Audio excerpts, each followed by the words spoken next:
A mother kneels on the bustling street, cradling her gravely ill child as she moves forward.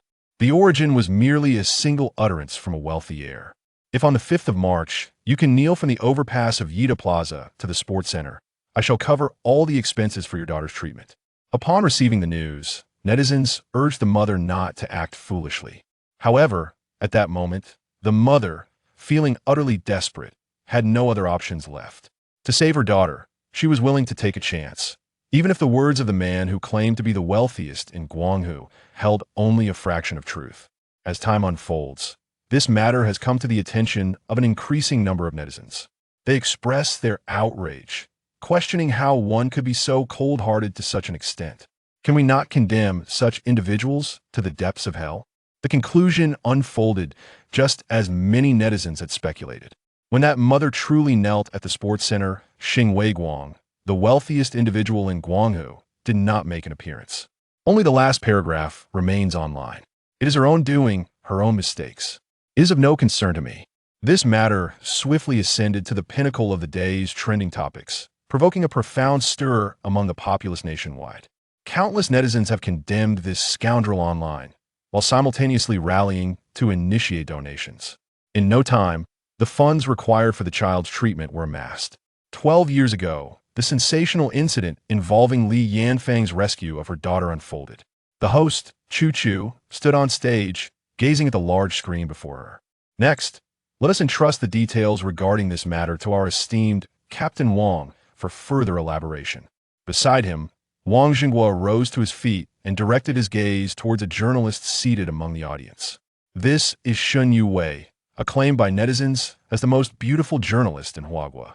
It was she who meticulously followed and reported on the events back, then let her share with everyone the details. Shun Yuwei took the microphone, slightly turning her head to cast a glance at me, who was being connected to the memory extractor in a hospital ward. Her expression gradually became intricate. Just 2 days ago, a sensational piece of news swiftly ascended to the pinnacle of trending topics across major platforms. A fugitive who had committed a monumental fraud 12 years prior has finally been captured. The act had a profoundly detrimental impact at that time. Therefore, after deliberation with the leadership, it was decided to conduct a public trial of the suspect through a broadcast. However, during the apprehension of the suspect, an unforeseen incident occurred, resulting in the suspect plummeting from a 3-meter-high wall, subsequently succumbing to a profound state of unconsciousness. During the course of examination at the hospital, the doctor unexpectedly discovered that the suspect, Muge, was afflicted with liver cancer and in its advanced stage. His body had long endured the torment of frailty and pain, teetering on the brink of collapse. All conventional means of communication have proven ineffective. Therefore, after extensive discussions among various departments, it has been decided to employ the latest invention of memory extractors developed by Chinese researchers. This aims to restore the truth to the populace, while simultaneously issuing a grave warning to certain individuals posing threats to society and the state. Recalling the course of events, one cannot forget the despair reflected in Li Yanfang's eyes back then.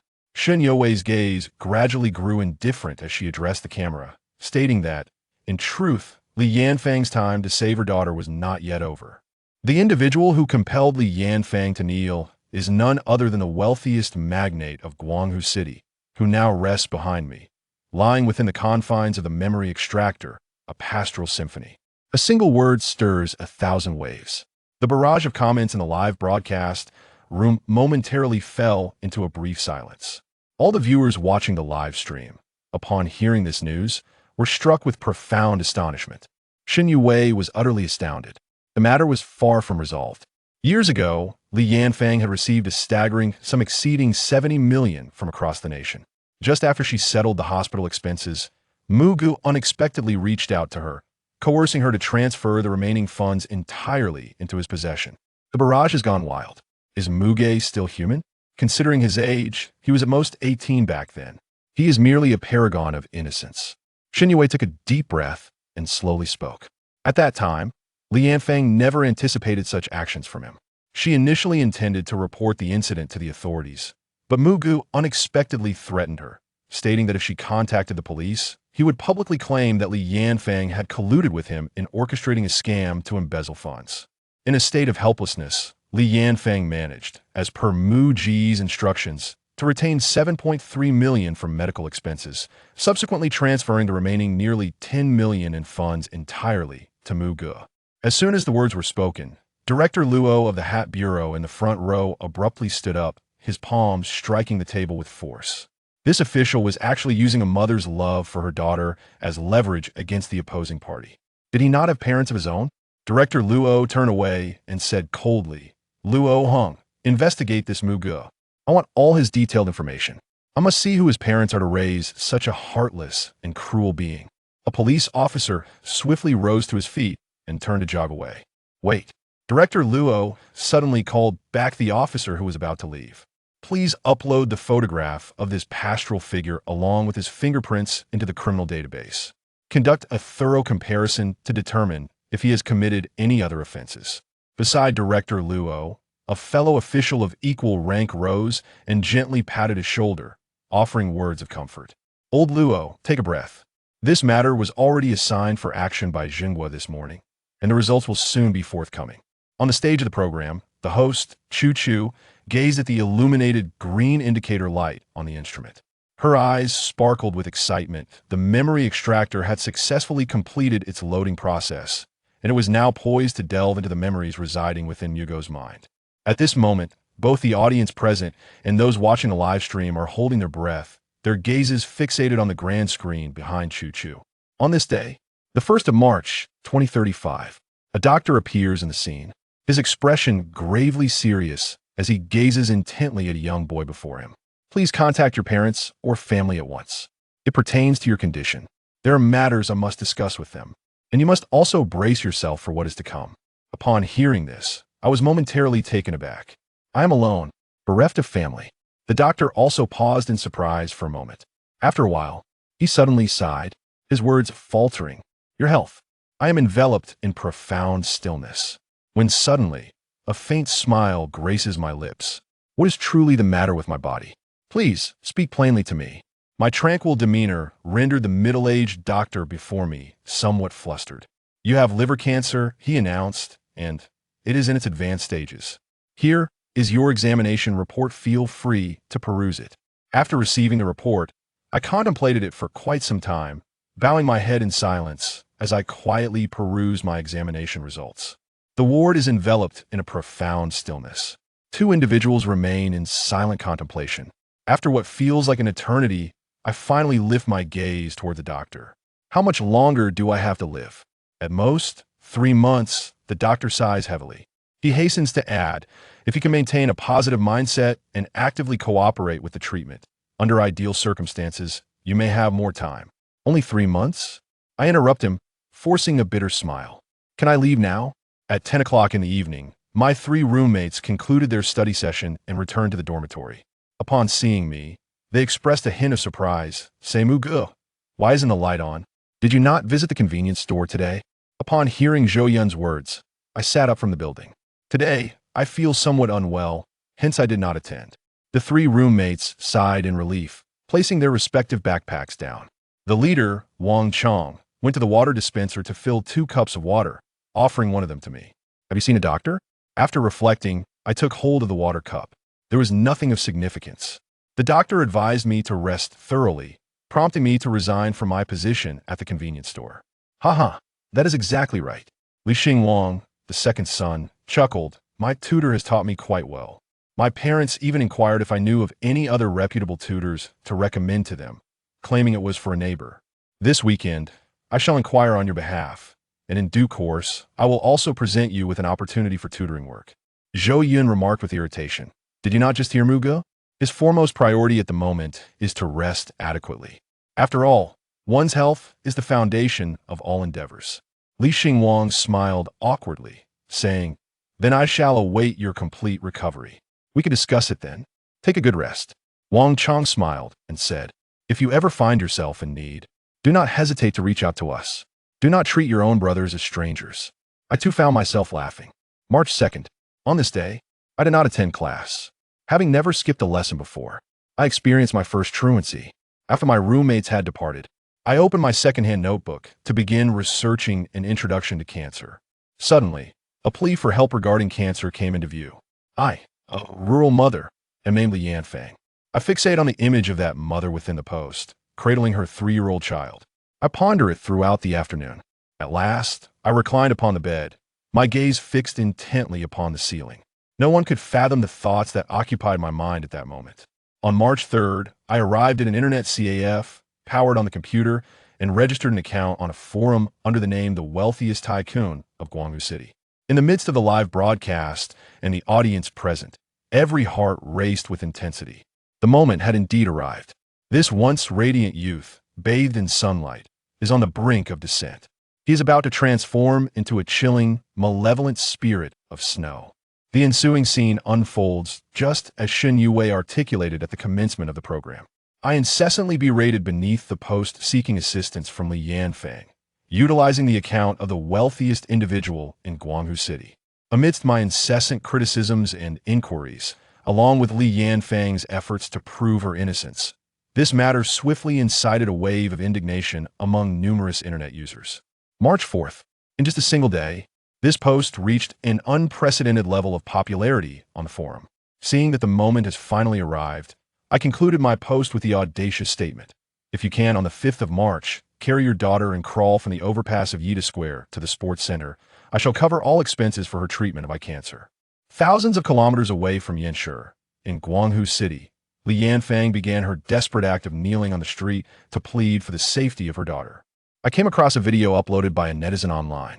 Using a similar approach, I placed 7 anonymous calls to a reporter from the Guangzhou Evening News, informing them of a significant story at the sports center. The incident of Li Yanfang kneeling to save her daughter naturally made headlines in the evening newspaper of Guangzhou City. On March 6th, the incident continued to gain momentum online, leading to Li Yanfang receiving generous donations from numerous internet users. The final sentence I left in the post was, "I am merely toying with her, it is her own folly." This has also aroused the indignation of countless netizens. Online, numerous individuals have vehemently condemned the actions of this cold-hearted individual, calling for personal retribution. On March 7th, the weather in Guangzhou City had cleared. I arrived at a public telephone booth to dial Li Yanfang, coercing her to transfer the remaining 10 million to me. Upon reaching this point, a flurry of comments appeared. It seems that his drastic transformation is due to a terminal illness. He is likely to draw upon certain circumstances from his previous works. The doctor had declared that he could survive no more than 3 months. It appears he clutched that 10 million, compellingly extending his life for an astonishing 12 years. The scene unfolds as I await my 3 roommates to attend their evening study session. Alone, I venture to the convenience store, where I purchase 2 bottles of soda and 2 packets of peanuts. Subsequently, I find myself by the artificial lake on campus. I found a secluded corner to sit down, and with a decisive twist, I open the bottle of cider and force myself to take a generous gulp. After a fit of violent coughing, my face became flushed with crimson. I had never partaken in the consumption of such spirits before, yet now I find myself exceedingly joyous.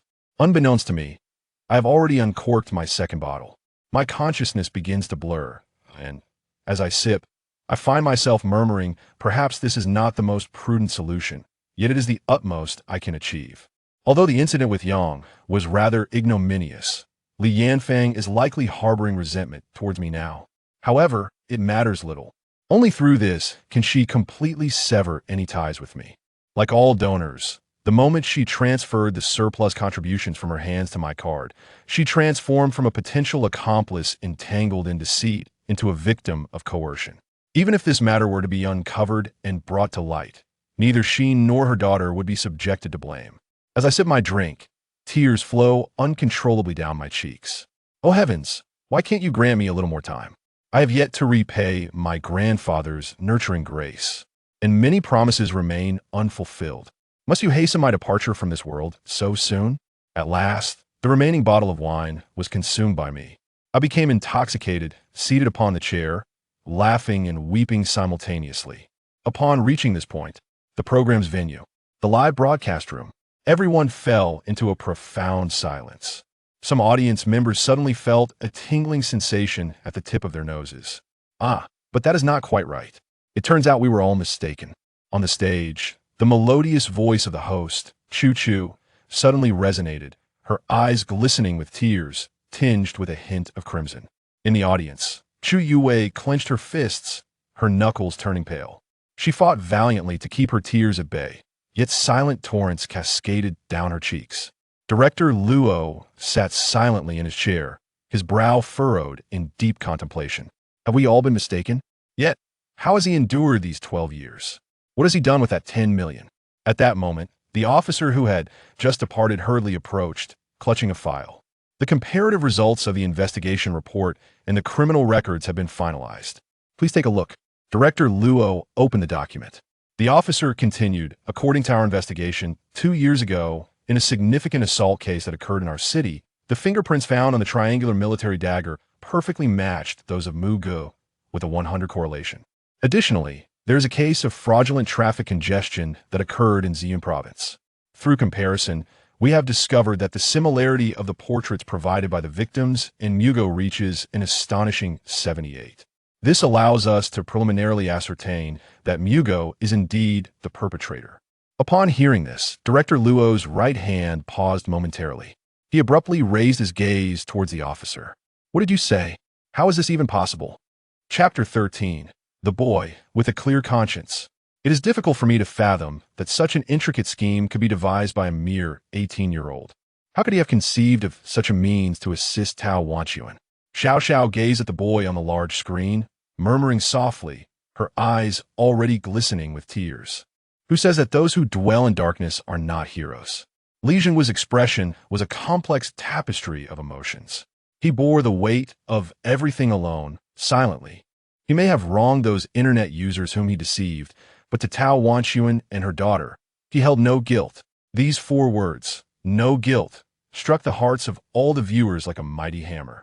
At that moment, many felt a heaviness in their chests. They recalled previous memories, the boy staring at the 800 yuan he received, alone in his silent despair. The boy who, despite discovering his terminal illness, concealed it from his 3 dormitory brothers, pretending as if nothing were amiss.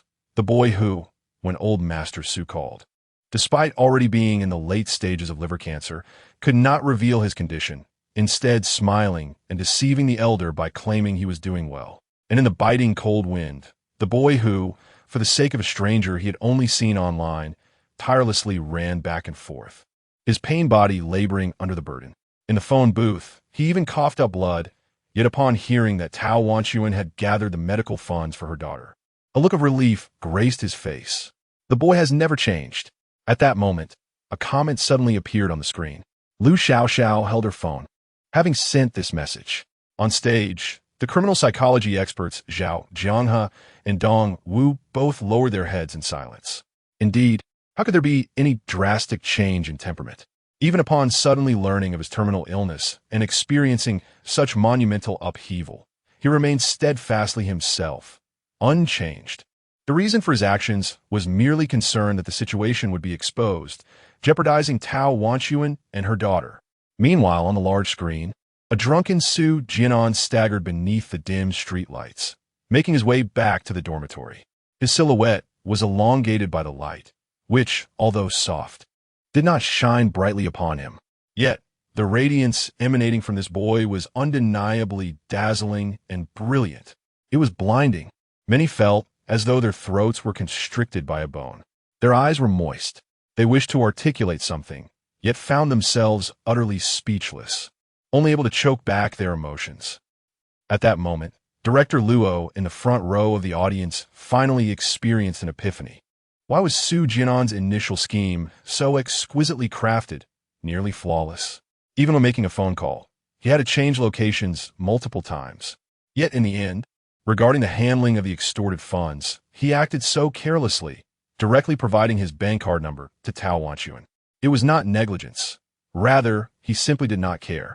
Or perhaps, he intentionally sought to bear the weight of the fraud upon himself, to protect Tao Wanchuan and her daughter in the following 2 days. Su Jian'an received a total of 5 million yuan in donations from Tao Wanchuan.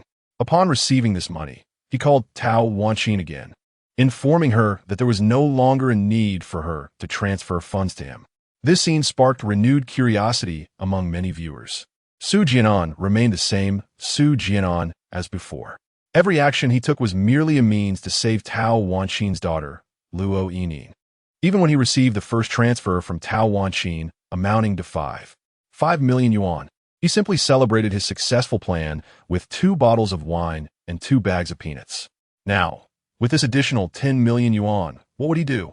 Would he, as many had speculated, use the money to treat his own cancer? As Su Jian'an's memories continued to unfold, an unexpected scene emerged. With 10 million yuan in hand, he headed directly to the bank. At the bank, he presented a pre-prepared list, a donation list detailing the organizations he intended to support. Among them were Luoheng County, Luoma Town, Hope Primary School, 1 million, Qingshan Sunshine Welfare Orphanage, 1 million, Dihua County, Xian'an Township, Daya Village, Hope Primary School, 500,000, sir. Are you certain that you wish to donate the entire 10 million to these organizations for the construction of school buildings, the purchase of teaching materials, and the establishment of libraries? The senior bank official personally greeted Su Jian'an in the office. Perhaps due to Su Jian'an's youthful appearance, he saw confirmation once more. Yes. Su Jian'an nodded, smiling. I have some other matters to attend to, so I cannot be present. I entrust this to you. The 40-year-old bank executive instantly felt a surge of respect. You are truly benefiting society. As a representative of our institution, it is our duty to contribute to the community. Rest assured, I will personally ensure that these donations reach the relevant organizations and coordinate with the local government to facilitate this. Su Jian'an smiled. Thank you. You're welcome. The bank executive inquired, when these buildings are completed, would you like your name to be recorded as the donor? He took out a pen, ready to note it down. Su Jian'an paused momentarily, then smiled. Let the donors be recorded as countless unnamed benefactors. With a deep bow, he gracefully turned and left the bank. In that moment, all the viewers in the live broadcast were taken aback once again. Many had speculated on how Su Jian'an would utilize the 10 million yuan. Yet no one had anticipated that he would donate the entire sum. Watching Su Jian'an depart with such elegance, even Li Zhenghua and Director Luo, who were aware of the 2 cases he was burdened with, could not help but feel a slight stir of emotion. A sum as immense as 10 million yuan would tempt even some public officials to succumb to corruption. Yet this 18-year-old youth did not even furrow a brow as he generously donated it all. It is crucial to acknowledge that he is currently suffering from liver cancer and is in dire need of these funds. Many viewers in the live stream are now introspectively questioning themselves. If a fortune of 10 million were to be placed before them, could they genuinely refrain from feeling even the slightest temptation or hesitation to donate at all? Numerous individuals believe they would falter. It breaks my heart. No, Su Jian'an is also in the late stages of liver cancer. He donated all the money. What about his own well-being? Even while mired in despair, should one still strive to assist others? Having quietly contributed so much, yet bearing the unjust condemnation of those who remain unaware of the truth. Is it worth it? With a terminal illness, how has he navigated the final 3 months of his life? No. How has he managed to endure thus far?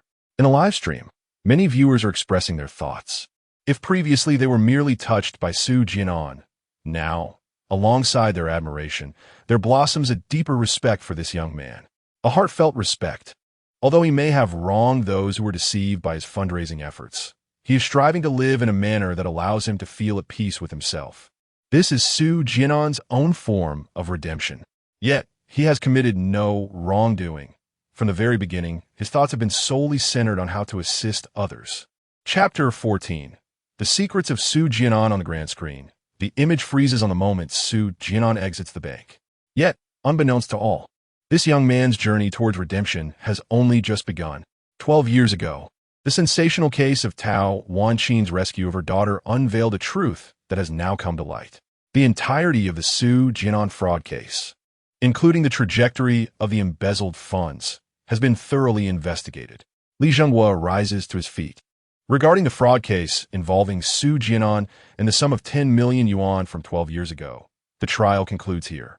As for the sentence that Su Jian'an will ultimately face, we shall entrust the decision to the people and the court. Let's take a brief respite. Shortly, we will present footage and videos from the operation that apprehended Su Jian'an.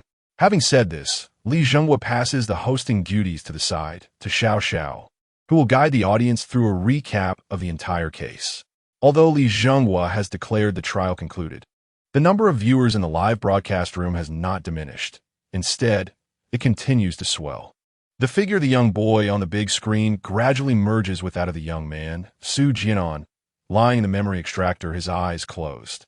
The atmosphere is charged with anticipation as everyone grapples with the question: what will be the final verdict for Su Jian'an? Simultaneously, numerous viewers share clips of the young Su Jian'an and the unfolding case across various platforms, including Inlang, Shou, Weibo, and Tieba. The once-buried incident of Tao Wanqing's rescue of her daughter, which had captivated the nation, resurfaces in the public consciousness. This time, in addition to Tao Wanqing and her daughter Luo Yinin, another figure emerges in the eyes of the netizens from Xia country, Su Jian'an. He is the mastermind orchestrating the entire affair. The name Su Jian'an is rapidly becoming known among the vast online community, like a gust of wind sweeping through. Meanwhile, on the program's set, Li Zhenghua, having entrusted the hosting to Xiao Xiao, steps off the stage to approach director Luo. Director, many viewers in the live broadcast room are extremely agitated due to Su Jian'an. The investigation into the Tao Wanqing rescue case has concluded, but should we continue the broadcast regarding the two cases involving Su Jian'an? Li Zhenghua cautiously inquires, his expression far from pleasant. Initially, it was believed that uncovering Su Jian'an as the puppeteer behind the Tao Wanqing case was a foregone conclusion. The aim of this nationwide trial program was threefold: to promote law enforcement and the use of memory extractors as a means of deterrence against wrongdoers, to analyze Su Jian'an's motives and psychological profile through his memories, and to seek out victims deceived during the case, thereby restoring justice and enhancing the credibility of the law enforcement agency. Unbeknownst to them, had it not been for the memory extractor as a means of criminal investigation, they might have inadvertently committed a grave miscarriage of justice, nearly wrongfully accusing Su Jian'an. This incident has stirred considerable agitation among the numerous viewers in the live broadcast room. In the barrage of comments streaming through the program, many expressed that they were among the contributors in the 12-year-old case involving Tao Wanqing's rescue of her daughter. Regarding Su Jian'an's actions, these comments unanimously conveyed their intention not to pursue charges, asserting that their donations were voluntary, urging law enforcement to adopt a lenient approach. In response to Li Zhenghua's inquiries, director Luo, seated and rubbing his temples, felt a wave of discomfort wash over him. If the live broadcast were to continue, announcing to the public that besides the Tao Wanqing case, Su Jian'an was entangled in other matters, it would likely provoke even greater controversy online. This was not the intention behind launching their nationwide judgment program. Concurrently, many viewers in the broadcast room were emotionally charged, with numerous individuals displaying a clear bias toward Su Jian'an. In such circumstances, lacking irrefutable evidence, director Luo himself hesitated to hastily label Su Jian'an as a suspect. After all, even with the law enforcement team possessing concrete evidence, such as recordings and bank account numbers in the Tao Wanqing fraud case, they had come perilously close to faltering. The prospect of designating Su Jian'an as a suspect based solely on a portrait and fingerprints found on a weapon was untenable. I shall deliberate further. Let us wait for the victims of these two cases to arrive before proceeding. Director Luo gestured dismissively. You may go ahead and present the process of your apprehension of Su Jian'an. Following this, Director Luo fell into deep contemplation. In the gambling fraud case, the portrait of the suspect drawn from the victim's description could be flawed. However, the fingerprints recovered from the weapon left at the scene of the assault 2 years prior were indisputable, regardless of the circumstances surrounding it. Su Jian'an was undoubtedly connected to that assault case. At that moment, a phone call interrupted. Director, we have transferred the materials and documents found in the suspect Su Jian'an's room to the Provincial Research Institute, where they are being taken quite seriously. However, the Provincial Institute is unable to analyze the specific components of that metallic material. They only uncover documentation and calculations seemingly related to the aerospace field. The documents and materials have now been sent to the Chinese Academy of Sciences. The call was from the forensic department. Upon hearing references to the aerospace field and the Chinese Academy of Sciences, even Director Luo felt a slight jolt of surprise. How could this matter be intertwined with aerospace and the academy? He raised his gaze to the program stage, where Su Jian'an lay within the memory extractor, his expression rife with confusion. This young man seemed to be shrouded in a veil of mystery. With each investigation, Luo found the enigmas surrounding this youth multiplying. Thus, what had Su Jian'an truly been engaged in since leaving Yanqing University? The nation of Xia is currently at the forefront of research in the realm of space exploration. Recently, the announcement of the Nantian project has sent shockwaves around the globe. Director Luo has immense faith in the capabilities of the Chinese Academy of Sciences. Regardless of the secrets that may reside within the young man, he is convinced that as long as the materials found at his residence are sent to the Academy, the truth will inevitably surface. He fervently hopes that there is no connection between him and foreign forces, for the law is merciless. With the involvement of Xia's most advanced space sector, Director Luo harbors a vague suspicion and lets out a quiet sigh. However, he is not the sole individual intrigued by Su Jian'an's secrets. At this moment, within a live broadcast viewed by over 200,000 people, many medical students and even doctoral candidates in medicine are present. As the truth of the case is unveiled, a collective sigh of relief sweeps through the crowd, while these medical students and doctoral candidates become deeply fascinated by the fact that Su Jian'an, who has been diagnosed with terminal liver cancer, has managed to survive for 12 years.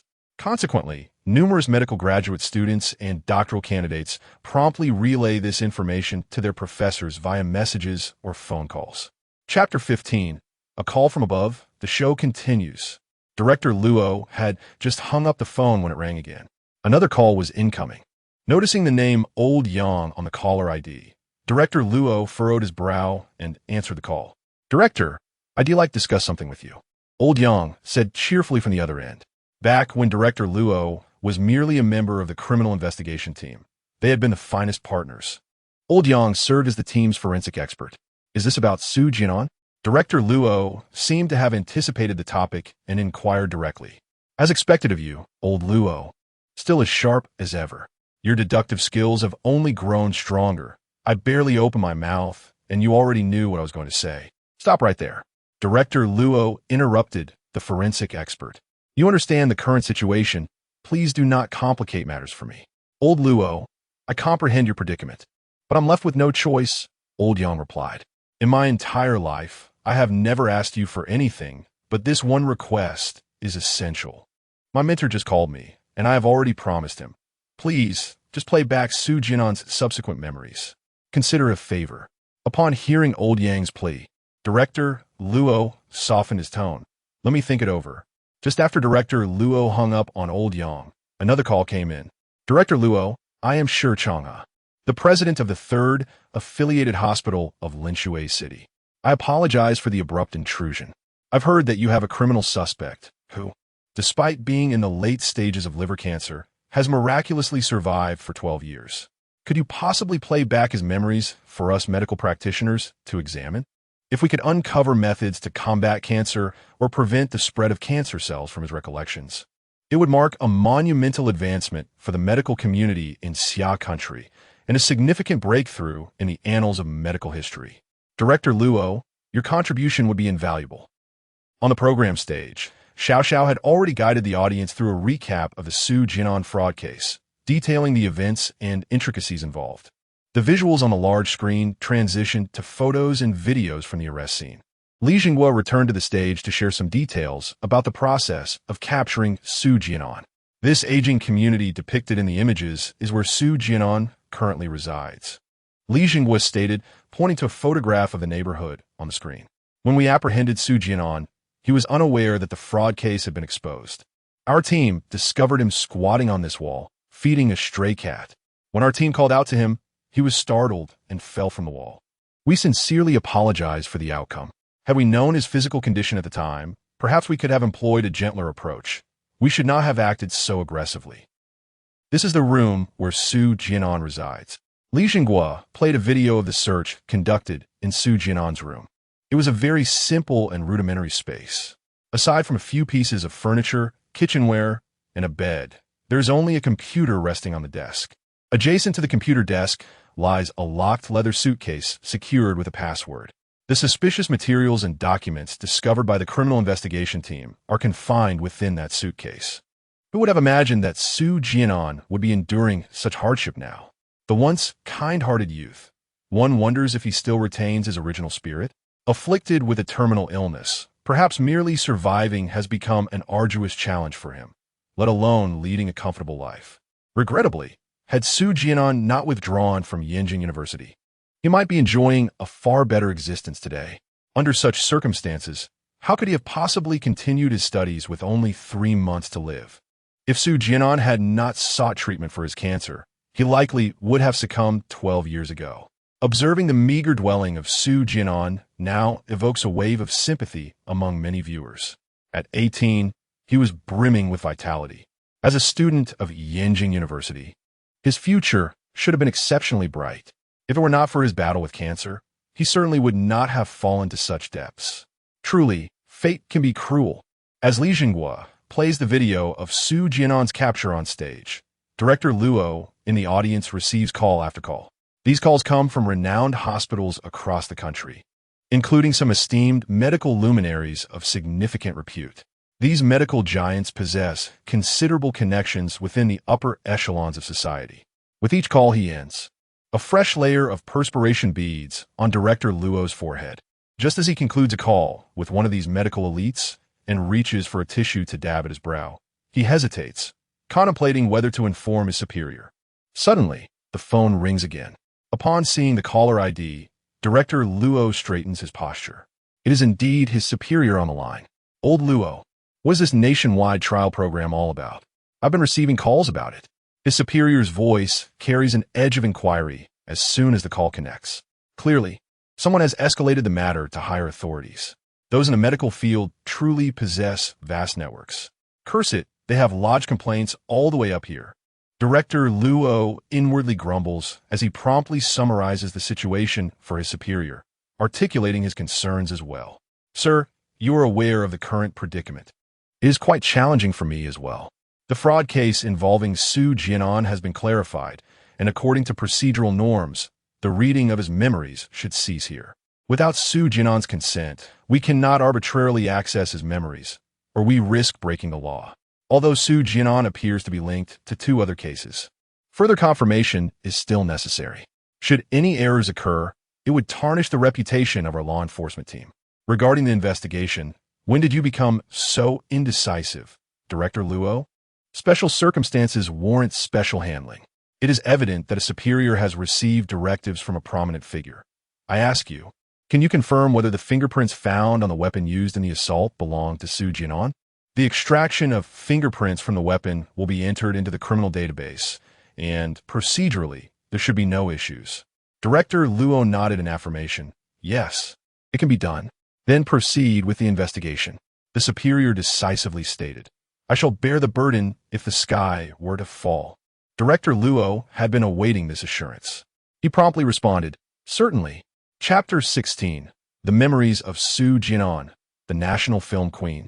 Lu Qingying as Li Jinghua displayed the live footage of the operation to capture Su Jian'an in a luxurious villa perched on a hillside in Yanshui City. A stunningly beautiful young woman had just activated her television wall. She was captivated by the ongoing nationwide trial program.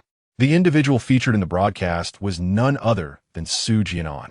Upon seeing his image on the screen, the woman momentarily froze in surprise. Through the barrage of comments in the live chat and Li Jinghua's narration, she swiftly grasped the essence of the nationwide trial program. Su Jian'an had become a suspect in a criminal case.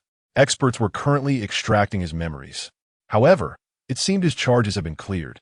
A wave of confusion washed over her. After not seeing him for over a decade, how did he become a suspect? What transpired after we parted ways? When she noticed the dilapidated old neighborhood in the footage and the meager room where Su Jian'an now resided, her beautiful eyes widened in disbelief. Was this truly the life Su Jian'an now led? Hadn't he once been involved with the daughter of Chen Mao? How had he fallen to such depths? As she gazed at the man lying within the memory extractor, her thoughts drifted back to 12 years ago. Time passed, and she found herself with reddened eyes, snapping back to reality with a faint sigh and a bittersweet smile. Perhaps descending to such a state was a consequence of his own actions. At the program's live location, following director Luo's instructions, Li Zhengwa switched the large screen back to Su Jian'an's memory footage.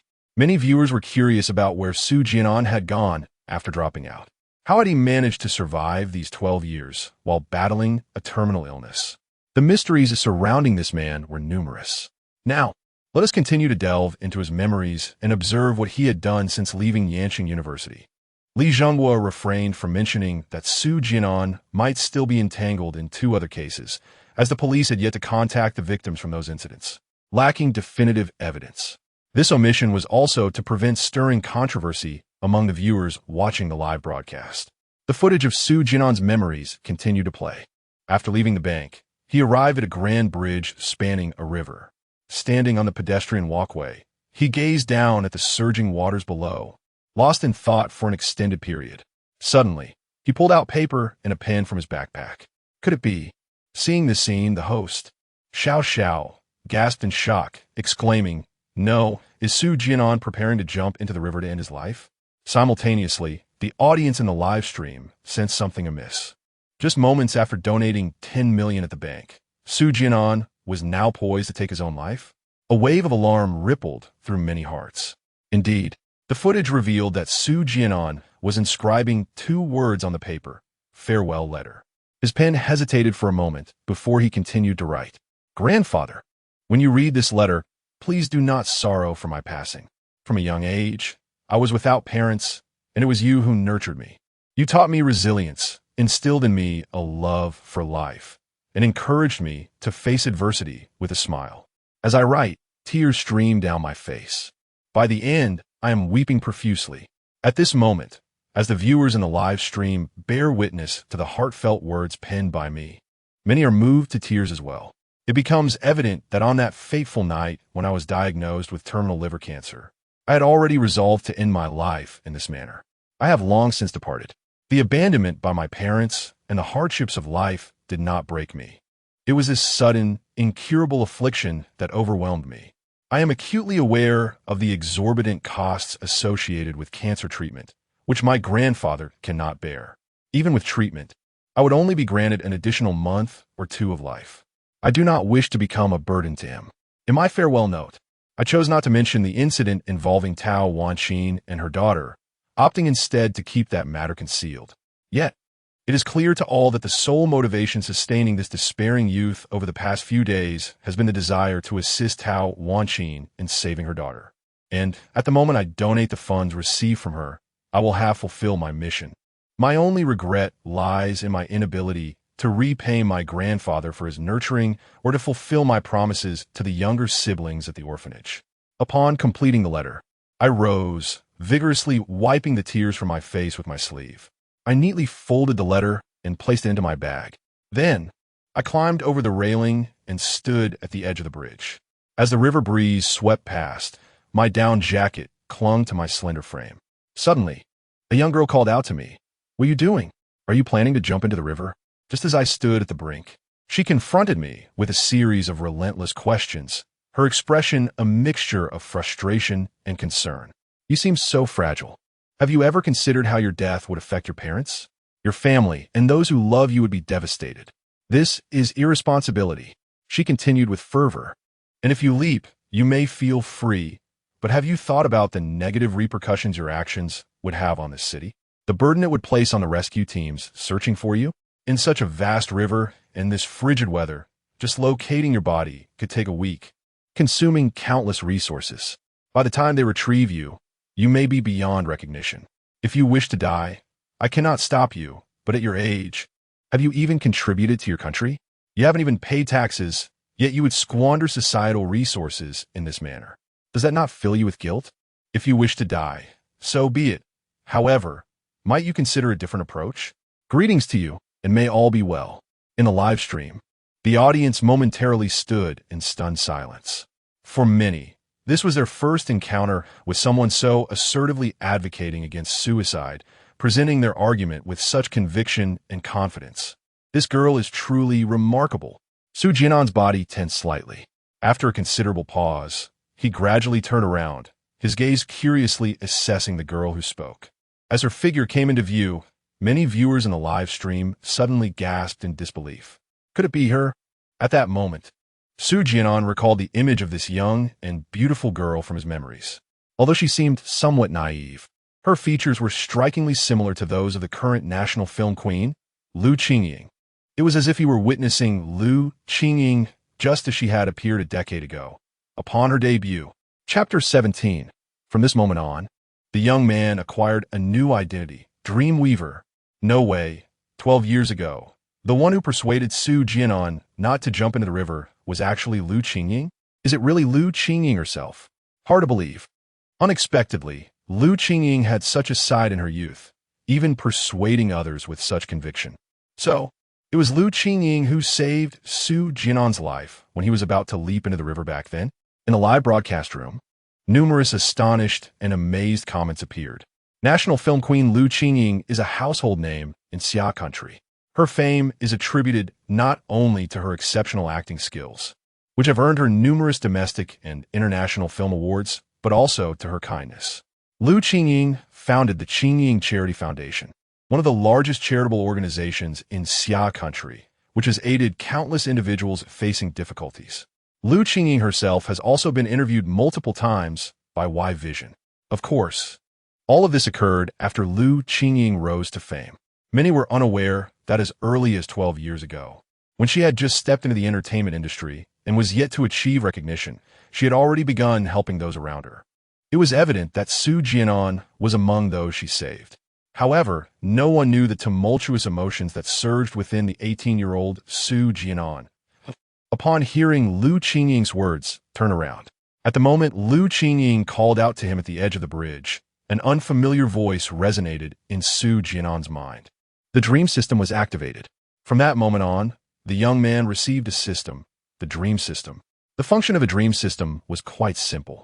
By executing the dream tasks issued by the system, Su Jian'an could acquire relevant dream skills and talents. Upon completion of tasks, these skills and talents would transform into permanent attributes for Su Jian'an. Moreover, for each dream task completed, Su Jian'an would gain additional months to a year of life, prolonging his existence. Furthermore, although the dream system lacked the ability to eradicate Su Jian'an's cancer, it could, while extending his life, prevent the further spread of his cancer cells, effectively sealing them so they would no longer inflict harm on his body. However, when Su Jian'an's life dwindled to less than half a month, the dream system would lose this capability, and at that point, his condition would swiftly deteriorate. Of course, Su Jian'an would only learn of this later. In that moment, the young man found hope for survival. The extended life would allow him to continue fulfilling the unfinished tasks and promises he once made. Much like the appearance of systems in many novels, the dream system bestowed upon Su Jian'an a generous gift, an additional 6 months of life. Its first task for him was to help Lu Qingying, who stood before him, achieve fame and embark on her path to realizing her dreams. In the vivid memories, Su Jian'an climbed over the railing and returned to the pedestrian walkway of the bridge. "What is your name?" he inquired. The girl responded, "Lu Qingying." Su Jian'an revealed a fantasma. Lu Qingying smiled in return, her expression as sweet and healing as her image on the screen. She inquired, "So, have you come to terms with it? No longer contemplating death?" Su Jian'an nodded. "Yes, that's the spirit," Lu Qingying affirmed, adopting a tone that suggested a mentor guiding a promising pupil. There is no obstacle in life that cannot be overcome. We're temporary setbacks in the grand scheme of things. You are still so young. As long as you persevere, there will undoubtedly come a day when you realize your dreams and aspirations. Just like me, I interviewed with several production teams and faced rejection time and again. Yet I never gave up. Lu Qingying approached Su Jian'an, turning to face the great river, because I firmly believe that I will ultimately succeed. This declaration was made with fervor. In the live broadcast room, many viewers were similarly moved by Lu Qingying's words. She truly is Lu Qingying.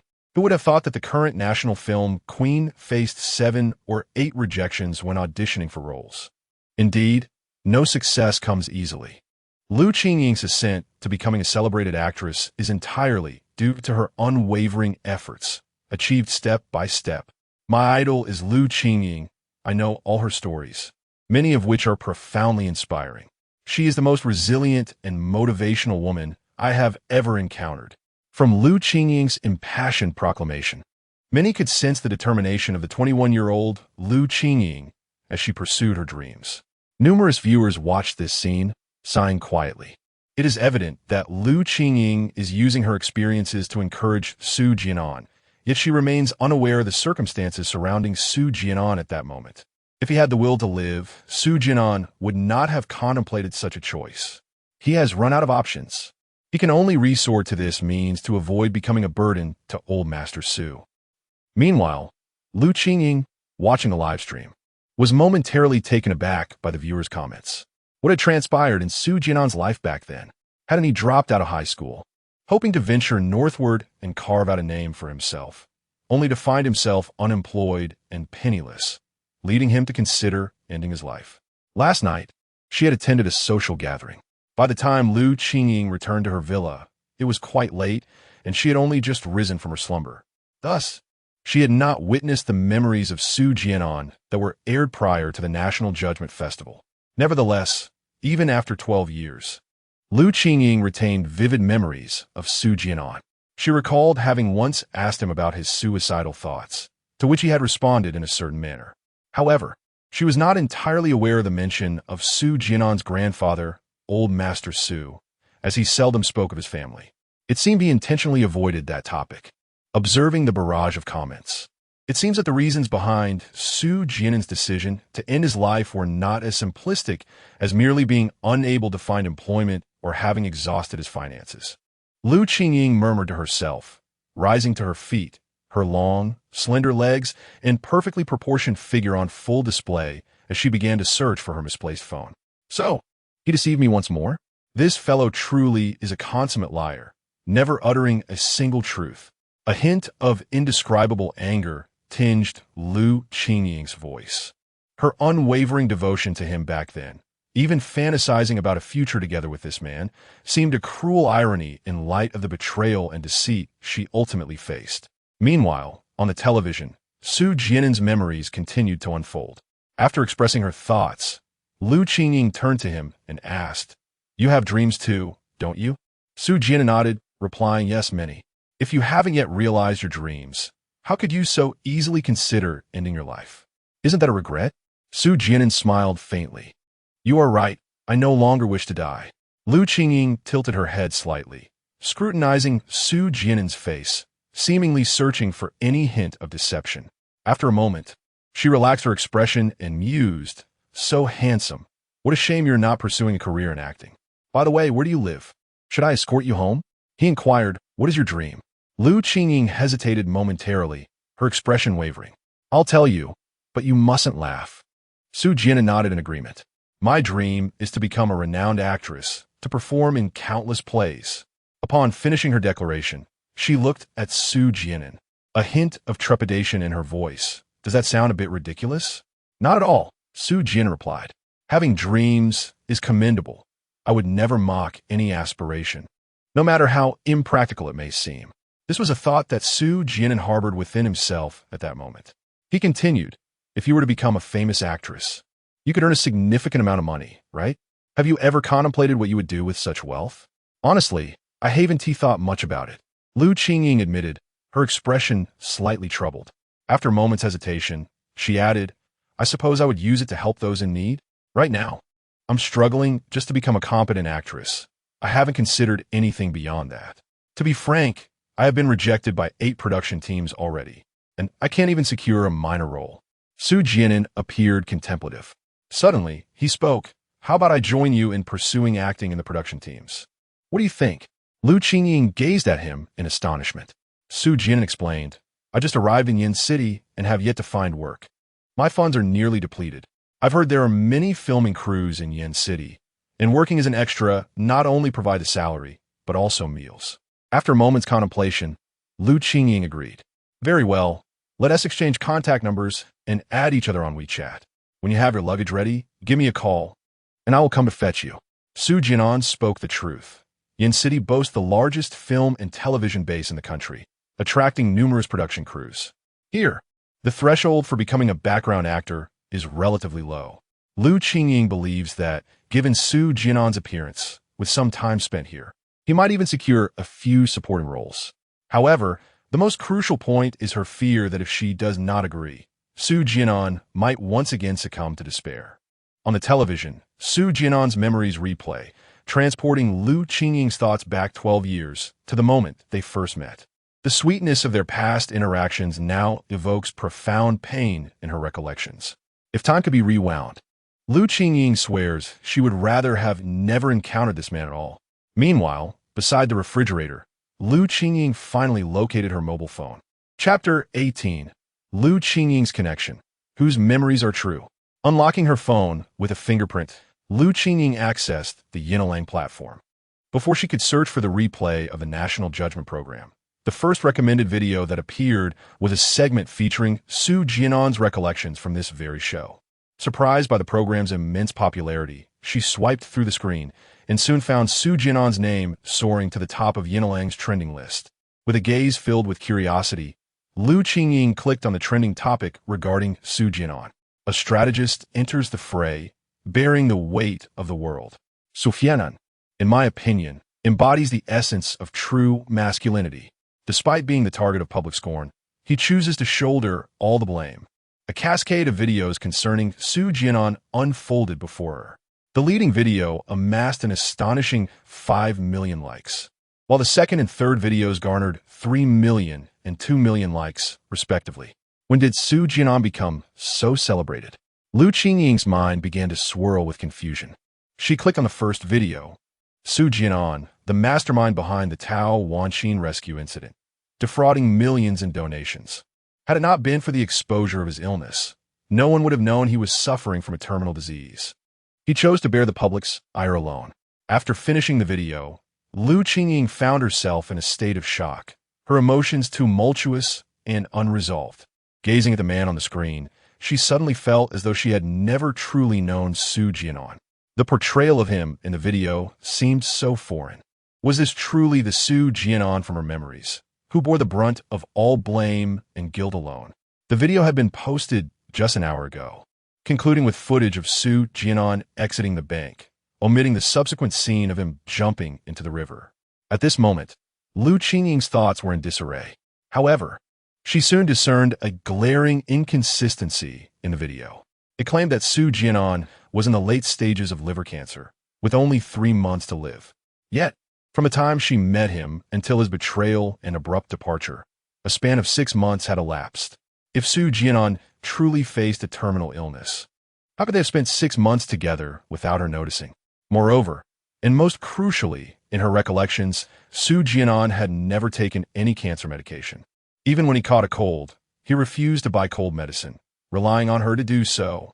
How could someone with merely 3 months to live survive for 6 months? Liu Qingying's eyes clouded with uncertainty. Was Su Jian'an lying? Or had her memories of him become muddled?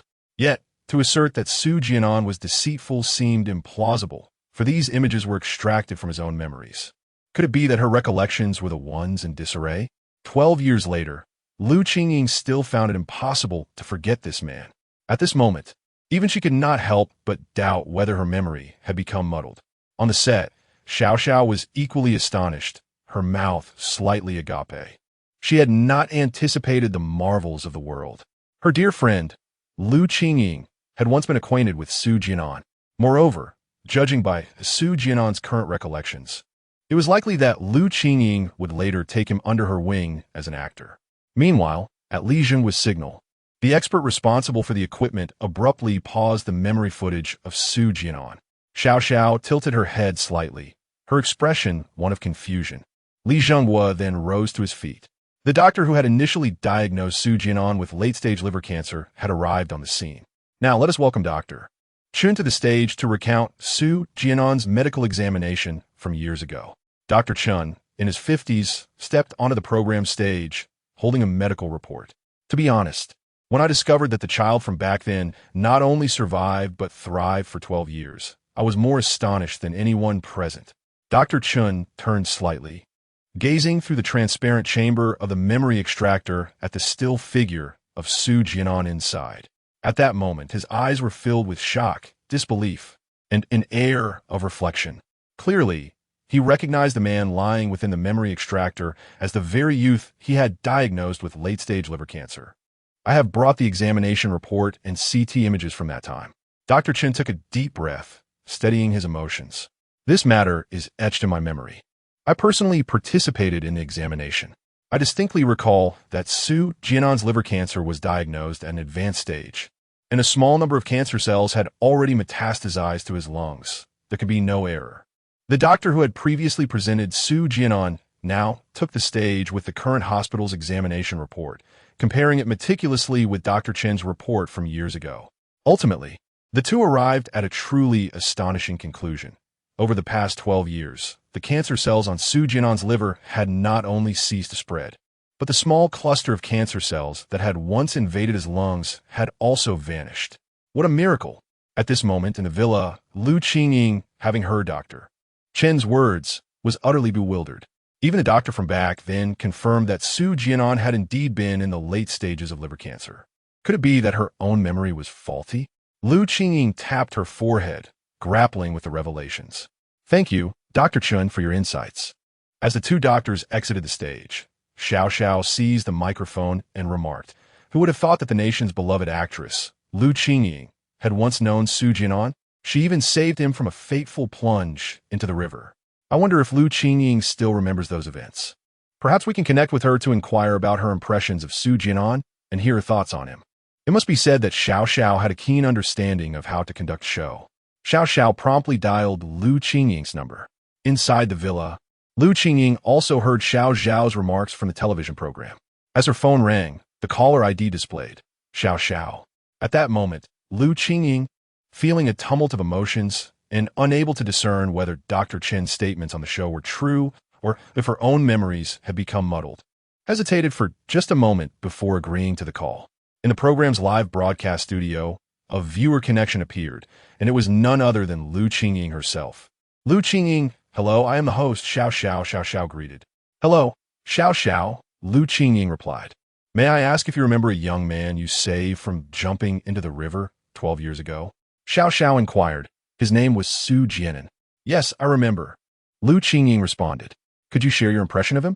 Lu Qingying paused briefly. "I spent half a year with him, but the Su Jian'an I knew seems to be quite different from the one you are familiar with now. Moreover, you just mentioned that Su Jian'an only had 3 months to live. Yet during the time I was with him, I never saw him use any cancer medication." She had intended to express that the Su Jian'an she knew was a scoundrel, a complete fraud. However, at this moment, Lu Qingying was uncertain if her memories were indeed flawed. Not the same person? Xiao was momentarily taken aback, clearly not expecting such a response from Lu Qingying. She was even more surprised to learn that after quitting school, Su Jian'an had directly joined Lu Qingying in acting. How could he have avoided using any cancer medication for over half a year? How did he manage to prevent the deterioration of his condition? Could you elaborate? Xiao asked. "I can't say for certain," Lu Qingying replied calmly. "If possible, I would like to visit the scene and have the memory extractor retrieve my recollections from that time. Perhaps you could resolve my confusion, and maybe you could uncover another facet of Su Jian'an." At that moment, many experts from the medical field in the live studio were also engulfed in perplexity. If it's not medication, it might be related to Su Jian'an's daily diet, one expert speculated. The patient's mental state is also crucial. The reasons might be associated with the environment he lived in and the experiences he had during that period. Perhaps something occurred during that time that enabled Su Jian'an to triumph over his physical ailment. Chapter 19. Lu Qingying's decision. Appear on the show and expose memories. "Captain Li, what do you think?" Xiao turned to inquire of Li Zhenghua. Li Zhenghua's gaze fell upon the stage below, where director Luo gave a slight nod. This national judgment program was designed to showcase the memory extraction device as a means of criminal investigation, with someone volunteering to assist the Law Enforcement Bureau in this demonstration. Director Luo would naturally not decline, especially since the volunteer was Lu Qingying, the founder of the Qingying Charity Foundation. Li Zhenghua promptly agreed. "Very well. We can transport another memory extractor here." Lu Qingying replied, "Great. I will arrive at the program's venue in about an hour." In the villa, Lu Qingying's recent remarks during the live broadcast prompted her manager to rush in. "Qingying, what were you thinking?" Lu Jiai, her manager and personal assistant, exclaimed in exasperation. "How could you disclose in front of so many viewers that you know Su Jian'an and have spent time together? Furthermore, why would you propose to publicly expose your past memories on the show, allowing them to be scrutinized by the masses? Do you realize the potential repercussions this could have on your reputation and career?" Lu Jiai was beside herself, convinced that Lu Qingying had lost her mind. She quickly added, "You must contact the program immediately and inform them that you have changed your mind. Additionally, I will arrange for a public relations statement to be posted on your social media accounts, clarifying that your relationship with Su Jian'an was merely that of ordinary colleagues who once worked together." Lu Qingying remained unperturbed. She merely gazed at Lu Jiai and stated, "No need. This is my decision. Please arrange my itinerary to Jiangsu City." Meanwhile, in the program's live broadcast room, Lu Qingying's final statement had ignited an unprecedented fervor among the audience. Wow, who would have thought that the esteemed actress Lu Qingying would agree to participate in the show? Indeed, it's surprising that Su Jian'an and Lu Qingying are acquainted and have even spent time together. Now we can see Lu Qingying in person on the show. Perhaps we might even interact with Lu Qingying. You're dreaming. However, it's truly intriguing that Lu Qingying would voluntarily allow the memory extractor to access her memories. Yes, memories are a person's most cherished possession. If it were me, I certainly wouldn't want to share my memories for all to see. You're just afraid people will learn about your little escapades in the women's restroom. The comments flooded in. Though it was merely a fragment of Lu Qingying's memory, the opportunity to understand the persona behind the nation's beloved actress in this manner was something to eagerly anticipate. Simultaneously, many viewers envied the young man lying within the memory extractor, astonished that Su Jian'an not only knew Lu Qingying, but had also shared time with her, albeit during her pre-fame days. Between the two individuals, there exists merely a relationship of helper and the helped. Su Jian'an is the one receiving assistance. However, this experience has evoked envy in many. Not to mention, Lu Qingying is herself an exquisite beauty, a national film queen who has garnered an abundance of international accolades in various cinematic awards. At a banquet, one might boast, in my youth, I once shared the stage with a national film queen. Surely, they would earn at least a glance of admiration. One could even brag that the national film queen sought my guidance in acting during her younger days. What a source of pride that would be. At this moment, news of Lu Qingying connecting with Xiao Xiao to participate in a nationwide judgment program has been edited into videos and disseminated across the internet. Particularly, Lu Qingying's mention of having spent half a year with Su Jian'an has sparked considerable interest online, especially under the guidance of certain media outlets and content creators eager to garner views. The national film queen once spent 6 months with the cancer-stricken Su Jian'an. What were the reasons behind their acquaintance and subsequent separation? Lu Qingying's memories are about to be unveiled, recounting the love and enmity between her and the cancer-stricken youth. Lu Qingying and the cancer-stricken youth both entered the acting industry simultaneously. 12 years have passed, and one has become a renowned actress, basking in international accolades, while the other remains obscure, now residing in a dilapidated dwelling of less than 60 square meters. A poignant contrast behind which lies a compelling story. The national film queen is poised to reveal her memories, detailing another facet of Su Jian'an. Are there hidden truths behind this revelation? Various sensationally titled videos have been released by content creators aiming to capture attention, propelling the buzz surrounding the nationwide judgment program to unprecedented heights. In the program's live broadcast, the audience count surged from 200,000 to 300,000, then 400,000, culminating in over 600,000 viewers. As the audience numbers soared, the pressure in the studio was palpable. Host Xiao Xiao and Captain Li Zhenghua of the criminal police team felt the weight of the viewers' expectations. Although the nationwide judgment program was designed to promote the law enforcement agency and introduce the new memory extraction technique as a means of criminal investigation to deter wrongdoers and reinforce the rule of law, espousing the belief that justice, though slow, is inexorable, Having so many viewers online necessitated a more cautious and careful approach in their discourse. Li Zhenghua represented the law enforcement agency, while Xiao Xiao understood that excelling in this program could elevate her career and reputation significantly. Meanwhile, Su Jian'an's memories continued to unfold. After parting ways with Lu Qingying, he returned to his dormitory, where his companions Wang Chong and others were unaware that Su Jian'an had just walked a fine line between life and death. Ulfor, you've been acting a bit off lately. You've been taking leaves consistently these past few days. Wang Chong inquired, have you encountered some troubles? Do share with us. Li Xingwang, the second brother, and Zhou Yun, the third, also moved their stools closer, encircling Su Jian'an in an inquisitive manner. Li Xingwang remarked, fourth brother, this is not right. Keeping matters to yourself and not treating us as family is unkind. Jian'an, we have sensed that something is troubling you these past few days. Although you remain silent, we cannot inquire further. Zhou Yun added, we are all brothers. Should you face any difficulties, we shall certainly lend our assistance. In that moment, as Su Jian'an gazed at the three, tears glimmered in his eyes. He parted his lips, but suddenly exhaled deeply, laughing, what troubles could I possibly have? You are overthinking. Before Zhou Yun and the others could respond, Su Jian'an sighed and continued, indeed, I've been dealing with some matters lately, but it is not as you imagine. I hesitate to share, fearing it might incite jealousy among you. Jealousy?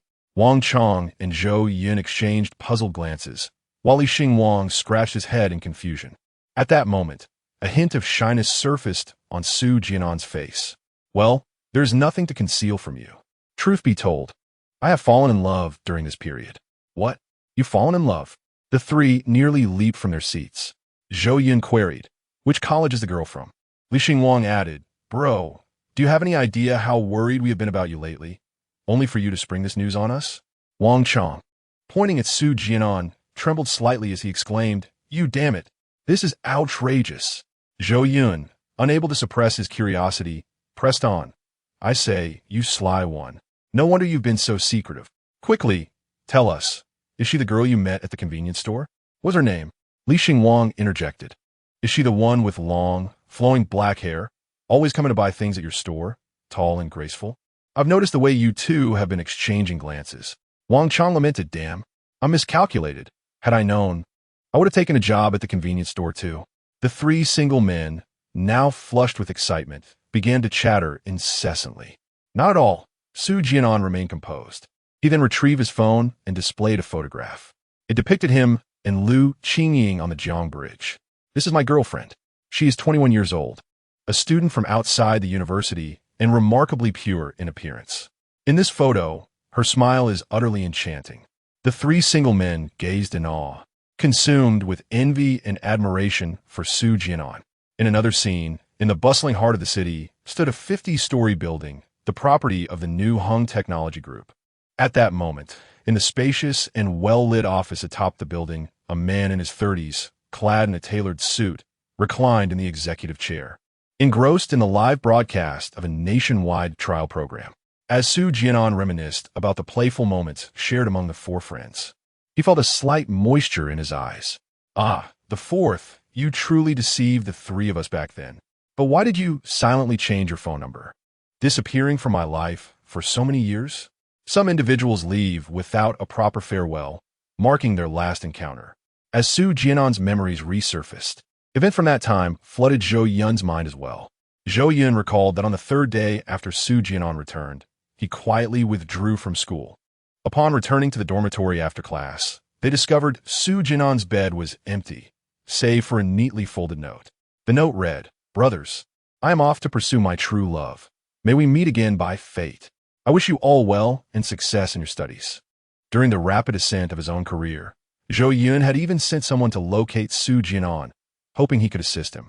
Unfortunately, over the years, he was unable to find Su Jian'an. Little did he know that their next encounter would be at the hospital, where Su Jian'an lay in a bed of illness. You rascal, your acting skills are truly remarkable. You managed to deceive all three of us. Zhou Yun sighed deeply in his chair. He had been watching this public trial program since its inception and was well aware that Su Jian'an and Lu Qingying were merely acquaintances at that time, not in a romantic relationship. The reason for his withdrawal was his dire health condition. Even if he hadn't left, completing his studies would have been impossible. The nonchalance conveyed in the note left by Su Jian'an led the three naive friends to mistakenly believe he had chosen to leave school for the sake of his so-called true love. After graduation, whenever they gathered, the leader of the dormitory, Wang Chong, would express his frustration over Su Jian'an's departure, harboring lingering resentment about it. Yet, he and the second member, Li Wang, shared the same sentiments deep down. Chapter 20. My name is Su Jian'an, with Jian meaning health and in signifying peace.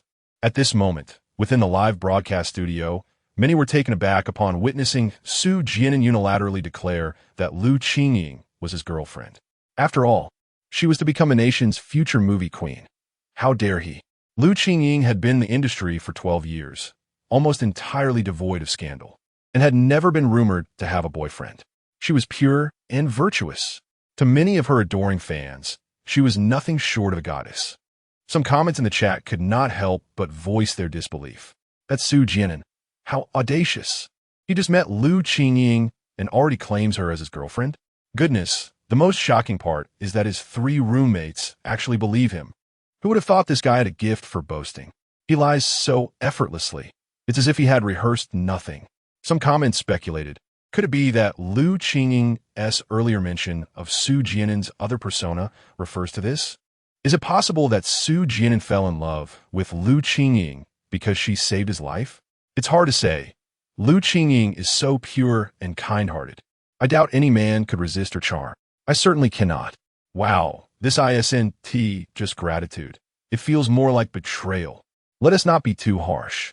The 18-year-old Su Jian'an is quite handsome. I think you're overthinking it, judging by Su Jian'an's memories. This seems to be merely a lie he spun for his three roommates, with Lu Qingying serving as a mere shield to convince them. Exactly.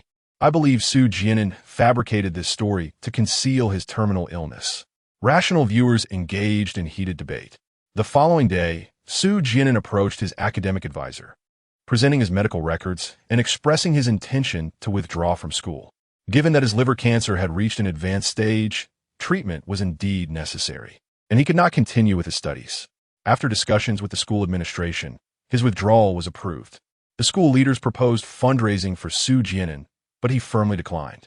On the third day, Su Jian'an packed his belongings and left a note for Wang Chong and the others on his bed before departing from Yenjing University.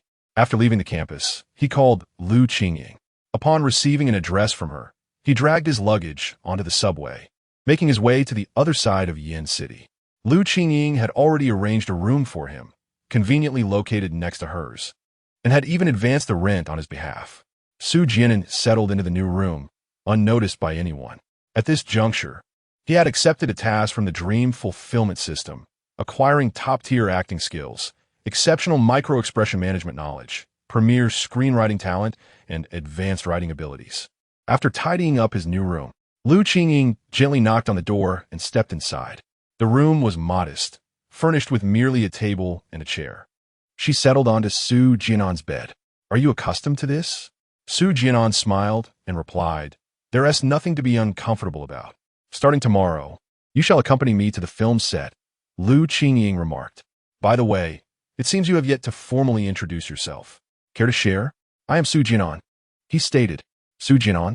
Lu Qingying tilted her head, her beautiful eyes glimmering with curiosity. "I didn't expect your parents to be history enthusiasts. Is your name derived from the 7 scholars of Jian'an?" Su Jian'an shook his head no. "It is composed of Jian meaning health and in meaning peace. I have no parents. My grandfather bestowed this name upon me, hoping I would grow up healthy and safe." Lu Qingying fell silent for a moment. Sorry. Su Jian'an smiled, indicating that it was of no consequence. "It's all right." The youth maintained a composed demeanor, while simultaneously, the audience in the live stream shared a collective silence. Having witnessed Su Jian'an's previous memories and understood the trials he had just endured, they were all aware. Beneath the calm exterior of the boy lay an ocean of unspoken sorrow. Jian'an. The significance of this name is to grow up healthily and peacefully. Yet, this young man has not been able to fulfill the aspirations of his name.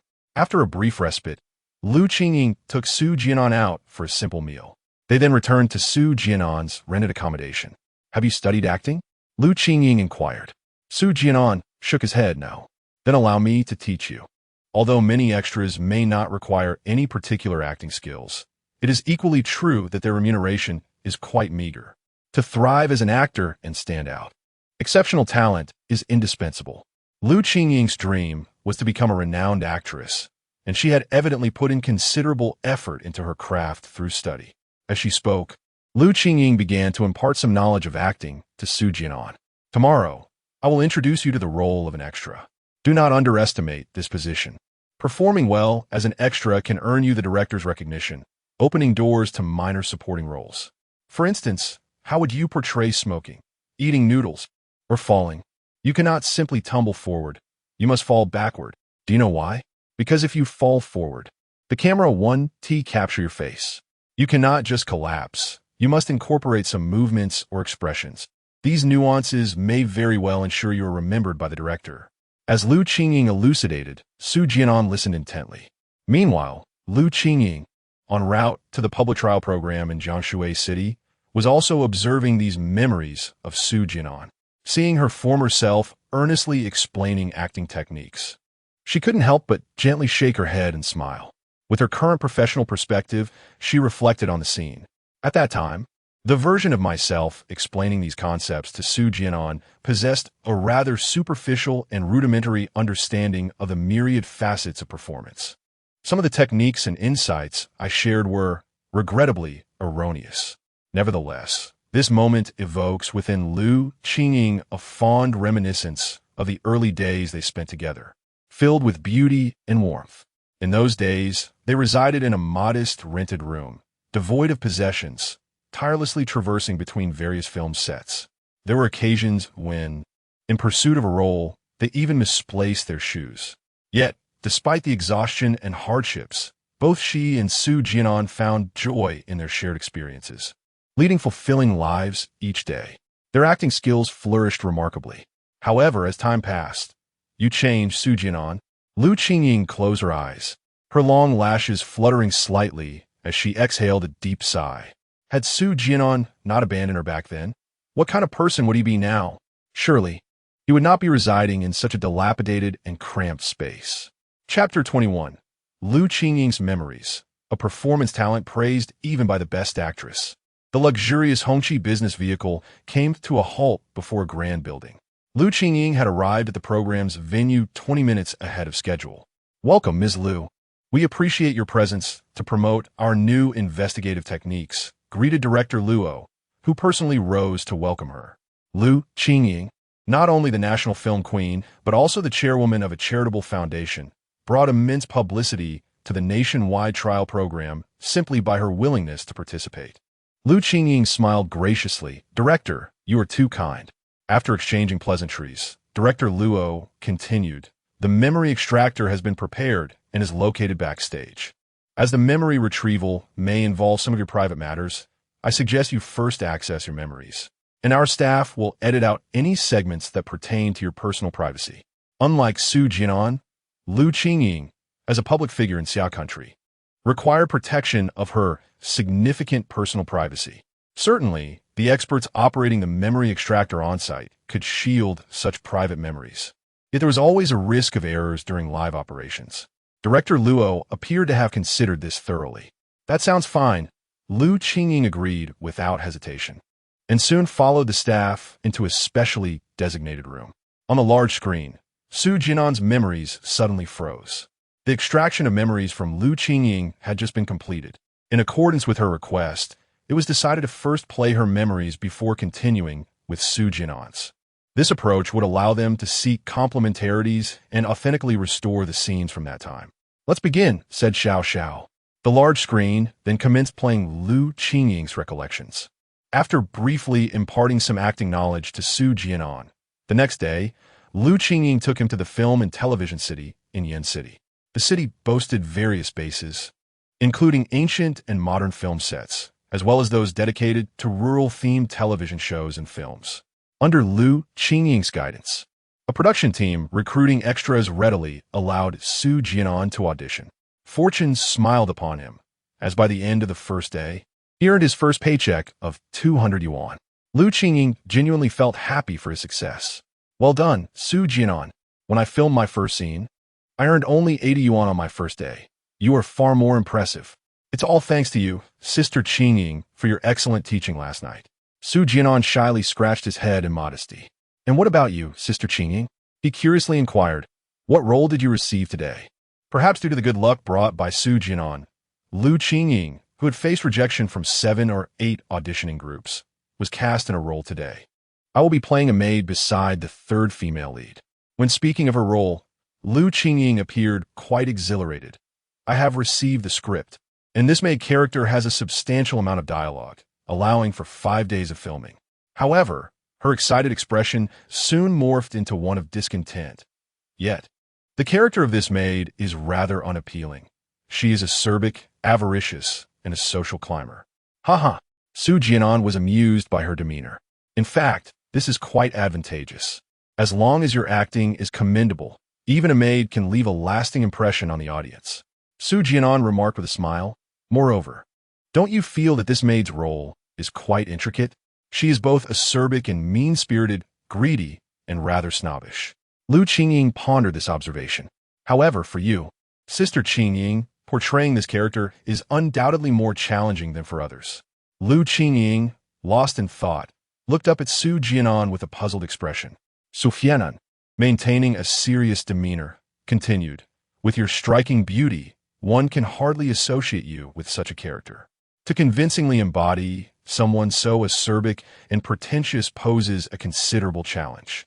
Lu Qingying scoffed lightly, her cheeks tinged with a rosy hue, the corners of her mouth curling upward. Although Su Jian'an's comment carried a hint of flattery, it held a grain of truth. Her appearance was indeed of the innocent variety, and to convincingly portray such a sharp-tongued, snobbish character would require substantial effort. Subsequently, Lu Qingying continued to impart her knowledge of acting to Su Jian'an, even providing her with several books on the subject. After sharing her insights, she returned to her own script for further study. Each day, the two would rise early to head to the film studio for shooting. Initially, Lu Qingying guided Su Jian'an into the production team.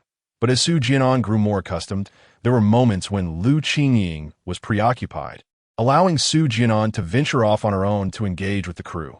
They would reunite in the evening and return to their respective rented accommodations. At times, when evening shoots were scheduled and Lu Qingying, fatigued from a long day, lacked the time to educate Su Jian'an further, a week passed in this manner. Throughout that week, Lu Qingying was engrossed in perfecting her character and paid little attention to Su Jian'an. However, during her own filming, she occasionally caught sight of Su Jian'an on set. When inquired, Su Jian'an simply smiled and explained that he had just finished his own scenes and had come to observe how Lu Qingying performed. Su Jian'an's earnest attitude caused Lu Qingying to regard him with newfound respect. She recognized that he was indeed sincere and diligent throughout the week. One day, Su Jian'an even earned a wage of 300 yuan, a commendable sum for an extra. By the way, the production team for that modern drama I introduced you to just called me. As the two departed from the film studio, walking side by side along the road, Lu Qingying suddenly recalled something and spoke up. What about that flourishing production team? Su Jian'an. Indeed, Lu Qingying nodded. They mentioned that your last performance, where you were killed on screen, was quite commendable. Your grasp of the camera was exceptional, which is why they wish for you to return to their set tomorrow for another role. This time, the character is a bit more substantial than a mere extra. It seems to be a minor supporting role with 5 lines. Lu Qingying tilted her head slightly, smiling at Su Jian'an. This is an opportunity. Will you go tomorrow? Yes. Of course, Su Jian'an replied, noticing the anticipation in her eyes without hesitation. Lu Qingying beamed with joy. You possess a remarkable talent for acting, far surpassing my own. It took me 2 months to catch the attention of a production team for a role with lines, and you've only been studying for a week. A hint of nostalgia crossed her face as she reflected on her past. Is that so? Haha, Su Jian'an said, feeling somewhat bashful as he scratched his head. You've been quite busy lately, but when I study on my own and come across intriguing knowledge or scenes from films, I often can't resist mimicking the performances. Perhaps it's related to my recent practice. Lu Qingying suddenly halted, her gaze at Su Jian'an filled with surprise. Are you saying you have already begun practicing mimetic and non-material performances? Huh. Su Jian'an apir passive. I frequently practice in front of thin air, imagining that someone or an object is seated across from me. Is that what you call non-material performance? In a live streaming room, upon witnessing Lu Qingying praise Su Jian'an, numerous comments expressed astonishment. So, Su Jian'an possesses such high acting talent? Even the acclaimed Lu Qingying has personally commended him. Wait, if Su Jian'an's acting talent is indeed so exceptional, why hasn't he become an actor? I can't find a single work he has starred in. Indeed, I find it perplexing. With such talent, he should have at least garnered some recognition, even if he didn't reach the heights of Lu Qingying. Why was he residing in such a dilapidated neighborhood when he was apprehended? It shouldn't be. Su Jian'an appears to have a good relationship with Lu Qingying at this time. There is no reason she wouldn't assist him once she became famous. Are you suggesting that after Lu Qingying gained fame, she cast Su Jian'an aside? I refuse to believe she would act in such a manner. Hey, don't misconstrue my words. I didn't imply that. What I meant was, could something have occurred later that led to their paths diverging? The comments quickly clarified. With so many fans of Lu Qingying, if someone dared to make such a statement, they would likely be exposed and criticized by her supporters. And at this moment, upon witnessing the fervent exchanges in the comments, many viewers have cultivated a profound curiosity regarding the events that transpired between the two individuals. Once neighbors who shared their acting skills and maintained a close relationship, why is it that 12 years later, one has ascended to the status of a nationally celebrated film star, while the other finds himself residing in a dilapidated community, beyond the affliction of a terminal illness? What has transpired in Su Jian'an's life over these 12 years? How did he come to endure such a dismal existence? Furthermore, why has Lu Qingying, despite her rise to fame and her numerous acts of kindness towards others, seemingly forgotten the bond she once shared with him? What, indeed, transpired between them? Chapter 22. The dark history of Lu Qingying. The two walked side by side along the broad avenue. Suddenly, Su Jian'an spoke. By the way, how do you feel about your performance as that maid? Lu Qingying's expression dimmed slightly. Not very well. She paused. I have put in a great deal of effort. But the director was not entirely satisfied. He mentioned that my sense of the camera was lacking. Additionally, he thought some of my expressions were excessively exaggerated. I truly struggle with the concept of being in front of the camera. When a lens is directed at me, I always feel somewhat anxious. I aspire to portray a sharp-tongued maid, yet my overzealousness led to a flawed interpretation of the character. Lu Qingying lowered her head, her shoulders trembling slightly. She did not reveal to Su Jian'an that it took her considerable pleading with a crew member to secure even this minor role. Furthermore, she had to film a simple scene 5 times before it was deemed acceptable. I truly am inadequate. At that moment, a hand unexpectedly extended a tissue toward Lu Qingying. She looked up to see Su Jian'an's smiling face. From tonight onwards, let us practice our performances together every evening, he proposed. It is of no consequence if we do not succeed the first time. We can perform it 10 times, 100 times. Eventually, we will get it right. Lu Qingying took the tissue and dabbed at the tears at the corners of her eyes, forcing a smile. All right. Witnessing this exchange, many audience members couldn't help but express their sentiments. It turns out that even an award-winning actress encounters numerous challenges and difficulties when first delving into acting. She struggles even with a mere maid's role. Some viewers experienced a revelation. From Lu Qingying's previous memories, I thought she was solely teaching Su Jian'an how to act. But it appears that is not the case. They are learning from each other and progressing together. At the program's site, the present-day Lu Qingying sat in the audience, observing the memories of herself on screen, along with the viewers' comments. She did not contest them, for her acting skills had indeed witnessed remarkable improvement during the time she and Su Jian'an guided one another. In a rented room, Lu Qingying pondered. How should one portray a person in despair? Sister Qingying, you give a try. All right. Lu Qingying tousled her hair, her eyes cast downward, staring at her toes. Then, suddenly, she fell to her knees, wailing and sobbing, her cries growing hoarse. Witnessing this scene, Lu Qingying in the audience found it hard to bear, turning her head slightly away. Was her earlier acting truly that poor? It was utterly embarrassing. Many viewers in the live stream chuckled. Haha, could this be the actress's dark history? Quick, record this. This is one of the few embarrassing moments from Lu Qingying. If posted online, it will undoubtedly go viral. Yet within the memory frame, Su Jian'an did not laugh. Lu Qingying, still wailing, had just completed her performance.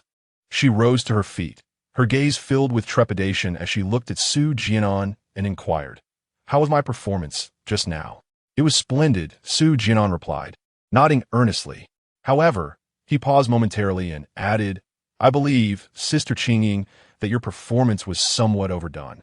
Allow me to demonstrate my interpretation of despair for you, and you may offer your critique."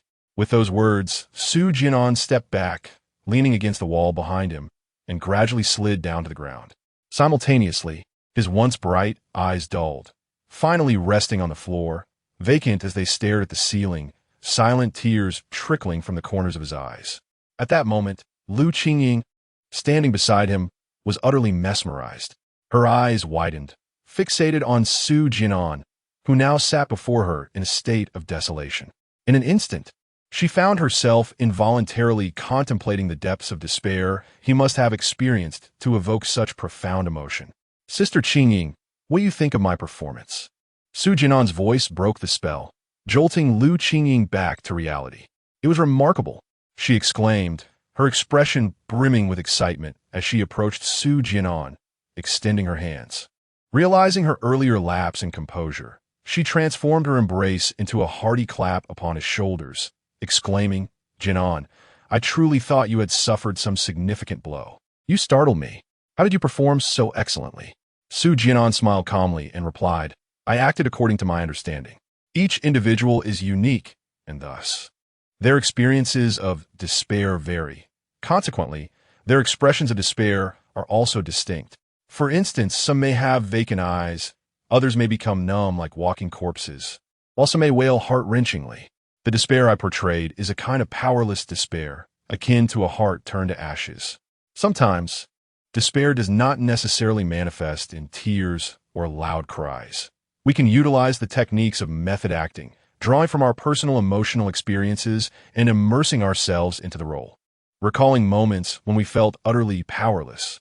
Lu Qingying, though somewhat perplexed, nodded in understanding. Her gaze towards Su Jian'an transformed into one of admiration.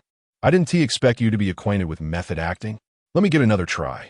Subsequently, Lu Qingying performed once more. This time, her portrayal exhibited significant improvement compared to her initial attempt. Su Jian'an stood by, offering her guidance as she practiced repeatedly. "Sister Qingying, how do you perceive Su Jian'an's performance at this moment?" Lu Qingying's position was conveniently adjacent to Lu Xiaoxiao. At that moment, the beautiful reporter could not help but lean in slightly. Her curiosity piqued. "He is quite impressive, surpassing many professional actors," Lu Qingying assessed. Setting aside personal emotions, she acknowledged with her professional insight that Su Jian'an's recent performance had indeed achieved a state of complete immersion. The profound despair of an individual is portrayed with exquisite finesse. Many seasoned actors would struggle to achieve the level of performance exhibited by Su Jian'an. Is he truly that remarkable? Lu Xiaoxiao felt a twinge of surprise. This was likely the first occasion she had heard the illustrious actress Lu Qingying bestow such high praise upon someone. Yet, her heart brimmed with increasing perplexity.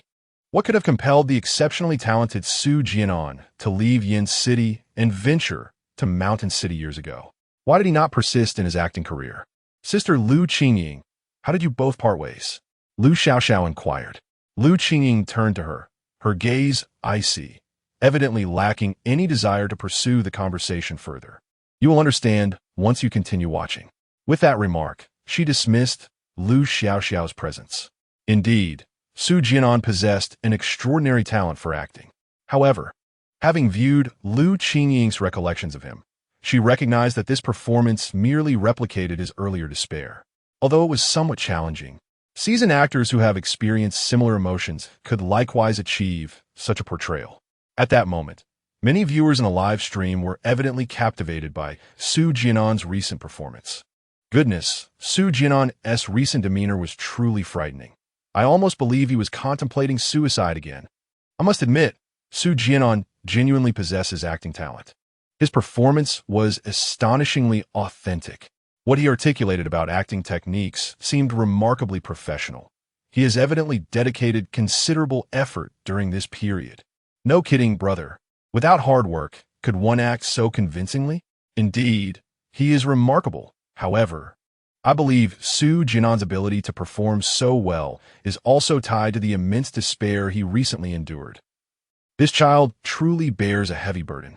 I hope he can find his way out of this darkness soon. Some viewers even forgot that this was merely a recollection. Had Su Jian'an not emerged from his earlier despair, he would not have survived to this day. Chapter 23. 12 years ago, the sweet couple, Lu Qingying's fan exclaimed. The sky has fallen. Inside the rental apartment. Qingying, what shall we perform today? Let me think. How about we reenact the drama we watched a few days ago? Sound good. Qingying, shall we act out this film segment today? All right. Qingying, how about we portray the unscrupulous boss and the beleaguered secretary? Sure. Qingying, today we 1T perform. I earned some money and will treat you to barbecue. In the days that followed, Su Jian'an and Lu Qingying consistently engaged in similar activities. During the day, they auditioned and filmed. Occasionally, they found themselves in the same production, while at other times, they worked separately. As night fell, they would perform for each other, practicing various scenarios and pointing out each other's shortcomings. During this period, they also delved into literature related to performance arts. And when they earned some money, they would occasionally indulge in lavish meals or catch a movie.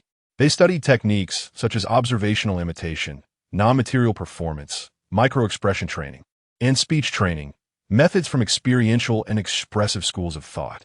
They practiced camera techniques and partner exercises and engaged in improvisational performances.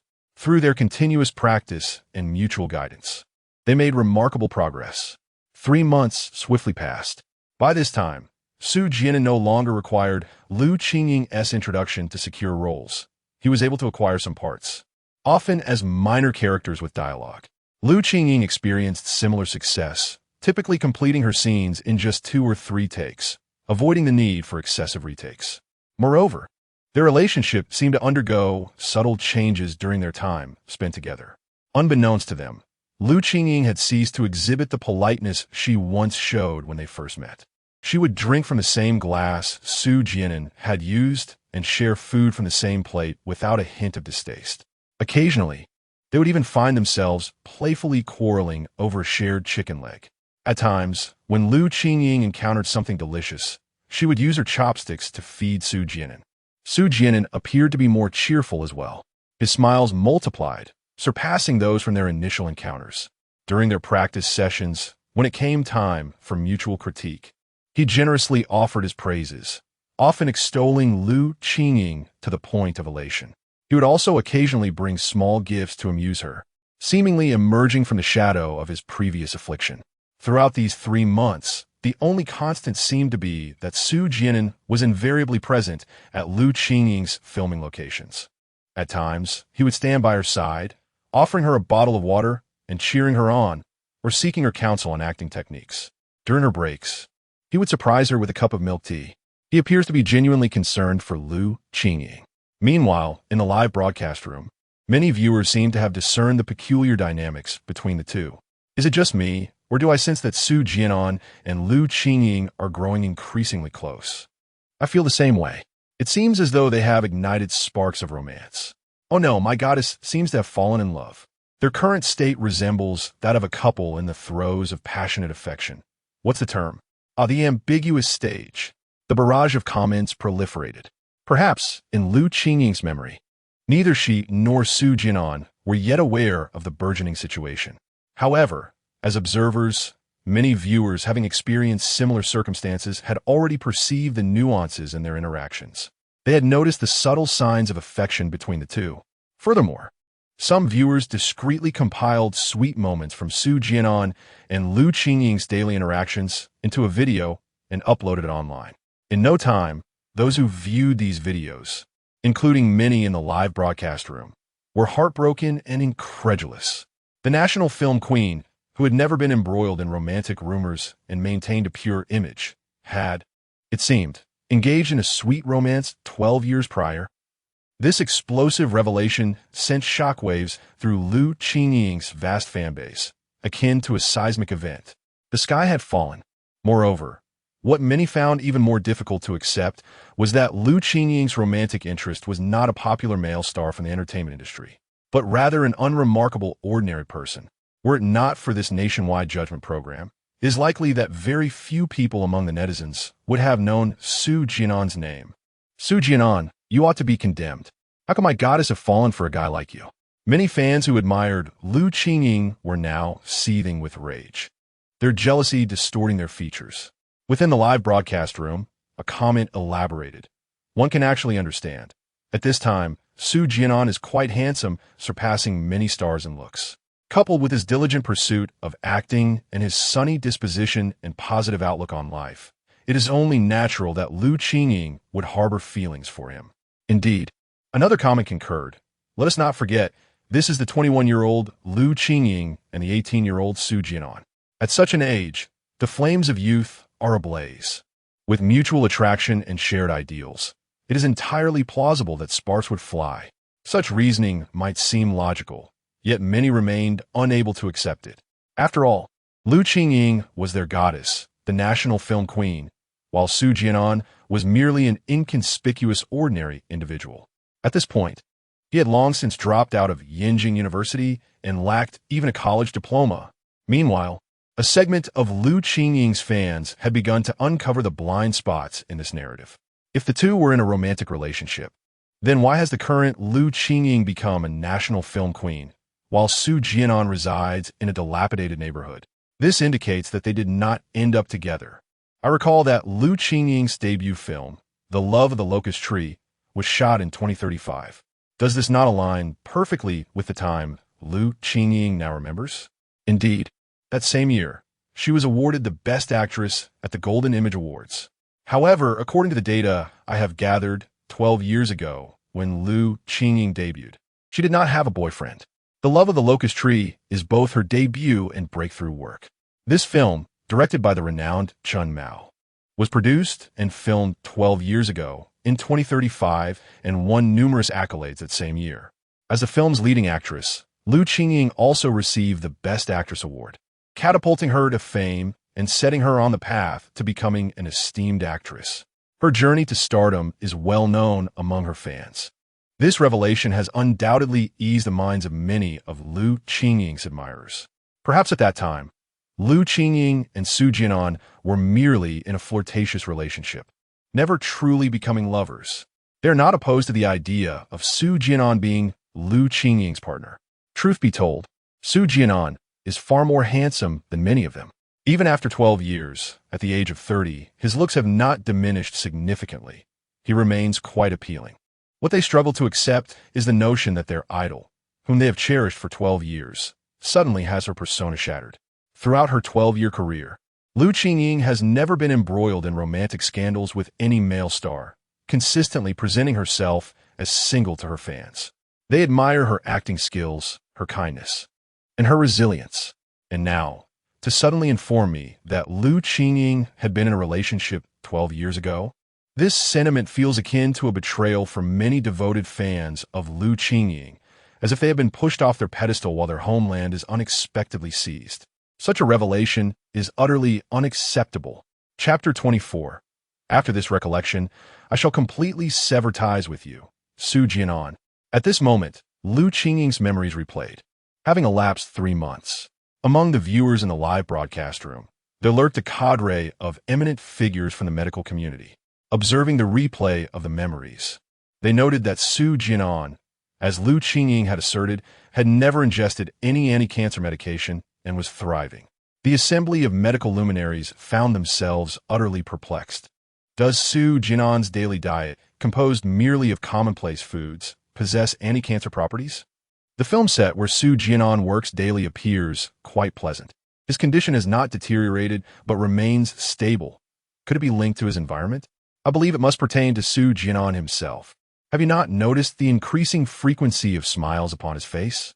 His current mindset is remarkably positive, which might very well be the key to maintaining his stable condition. The power of love is truly magnificent. I suspect his relationship with Lu Qingying plays a role in this.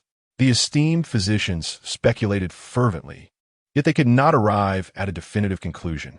Some of these medical experts shook their heads, opting to abandon the conundrum altogether. Viewing Su Jian'an's memories as a narrative was, in fact, rather pleasant. After all, as Su Jian'an's recollections continued to unfold, should he truly uncover a method to treat cancer, they would undoubtedly discern some clues. Glancing at the barrage of comments in the live feed, certain medical elites found themselves ignited by a sense of gossip. Speaking of which, it seems Su Jian'an ultimately did not pursue acting. I have never encountered any of his works and remain curious as to why he abandoned his acting career. Meanwhile, among the audience, Lu Xiaoxiao's curiosity regarding the relationship between Lu Qingying and Su Jian'an was piqued once more. Even though she was aware that Lu Qingying appeared reluctant to discuss her relationship with Su Jian'an, her intense curiosity compelled her to inquire once again. Sister Qingying, have you and Su Jian'an become romantically involved? Lu Qingying cast a dispassionate glance in her direction, and just as Lu Xiaoxiao anticipated another rebuff, she was taken aback when Lu Qingying replied, "Yes, we dated, and then we broke up." Lu Xiaoxiao's eyes widened in disbelief. However, Lu Qingying remained silent. In truth, as she prepared to unveil her memories, Lu Qingying had resolved to confront and accept this failed relationship with equanimity. She intended to completely sever ties with Su Jian'an and her past self. Within the film set, Lu Qingying had just finished filming a scene as a supporting character, but it had not met the director's expectations, prompting a request for a retake. "Jiang Qingqing, your expression just now lacked sufficient panic. Additionally, when the thug lunges towards you, it would be prudent to exhibit a counteraction, such as seizing the nearby pillow and striking the ruffian with it." The reason for the scene's inadequacy does not rest upon Lu Qingying as a mere supporting character, but rather lies with the lead, Jiang Qingqing. The director was elucidating the recent scene to Jiang Qingqing while Lu Qingying rested nearby. At that moment, Lu Qingying suddenly spotted Su Jian'an among the audience. It was as if they shared a silent understanding.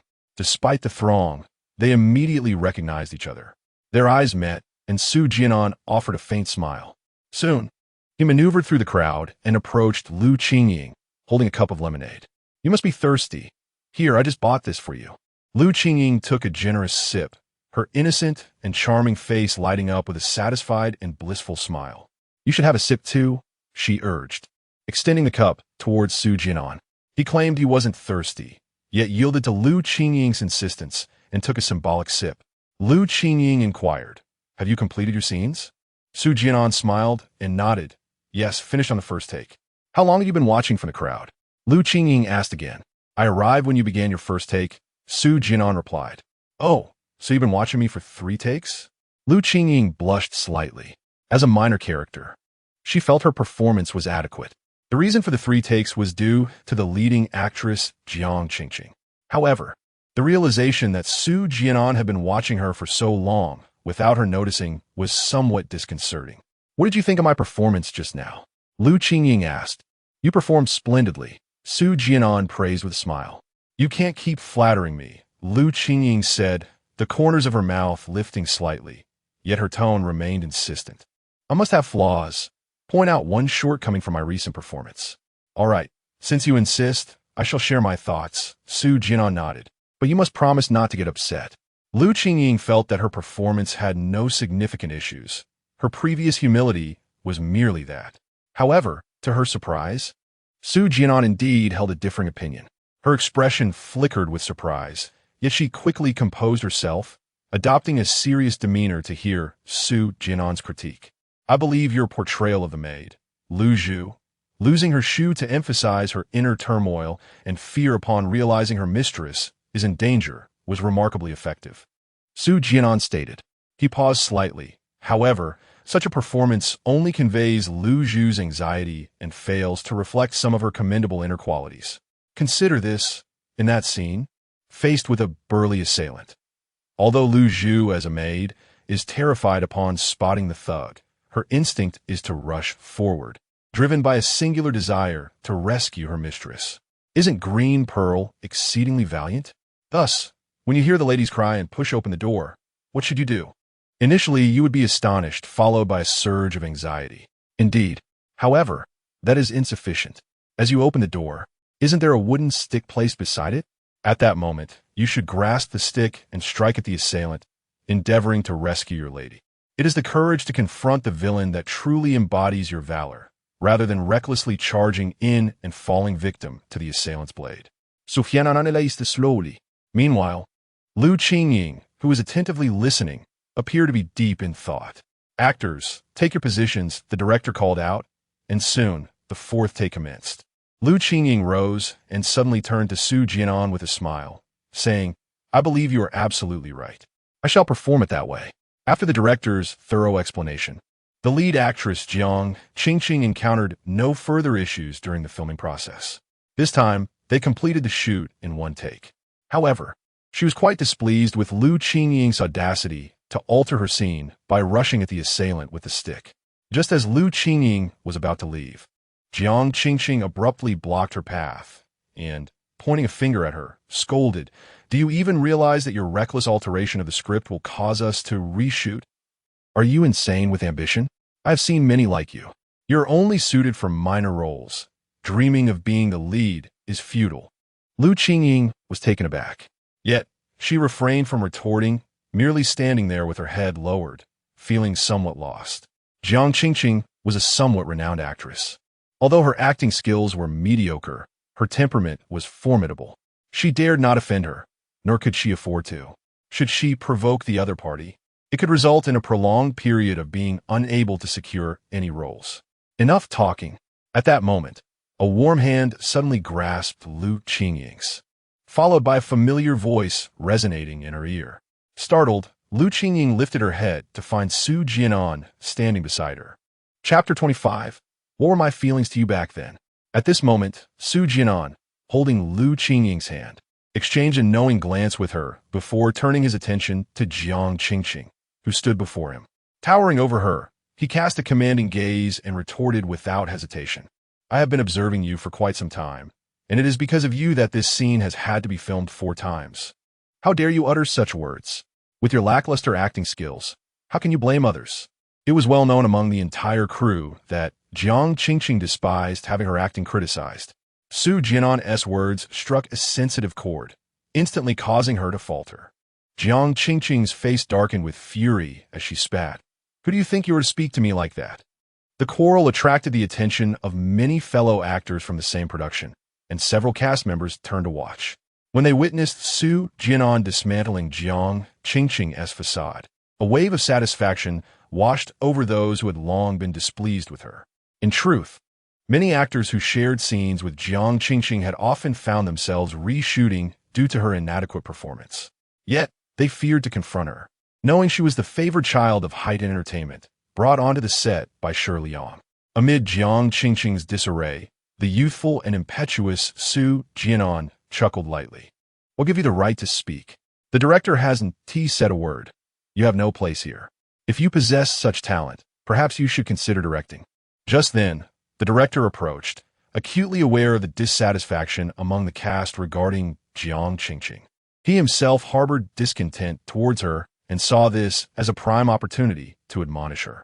After glancing at Su Jian'an, he nodded to Lu Qingying and remarked, Your performance just now was commendable.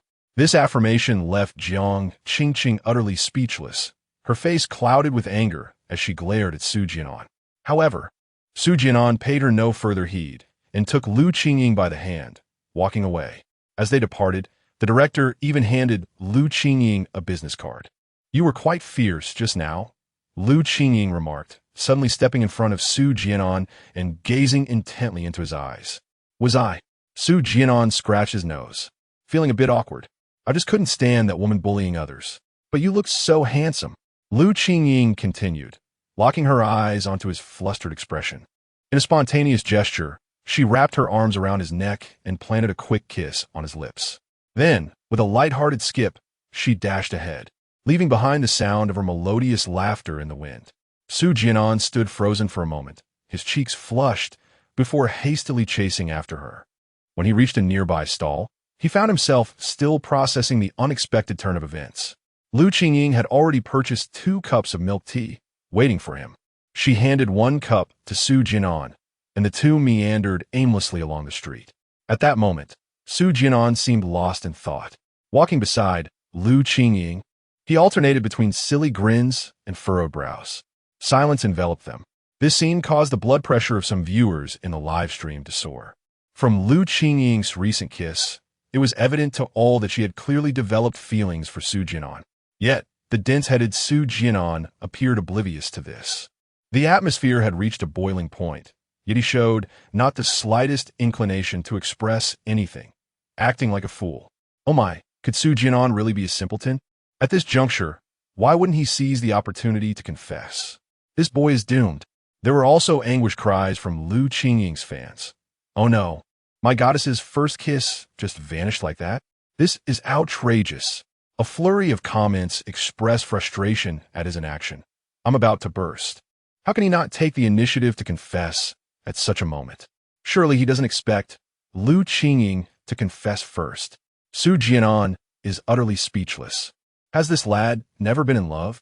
He has never seen the world, it seems. Ultimately, it was Lu Qingying who broke the silence. By the way, the actor you just criticized is named Jiang Qingqing. She is a somewhat well-known star. I heard from the crew that she was introduced to the group by the heir of Tianhai Entertainment, Shirley Yang.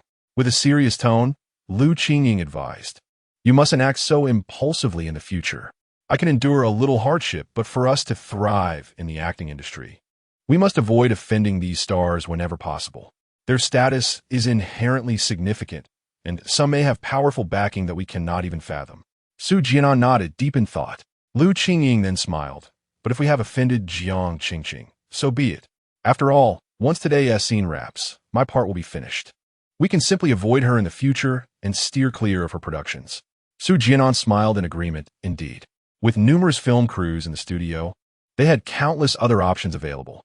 Meanwhile, Lu Qingying in the audience began to furrow her brow slightly.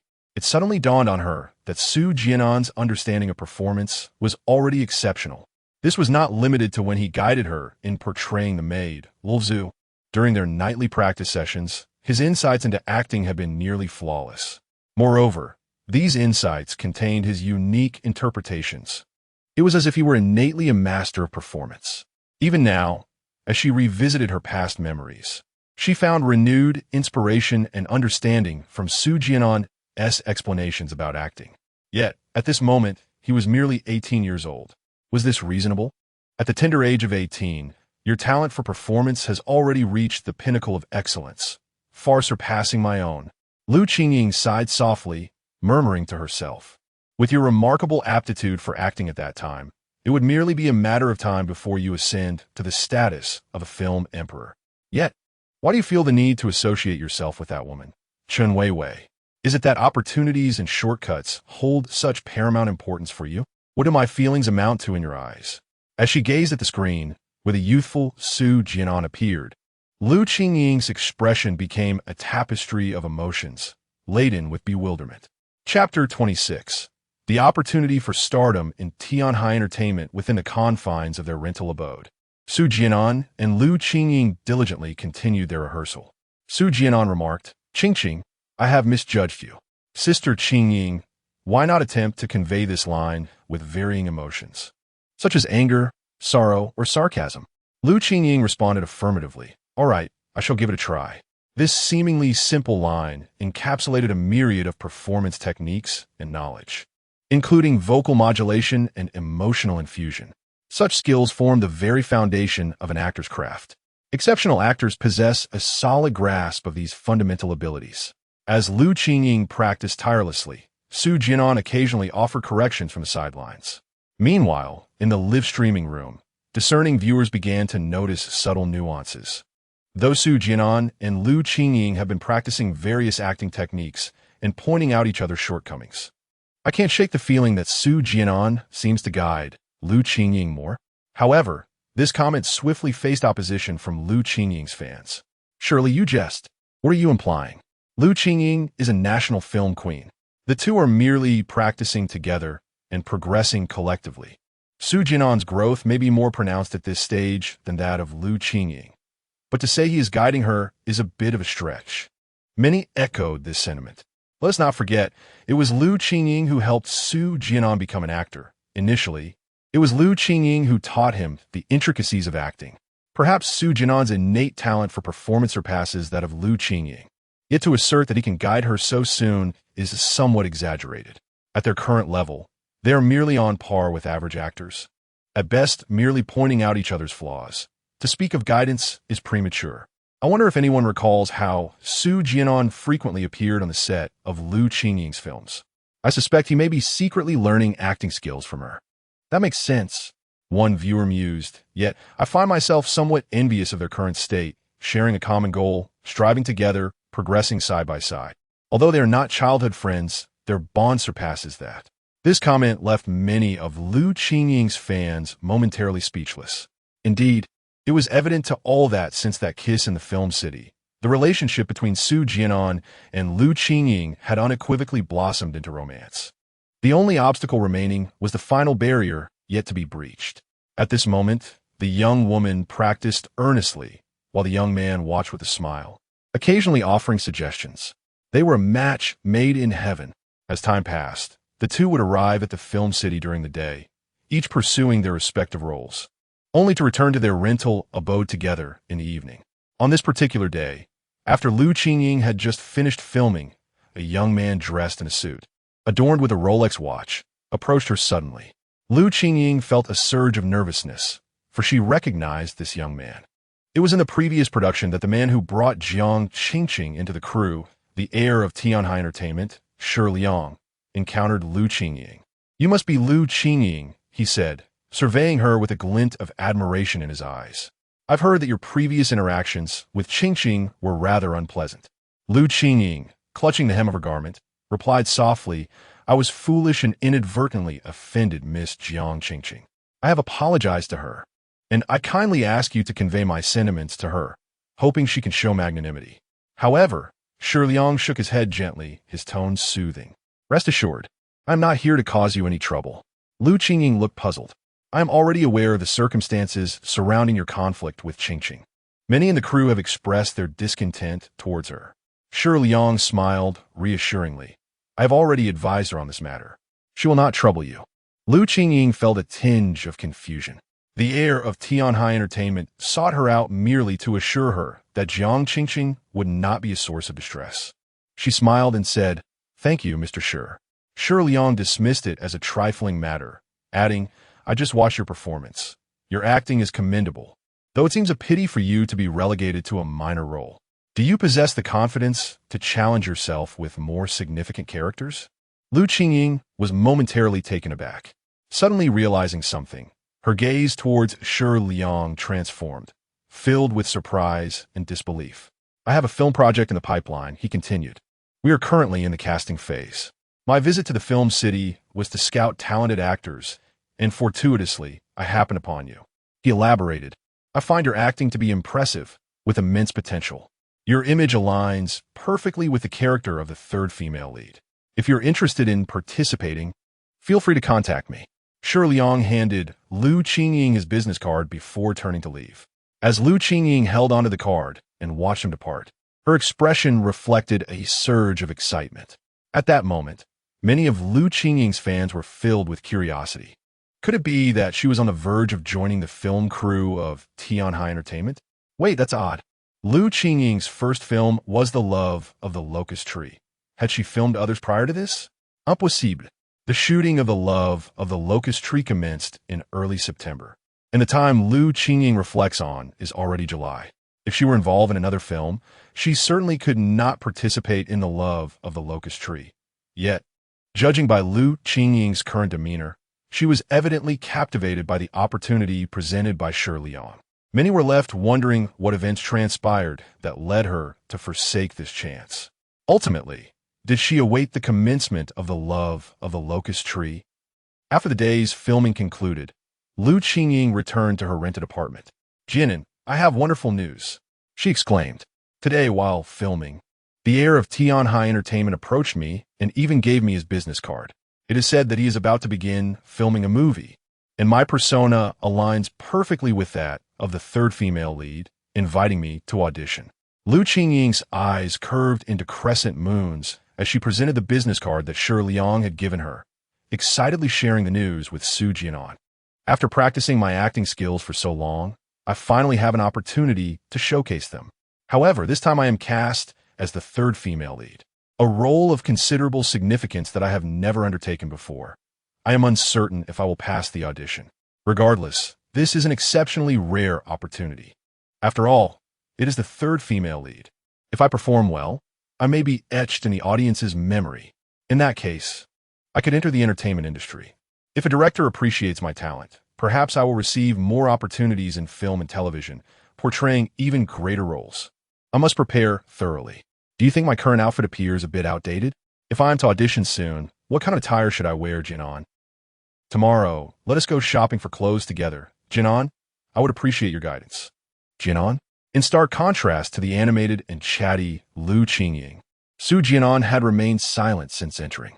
Observing the excitedly murmuring Lu Qingying before him, his expression suddenly darkened. Chapter 27. Can Su Jian'an hinder Lu Qingying's rise to fame? A petty man, Jian'an, what troubles you? You appear quite discontented. Did you encounter challenges during today's filming? Please, share with me. At that moment, Lu Qingying noticed that Su Jian'an seemed somewhat displeased. It's nothing, Su Jian'an forced a smile. Qingying, perhaps you should reconsider attending. Lu Qingying, momentarily confused, asked. Reconsider going where? I mean, you might want to skip the audition that Shi Liang invited you to, Su Jian'an replied. This time, Lu Qingying understood, but was left perplexed. Why? She had never forgotten her dreams. No one could fathom the joy she felt upon receiving Shi Liang's business card. Such an opportunity was rare for an obscure actress like her. If she missed this chance, she had no idea when she might be noticed by talent scout or director again. Su Jian'an expressed his concern. I have heard that Shi Liang is not a good character. I worry for your safety. Lu Qingying let out a sigh of relief. I am aware of the rumors surrounding him. Su Jian'an pressed. Then why do you still intend to go? Lu Qingying replied. Have you considered the possibility that the rumors might be unfounded? I know Shi Liang has a questionable reputation, but he is also the manager and talent scout for Tianhai Entertainment, possessing considerable resources. Seeing Su Jian'an's somber expression, she reassured him. I've heard that Shi Liang favors established stars. He likely wouldn't take notice of a lesser-known actress like me. Besides, I will ensure my own safety. Rest assured, I will merely meet him and one linger. She had heard that Shi Liang was recently involved with Jiang Qingqing, which she believed would deter any undue attention towards herself. Moreover, during their previous encounter, Shi Liang had left a favorable impression, complimenting her acting before departing with nothing more than a business card. In Lu Qingying's perspective, Shi Liang's presence in the film city was solely for the purpose of scouting actors. She was not the only one receiving his business card. Others likely did as well. If she failed to seize this opportunity, it would simply be handed to someone else. Yet, Su Jian'an remained adamant. Qingying, let us forego this opportunity. We should focus on honing our skills. There will be other chances in the future. Grant me a month, and I will find you a role far superior to this one. Lu Qingying was momentarily speechless. She understood that Su Jian'an's words were merely an attempt to dissuade her from meeting Shi Liang. Both of them were obscure actors. Did he truly possess the connections and resources to promise her a better role? What right did he have to assert such a claim? Within the film studio, the presence of aspiring actors like Lu Qingying and Su Jian'an is most prevalent. There are perhaps 8,000 of such actors, each harboring dreams of stardom. Yet, how many among them truly attain fame? Lu Qingying has witnessed individuals who have spent a decade as extras, with their most significant roles being mere supporting characters. Opportunities are not merely awaited. When they arise, it is imperative to seize them. Jian'an, there is no need for further discussion, Lu Qingying declared as she rose. I shall not relinquish this opportunity. Rest assured, I will take care of myself. Tomorrow, I will not accompany you to the film studio. Instead, I shall procure attire for the audition. The two parted on an unsatisfactory note, returning to their respective rooms. Lu Qingying felt a tinge of melancholy, but swiftly composed herself. She dialed the number on the business card of Shi Liang, and they arranged to meet the following afternoon at a bustling Western restaurant not far from the film studio. Meanwhile, in a live broadcast chat room, many viewers express their discontent. Why is Su Jian'an trying to obstruct Lu Qingying? I cannot comprehend. This is a role for the third female lead, and Lu Qingying has finally earned such an opportunity. Yet Su Jian'an is preventing her from pursuing it? So, the reason Lu Qingying did not join Shi Liang's production was due to Su Jian'an's interference? I also find Su Jian'an's reaction excessive. Is this what they call possessiveness? This is quite alarming. You won't even allow Lu Qingying to meet with another man? From Lu Qingying's recollection, I perceive no issue with Shi Liang. It merely seemed like a casual conversation. I too believe Shi Liang is quite amiable. It is Su Jian'an's jealousy that is disproportionate. This opportunity is incredibly rare for Lu Qingying. Su Jian'an should be more cognizant of this and refrain from obstructing her, even if he is concerned for her. Shouldn't he accompany Lu Qingying instead? Conversely, some viewers held differing opinions. Initially, I had a favorable impression of Su Jian'an, but now I feel his controlling tendencies are excessive and somewhat petty. Perhaps Lu Qingying's decision not to end up with him is indeed the right one. Indeed, in the entertainment industry, male and female actors often share scenes together. If Su Jian'an cannot even accept Lu Qingying meeting another man, I shudder to think of the conflicts that may arise in the future. It is likely a personal issue for Su Jian'an, having been abandoned by his parents. He inherently possesses a lack of security. Now that Lu Qingying and he are in a tacit relationship, especially with her beauty, he fears losing her. Hence his intense reaction. I can understand, but I cannot condone it. Other comments emerged, casting further doubts. Do you think that Su Jian'an's obstruction of Lu Qingying's meetings with Shi Liang could stem from Lu Qingying's prior achievement in garnering the attention of a talent scout? After all, his acting prowess surpasses that of Lu Qingying, yet it is she who has caught the eye of the scout first. Might this have led to a sense of imbalance within him? Indeed, such a possibility exists. His jealousy towards Lu Qingying could very well motivate him to prevent their encounters. If that is the case, Su Jian'an's actions seem rather petty. Opportunities are not afforded to everyone. What grounds does he have for feeling aggrieved? Furthermore, could he not adopt a broader perspective and wait for Lu Qingying to attain fame before he too seeks recognition? Given Su Jian'an's current circumstances, it seems unlikely that he will have the chance to benefit from Lu Qingying's future success, as he may very well distance himself from her before that happens. Chapter 28. The Restaurant Turmoil. The unconscious Lu Qingying on the large screen. The memories of Lu Qingying continued to replay. She cherished this opportunity immensely. The following morning, she gently knocked on Su Jian'an's door, hoping to have a sincere conversation with him once more. However, no response came. Thus, she ventured to the commercial street alone and purchased a rather expensive dress. By 5 in the afternoon, Lu Qingying arrived at the Western restaurant where she was to meet Shi Liang. The restaurant was chosen by Lu Qingying, bustling with patrons. Observing this, many in the live stream expressed their admiration through comments. From Lu Qingying's choice of meeting time and location, it is evident that she possesses a sense of self-protection. Meeting Shi Liang in the afternoon, rather than in the evening, and selecting a place with heavy foot traffic speaks volumes. Su Jian'an is truly overthinking. We live in a society governed by law. In such a public space, even if Shi Liang harbored ill intentions, would he dare to act recklessly? Not long after Lu Qingying settled at her table, Shi Liang's figure soon appeared in the restaurant. Upon seeing her chosen spot, his brow furrowed slightly, and he smiled, saying, "Miss Lu, this setting may not be conducive for discussion. I have reserved a private room. Perhaps we could converse there instead?" A private room? Lu Qingying hesitated momentarily. Sensing her apprehension, Shi Liang explained with a smile, "I have no ulterior motives, nor am I specifically targeting you. You must understand, given my status, it is unwise to be in such a public place. It could attract unwanted attention. In all my prior discussions with other actors, I chose quieter private rooms." After a brief pause, Shi Liang continued, "If you still have reservations, we could opt for a semi-private room. While its soundproofing may not match that of a private room, it is certainly quieter than here." Having made concessions, Shi Liang's efforts were evident. To insist on remaining in the public area would seem rather inconsiderate. Lu Qingying smiled and agreed, "All right." The two proceeded to the room Shi Liang had reserved. It was indeed semi-private. enclosed by screens and curtains that shielded them from prying eyes. Yet some sound from other patrons could still be heard.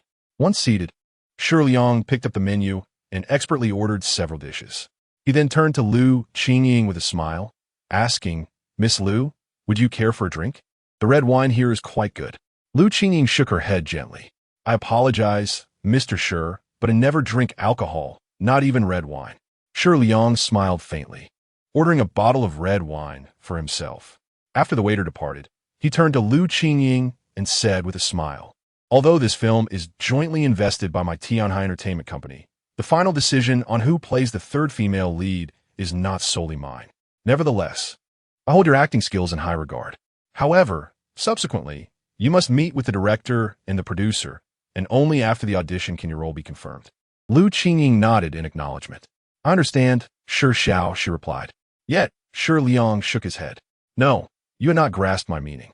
You will inevitably need to participate in some social engagements with the producer and director. I have granted you this opportunity, and you must learn to seize it. If you refuse to share even a drink with the director..." Shi Liang's implication was unmistakable. Lu Qingying realized that if she abstained from alcohol today, not only would she likely fail to impress the director, but she might also find herself at odds with Shi Liang. Yet, Shi Liang remained unaware, in truth. She had consumed liquor before, and her tolerance was decent. The two engaged in a discussion regarding acting. Soon, the waiter presented their meal, accompanied by a bottle of unopened red wine. "Sir, shall I open the wine now?" the waiter inquired. "Yes," Shi Liang nodded. The waiter poured 2 glasses of red wine, and Shi Liang turned his gaze toward Lu Qingying.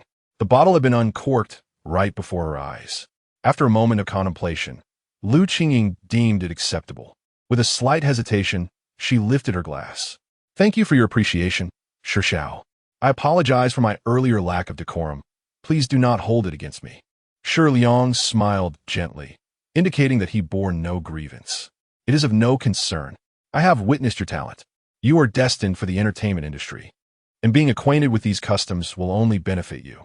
As they dined, their conversation continued, primarily revolving around Shi Liang's inquiries about Lu Qingying's acting experiences and her questions regarding his upcoming film.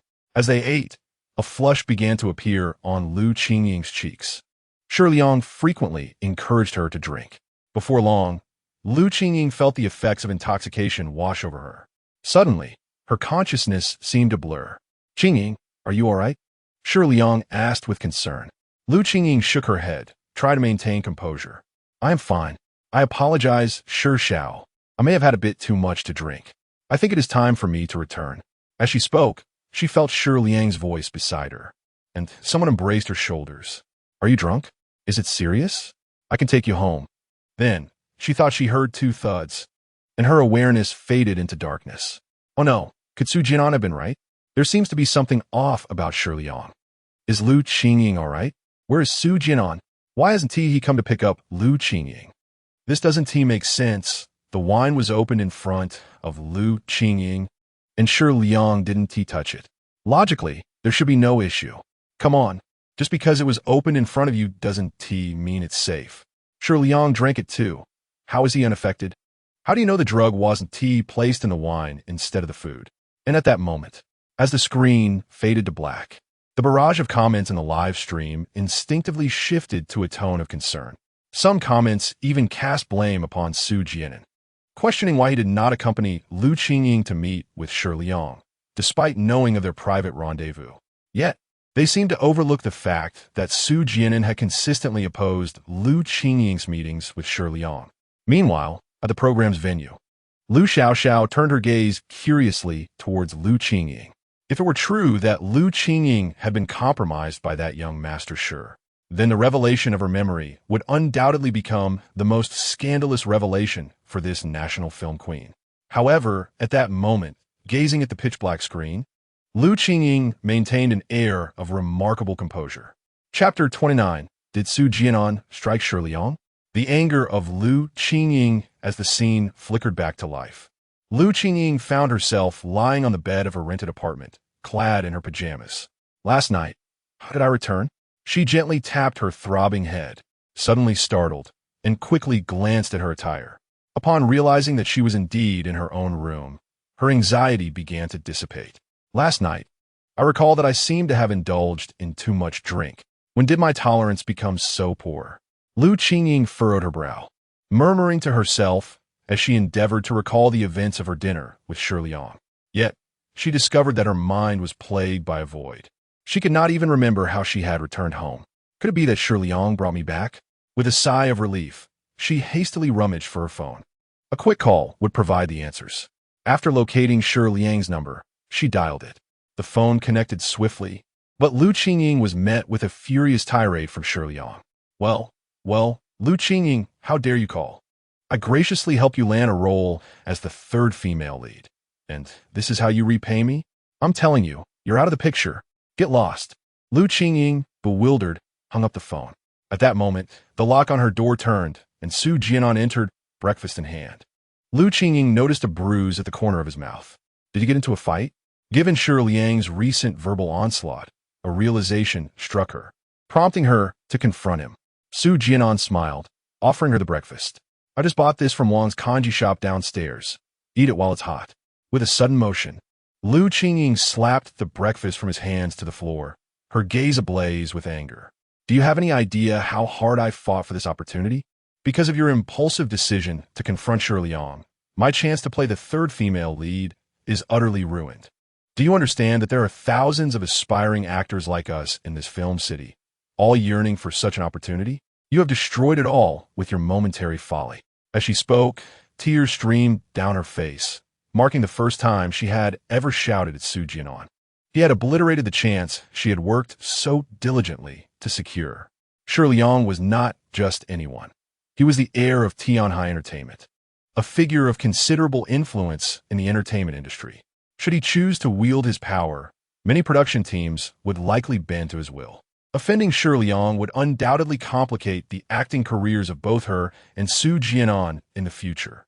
Furthermore, even if Su Jian'an acted out of concern for her, why could he not have calmly discussed the matter with Shi Liang to grasp the full context? Why did Su Jian'an resort to such an extreme method as fighting to resolve an issue when there were far gentler alternatives available? At that moment, observing the breakfast that lay scattered on the ground after being knocked over by Lu Qingying, Su Jian'an remained remarkably composed. He exhibited neither anger nor engaged in any argument with Lu Qingying. Instead, he quietly moved aside, picked up a broom, and diligently cleaned the mess from the floor. Shi Liang is not a good person, he remarked, opening his mouth as if to say more, yet ultimately refrained from speaking further upon witnessing Lu Qingying's irate demeanor. He simply lowered his head, acknowledging his mistake. This is my fault. I apologize. I should not have acted so impulsively and fought with Shi Liang. Lu Qingying regarded him, feeling an overwhelming sense of exhaustion. You should go back. I need some time alone. Meanwhile, in the live broadcast room, the audience erupted in astonishment. Wait, did Su Jian'an actually fight Shi Liang? This kid, I didn't see it coming. He has a bit of a tiger in him. Ultimately, he is still too young. Young people tend to act impulsively. I worry that a person as impulsive as Su Jian'an might resort to domestic violence if he ends up with Lu Qingying. You need not worry. Just look at Su Jian'an now. He clearly did not end up with Lu Qingying. Speculation filled the comments. Do you think Shi Liang was seen by Su Jian'an while escorting Lu Qingying home, which led to their altercation? That is indeed a possibility. Many comments expressed their agreement. At the program site, observing the scene on the screen, Lu Xiaoxiao suddenly furrowed her brow. Tianhai Entertainment Company. I believe there was a scandal involving them. Let me check. Lu Xiaoxiao opened her phone, preparing to investigate past news regarding Tianhai Entertainment. Just then a cool, detached voice interrupted her. No need to look it up. Shi Liang is indeed deserving of Su Jian'an's actions. Lu Xiaoxiao turned her head to see Lu Qingying, who stated flatly, 10 years ago, Shi Liang was exposed for exploiting multiple female stars and subsequently incarcerated. That scoundrel! A flicker of disdain crossed Lu Qingying's eyes at the mention of Shi Liang. Then you? Lu Xiaoxiao inquired curiously. You'll find out for yourself. Lu Qingying curtly interrupted her question. Later, in Lu Qingying's room, after Su Jian'an departed, she pondered for a moment before picking up her phone. She dialed Shi Liang's number again, wishing to apologize. However, to her surprise, she found that this time, her call went unanswered. Shi Liang had blocked her. Sitting on her bed, Lu Qingying's expression reflected confusion as she struggled to comprehend the situation. By the following day, Lu Qingying's anger had subsided considerably. When Su Jian'an returned with breakfast to her room, she refrained from overturning it as she had the previous day. Forget it. What has happened. Observing the somewhat anxious Su Jian'an, Lu Qingying let out a sigh and remarked, "It is futile to blame you now. Moreover, it is partly due to my influence." "Qingying Jia, are you not angry anymore?" Su Jian'an's face broke into a smile as he eagerly opened the breakfast box, using chopsticks to offer Lu Qingying a small steamed bun. "Try this delightful bun I bought." As Lu Qingying took a bite of the bun, he finally exhaled in relief, his expression filled with anticipation. "Isn't it quite fragrant?" "Indeed, it is." Lu Qingying nodded. Suddenly, she extended her hand and playfully tapped Su Jian'an on the head. "You truly must not be so impulsive in the future." "I promise," Su Jian'an declared, standing at attention and saluting, his foolish grin unwavering. Lu Qingying found herself at a loss with him, merely sighing as she continued, "Having offended Shi Liang, we shall face the consequences. When we go to the film city today, brace yourself, do not expect to land any roles." Su Jian'an nodded vigorously like a chick pecking at grains. "It's all right. Xingyingyia. I assure you that you will secure roles even greater than those you have now, with more substantial scenes." Lu Qingying chuckled. "You always paint such grand visions for me." Chapter 30. The True Nature of Shi Liang. We misjudged Su Jian'an. In the live broadcast room, upon witnessing this scene, many fans of Lu Qingying could not help but feel envious of Su Jian'an once more. Wow, is our goddess Qingying really forgiving Su Jian'an already? Such a wonderful character. I can hardly believe it. Lu Qingying was so easy to appease in her youth. This fellow Su Jian'an is truly oblivious to the fortune he possesses. Brothers, I'm feeling quite envious. Who is a time machine? Let me travel back and give that brat a piece of my mind. So he dares not anger our Lu Qingying again. Damn, in this lifetime, I wonder who will be fortunate enough to marry a woman like Lu Qingying. I would gladly sacrifice 10 years of my life. I would even sacrifice 20. At that moment, Lu Qingying found herself amused yet contemplative. She never expected that the grand promises Su Jian'an had made to her would actually come to fruition. However, it was all achieved through her own diligence, with no connection to him whatsoever. In a flashback, after having breakfast, Lu Qingying and Su Jian'an arrived at the film studio. Both had steeled themselves for the likelihood of being suppressed by Shi Liang, prepared to not receive any roles. Yet, unexpectedly, it seemed Shi Liang had not acted upon that. In fact, just like any other day, they received roles as usual. The subsequent days, 2nd, 3rd, and even the 5th, saw them consistently landing parts. Shi Liang's presence was conspicuously absent from the film studio. At this moment, even Lu Qingying, no matter how naive, sensed that something was amiss. It was important to note that Su Jian'an had previously been correct. Shi Liang was not a benevolent individual. There had been instances where young actors who had offended him found themselves unable to secure any substantial roles for an entire month, relegated instead to background acting. "Jian'an, tell me honestly, what transpired that day after I got drunk?" On this day, after completing their shoot, as they walked along the verdant path, Lu Qingying suddenly asked with a serious expression, "What happened between you and Shi Liang?" Su Jian'an halted his steps, pausing in silence for a moment before responding, "Sister Qingying, isn't this matter behind us now?" He seemed reluctant to revisit the topic. Lu Qingying fixed her gaze into his eyes. "All right." Under her pressing inquiry, Su Jian'an finally recounted the events leading to his confrontation with Shi Liang that fateful day. In truth, Su Jian'an had always opposed Lu Qingying meeting Shi Liang. He was deeply concerned that an unexpected incident might occur during their encounter. Upon realizing how much Lu Qingying valued this opportunity and her resolute decision to meet with Shi Liang, he understood that his attempts to dissuade her were futile. Thus, he chose to protect her discreetly in his own way.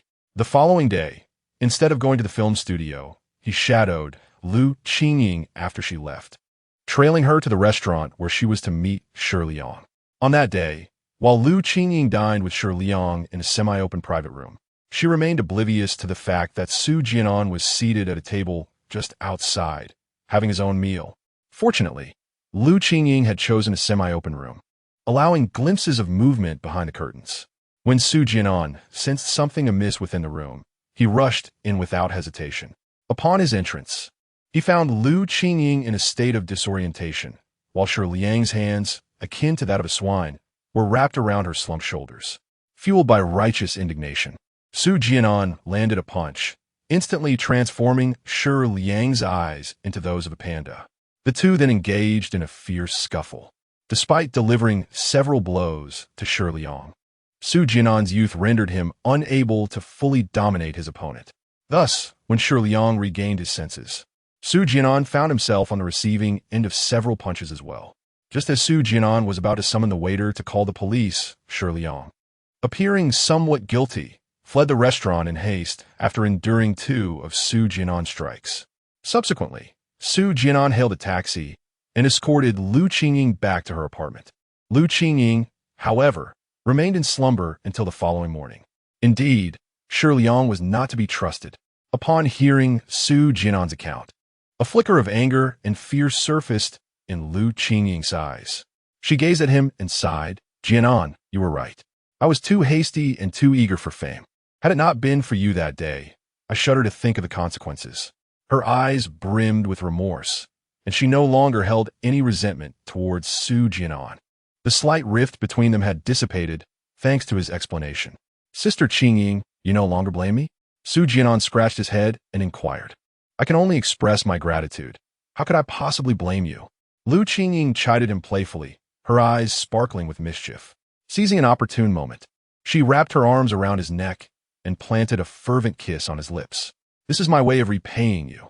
Observing the astonished expression on Su Jian'an's face, Lu Qingying's lips curled into a teasing smile as she provocatively added, "Is that enough?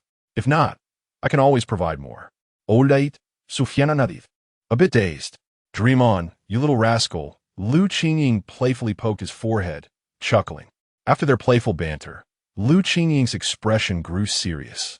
"However, after hearing your account of that day, I now have a clearer understanding of why Shi Liang has refrained from overtly troubling us lately. He, too, is apprehensive, afraid that we might push him too far and escalate the situation." Su Jian'an nadid thoughtfully. Lu Qingying continued, "Nevertheless, we must remain vigilant. Just because Shi Liang is reluctant to confront us openly does not mean he won't resort to covert tactics."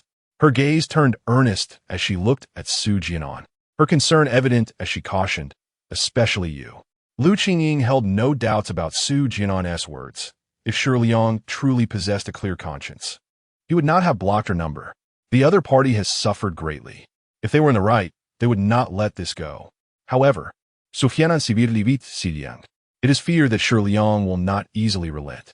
Meanwhile, in the live broadcast room, some viewers have unearthed Shi Liang's past scandals. "We truly misjudged Su Jian'an. 10 years ago, Shi Liang was reported for assaulting multiple artists and ultimately ended up in prison. Tianhai Entertainment Company was also embroiled in scandal and dissolved 8 years ago.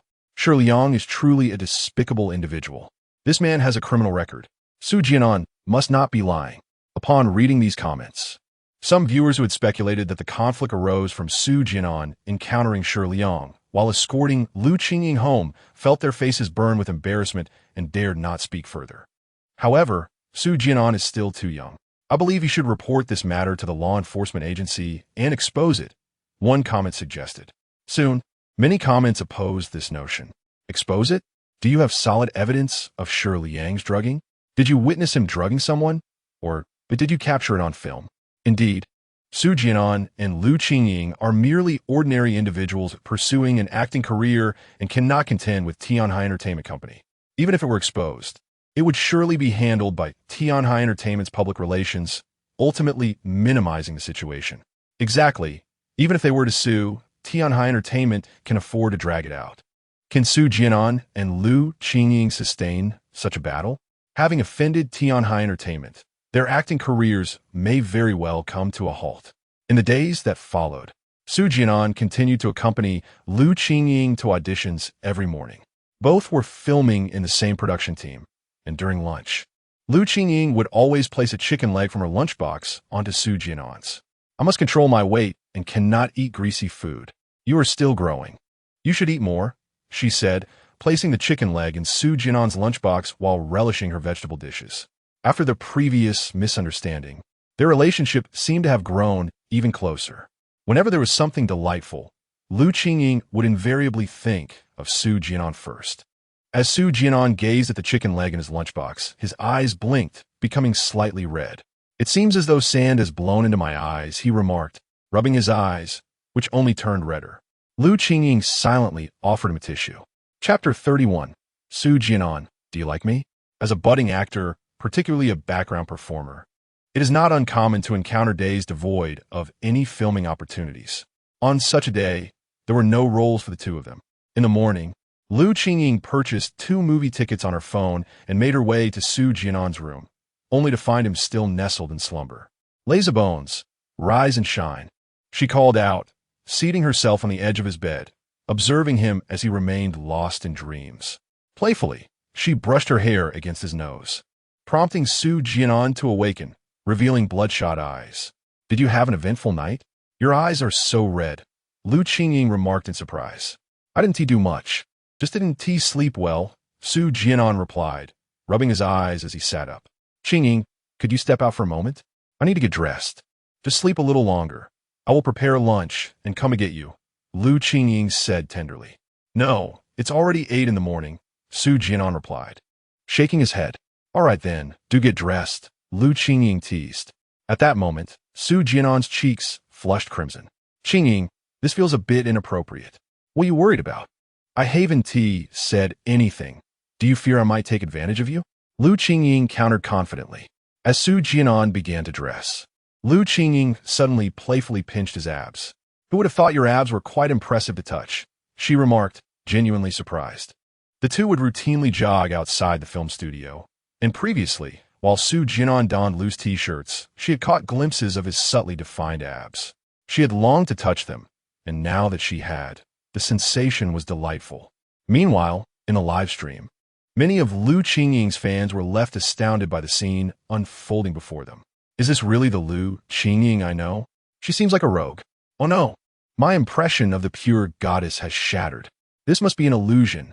Please tell me this isn't real. Curiosity had long surrounded the fans regarding Lu Qingying's true self beyond the screen. Yet, as memories from her past were unveiled, they discovered a different facet of their goddess. However, the contrast was rather stark. The national film queen, exuding purity and beauty, was now boldly engaging with her romantic interest in such a familiar manner. In the audience, Lu Xiaoxiao glanced sideways at Lu Qingying, observing a faint blush adorning her typically stoic face. The memories replayed. When Lu Qingying extended an invitation to Su Jian'an to join her for a movie, he unexpectedly declined. Qingying, I have some personal matters to attend to. You should go by yourself, he said, now fully dressed and shaking his head. Oh, very well then, Lu Qingying replied. Lu Qingying departed from Su Jian'an's room, glancing at her phone, which displayed 2 movie tickets that she regrettably had to cancel. The following day, Lu Qingying knocked on the door, hoping to accompany Su Jian'an to the film studio for shooting. With dark circles under his eyes, Su Jian'an opened the door and apologized, stating, I'm sorry, Qingying, but I will not be filming today. My affairs remain unfinished. Thus, Lu Qingying had no choice but to venture to the film studio alone. Days passed.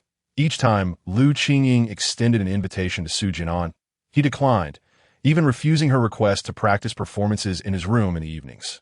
He isolated himself within his rented quarters, seemingly lost in his own world. On multiple occasions, when Lu Qingying encountered him, his hair was unkempt, and he appeared indifferent to his own appearance. Meanwhile, the viewers in the live-streaming room were equally perplexed. What has happened to Su Jian'an? Could his cancer have relapsed? It's possible. His mental state seems quite dire. Is he intentionally avoiding Lu Qingying? These queries could perhaps only be elucidated through glimpses into Su Jian'an's past memories. For at that moment, Lu Qingying remained unaware of the turmoil enveloping him. She inquired about his well-being, but Su Jian'an merely laughed it off. assuring her it was all good news that required confidentiality. As night fell, Lu Qingying lay alone in bed, tossing and turning, unable to find solace in sleep. Occasionally, she would gaze blankly at the ceiling, her heart heavy with concern for Su Jian'an's mental state. This state of affairs persisted until the 10th day. On that morning, Lu Qingying knocked on Su Jian'an's door, expecting yet another refusal. Instead, she was greeted by a rejuvenated Su Jian'an, his hair freshly cut, appearing tidy and brimming with vitality. The sight of him invigorated Lu Qingying, evoking a sense of nostalgia. "Will you accompany me to the film studio today?" she instinctively inquired. A radiant smile graced Su Jian'an's face as he replied, "Yes." Lu Qingying chose not to pry further into the changes that had transpired in Su Jian'an's life. From that point on, they resumed their previous routine, filming daily, shopping, and enjoying movies during their downtime. However, this idyllic existence lasted merely 3 days.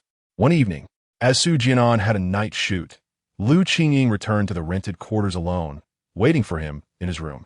She remained there until the clock struck 2 in the morning, when Su Jian'an finally returned. As the door swung open, she beheld his swollen lips and bruised eyes, his arms marked with numerous contusions. "Jian'an, what happened? Who hurt you?"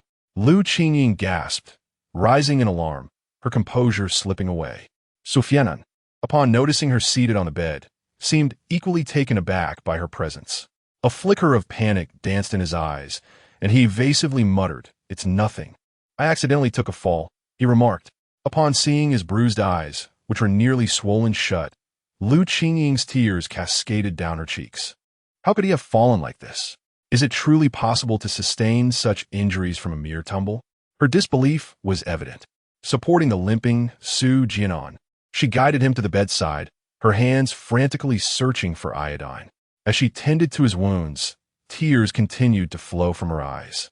"I will take you to the hospital," she declared, pulling out her phone. "I've already been," Su Jian'an interjected, pressing down her hand. He intended to muster a smile, but inadvertently winced as he pulled at his wound, letting out a sharp breath. "It's just some surface injuries. I'll be fine by tomorrow."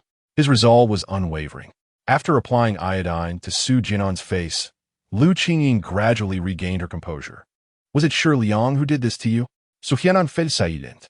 "If he dares to strike, we shall report him," Lu Qingying exclaimed, her teeth clenched, as she opened her phone, ready to call for help. With quick reflexes, Su Jian'an grasped her hand once more. "Reporting 1T help. It wasn't Shi Liang who struck me. It was a few drunken thugs he hired. Besides, I fought back. Given my abilities, this could easily be deemed mutual combat." Lu Qingying was taken aback, lost in thought. "What should we do then? What if he strikes you again?" Su Jian'an shook his head, asserting he 1T. "He merely wishes to teach me a lesson, to retaliate for the last time I hit him. My life is not worth much. If this escalates, it 1T benefit him." Lu Qingying fell silent, continuing to gently tend to the remaining bruises on Su Jian'an's body, her eyes filled with sympathy. When she attempted to lift his t-shirt to treat the bruises on his torso, Su Jian'an suddenly appeared embarrassed. "Qingying, I can handle the remaining injuries myself." His cheeks flushed slightly. "What? Are you afraid I might take advantage of you?" Lu Qingying replied, a hint of irritation in her voice. Su Jian'an fastidie explain. "No. It's just he struggled to articulate his thoughts." Lu Qingying fixed her gaze on him and suddenly asked, "Su Jian'an, do you like me?" "Huh?" Su Jian'an was taken aback. He became flustered, like a child caught in wrongdoing, unable to meet her penetrating gaze. He stammered, "I like you." His voice was so soft that he nearly couldn't hear it himself. Yet Lu Qingying caught every word, her lips curving into a gentle smile as she leaned closer to his ear, her breath fragrant and soft. "So you do like me?" Su Jian'an's ears flushed crimson. Summoning his courage, he replied, "Yes." No sooner had he spoken than Lu Qingying pressed a kiss to his cheek. "I like you too," she announced, raising her head triumphantly, like a victorious general. "From this moment on, I, Lu Qingying, shall be your girlfriend, Su Jian'an." She picked up a cotton swab dipped in iodine and said to him, "Now, I command you to lie still. Your girlfriend is going to tend to your wounds." Chapter 32. Was Chun Mao originally not filming the love of the Sephora tree? It turns out that 12 years ago, the national film queen, Liu Qingying, already had a boyfriend. His name was Su Jian'an, the young man afflicted by a terminal illness. In a vivid memory, Liu Qingying joyfully announced to Su Jian'an that she had become his girlfriend. This moment was captured by many viewers in the live stream. The video was uploaded online, and the news spread like wildfire. Many fans who adored Liu Qingying learned of this revelation. Their hearts shattered in an instant. Meanwhile, the number of viewers in the live stream surged rapidly, surpassing 1 million. Many of the new viewers were eager to witness the young man who had captured the heart of the national goddess. What remarkable charm did he possess? What merit did he have to win the affection of such a divine being? The memories of Liu Qingying continue to play on the big screen. The day after Su Jian'an was beaten, a rumor suddenly circulated among the actors in the film city. Renowned director Chun Mao was coming to the film city to shoot a movie, a rural-themed film. He was seeking supporting roles and extras. Upon hearing this news, the extras in the film city, invigorated as if by a shot of adrenaline, scrambled to sign up. Liu Qingying also received this information from the group. She had intended to register, but out of concern for Su Jian'an, she decided against it. Jian'an, the extras group has just announced that director Chun Mao is coming to our film city to shoot a rural-themed movie titled Beyond the Mountain, Liu Qingying said while feeding Su Jian'an a bowl of century egg and lean meat congee. Chun Mao is coming, Su Jian'an exclaimed, his excitement palpable. Just as he attempted to rise, Liu Qingying pressed him back down. You're still injured. Don't move around, Liu Qingying admonished playfully. Hee, Su Jian'an scratched his head. I got too excited. Director Chun Mao has directed many classic films. I never expected such a prominent figure would come here to shoot a movie. Indeed, Liu Qingying replied, her face filled with longing. If I could be noticed by director Chun Mao, even as a minor supporting character, I would have the chance to present myself before a national audience. She sighed, however. I've heard that director Chun Mao is extremely rigorous in his casting. Even a supporting role must undergo multiple rounds of scrutiny. I've heard he once halted the shooting of a film due to dissatisfaction with the script. Su Jian'an nodded, pondering her words. Suddenly, he spoke. Qingying, I may need to go out tonight. Liu Qingying was taken aback. Go out? For what? Tell me, I'll go with you. Su Jian'an shook his head. You cannot go. This is something I must handle alone. I can't disclose what it is, but rest assured, it is undoubtedly a good thing. That evening, with his injuries still not fully healed, Su Jian'an made a phone call. He then picked up a document bag and exited the door. Fortunately, at the stroke of 12, Su Jian'an returned, appearing to be in quite good spirits. The following morning, Su Jian'an departed once more, instructing Liu Qingying not to wait for him for dinner, as he might not return until evening. On the third day, the fourth day, the fifth day, each day Su Jian'an would leave early. Sometimes, when Liu Qingying came to his room in the morning, he had already vanished. When she called to inquire, Su Jian'an remained enigmatic, revealing nothing. He would only return at night. During these days, Liu Qingying also ventured alone to the film city. When she attempted to sign up for a role as an extra in director Chun Mao's crew, she was informed that the recruitment for actors had been paused. She felt somewhat disheartened. Upon returning to her rented accommodation, she yearned for conversation.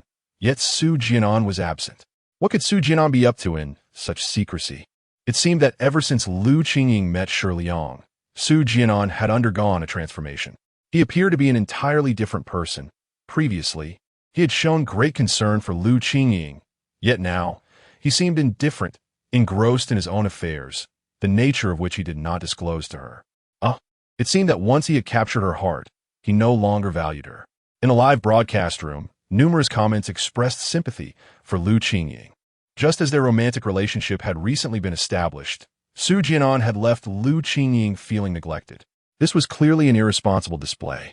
Moreover, it was evident that his concern for her had significantly diminished, leaving many puzzled. What could Su Jian'an possibly be engaged in, cloaked in such mystery that he would not even share a hint with his girlfriend? However, many of Liu Qingying's fans in the live room were utterly bewildered. Wait a moment, at this time, shouldn't Chun Mao be filming the love of the locust tree? Indeed, how could it be Beyond the Mountain? I recall all of Chun Mao's works, and there is no such film. Could Liu Qingying's memory be mistaken? Chun Mao That seems improbable. She is the lead in The Love of the Locust Tree, her debut work. How could she misremember? As a day passed, Lu Qingying's memories replayed. On this day, Su Jian'an once again left early. Lu Qingying could only venture alone to the film city to seek roles. Upon her arrival, she learned from an acquaintance among the extras that Chen Mao's crew was recruiting once more. Thrilled, she called Su Jian'an to share the delightful news. To her astonishment, Su Jian'an informed her that he was already at the extras registration office. Following the familiar actor, Lu Qingying joined the crowd heading to Chen Mao's casting call. It was then that she noticed a significant change. The banner that had originally announced auditions for Beyond the Mountain had been replaced with one for The Love of the Locust Tree. Before the recruitment office, a long line of actors had already formed. Lu Qingying was still astonished by the abrupt change in the casting notice. At that moment, at the front of the queue, behind the two tables of the recruitment office, she suddenly caught sight of Su Jian'an. Beside him stood a tall, fashionable beauty with cascading waves of hair. The two appear to be engaged in a conversation, their demeanor remarkably intimate. Chapter 33. The woman beside Su Jian'an, Chen Weiwei, observed Su Jian'an standing intimately with a beautiful woman. Lu Qingying stood frozen in place, momentarily lost in thought. At that moment, her mind was a whirlwind. Who was this woman next to Su Jian'an? He had been returning home late every night. Could it be that he had been spending all his time with her? When did they come to know each other? Liu Yingyin approached Su Jian'an. Hey, what is wrong with you? Do you understand the concept of queuing properly? Someone nearby scolded. Lu Qingying paid no heed. She reached the recruitment desk and greeted with a smile. Jian'an, is that you here? Turning around from his conversation with the woman, Su Jian'an spotted Lu Qingying and broke into a smile. He hurried over, grasping Lu Qingying's hand, and led her to the beautiful woman, introducing her, Miss Chen. This is Lu Qingying, my girlfriend, whom I mentioned to you. Miss Chen regarded Lu Qingying, then glanced at Su Jian'an, a knowing smile gracing her lips. So, this is the woman you competed with Shi Liang for? Truly stunning, captivatingly beautiful. Extending her hand, she said, Hello, I am Chen Weiwei. I have heard from Su Jian'an that your acting skills are quite impressive. At that moment, Lu Qingying appeared somewhat dazed, only regaining her senses when Su Jian'an gently tugged at her hand, prompting her to acknowledge Chen Weiwei's greeting. She quickly extended her hand. Hello, I am Lu Qingying. Su Jian'an introduced, Qingying, this is the daughter of Director Chen Weiwei.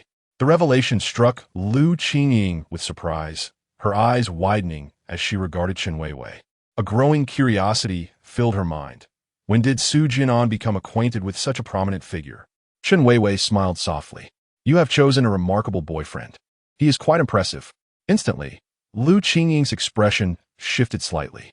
Before she could ponder the implications of Chen Weiwei's words, Su Jian'an quickly interjected with a cheerful tone. Oh no, it is Miss Chen who has graciously offered me this opportunity. Seemingly eager to steer the conversation elsewhere, he continued, Miss Chen, since Lu Qingying is here, might it be possible for her to have an audition? Chen Weiwei nodded, smiling. This is indeed at your behest. Turning to Lu Qingying, she stated, Lu Qingying, I now represent the production team and would like to invite you to audition for the leading role in the film The Love of the Sephora. The leading role? Lu Qingying's eyes widened in disbelief as she stared at Chen Weiwei, questioning whether she had misheard. She then turned to Su Jian'an, who smiled and nodded in affirmation. Chen Weiwei handed Lu Qingying the script, saying, Here's the script. Please familiarize yourself with it. The audition will take place in 3 days. We will select certain excerpts for your performance. Even as she returned to the rented apartment with Su Jian'an, Lu Qingying felt as though she were in a dream. Jian'an, did I truly secure an audition for the leading role in The Love of the Sephora? A film by director Chen? She gazed incredulously at the script in her hands. The script revealed to her that all of this was indeed real. Su Jian'an smiled. Dis, Yingyin. Congratulations. You are about to become famous. Lu Qingying leaped up in excitement, casting the script aside and embracing Su Jian'an tightly. I've waited for this opportunity. I'm going to play the female lead. In director Chen Mao's film, Liu Qingying planted a mirvent kis on sununtai yinanestik. As she attempted to calm her racing heart, a sudden thought struck her. This seemed rather implausible. How could a little-known actress like herself be invited to star in a film by director Chun Mao? Especially when it was Chun Mao's daughter, Chun Weiwei, who personally extended the invitation. Wasn't she concerned about tarnishing her father's reputation? Jian'an, that Chun Weiwei, she isn't an actress you hired to placate me, is she?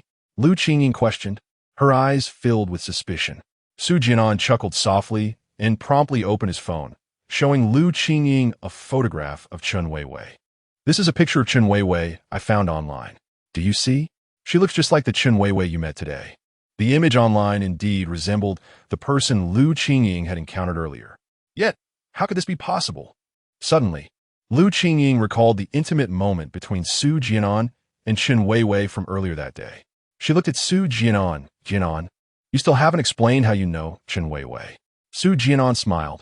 Have you finally figured it out? Your opportunity to audition for the lead role was, of course, because I recommended you to Chun Weiwei. Otherwise, do you think I've been staying out late these past few days for no reason? Lu Qingying's confusion deepened, but wait. Why would Chun Weiwei listen to you and allow me to audition? She hasn't even seen my acting skills. Su Jian'an replied, naturally. I showcased my own talent to her and claimed that your skills surpass mine. I even showed her your photograph. She felt that your appearance and demeanor aligned perfectly with the character of the female lead, which is why she agreed to let you audition. Su Jian'an's explanation sounded reasonable. Yet, Lu Qingying still sensed something amiss. Her instincts told her that the connection between Su Jian'an and the Chun Weiwei she had met was not as straightforward as it appeared. However, the notion of Su Jian'an having any sort of relationship with Chun Weiwei seemed implausible. Having known Su Jian'an for quite some time, Lu Qingying believed she understood his character well. He was not that kind of person. Su Jian'an's voice soon interrupted Lu Qingying's thoughts. All right, stop overthinking it. He picked up the script from the bed and said, this opportunity was hard-won. I advocated for you to Chun Weiwei. You're not the only candidate for the lead role. You have merely secured an audition for the role of the female lead. Whether you ultimately embody the character depends on your acting prowess and your grasp of the role. Time is of the essence, so immerse yourself in the script and dialogues. I shall oversee your preparation. This reminder sparked awareness in Lu Qingying. Chun Mao is notoriously meticulous in selecting actors, subjecting even minor roles to multiple auditions and rigorous scrutiny. How much more so for the film's leading lady? She set aside her doubts and dedicated herself to collaborating with Su Jian'an in analyzing the screenplay. To portray a character effectively, mere talent is insufficient. It is crucial to delineate the character's experiences, to immerse oneself in their psyche, and to comprehend their emotional transformations. These are paramount. As they perused the script, both diligently took notes. Lu Qingying articulated her interpretations while recording them, with Su Jian'an providing supplementary insights and corrections. Upon completing their reading of the script, they realized that over 3 hours had elapsed. At that moment, Lu Qingying's uncertainties had diminished significantly. To her astonishment, she discovered that the character of Jiang Xiaohua in The Love of the Sephora Tree remarkably mirrored her own persona. It was as if the screenplay had been tailored specifically for her. Su Jian'an had not exaggerated. Perhaps Chun Weiwei indeed invited her to audition for the leading role precisely because her image closely aligned with that of the character in the script. Chapter 34. Do not fear. I am here by the time the first reading of the script concluded. It was already past 4 in the afternoon.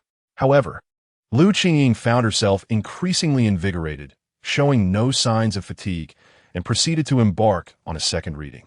She immersed herself in the text, and Su Jian'an, recognizing her concentration, refrained from interrupting her. Silently, he exited the room and closed the door behind him. Before long, Su Jian'an returned, carrying a cup of milk tea and takeout meals. Take a break after reading. Let's eat before you continue, he suggested, gently inserting a straw into the milk tea and handing it to Lu Qingying. All right, she replied, closing the script, suddenly aware of her parched lips. She took a generous sip of the milk tea, a faint smile gracing her lips. After 2 thorough readings, her understanding of the protagonist's character had become markedly clearer. With this comprehension, the next step was to practice embodying the character. As Lu Qingying rehearsed, she sought Su Jian'an's opinions on her performance. Frequently, he was able to pinpoint the issues with remarkable clarity. He patiently assisted her in dissecting the role of Jiang Xiaohua while imparting valuable insights into the craft of acting. 3 days swiftly passed. Lu Qingying and Su Jian'an made their way to the audition venue for The Love of the Locust Tree. It was a spacious classroom. To Lu Qingying's astonishment, there were 8 other actresses present for the audition, all vying for the same role. Among them were several familiar faces from the screen, including the renowned star Zhao Yi, celebrated for her roles in rural dramas, with numerous works centered around rural themes. The other actresses were no less impressive, each boasting a few notable works to their credit. In an instant, Lu Qingying was engulfed by an overwhelming sense of pressure.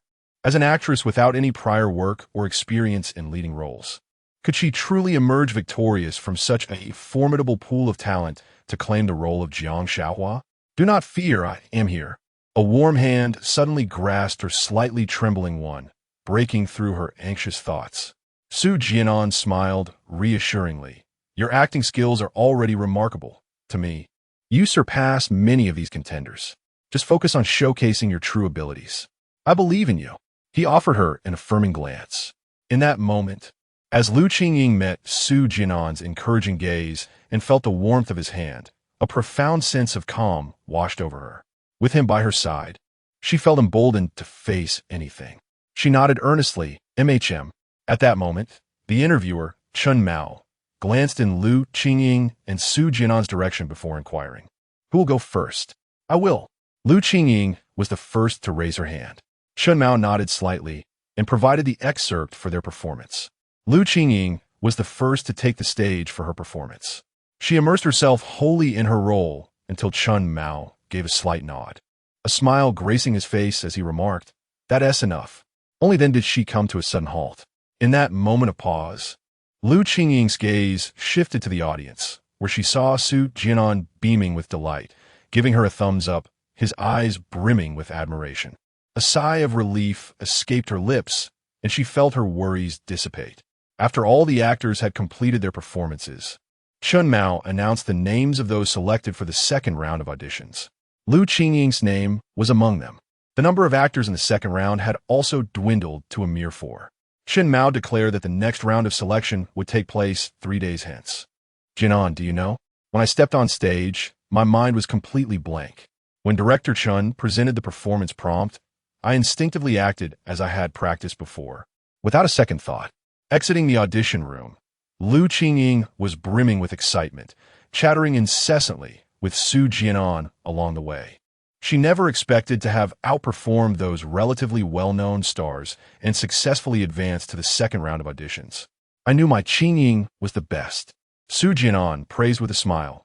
As long as you can showcase your usual talent, the role of the female lead is undoubtedly yours. Indeed, Lu Qingying replied with a proud smile. Nonetheless, she remained grounded, adding, but I feel that Zhao Yi is quite formidable as well. Su Jian'an nodded in agreement. Then let my Qingying put in extra effort and seize the opportunity. 3 days of practice swiftly passed. The second audition arrived. Once again, Lu Qingying delivered an outstanding performance, reaching the level she had trained for. However, this time, only one person was eliminated. Apart from Lu Qingying, Zhao Yi and another actress named Luo Ying also exhibited remarkable talent, which left Chun Mao in a quandary. Consequently, he had to make a last-minute decision to conduct an additional performance.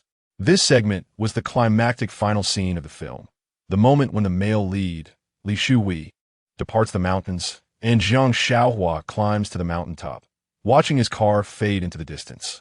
On this occasion, however, the performances of Lu Qingying, Zhao, and Luo Ying seemed somewhat lacking.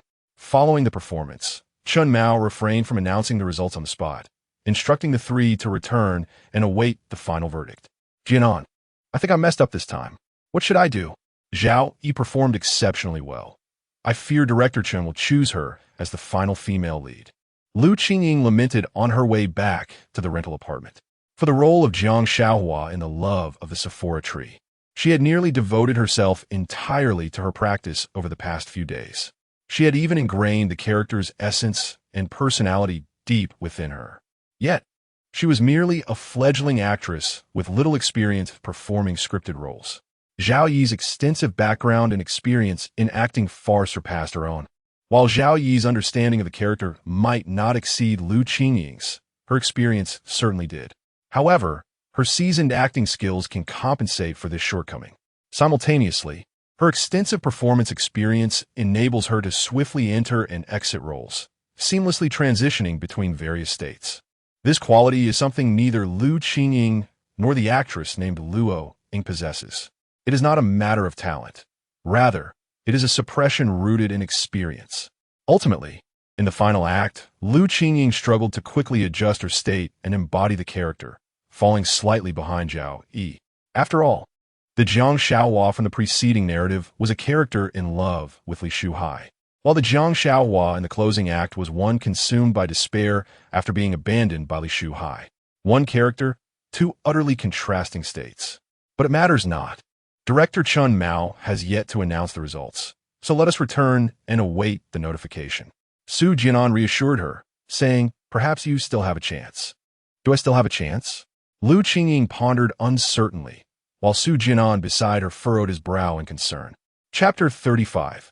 The night Su Jian'an did not return. And the heartbroken Lu Qingying observed the silent return of Su Jian'an, whose brow was furrowed in dejection. The atmosphere was thick with unspoken emotions. At that moment, the viewers in the live broadcast could not help but express their sentiments. Who would have thought that the illustrious actress Lu Qingying's journey to stardom was fraught with challenges? It has certainly not been a smooth path. Indeed, as a newcomer, Lu Qingying faces fierce competition not only from various second- and third-tier actresses, but also from seasoned stars like Zhao Yi. It's an arduous endeavor. Nonetheless, this film is directed by the renowned Chun Mao. His works are often of exceptional quality, and it is only natural for him to maintain stringent standards in casting. Absolutely, if not for the meticulous scrutiny of the script and the actors. This film, The Love of the Locust Tree, could never have achieved a remarkable score of 9. 3. Some viewers experienced an epiphany. Finally, I can see Lu Qingying's reflections on the casting for The Love of the Locust Tree, so that is how it transpired. I am intrigued to know what prompted director Chun Mao to transform the original script of Beyond the Mountain into The Love of the Locust Tree. Or perhaps the script remained unchanged, merely rebranded by Chun Mao. Questions arose in the comments. It appears that Lu Qingying's audition performance was evidently inferior to Zhao Yi's. Logically, Zhao Yi should be the final choice for the leading role in The Love of the Locust Tree. How, then, was Lu Qingying chosen by Chun Mao? The recollections of Lu Qingying continued to unfold. Upon returning to their rental apartment, Su Jian'an stepped out to make a phone call, only to return and inform Lu Qingying of his intention to go out. "What is the purpose of your outing at this late hour?" Lu Qingying inquired, noting it was already past 9 o'clock. "It's a personal matter," Su Jian'an replied. "I might be quite late returning. If you feel tired, you needn't wait for me." With that, he departed. Lu Qingying settled alone in a chair by the window. A sudden chill swept through as the evening breeze brushed against her, causing her to rub her arms for warmth. She recalled that Su Jian'an had not donned a jacket. In a rush, she searched for one of Su Jian'an's garments on the rack and hurried out the door in pursuit of him. However, as she neared the intersection, she spotted Su Jian'an, clad only in a white t-shirt, getting into a red Ferrari. Behind the wheel was none other than Chen Weiwei, whom she had encountered just days prior. The roar of the Ferrari's engine filled the air. By the time Lu Qingying reached the intersection, the two had already sped away. Staring at the departing Ferrari while clutching Su Jian'an's clothing, she stood frozen for nearly 5 seconds before regaining her composure. Quickly, she signaled for a taxi that had just dropped off a passenger, instructing the driver to follow the red Ferrari. When the taxi eventually came to a halt behind the Ferrari, the chase continued. Lu Qingying observed Chen Weiwei entwined with Su Jian'an as they entered a luxurious hotel. After she settled the fare and arrived at the hotel lobby, the couple had already vanished without a trace. After wandering about the lobby, she returned to the steps in front of the hotel, sitting on the marble steps with her arms tightly wrapped around herself. She gazed up at the starless night sky, feeling the night wind's biting chill. Unbeknownst to her, tears began to cascade down her cheeks. She picked up her phone and located Su Jian'an's number, her fingers trembling slightly. Yet, ultimately, she refrained from pressing the call button. Instead, she stood up and hailed a cab back to her rented room. Lu Qingying sat on Su Jian'an's bed, waiting throughout the night.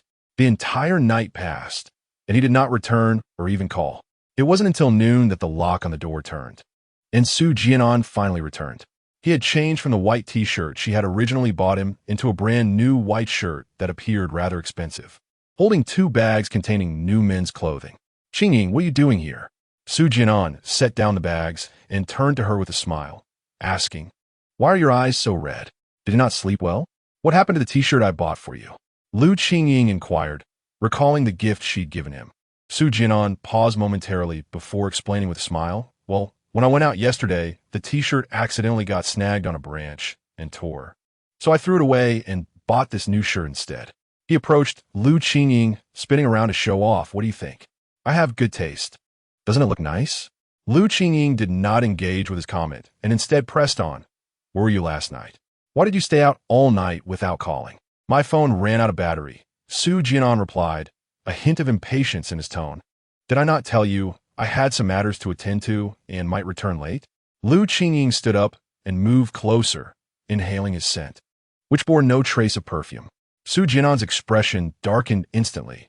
"What do you mean by that? Do you think I was out fooling around?"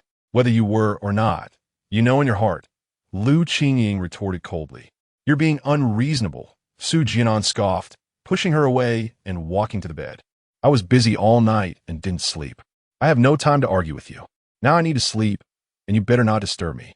With that, he kicked off his shoes and climbed into bed. Just as Su Jian'an settled onto the bed, Lu Qingying suddenly reached out and yanked open the button of his shirt collar. In that moment, the truth lay bare before her eyes. Beneath the collar, 4 vivid hickeys marred Su Jian'an's neck. "What is this?" Lu Qingying demanded, her voice laced with incredulity. Su Jian'an's demeanor shifted, revealing a flicker of panic. He became very angry. "What business is it of yours? My affairs do not concern you." "Not my concern?" Lu Qingying laughed, tears streaming down her face. "Su Jian'an, do you still regard me as your girlfriend? Last night I saw everything. I witnessed you getting in her car, that Chen Weiwei. You entered the hotel hand in hand." She took a deep breath. "So, it is indeed Chen Weiwei, isn't it?" Su Jian'an suddenly calmed down. "Yes, that's right. It's Chen Weiwei." Lu Qingying gazed at him through her tears. "Why? What have I done wrong to you?" Su Jian'an looked at her and suddenly scoffed. "You have done nothing wrong. It's just that I now have a better option." He stood up and said, "Chen Weiwei has looks and a great figure. Not to mention a father who is a renowned director. And what do you have? In terms of appearance, physique, wealth, and background, tell me how you compare to her." He paused. "Moreover, Chen Weiwei is far more charming than you." Lu Qingying stared blankly at Su Jian'an. Each word struck her heart heavily, like a thunderclap.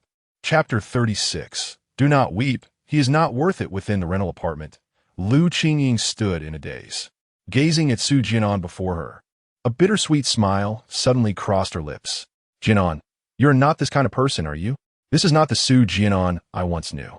The words seemed directed at him, yet they felt like a lamentation she whispered to herself. Su Jian'an scoffed, "Foolish woman." He retrieved a cigarette case and a lighter from his pocket, opened the case, and placed a cigarette between his lips. Lighting it, he took a drag and then resumed his seat on the bed. Lu Qingying watched him, bewildered. He had never smoked before. "Do you know," Su Jian'an began, "I have grown weary of this relentless chase for roles every day. That night, when Shi Liang trampled me beneath his feet, do you know what he said? A worthless being like me, even if I were to spend a year acting and play supporting roles for a lifetime, the money I earned could never afford a single outfit of his." By stepping on me, he sullied his shoes. In the flickering glow of the cigarette's ember, Su Jian'an's expression turned frenzied, even grotesque. From that moment, I vowed to myself, I will earn a vast fortune. I shall rise above. Lu Qingying stared at him in shock, sensing the profound transformation of the Su Jian'an before her. He had become a stranger. "If you wish to earn money and achieve greatness, we can strive together. We can act together," she attempted to persuade him. "As long as we do not abandon our dreams and persist in honing our craft, we could secure better roles and earn more money in the future. Isn't this what you have always told me?" "Huh. Su Jian'an regarded her with the eyes of one looking at a fool. Being an actor is your dream, not mine. Do you comprehend? Besides, now that I have attached myself to Chen Weiwei, the daughter of a renowned director, I have found a swifter path to wealth and fame. Do you truly believe I would forsake this opportunity? He continued to mock her. Do you recall what you said before meeting Shi Liang? You vowed not to abandon that opportunity. I tell you, I feel the same. Now that the opportunity has presented itself to me, you seek to obstruct my path? Lu Qingying stepped back, confronted by the starkly unfamiliar man that Su Jian'an had become. She finally understood what he had been secretively engaged in during those days of his early departures and late arrivals. He had long since forged a connection with Chen Weiwei, while she had remained blissfully unaware. Disregarding Lu Qingying's dazed expression, Su Jian'an slipped on his shoes and began to pack his belongings, gathering the new clothes he had purchased. As he reached the door, he turned to her and said, "Continue pursuing your acting dream. I shall not accompany you any longer. Also, take a leaf out of Chen Weiwei's book and dress more stylishly. Stop looking so dowdy. I feel embarrassed every time we go out together." With that, Su Jian'an departed without a backward glance. Only the heartbroken and despairing Lu Qingying remained, crouched against the wall, tears streaming down her face. At that moment, as she gazed at the scene on the large screen, all the viewers watching the live broadcast were filled with indignation. What a scoundrel Su Jian'an is! Has he forgotten who saved him when he was on the verge of despair, about to jump into the river from the bridge? Does he not recall who purchased the clothes he wears? Who has been paying his rent for the past few months? Who tended to his wounds and shed tears for him when he was hurt? Without Lu Qingying, he would have long been a lifeless corpse. Initially, I felt sympathy for Su Jian'an suffering from terminal illness, but I never imagined he would turn out to be such a person. Now, I feel no pity for this scoundrel. It would be better if he were dead. Indeed, those who are pitiable must also have their detestable qualities. Countless comments flooded the screen, all condemning Su Jian'an for his ingratitude. Only he, Su Jian'an, could so shamelessly justify his infidelity and behave like a rogue. What audacity it must take to utter such words. Watching Lu Qingying, who was curled up and weeping against the wall, everyone felt it was undeserved. There was no need to weep for such a scoundrel. Without Su Jian'an, she would undoubtedly fare better. Conversely, being with such a rogue was her greatest torment. At the live show, Lu Qingying, seated in the audience, managed a relieved smile. The comments were not wrong. In retrospect, it was indeed unworthy of her to have wept for a man like Su Jian'an. Without him, she could lead a fulfilling life. The past should remain in the past. Su Jian'an, from now on, you and I will merely be two strangers who once knew each other. Lu Qingying sighed softly, speaking to herself. She had finally let go of everything that had transpired. She respected Su Jian'an's initial choices and also honored his current fate. She no longer harbored any lingering attachments to this man. Though Lu Qingying was still plagued by some questions. Why did the immensely talented Su Jian'an not continue his acting career? How did he come to part ways with Chen Weiwei? Why was his life now so dismal? And what had he been secretly doing in his room during those days? However, she believed that these mysteries would eventually be revealed in the memories of Su Jian'an. On the large screen, Lu Qingying's memories continued to unfold. It was the day after Su Jian'an's departure when she unexpectedly received another audition invitation from the renowned director Chen Mao. This time, the audition included herself along with Zhao Yi and Luo Ying, just as before. The performance piece was the same final scene from the previous audition. This time, Lu Qingying delivered an exceptional performance, vividly portraying the profound sadness and despair of Jiang Xiaohua as she stood atop the mountain, watching her lover depart. She effortlessly overshadowed Zhao Yi and Luo Ying. At the conclusion of the audition, the esteemed director Chen Mao did not hesitate to express his admiration, wholeheartedly acknowledging Lu Qingying's remarkable acting prowess. Miss Lu Qingying, you are undeniably one of the most exceptionally talented performers I have encountered. Your ability to embody the character and navigate the psychological nuances is truly commendable. Given time, you will undoubtedly blossom into an outstanding actress, shining brilliantly in the film industry. On behalf of the production team, I extend an invitation for you to join us. Congratulations, you are now the leading lady of the film The Love of the Sephora Tree.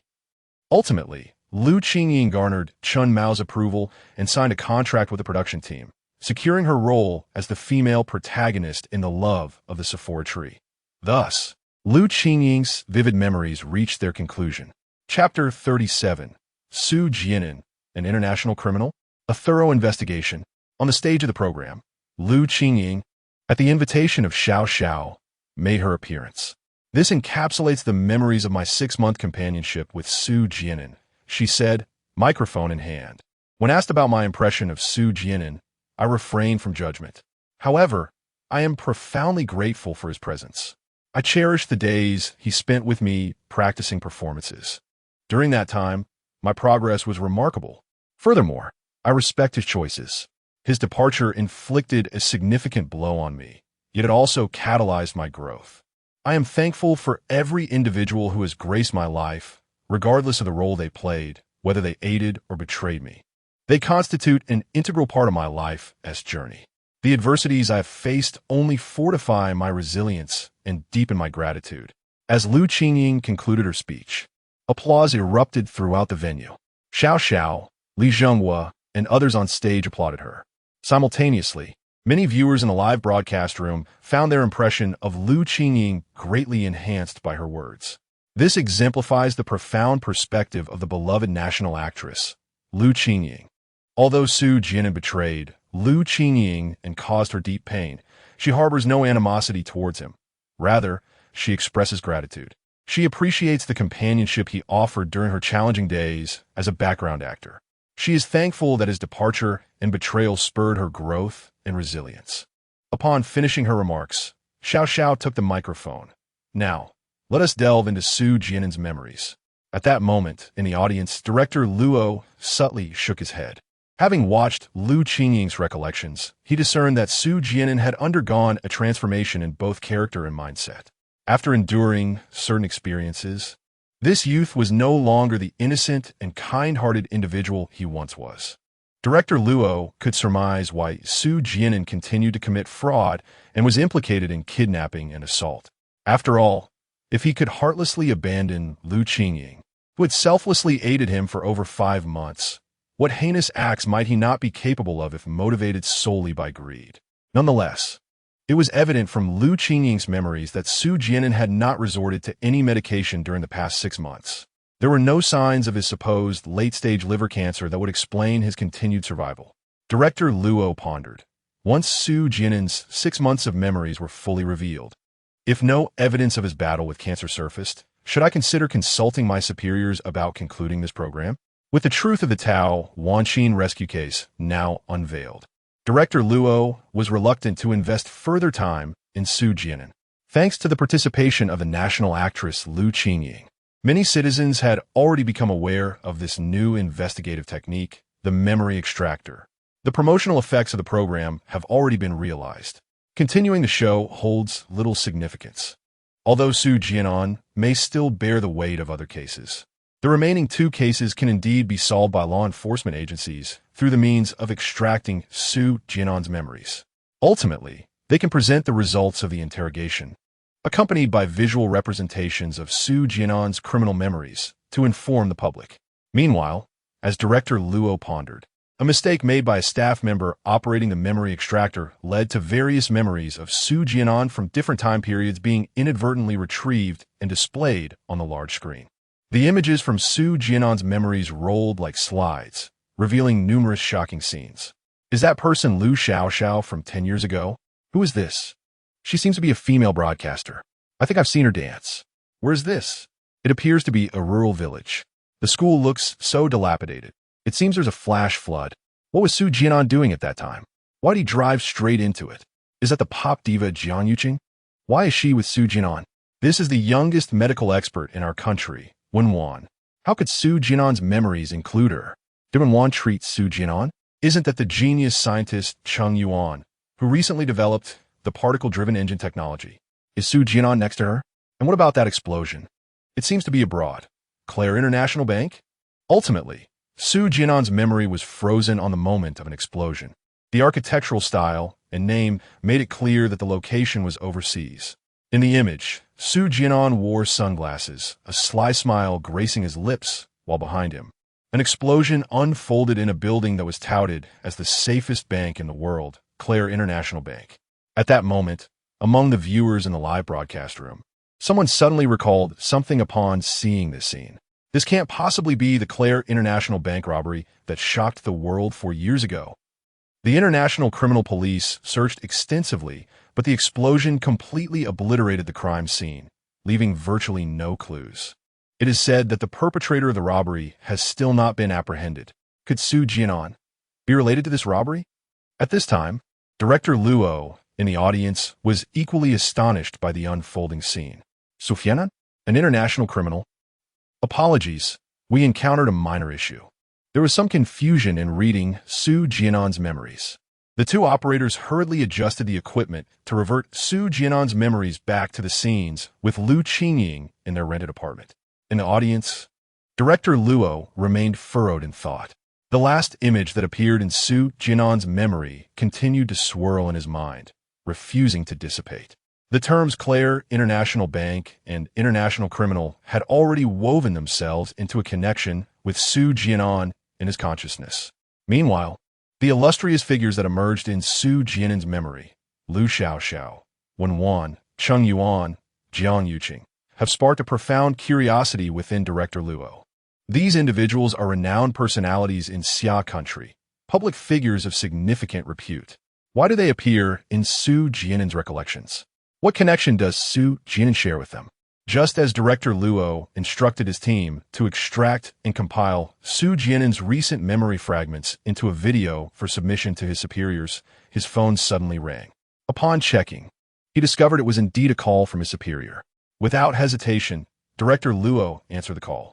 To his astonishment, the first words from his superior were, "I have just received a written directive from higher authorities. The memories of Su Jian'an must be publicly broadcasted without omitting any detail. I will send you the written document shortly." Stunned, Director Luo took a moment to gather his thoughts before remembering he also had matters to report. "Sir, I wonder if you have had the chance to review the recent memory footage of Su Jian'an?" Director Luo inquired cautiously. "What memory footage?" His superior responded, puzzled. Director Luo promptly forwarded the memory footage of Su Jian'an. Soon after, he received further instructions from his superior, in addition to following the directive to continue broadcasting Su Jian'an's memories. He was authorized to employ all necessary methods to thoroughly investigate Su Jian'an. Chapter 38. The Memories of Su Jian'an.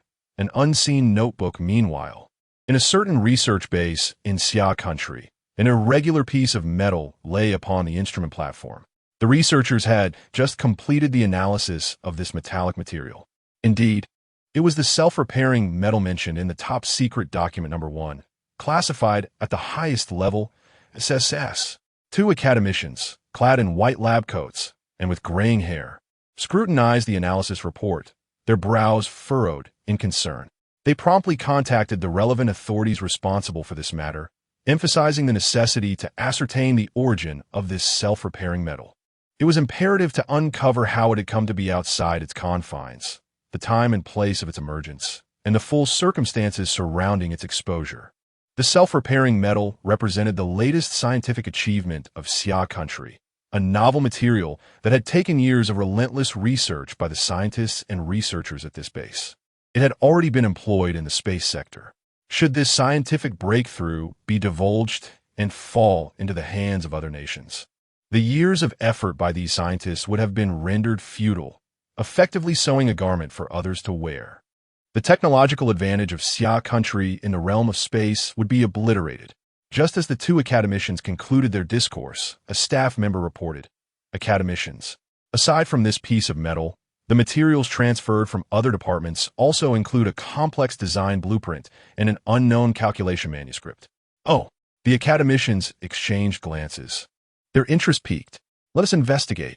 In the program's live broadcast room, numerous viewers were engaged in fervent discussion regarding Su Jian'an's recent memories. The most debated topics included: 1. What is the relationship between Su Jian'an and these prominent figures? Why do these public personalities appear in his recollections? 2. Is there a connection between the explosion depicted in Su Jian'an's memories and him? 3. Who truly is Su Jian'an?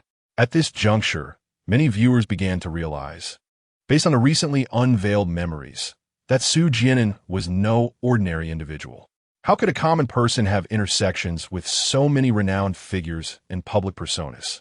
Moreover, some of these individuals held unique positions that would typically be inaccessible to the average person. Yet they all appeared within Su Jian'an's memories. On the program stage, Su Jian'an's memories continued to unfold. It was the first day when Lu Qingying took Su Jian'an to the film studio to shoot. Following the explanations from the previous night, Su Jian'an had gained a certain understanding of acting. Under Lu Qingying's guidance, he swiftly became an extra in her film crew. The role of an extra did not demand exceptional acting skills, and Su Jian'an, along with a group of fellow extras, completed their scenes in 2 takes. Lu Qingying portrayed a somewhat more notable supporting character, delivering 4 or 5 lines, with her filming scheduled after Su Jian'an's. Once the filming concluded, Su Jian'an found himself amidst the crowd, watching Lu Qingying's performance. At that moment, in the midst of the crowd, Su Jian'an clutched a small notebook in his hand. This particular scene had never materialized in Lu Qingying's memory, sparking the curiosity of the barrage of comments. Does Su Jian'an actually hold a notebook? Why have I never seen this notebook in Lu Qingying's recollections? I said it all along. Su Jian'an must have been secretly observing Lu Qingying's performances to learn her acting skills. Some even argued with me, claiming Su Jian'an's talent surpassed Lu Qingying's, that they were learning and progressing together. What do they say now? A barrage of comments ridiculed him mercilessly. Having witnessed Lu Qingying's memories, many viewers in the live stream now held a rather unfavorable impression of Su Jian'an, resulting in a lack of kind words. Even Lu Qingying, who had returned to the audience and let go of the past, felt a flicker of curiosity upon seeing this scene. They had been together for nearly 6 months. Yet she was unaware of this notebook. What other secrets did he conceal from her? However, the subsequent scene left all the viewers wide-eyed. While watching Lu Qingying's performance, Su Jian'an took notes, but he wasn't jotting down any techniques of acting. Instead, he critiqued Lu Qingying's recent performance. Overly exaggerated, poor micro-expression management, insufficient character immersion, and a lack of understanding of performance techniques. As he recorded, he also outlined targeted training exercises, such as voice control practice, tongue twisters for clearer enunciation, and infusing emotion into the lines. Once he finished, he tucked the notebook into the pocket of his coat. After Lu Qingying concluded her performance, he approached her with a smile, humbly seeking her guidance on relevant acting techniques and knowledge. This scene utterly astonished all the viewers in the live stream, causing an uproar in the comments. Wow, Su Jian'an is way too pretentious. Who does he think he is, a director or a top actor? Just one day into acting, and he dares to critique Lu Qingying's skills? TSK, this is undoubtedly the biggest joke I've seen. Lu Qingying taught Su Jian'an how to act just last night, and now, merely a day later, he is critiquing his master's performance. Su Jian'an 6. Clearly, not a single viewer believed that Su Jian'an, a novice who had just entered the entertainment industry under Lu Qingying's guidance, could offer any astute critique of her acting. Lu Qingying, after all, was a national film queen. Even if her skills were currently lacking, she had spent nearly a year mingling among supporting roles. In terms of foundational skills and knowledge of acting, she undoubtedly surpassed Su Jian'an.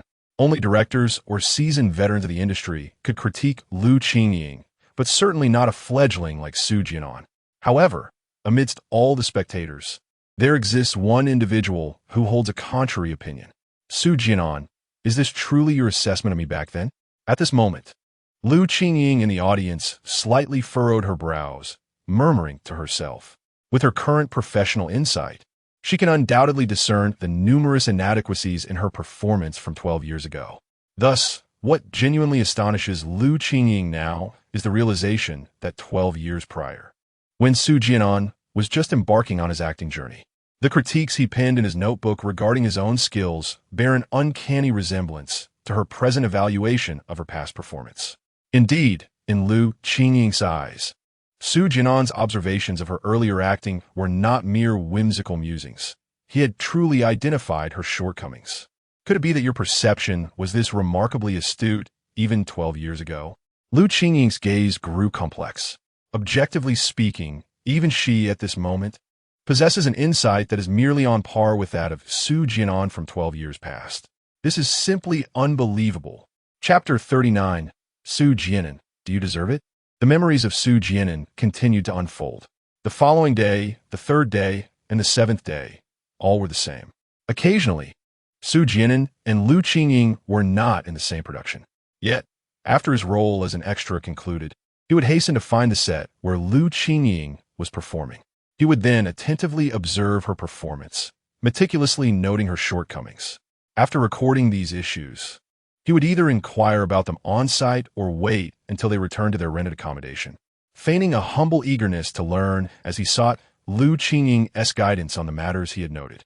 At that moment, in the live streaming room, the barrage of criticisms aimed at Su Jian'an gradually faded away, almost unnoticed. For 7 consecutive days, regardless of the distance between the two sets, Su Jian'an made it a point to arrive at Lu Qingying's filming location immediately after finishing his own scenes. On occasions when he missed her filming, a look of disappointment would cross his face. After each viewing of Lu Qingying's performance, he would diligently document her performance issues. Such behavior could not merely be attributed to a fleeting whim. Initially, many viewers perceived Su Jian'an as someone arrogant and overly eager to showcase himself. They assumed he was recording Lu Qingying's performance flaws to impress her and demonstrate his own cleverness. However, as they witnessed the memories unfold over the course of 7 days, they began to realize that the truth was quite different. The notebook where Su Jian'an kept track of Lu Qingying's performance issues was well hidden, never once revealed in her presence. Often, just as he finished jotting down notes, Lu Qingying would conclude her performance and catch sight of him. Yet, rather than presenting the notebook to her, he would promptly conceal it, acting with utmost caution as if fearful she might discover his observations. When Lu Qingying would ask Su Jian'an how she had performed, his words were predominantly complimentary. Occasionally, he offered some suggestions, but he never criticized her acting as harshly as he had in his notes. More often than not, he would humbly present the issues he had recorded, seeking her advice. If Su Jian'an were truly arrogant and oblivious to humility, would he have acted in such a considerate manner to protect Lu Qingying's feelings? Clearly, he would not. Now, I finally understand why Su Jian'an's figure appears in Lu Qingying's memories right after she finishes filming. So this is how it is, a comment reflected. I feel that some of the earlier comments were misguided. Su Jian'an is not merely critiquing Lu Qingying. It seems he is actually assisting her, another remarked. His documentation of these issues is not for the purpose of boasting to Lu Qingying or anyone else. Rather, he genuinely wishes to help her enhance her acting skills. Another comment echoed. As these comments streamed in the audience, Lu Qingying sat in silence. She had never perceived that Su Jian'an was assisting her at this moment. Rather, she felt that during the time spent mentoring Su Jian'an as an actor, her own skills and understanding of performance had progressed remarkably. In her recollection, during the first week of guiding Su Jian'an as an extra, he exhibited an eagerness to learn. He frequently posed numerous inquiries about acting, both on set and after returning to their shared accommodation. Some of his questions even left her momentarily stumped, as her grasp of these performance concepts and techniques was merely superficial. At times, in order to clarify Su Jian'an's confusion, she found herself resorting to textbooks to uncover the answers he sought. However, now, upon realizing that Su Jian'an had been silently observing every one of her performances and discreetly noting the flaws within them, Lu Qingying began to comprehend the truth. Reflecting carefully, she recognized that Su Jian'an's humble inquiries were a means to deepen her own understanding of these acting principles. This was, in fact, the true reason behind her rapid improvement in acting. Even during their subsequent practice sessions, where they pointed out each other's shortcomings, the same principle applied. Su Jian'an, was this your way of aiding me all along? As she gazed at the screen, where the youth displayed such humility in seeking her guidance, Lu Qingying's expression became intricate. At the age of 21, she had debuted and gained fame through the film The Love of the Sephora Tree, earning the Best Actress award at the Golden Man Awards that same year, and was hailed as a prodigy by many veterans in the entertainment industry. Yet, It was only at this moment that she truly understood. The genuine genius was not herself, but rather the quietly devoted young man, Su Jian'an, who had consistently sought her counsel. At this moment, Lu Qingying, who had thought she had completely moved on from this man, suddenly felt her heart stir once more. A slight pang of pain. If you could remain by my side and walk this path together, what would our lives be like now? She pondered. Alas, this question bore no answer, for Su Jian'an ultimately betrayed her for Chen Weiwei. Meanwhile, in a luxurious villa in Yin City, a leggy beauty dressed in a pink tank top, with wine-red short hair and shorts, was also watching the live broadcast. Upon witnessing Su Jian'an silently documenting Lu Qingying's performance issues and subsequently inquiring about them to enhance her comprehension of acting, Chen Weiwei lowered her gaze and sighed softly. Su Jian'an, do you truly deserve this? You have done so much for Lu Qingying, yet in her memories, you remain merely a traitor, a heartless individual who abandoned her. Is it worth it? As she observed the young man on the screen, tears glistened in Chen Weiwei's eyes. Lu Qingying had once been an actress under her father Chen Mao's company, and they had collaborated on numerous films and television dramas. However, the owners of the company are well aware that her relationship with Lu Qingying is not harmonious behind closed doors. The reasons for this discord are known only to her and Lu Qingying, stemming from their connection with Su Jian'an. Chapter 40. The seed she sowed. Yet he reaped the bitter fruit. Su Jian'an's memories continued to unfold. A week later, he and Lu Qingying commenced their practice sessions, offering each other constructive criticism on their performances. They engaged in mutual discussions, sharing their insights on the issues at hand. During this period, Lu Qingying's acting skills improved remarkably. However, upon returning to her room after each session, she remained unaware of the meticulous observations Su Jian and made regarding her performance. Each time they concluded their practice, he would record her shortcomings in his notebook and subsequently devise a comprehensive training regimen targeting those specific areas. Thus, the content of their subsequent practice sessions was derived from Su Jian'an's training plan. As time passed, Lu Qingying's acting prowess flourished significantly compared to her initial attempts, and the notes in Su Jian'an's notebook gradually diminished. One day, after wrapping up a scene, an unexpected visitor arrived.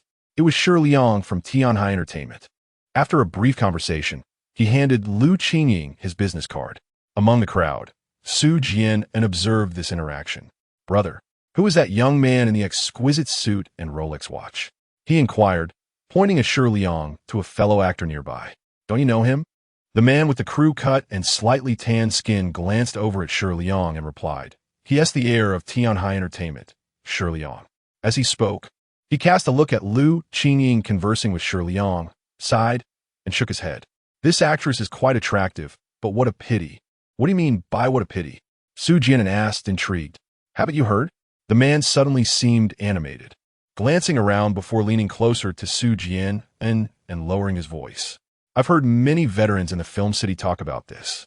Shi Liang is particularly lecherous. He not only enjoys flirting with those lesser-known starlets, but also has a penchant for targeting beautiful young actresses. I heard before. The crew-cut man clicked his tongue. This actress is clearly in his sights. A delicate flower about to be spoiled. What a shame. As he watched Shi Liang's retreating figure, a shadow fell across Su Jian'an's face. Upon returning to their rented apartment, Lu Qingying, brimming with joy, informed him that Shi Liang had invited her to audition for a supporting female role. Su Jian'an expressed his disapproval, leading to a heated argument where he attempted to prevent Lu Qingying from meeting Shi Liang.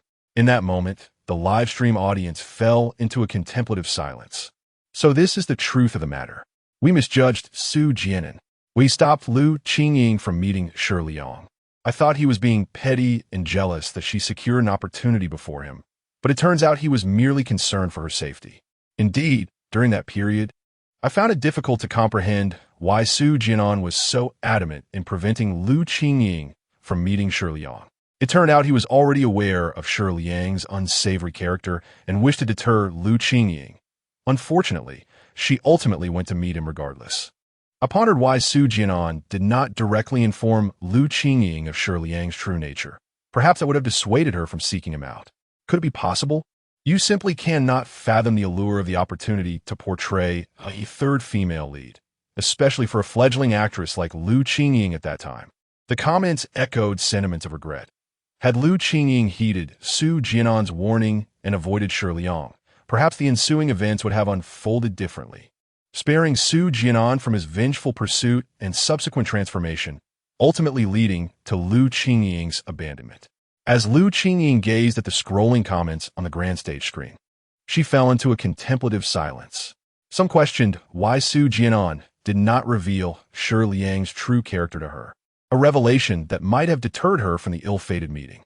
Yet, only Lu Qingying understood that, as echoed in the responses, even if Su Jian'an had explicitly warned her, she would still have chosen to meet Shi Liang.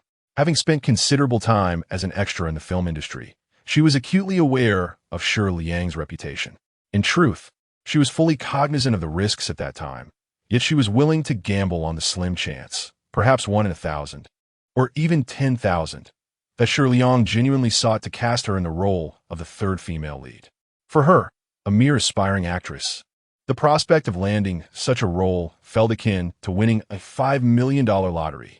This opportunity held immense allure not only for her, but for all aspiring actors. In the face of such temptation, the 21-year-old Lu Qingying had already lost her rationality and composure.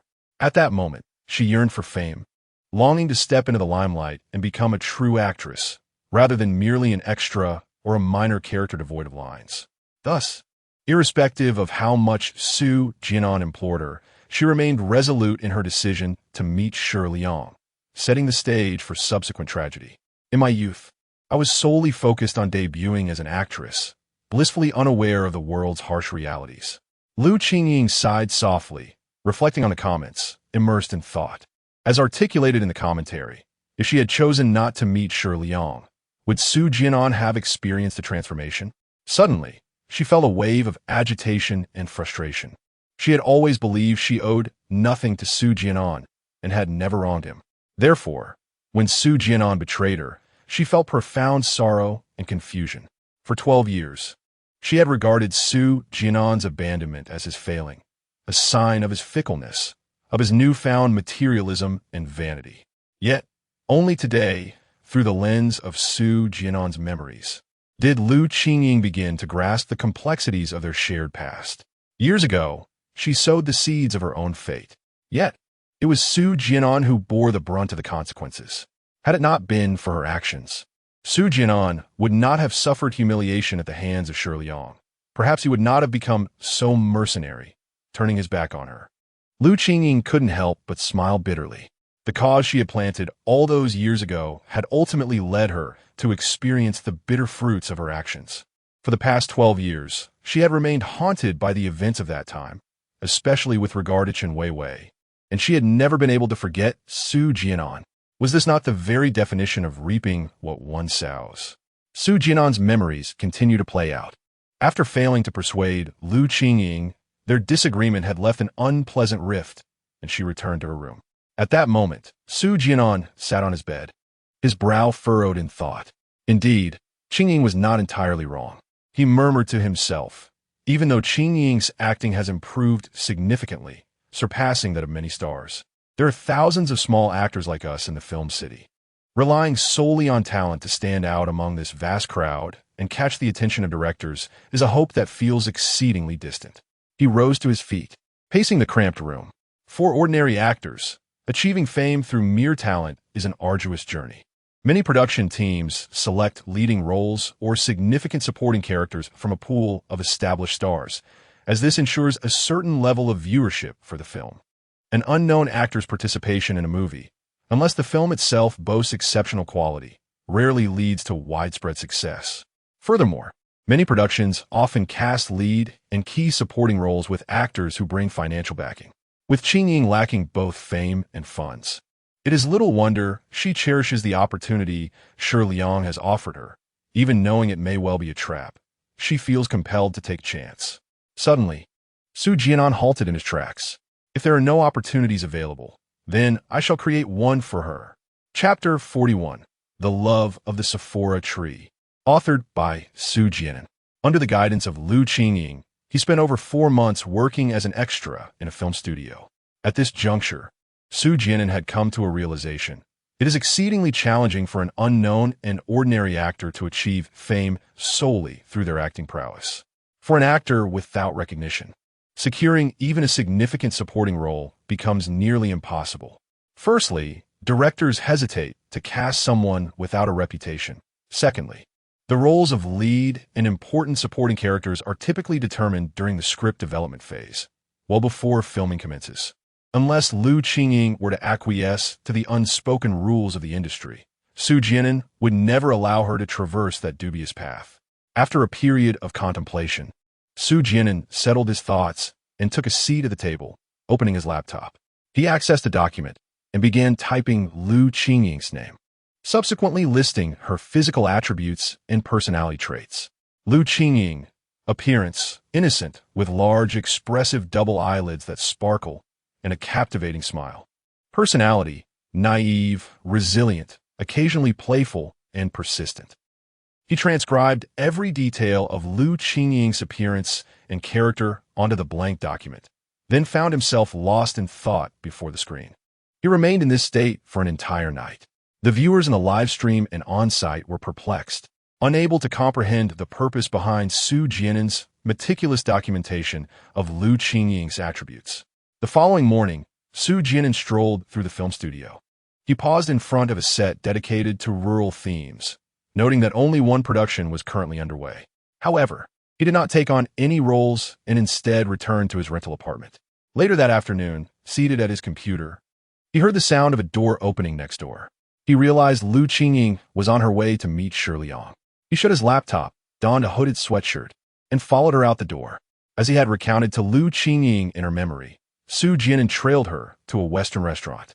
Upon noticing movement inside a semi-private room, he approached and peered in. When he saw Su Jian'an resting his hands on the shoulders of a disoriented Lu Qingying, Su Jian'an rushed in and delivered a punch to Su Jian'an. The blow sent Su Jian'an staggering several steps back, nearly causing him to fall. The two engaged in a scuffle.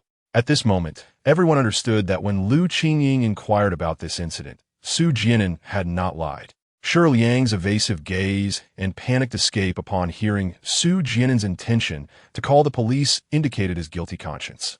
Had he not been guilty, it was doubtful that Su Jian'an's subsequent punches would have landed.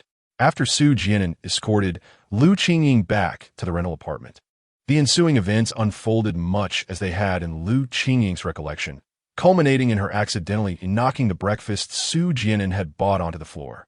Su Jian'an was engulfed in a fit of anger, yet Su Jian'an remained steadfastly silent throughout, quietly tidying up the breakfast that Lu Qingying had overturned, and acknowledging his own mistake.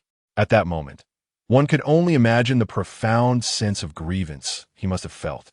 Despite having rescued Lu Qingying, he was still subjected to her approach. Observing this scene, many viewers found their eyes moistening. In moments of fury, reason often eludes those consumed by emotion.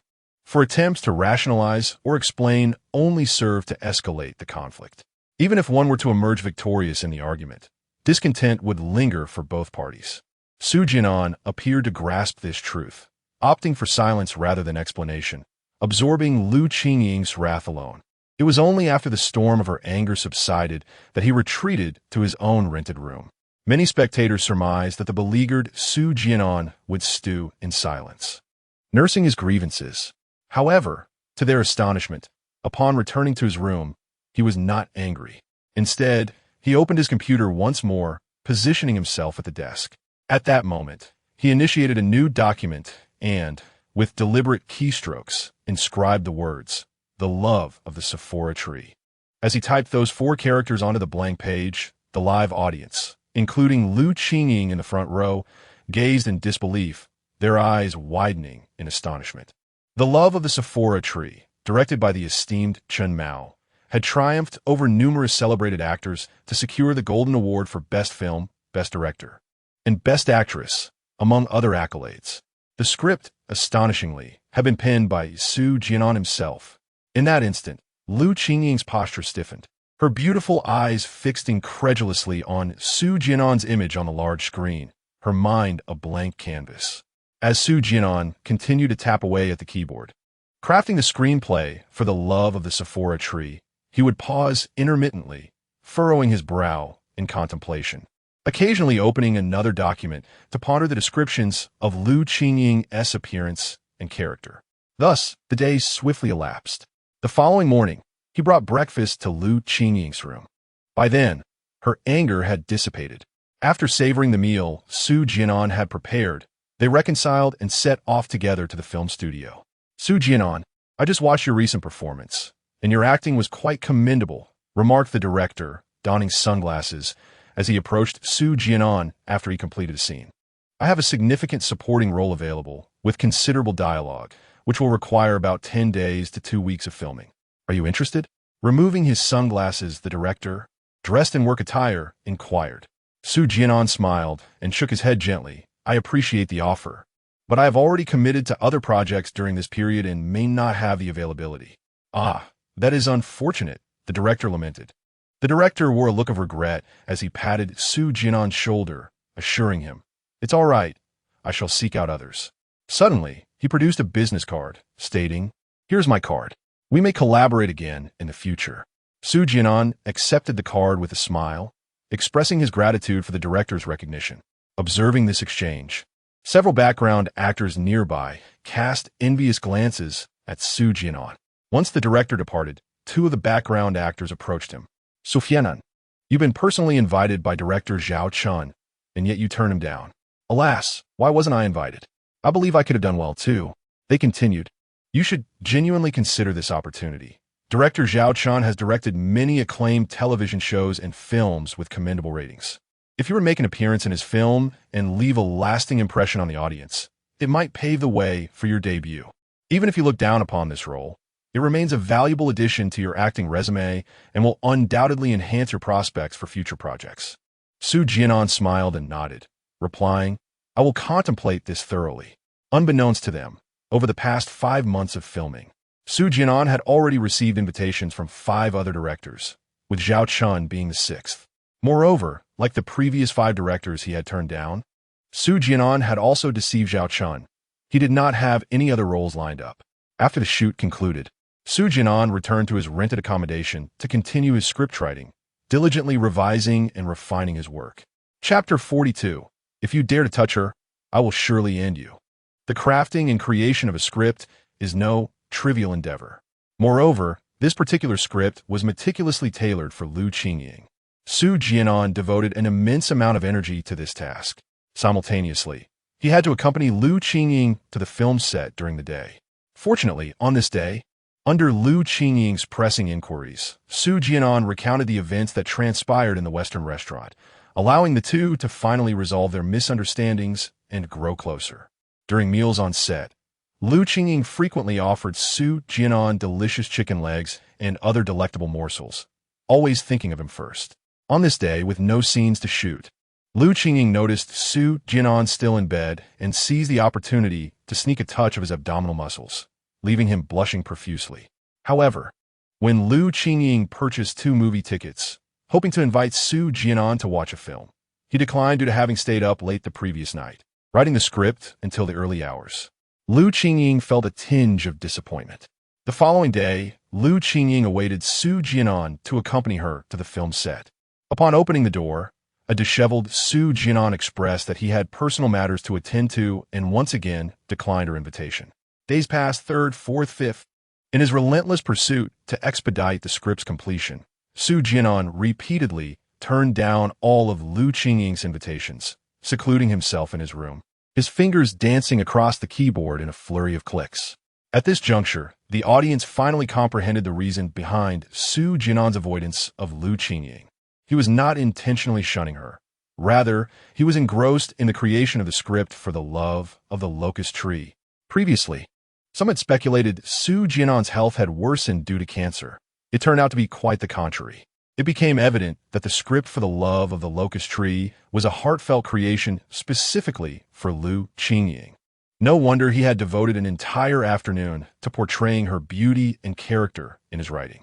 It was also clear why, in Lu Qingying's memories, director Chun Mao had initially planned to film Beyond the Mountain, only to later pivot to the love of the locust tree. It seemed Su Jian'an must have presented the script to director Chun, who subsequently recognized its merits. Thus, it could be inferred that Su Jian'an's script for the love of the locust tree was exceptionally well crafted. Otherwise, director Chun would not have discarded the original script in favor of his. There was no doubt regarding director Chin's stringent standards for both scripts and actors. If he deemed a script unworthy, no amount of investment would sway his decision to not proceed.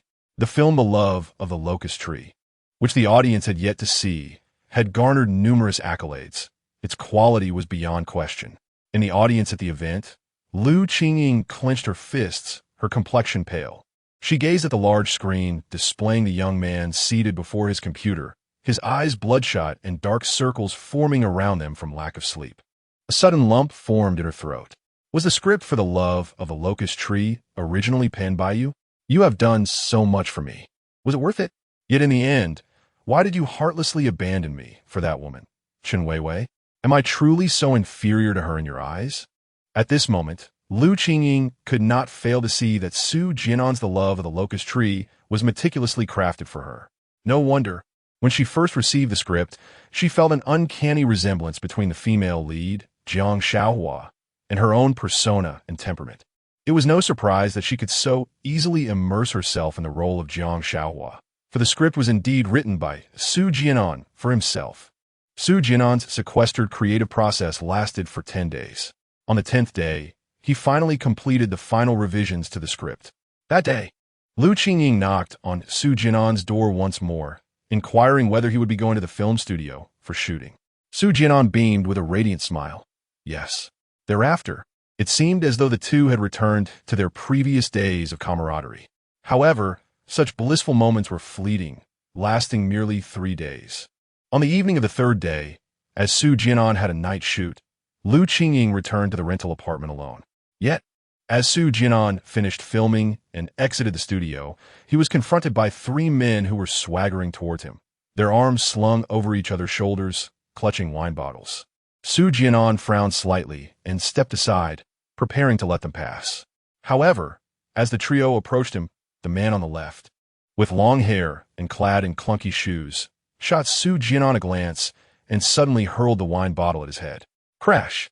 The bottle shattered upon impact. Su Jian'an staggered disoriented. Before he could collect himself, the long-haired man, alongside a stout man with a buzz cut and a slender figure on the right, lunged at him, unleashing a flurry of punches and kicks. Su Jian'an could only shield his head and curl his body. After what felt like an eternity, the assailants finally ceased their assault. Su Jian'an lowered his hands from his head. Beneath the dim glow of the streetlight, a pair of polished leather shoes appeared before him. He looked up to find the owner of those shoes was none other than Shi Liang, the man he had previously beaten at the Western restaurant. At that moment, Shi Liang wore an expression of smug satisfaction and disdain. He pressed his shoe against Su Jian'an's face. Didn't he expect this, did you? Zhi Liang spat on Su Jian'an, sneering. You seem to enjoy beating me at the restaurant. Well, now are you still feeling bold? As he spoke, he ground his shoe against Su Jian'an's face. However, to his astonishment, Su Jian'an suddenly grasped his foot, rolled up his pant leg, and bit down fiercely. In an instant, Shi Liang let out a wail akin to that of a slaughtered pig. At this moment, Chang Mao's 3 subordinates were in a state of panic. 2 of them rushed to assist Shi Liang in pulling his leg away from Su Jian'an's grasp, while one delivered a fierce kick to Su Jian'an. To their astonishment, Su Jian'an clung to Shi Liang's leg like a dog. After a prolonged struggle, they finally managed to free Shi Liang's leg from Su Jian'an's mouth, though it was left bloodied and mangled. As soon as his foot touched the ground, Shi Liang gasped in pain. Hit him! Beat him to death!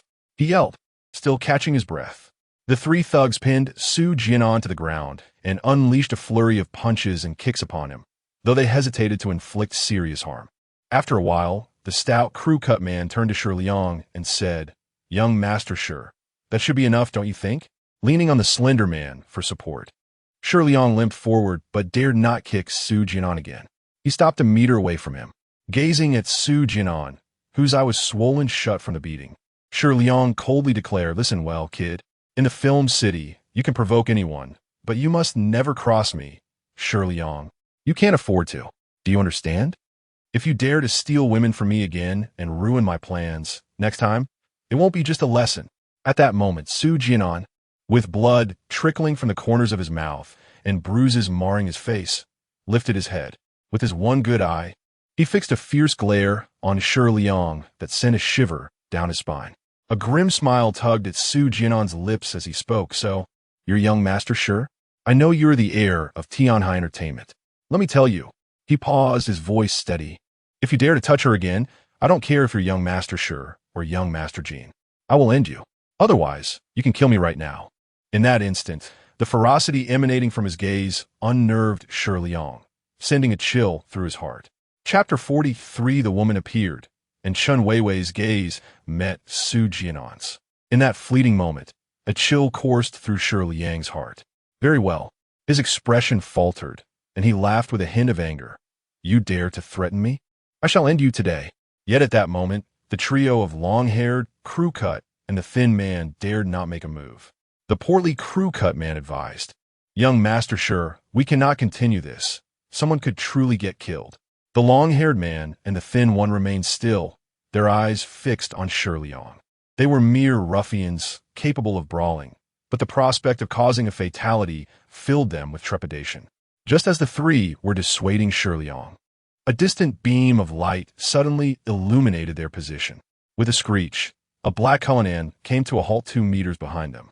The trio of ruffians and Shi Liang were taken aback, hastily sprinting forward several paces before turning to face the imposing black vehicle. Damn it, can't they drive properly? The thin man fumed, striding toward the black Jian'an in indignation. At that moment, the car door swung open, and a tall man, standing at 180 centimeters, emerged from the vehicle.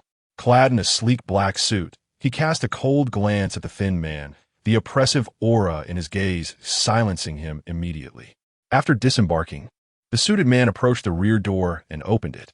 Subsequently, a woman with cascading red waves, adorned in a silver gown, stepped out of the vehicle.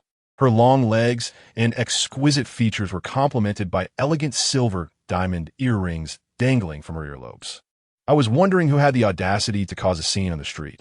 It turns out to be young Master Shi, she remarked, her eyes slightly widening in surprise as she smiled at Shi Liang, positioned between the long-haired man and the crew-cut one. At that moment, the thin man recalled the backing of his status as the heir to Tianhai Entertainment and thought, why fear? Now that you know young Master Shi's name, why don't you leave? He sneered. However, just as his words fell, a sharp slap struck his head. Enraged and astonished, he turned to find that Shi Liang, who had just been supported by the long-haired and crew-cut men, had already bounced to his rear. Instead of acknowledging him, Shi Liang smiled at the red-haired beauty. Miss Chen, when did you return to Yin City? Why would I need to inform you of my return? Chen Weiwei offered no quarter.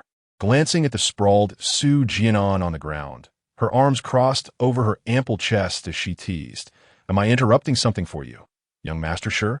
She deliberately emphasized the word interrupting. You've misunderstood, Miss Chen, Shi Liang stammered, a flicker of panic in his eyes as he quickly explained. We had a minor altercation on the road, and my companions had a bit too much to drink, leading to a lapse in judgment. He signaled to the portly crew-cut man and the other two, who hurriedly chimed in, Yes, just a minor altercation. It has been resolved. Shi Liang smiled. I sincerely apologize for offending you, Miss Chen. We shall take our leave now. With that, he dared not linger any longer. Hastily, she summoned the shorn-headed, rotund man and the long-haired fellow to assist him as he limped away. Observing Shi Liang and his 3 underlings entering a luxurious Mercedes parked by the roadside and subsequently driving off, Chen Weiwei let out a derisive snicker. With that, she gracefully strode forward, instructing her driver and bodyguard, a man in a tailored suit, to help Su Jian'an into her vehicle. She procured some tissues to wipe the blood from Su Jian'an's face, then directed the driver to make a U-turn and head to the nearest private clinic. Inside the car, Chen Weiwei, intrigued, glanced at Su Jian'an, who was dabbing at his wounds with a tissue. With a light chuckle, she remarked, You've got quite the audacity, daring to vie for a woman with the heir of Tianhai Entertainment. If I hadn't fortuitously passed by today, you would have likely met a dire fate at his hands. Unbeknownst to him, Chen Weiwei had already spotted Shi Liang's Grand Mercedes idling by the roadside. While her own Cullinan had been parked a short distance away from the altercation, its lights extinguished, unbeknownst to Shi Liang and his entourage. Thus, she had witnessed nearly all of Su Jian'an's earlier actions, including when he bit Shi Liang's calf, as well as the words exchanged thereafter. Given the rumors surrounding Shi Liang, she easily surmised the nature of the conflict between the two. Su Jian'an hesitated slightly, grasping the tissue. "Thank you," he murmured. The flickering lights from the roadside illuminated his chiseled jawline, and Chen Weiwei caught a glimpse of his profile, finding him rather handsome. After all, one would not dare to challenge the heir of Tianhai Entertainment for a woman without possessing some charm. Unfortunately, having just endured a beating at the hands of Shi Liang's minions, he now bore the bruises of a brawl, resembling a battered figure. Moreover, Chen Weiwei could sense that Su Jian'an was somewhat wary of her, reluctant to divulge further details about his confrontation with Shi Liang. This lack of gossip piqued her interest no longer. Nevertheless, she kindly cautioned the young man, having taken Shi Liang's woman, given his temperament.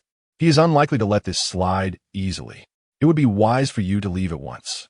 After speaking, she casually picked up a magazine from the front seat and began to peruse it.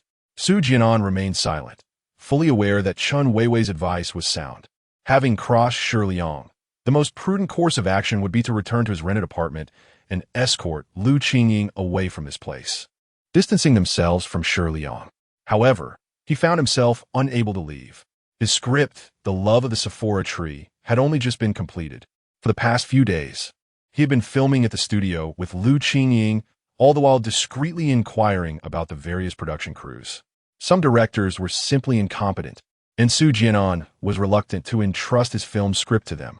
After all, the quality of a film hinges not only on the script penned by the screenwriter, but also significantly on the director's capabilities. A poor director would render even the finest script into a dismal failure. Conversely, directors of slightly better caliber, such as Zhao Chun, were already occupied with other projects. Thus, Su Jian'an found himself without an opportunity to present his script. He must submit the script of The Love of the Sephora Tree to a capable director and ensure that the filming commences promptly. Only then can he depart, for he harbors a secret known solely to himself.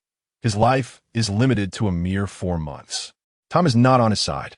At that moment, Su Jian'an caught a glimpse of Chen Weiwei, who was engrossed in a magazine. It was a publication featuring introductions of directors within the entertainment industry. He was momentarily taken aback. Given the luxurious vehicle she arrived in, complete with a dedicated chauffeur, and the way Shi Liang had just regarded her, Su Jian'an quickly realized that Chen Weiwei's identity was far from ordinary. As they arrived at their destination, Chen Weiwei's black Cullinan came to a halt in front of a small clinic. Su Jian'an sighed inwardly, opened the car door, and stepped out. However, he did not anticipate that Chen Weiwei and her driver would not leave, but instead accompany him out of the vehicle. "What are you dawdling for? Hurry inside and seek medical attention for your injuries," Chen Weiwei urged, observing Su Jian'an's moment of hesitation. Regaining his composure, he noticed the driver had already approached and opened the clinic's door. Chen Weiwei remarked, "You don't appear to be wealthy, so I will cover your medical expenses for now." Su Jian'an replied, "Thank you." After a moment of hesitation, he inquired, "May I ask your name? I wish to know who has come to my aid." A slight smile graced Chen Weiwei's lips. The boy's question brightened her mood, as it reassured her that she had not saved an ungrateful wretch. "My name is Chen Weiwei," she replied. Su Jian'an etched this name into his memory before stepping through the door of the small clinic. Chapter 44. Lu Qingying, have you truly let go? Why does your heart still ache? At this moment, Su Jian'an had a limited understanding of the entertainment industry and was unaware of Chen Weiwei's true identity. However, the name Chen Weiwei seemed vaguely familiar to him. Upon entering the room, the doctor began to clean and treat Su Jian'an's wounds. He pulled out his phone and searched for the name Chen Weiwei. To his astonishment and delight, the search results were unexpected. "Miss Chen, are you the daughter of the esteemed director Chen Mao?" Su Jian'an inquired with enthusiasm. Chen Weiwei noticed his search for her name and, observing his sudden excitement, smiled and replied, "Yes, what about it?" With a determined expression, Su Jian'an pressed on, "Miss Chen, could you possibly share your contact information with me?" I'm an actor who has long admired director Chen Mao. I have written a script and would love for you to take a look at it, if possible. Unfortunately, Su Jian'an had not brought his script, The Love of the Locust Tree, with him. Thus, he sought to obtain Chen Weiwei's contact details first, intending to later present his script for her consideration, which he hoped she would pass on to her father, the renowned director Chen Mao. Chen Weiwei teased him, "Little brother, are you not willing to put in the effort?" Although her smile remained, a flicker of disdain crossed her eyes, and her impression of Su Jian'an swiftly deteriorated. Despite being only 4 years his senior, Chen Weiwei, influenced by her father's prominence and accustomed to dealing with various individuals, possessed far greater life experience than Su Jian'an, who had just stepped into society. What could a youth who had not yet turned 20 possibly write that was of any merit? At this stage in life, many of his peers were merely graduating from high school, transitioning to university. From the moment Su Jian'an spoke, Chen Weiwei understood his intentions.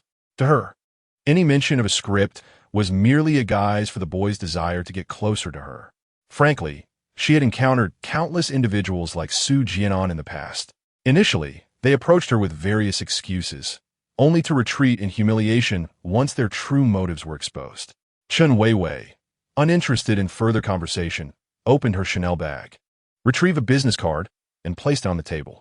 Calmly, she remarked, "Little brother, life's journey is long.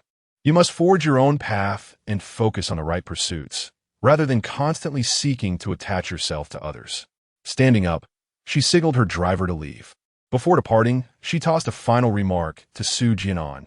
"My father has a film that will soon commence shooting at the Film City, and we are currently in the casting phase. If you truly are an actor, you might want to give it a try, at least during your time with my crew. Shi Liang will not give you any trouble, out of respect for me." Su Jian'an watched Chen Weiwei's retreating figure, lips pressed tightly together, silently clutching the business card in his palm. Unexpectedly, Shi Liang truly brought people along and gave Su Jian'an a beating. Fortunately, Chen Weiwei appeared. Otherwise, Su Jian'an would likely have fared much worse. At this moment, comments flooded the live stream, expressing a mix of astonishment and reflection. Some remarked on Su Jian'an's tenacity, noting that despite being brutally assaulted, he still managed to bite Shi Liang, especially when Shi Liang mentioned Lu Qingying in front of him. Su Jian'an's eyes seemed to glimmer with murderous intent. There were also comments questioning why, in Lu Qingying's memories, Su Jian'an only spoke of being beaten by Shi Liang and neglected to mention his encounter with Chen Weiwei. Was it possible that he had already resolved to attach himself to the towering figure of Chen Weiwei? Some speculated. Perhaps he merely wished to keep Lu Qingying unaware of his efforts in writing a script for her. After all, Su Jian'an had been silently supporting Lu Qingying, yet he appeared reluctant for her to realize the extent of his assistance. At this moment, he likely intended to hand over the script to Chen Mo through Chen Weiwei. If he revealed his connection with Chen Weiwei, Lu Qingying might inadvertently learn about his scriptwriting endeavors. As for why Su Jian'an chose to help Lu Qingying while concealing his support, many viewers in the live stream were equally perplexed. Perhaps he did not wish for Lu Qingying to feel excessively grateful, or perhaps he aimed to prevent disheartening her, encouraging her to believe that her accomplishments were solely the result of her own efforts. In the audience, as Lu Qingying gazed at Su Jian'an on the screen, her expression was laden with complexity, and a pang of heartache surfaced unbidden in her eyes. When she stood on stage earlier, Lu Qingying felt she had completely moved on from this man. In her heart, she believed she owed him nothing, and she felt no guilt. However, as Su Jian'an's memories unfolded, she found her heart gripped by an even deeper anguish upon witnessing him being brutally attacked by Shi Liang and 3 thugs. Especially when Su Jian'an was beaten to the ground, one eye swollen shut, and Shi Liang mentioned her name again. Su Jian'an's fierce gaze and calm declaration, "If you dare touch her again, regardless of whether you're Shi Xiao or Jin Xiao, I will ensure your demise," resonated within her. In that moment, Lu Qingying felt an undeniable truth in his words. If Shi Liang dared to harm her again, Su Jian'an would indeed kill him. Lu Qingying felt a fleeting daze, as though she had been transported back 12 years to her first audition for The Love of the Locust Tree. Back then, Su Jian'an had uttered similar words. "Do not fear, I am here." At this moment, in the presence of this wounded youth, Lu Qingying perceived the towering shadow behind him once more. She felt again the sensation she had once experienced with him, knowing that as long as he was by her side, she had nothing to fear. As Su Jian'an returned to his rented apartment, it was already past 2 in the morning. Seeing him covered in injuries, Lu Qingying was flustered and lost. She hurriedly applied medicine to his wounds. Under Lu Qingying's inquiries, Su Jian'an recounted how he had been assaulted by Shi Liang and his men, omitting the part about Chen Weiwei coming to his rescue. Subsequently, as Lu Qingying remembered, he confessed his feelings to her, and they became a couple. The following afternoon, with his injuries somewhat healed, Su Jian'an ventured out alone to make a phone call. This call was directed to Chen Weiwei. After much pleading and even desperation, Chen Weiwei ultimately agreed to meet him. Upon returning to the rented apartment, he informed Lu Qingying that he needed to step out for a while, possibly returning late. Thus, armed with the script he had penned, The Love of the Sephora Tree, Su Jian'an sought out Chen Weiwei at a CAF. "Where's the script you mentioned?" "Hand it over," Chen Weiwei demanded, already feeling exasperated by Su Jian'an's insistence over the phone. As soon as he arrived, before he could even take a seat, she extended her hand toward him. At that moment, Chen Weiwei regretted her earlier act of kindness in saving Su Jian'an. This individual seemed even more unscrupulous than those she had encountered before. Merely a day had passed, and he was already hastily using the flimsy pretext of needing help with a script to approach her. What kind of person was her father? Chen Mao. To put it bluntly, even scripts crafted by seasoned professionals might not capture his attention, let alone a work by an inexperienced 18-year-old like Su Jian'an. Chen Weiwei had no faith that he could truly present a legitimate script. Consequently, she bore no warmth toward him, eager only to unveil Su Jian'an's deceitful nature and depart. Very well, Miss Chen. Su Jian'an discerned her demeanor and chose not to sit. Instead, he forced a smile while retrieving his script, The Love of the Sephora Tree, and handed it to Chen Weiwei with both hands. She took it, opened it, and glanced inside, slightly taken aback. She had not anticipated that he would actually present her with a genuine script. However, after just a fleeting glance, she closed it, picked up her handbag, and stood up, stating, "All right, I have your script. I will take my time reviewing it, and you may await my response." With that, Chen Weiwei departed, showing no intention of sitting down to discuss it further. In her eyes, even if Su Jian'an had produced an actual script, it merely demonstrated that he had put forth some effort to approach her. Whether or not Su Jian'an had truly authored the script remained uncertain. Chapter 45. Chen Weiwei's Reminiscence. He is unlike any other. Standing at the entrance of the CAF, Su Jian'an smiled as he watched Chen Weiwei step into her crimson Ferrari, waving goodbye to her. However, Chen Weiwei completely disregarded him. After entering her vehicle, she pressed the accelerator and sped away. Su Jian'an let out a soft sigh. In truth, he bore no ill will towards Chen Weiwei's demeanor. He understood that a woman as stunning and esteemed as her would undoubtedly attract numerous suitors. Thus, her impatience towards him was entirely reasonable. What troubled Su Jian'an was the thought that Chen Weiwei might not even glance at the script he had given her, discarding it carelessly. Instead of hailing a cab back to his rented apartment, he chose to stroll through the streets, pondering whether there might be another means to present his script to Chen Mao. If he waited until Chen Mao commenced filming for Beyond the Mountains, it would be too late. Unexpectedly, at 10 o'clock that evening, Chen Weiwei called him, announcing that she had shown his script to her father. Chen Mao expressed a desire to meet with Su Jian'an the following morning. Meanwhile, in her villa, as she watched a live broadcast, Chen Weiwei's thoughts drifted back 12 years. After her meeting with Su Jian'an at the CAF, she returned to her hotel in her sports car. The folder he had given her was carelessly tossed onto the table. Subsequently, she reclined on her bed, engrossed in her phone. After playing a couple of games, feeling a bit fatigued, her gaze inadvertently fell upon the incongruous folder on the table. She stood up, intending to discard it into the nearby trash bin. Yet upon picking it up, she suddenly changed her mind. She opened the folder and extracted the script titled The Love of the Locust Tree. Curiosity piqued. Chen Weiwei wondered what kind of script Su Jian'an might have crafted to impress her. After all, her father was a renowned director in the country, and she had absorbed a fair amount of knowledge about screenwriting and scripts through her upbringing. while she might not be able to scrutinize them in great detail. She possessed the ability to assess the quality of script. With nothing else to occupy her time, she recalled her brief glance at the script in the CF. Noting that the beginning seemed quite promising, Chen Weiwei began to read the script, gradually becoming captivated by the unfolding narrative. By the time she reached the final page, she realized she had read the entire script. 2 hours had slipped by unnoticed. Checking the time on her watch, she was astonished.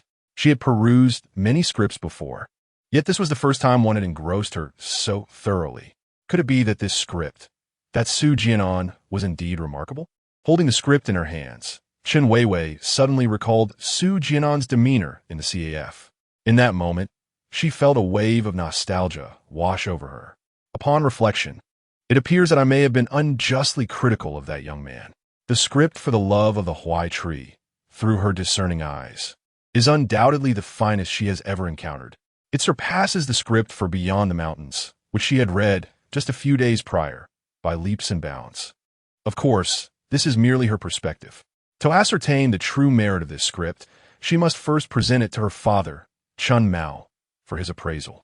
Without hesitation, Chen Weiwei donned her shoes and proceeded next door, knocking on her father's door. Once she shared the script of the love of the Huai tree with Chun Mao, his expression transformed into one of astonishment. Where did you acquire this script, Weiwei? Which master playwright penned this? Chen Weiwei, somewhat perplexed, queried, Dad, is it truly that remarkable? She had anticipated receiving a balanced critique from her father, perhaps a mix of praise and criticism. However, to her surprise, Chun Mao inquired about the identity of the esteemed playwright behind the script. This was an almost unparalleled endorsement of its quality. Indeed, it is splendid, Chun Mao exclaimed, lavishly bestowing compliments. You must recall the script Beyond the Mountains that I shared with you a couple of days ago. Allow me to put it this way. In the realm of rural-themed scripts, the playwright of Beyond the Mountains does not even merit the privilege of carrying the shoes of the master who crafted the love of the Huai tree. In comparison to the love of the Huai tree, Beyond the Mountains resembles the work of a novice, lacking in both narrative fluidity and emotional resonance. Should the love of the Huai tree be adapted into a film, I fear that it will be 5 years before a rural romance film can rival its brilliance. With eager anticipation, Chun Mao gazed at Chen Weiwei. My dear daughter, do tell me, which master playwright entrusted this script to you? I must have his contact information at once. I wish to arrange a meeting to discuss the valuation of his extraordinary work. Chen Weiwei suddenly felt a twinge of shyness. Her lips quivered as she confessed, Actually, this script was not given to me by a master playwright. It was a young man named Su Jian'an who presented it to me.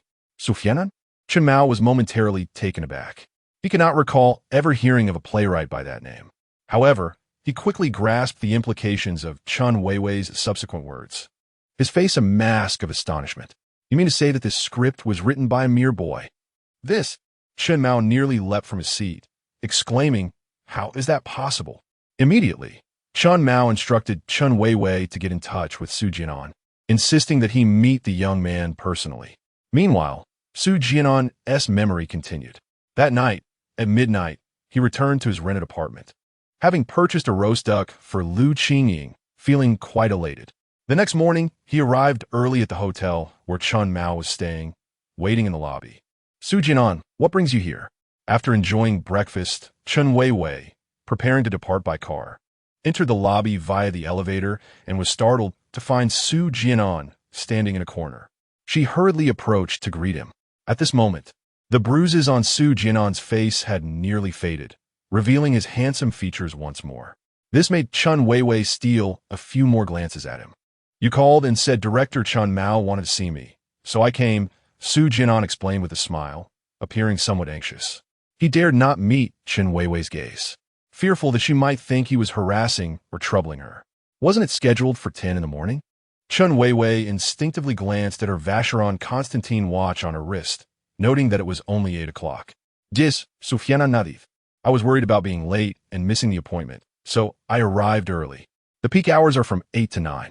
To avoid traffic, he had taken a taxi at 7, skipping breakfast altogether. As soon as he finished speaking, his stomach betrayed him with a sudden growl. You haven't had breakfast? Chen Weiwei asked, a hint of surprise in her voice. Su Jian'an's face flushed slightly as he shook his head. It's all right, you go about your business. Don't worry about me. I'll grab a bite later. To him, securing a collaboration on the script with the esteemed director Chun was of utmost importance, even more so than having a meal. After all, missing one meal was inconsequential. At that moment, observing this polite and somewhat timid young man, Chen Weiwei felt a pang of compassion. Recalling how she had treated him the previous day in the CAF, a wave of guilt washed over her. Indeed, she had misjudged him. This young man was unlike any man she had encountered before. His visit yesterday was not an attempt to get close to her. He simply wished to share his script. Come with me, Chen Weiwei said, taking Su Jian'an's hand and leading him to the hotel front desk, where she requested that a breakfast be sent to her room. Then, she guided Su Jian'an to the elevator and brought him into her room. Chapter 46. The Silent Lu Qingying. Everything he does is for me at this moment. In the audience, Lu Qingying observed Chen Weiwei grasping Su Jian'an's hand, leading him to the stage, and subsequently pulling him into her room, never once relinquishing her grip. Lu Qingying could not help but clench her fists, a surge of anger and regret flooding her eyes. It was only at this moment that she suddenly came to a realization. In the past, she had always believed that Su Jian'an was merely a vain individual, seeking to elevate himself by associating with Chen Weiwei, thus abandoning her. Yet, she had never considered that it was Chen Weiwei herself who had actively seduced Su Jian'an. Indeed, in her previous ignorance, how could she have known that all her acting skills and knowledge were honed and nurtured by Su Jian'an, who had been silently supporting her from behind? How could she have comprehended that, beyond his exceptional talent for acting, Su Jian'an also possessed the remarkable screenwriting abilities that even Chen Mao lauded? Consequently, in Lu Qingying's eyes, a woman of Chen Weiwei's stature and prestige would never be interested in someone as inconsequential as Su Jian'an. Thus, she had subconsciously believed that it was Su Jian'an who was clinging to Chen Weiwei. It was only now, through glimpses into Su Jian'an's memories, that Lu Qingying understood his extraordinary screenwriting talent, which was worthy of admiration even from Chen Mao. How could someone so exceptional fail to capture Chen Weiwei's heart? If only time could rewind to when we first met. Su Jian'an, do you know? I do not desire fame, nor do I wish to be an award-winning actress. Lu Qingying murmured, I only wish for you to be by my side. Closing her eyes, tears streamed down her cheeks. In that moment, she couldn't help but ponder whether, had she known Su Jian'an better back then, he might not have been taken away by Chen Weiwei.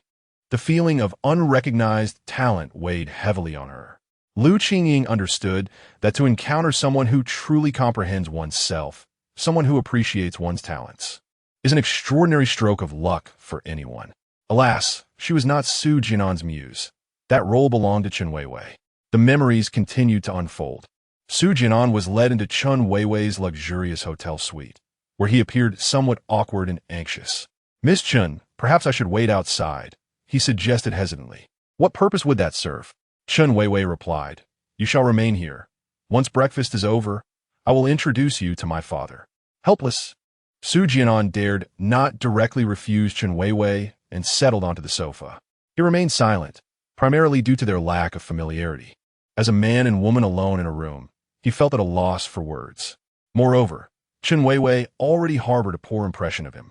If he were to say something amiss and offend her, would he still have the chance to meet Chen Mao? Yet, Chen Weiwei's eyes sparkled with curiosity as she sat beside Su Jian'an and inquired, Was that script written by you? Was it someone else who asked you to pass this on to me? The faint scent of her perfume wafted to Su Jian'an's nostrils, akin to a gentle breeze filled with fragrance, quite delightful. Su Jian'an felt a tinge of nervousness. I wrote it myself, he replied, unconsciously bringing his legs together. Have you studied screenwriting? Chen Weiwei inquired again. Su Jian'an responded, I had a keen interest in this field previously and self-studied a bit. Chen Weiwei perceived his humility. You know, I showed your script to my father last night. He holds your work in high regard. Su Jian'an exhaled in relief. Thank you for director Chen Mao's praise. Their conversation flowed in a question-and-answer format. Chen Weiwei's curiosity prompted her to ask, and Su Jian'an responded mechanically. Yet, she found no dullness in their exchange. Are you really an actor? She continued. Su Jian'an nodded. Yes, a minor actor performing as an extra alongside my girlfriend in the film city, occasionally landing small supporting roles. When he mentioned his girlfriend, a faint smile graced his lips, as if recalling a joyful memory. You have a girlfriend? Chen Weiwei exclaimed in surprise. For reasons unknown, a sense of disappointment suddenly washed over her. Su Jian'an remained oblivious to the flicker of despondency in Chen Weiwei's eyes. He continued, Yes, she is very beautiful, gentle, and far more talented in acting than I am. I was wondering if, should my script catch director Chen Mao's eye, I might discuss with him the possibility of casting her as the female lead. He elaborated, the protagonist of my script is based on her, and her persona and character align perfectly with that of the character. Chen Weiwei's tone grew somewhat cold as she replied, I cannot guarantee that. It is ultimately up to my father. This was indeed the truth. In matters as significant as selecting film actors, Chen Mao always took the reins himself, personally overseeing the process. Even as his daughter, her involvement was limited to suggesting potential candidates. The final decision lay firmly in Chen Mao's hands. However, Su Jian'an remained unaware of this. The previous night, Chen Weiwei had also approached Chen Mao about her desire to portray the female lead, Jiang Xiaohua. After being profoundly captivated by the character in the script, she felt a strong affinity for the role. Nevertheless, Chen Weiwei refrained from being overly definitive, observing Su Jian'an's apparent disappointment. Feeling a pang of sympathy, she said, Let me mention it to my father shortly. Just then, the doorbell rang. Chen Weiwei went to answer it. The waiter entered with a lavish breakfast, placing it on the table. Take your time eating. Once you're done, I'll take you to meet my father, Chen Weiwei said. Su Jian'an began his meal. Chen Weiwei, her curiosity piqued once more, asked, Given your interest in screenwriting, why choose to be an actor instead? Su Jian'an paused in his eating, seemingly at a loss for an answer. Yet, Chen Weiwei appeared to grasp something unspoken, remarking, Is it because of your girlfriend? Her eyes reflected not only curiosity, but also a hint of envy. I have eaten my fill, thank you, Miss Chen. Su Jian'an drained the milk from his cup and rose to his feet. A girlfriend? At that moment, a shadow of melancholy flickered in his gaze. Only he was aware that between him and Lu Qingying there existed an insurmountable chasm.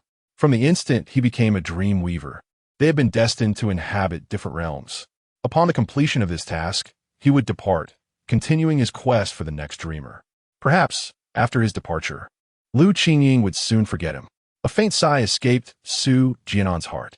Noticing his silence, Chen Weiwei recognized her inquiry had ventured too deeply into personal territory. And with an apologetic smile, she said, All right, I shall take you to meet my father. Chen Weiwei opened the door. Meanwhile, in the audience, Lu Qingying remained silent. Though Su Jian'an had not responded to Chen Weiwei's question, she had already discerned the truth.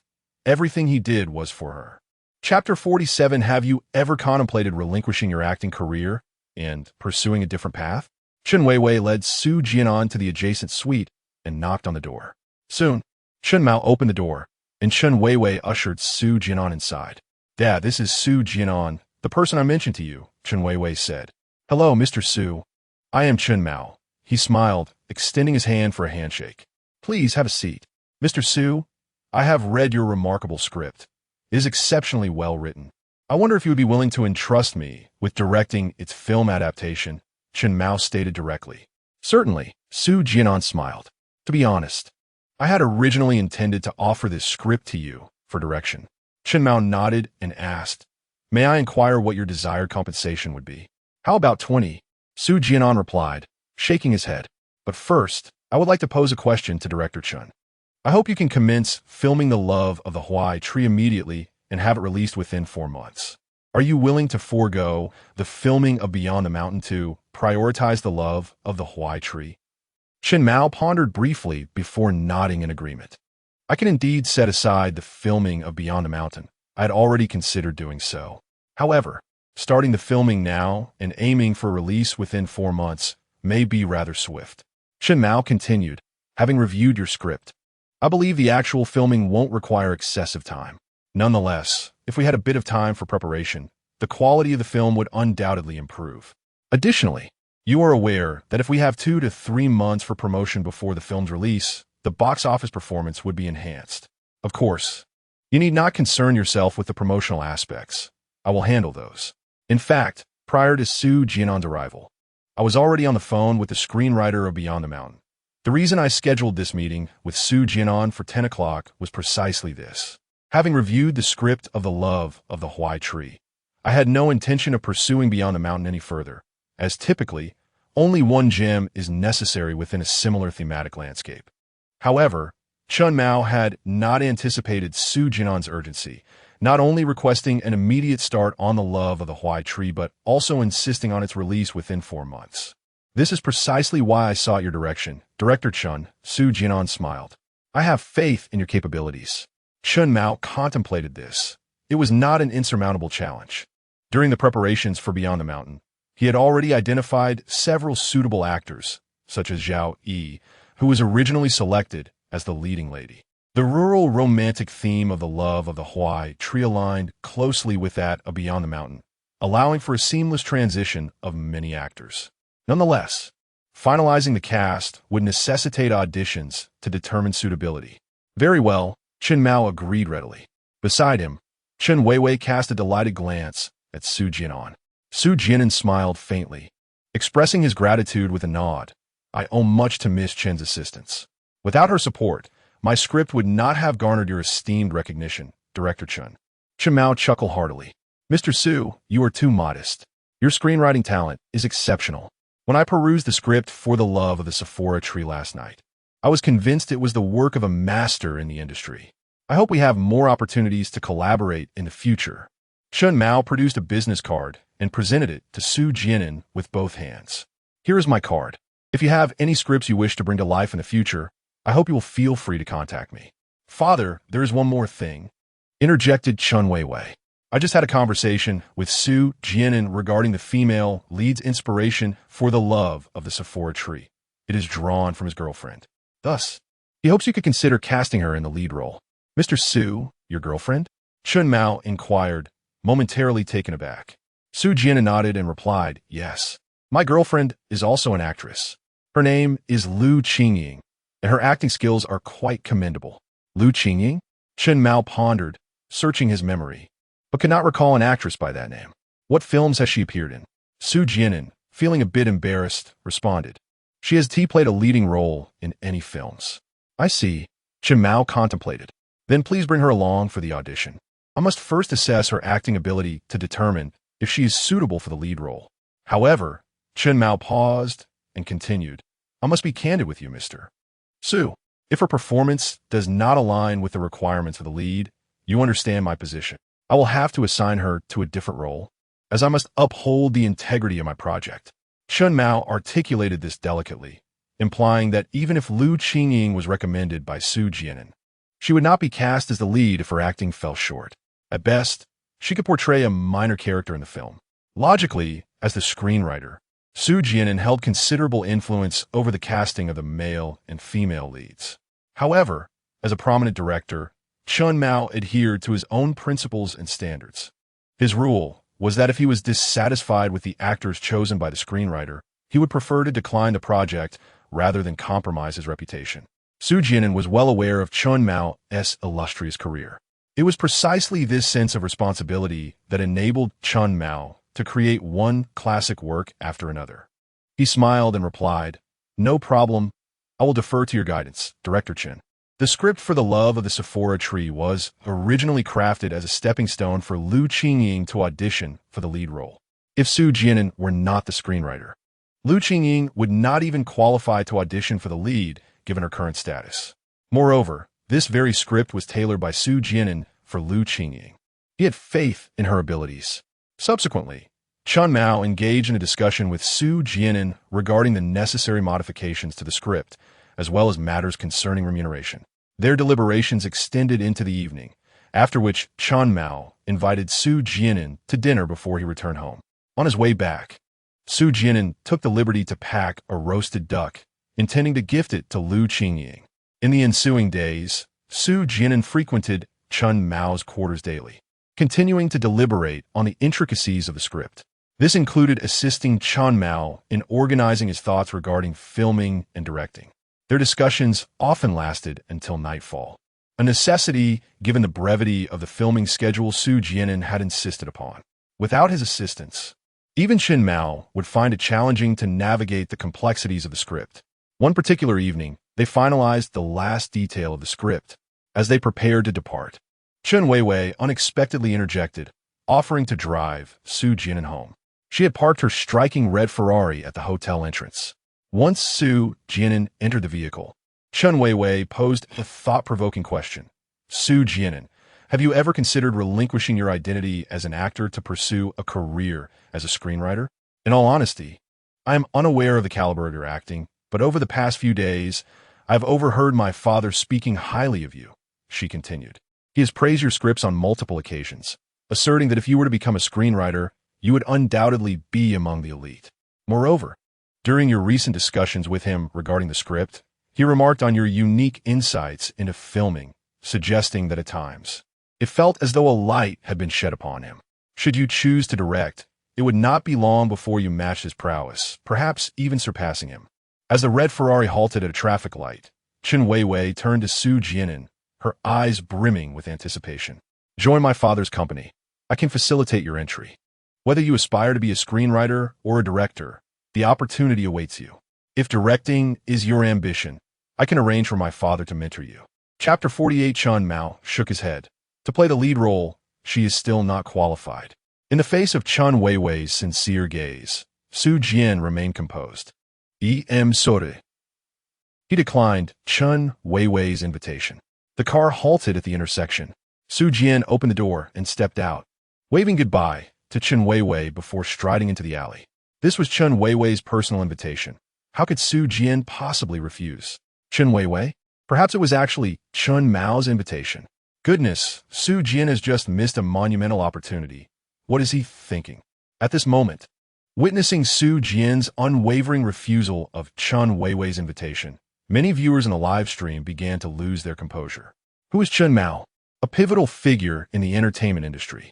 If either Chen Mao or Chen Weiwei wished to elevate Su Jian, within 3 years, he could achieve renown in the acting sphere, perhaps even as a director or screenwriter.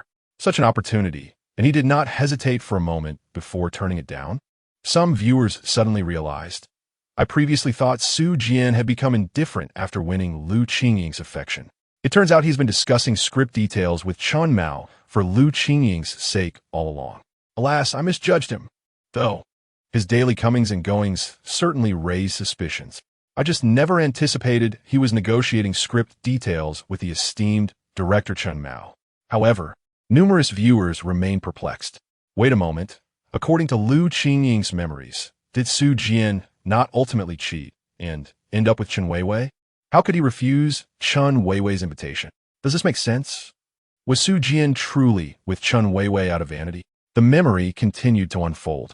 As before, Su Jian was at a late-night snack shop, packing dinner for Lu Qingying before returning to their rented apartment. Jian'an, you're back. Lu Qingying exclaimed joyfully upon seeing him. Look what I brought. Su Jian smiled, raising the packed dinner. Lu Qingying opened it. It's my favorite snail, rice noodles. She wrapped her arms around Su Jian's neck and planted a fervent kiss on his cheek. Then I shall dig in. Su Jian settled on the edge of the bed, smiling as he watched Lu Qingying eagerly slurp her noodles. His gaze was tender and profound. In that moment, Su Jian suddenly realized this was a love that bore no future. Perhaps it was time to bid farewell to Lu Qingying. How then should he say goodbye? The following morning, Su Jian received a call from Chen Mao, requesting him, as the screenwriter, to attend the actor recruitment scene to scout for suitable supporting characters. Upon arriving at the film studio, Su Jian discovered that Chen Weiwei was also present. The two sat behind the recruitment area, observing the actors who had come to audition.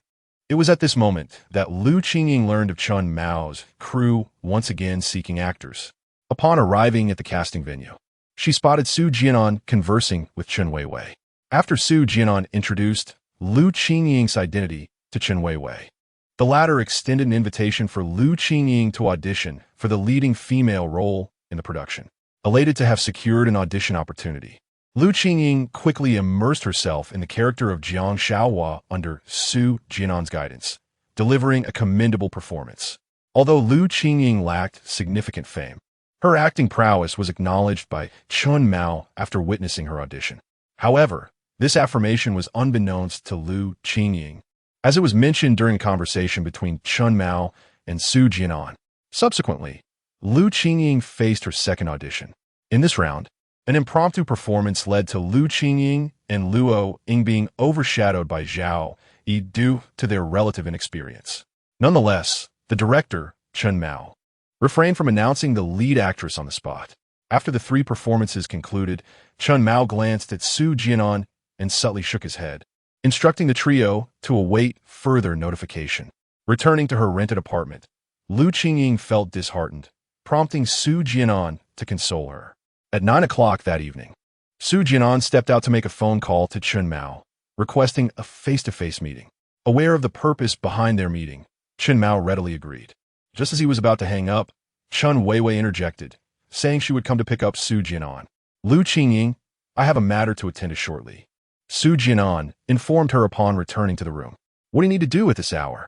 Lu Qingying inquired, glancing at the clock, which indicated it was already past 9. It's a personal matter, Su Jian'an replied. I might be quite late, so if you feel tired, please don't wait up for me. With that, he departed. He arrived at the alley's entrance, where Chun Weiwei's red sports car waited. As she started the engine and the Ferrari sped away, she noticed through the rearview mirror, somewhat astonished, Su Jian'an, your girlfriend, is standing at the corner, seemingly ready to deliver something to you. Would you like to go back and retrieve it to avoid any misunderstandings? Su Jian'an tilted his head slightly to glance at the rearview mirror. At the alley's intersection, Lu Qingying held a coat, gazing in his direction. Suddenly, she flagged down a taxi and entered it. Su Jian'an's brow furrowed slightly as realization struck him. No need, just keep driving, he instructed Chun Weiwei. She observed the taxi approaching in the rearview mirror and with a soft sigh, pressed the accelerator, propelling the Ferrari forward. Upon arriving at the hotel entrance, they alighted from the vehicle. Chun Weiwei had anticipated that Su Jian'an would take a moment to explain things to Lu Qingying outside the hotel, but unexpectedly, upon seeing the taxi in the distance, Su Jian'an took the initiative to grasp her hand and led her directly into the hotel. Subsequently, the two ascended in the elevator. Su Jian'an, do you not fear that your little girlfriend might misinterpret your intentions and feel jealous? In the elevator, Su Jian'an released her hand, and Chun Weiwei could no longer contain her curiosity and inquired.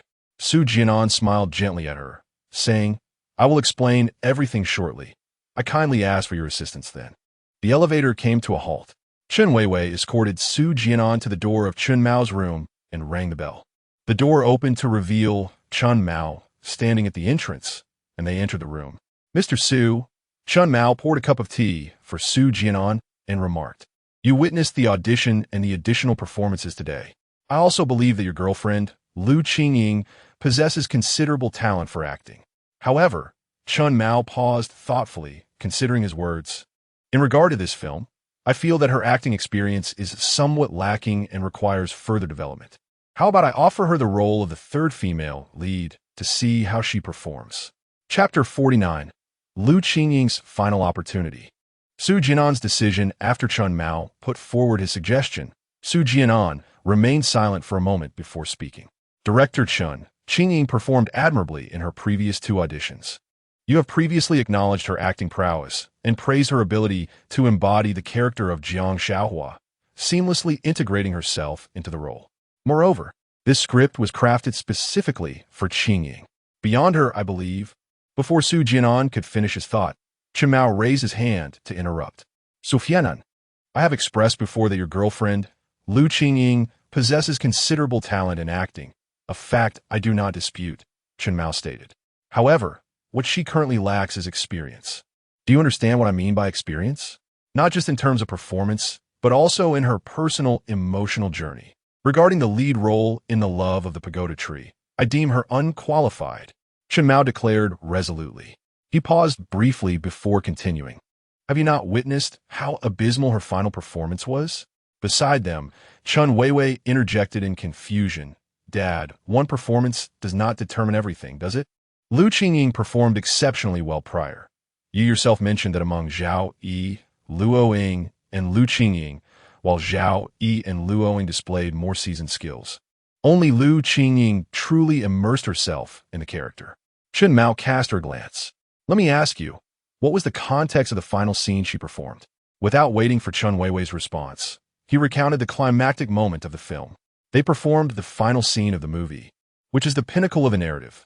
The male lead, Li Shuhai, departs from the mountains, and Jiang Shaohua ascends to the mountaintop. Gazing at the car, he is leaving in.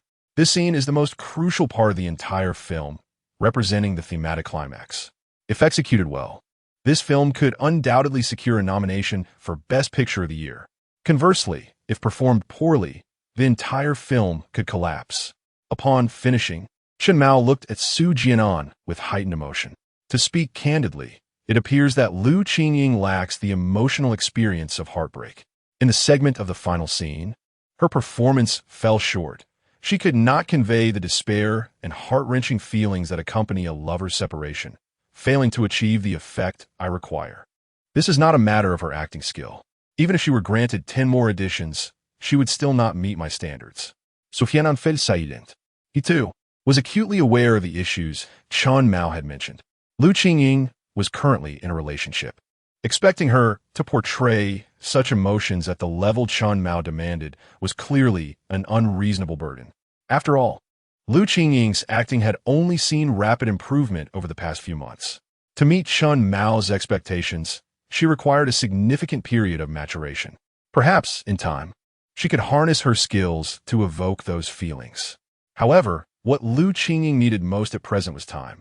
Throughout the day, Su Jian'an had been contemplating this dilemma, yet no viable solutions had emerged. Just moments ago, as Su Jian'an observed Lu Qingying following him in a taxi, an idea struck him on how to resolve this predicament. Director Chen, could we grant Lu Qingying another opportunity?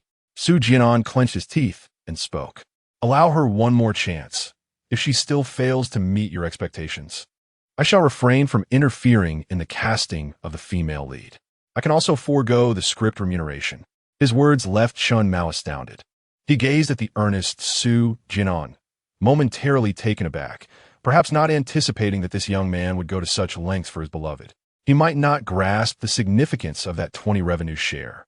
It seems Su Jian'an harbors profound feelings for his girlfriend, Lu Qingying. Chen Mao mused, a touch moved. Meanwhile, Chen Weiwei observed Su Jian'an with a look of astonishment, her expression tinged with complexity. Suddenly, she seemed to comprehend why he had so readily taken her hand upon their departure earlier that evening. How enviable Lu Qingying was to have such a man.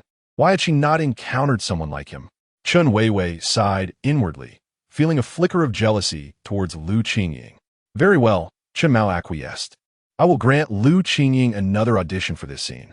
However, if she still does not meet my standards, you must refrain from further interference in my choice of the female lead. I shall also relinquish my share of the remuneration. He paused, then added, however, should you have scripts in the future that you wish to collaborate on, I hope you will consider me first. A smile crept across Su Jian'an's face as he nodded in agreement. Deal. Upon exiting Chen Mao's room, Su Jian'an made his way to Chen Weiwei's chamber. He stood before the floor-to-ceiling window, observing the figure hunched on the stone steps below, weeping in silence. Su Jian'an, have you made up your mind? Chen Weiwei approached from behind, standing beside him. What you're doing may cause you to lose Lu Qingying forever. She may not only fail to appreciate your sacrifice, but could even harbor resentment towards you for a lifetime. Su Jian'an chuckled softly. It seems you're already aware. Chen Weiwei retorted, am I a fool? It's so obvious. Then, I kindly ask for your assistance. In performing this scene, Su Jian'an replied.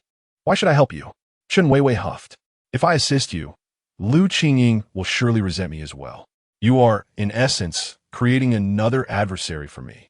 Su Jian'an, your intentions are far from benign. Su Jian'an smiled and inquired, do you have a cigarette? No, Chen Weiwei replied. Then opened the door to fetch a cigarette from Chen Mao's stash. She handed it to Su Jian'an, saying here. Su Jian'an opened the box, took a cigarette, lit it, and inhaled deeply. You need only keep this secret, never revealing it to anyone. If possible, accompany me tomorrow morning to purchase a new outfit. Downstairs, Lu Qingying had sat for nearly an hour before ultimately hailing a cab to leave. Su Jian'an extinguished his cigarette and turned to Chen Weiwei with a smile, saying, "I'm leaving. I will call you in the morning." After departing from the hotel, Su Jian'an took a taxi and found a hotel to stay. In front of the mirror, he pressed his fingers beneath his neck, revealing a few telltale marks. He then retired for the night. The following morning, he called Chen Weiwei, and the two ventured to the shopping district to acquire a new ensemble. Su Jian'an removed his white t-shirt and donned the newly purchased white shirt. After parting ways with Chen Weiwei, he returned to his rented room. Inside the rented space, Lu Qingying had spent the night awake. She sat on Su Jian'an's bed, waiting through the hours. Then, just as Lu Qingying recalled, she began to confront Su Jian'an. "Where's the t-shirt I bought you? Where did you go last night? Why were you out all night without a call?" "Last night, I saw you and Chen Weiwei entering the hotel hand in hand." Faced with undeniable evidence, Lu Qingying found herself utterly disillusioned with Su Jian'an.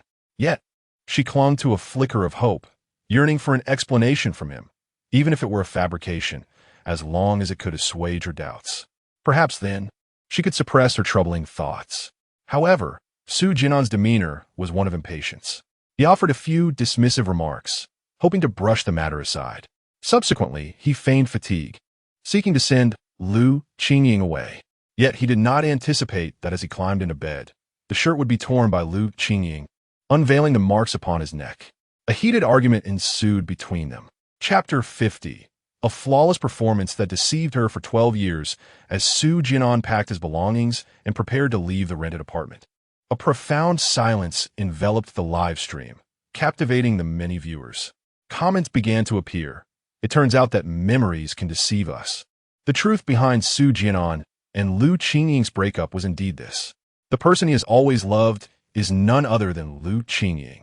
From the beginning to the end, he never betrayed Lu Qingying. He merely employed an extreme method to assist her in debuting. As the image of the young man dragging his luggage faded at the door on the big screen, some viewers found themselves in tears, realizing that Su Jian'an had never betrayed Lu Qingying. The reason Chen Mao chose not to film Beyond the Mountains, but instead opted for The Love of the Huai Tree, was that Su Jian'an provided him with the script for The Love of the Huai Tree. Lu Qingying's opportunity to audition for the leading female role in The Love of the Huai Tree was not merely due to Chen Weiwei recognizing her image and temperament, which aligned with the character, as Su Jian'an had claimed. Rather, it was because Su Jian'an was the original screenwriter of The Love of the Huai Tree, possessing the authority to select the lead actress. He had recommended Lu Qingying to Chen Mao. Moreover, Lu Qingying's ability to quickly immerse herself and grasp the character of Jiang Xiaohua in a short time stemmed from the fact that the script was originally tailored for her by Su Jian'an. At this moment, the memories of Lu Qingying and Su Jian'an intertwined in the minds of many, revealing the truth at last. It was evident that Lu Qingying was merely an unknown actress at this time, having never even played a significant supporting role. How could Chen Mao, having not witnessed her acting prowess, dare to agree to let her audition for such a crucial role as the lead? It was through Su Jian'an that Lu Qingying received 3 audition opportunities, ultimately achieving success and winning the Best Actress award that year for The Love of the Huai Tree, thereby launching her career. Reflecting upon the memories, one could see Su Jian'an in Chen Mao's room, insisting that Chen Mao grant Lu Qingying another chance, even sacrificing his own script fees and promising to prioritize collaboration with Chen Mao in future projects. Many were deeply moved. Su Jian'an's devotion to Lu Qingying is truly beyond words. Despite battling cancer and urgently needing a substantial sum for treatment, he willingly forsook his rightful earnings for Lu Qingying. One could say he has shown the utmost benevolence. How enviable Lu Qingying is. If only I could meet a man like Su Jian'an, I would marry him for life. I would gladly endure hardships alongside him. This moment marked the breakup between Su Jian'an and Lu Qingying. Yet, at that instant within the live stream, with over 800,000 viewers, not a single soul uttered that this man was ungrateful. No one labeled him a scoundrel, nor did anyone accuse him of being vain. For he had never strayed, nor had he wronged Lu Qingying. Su Jian'an is indeed a true man, In the memory, Su Jian'an dragged his luggage away from his rented apartment, only to find another hotel to stay in. The following day, clad in a black hoodie, he appeared at the audition site for Lu Qingying. Standing on the second floor beside a large potted plant, he silently observed Lu Qingying performing below.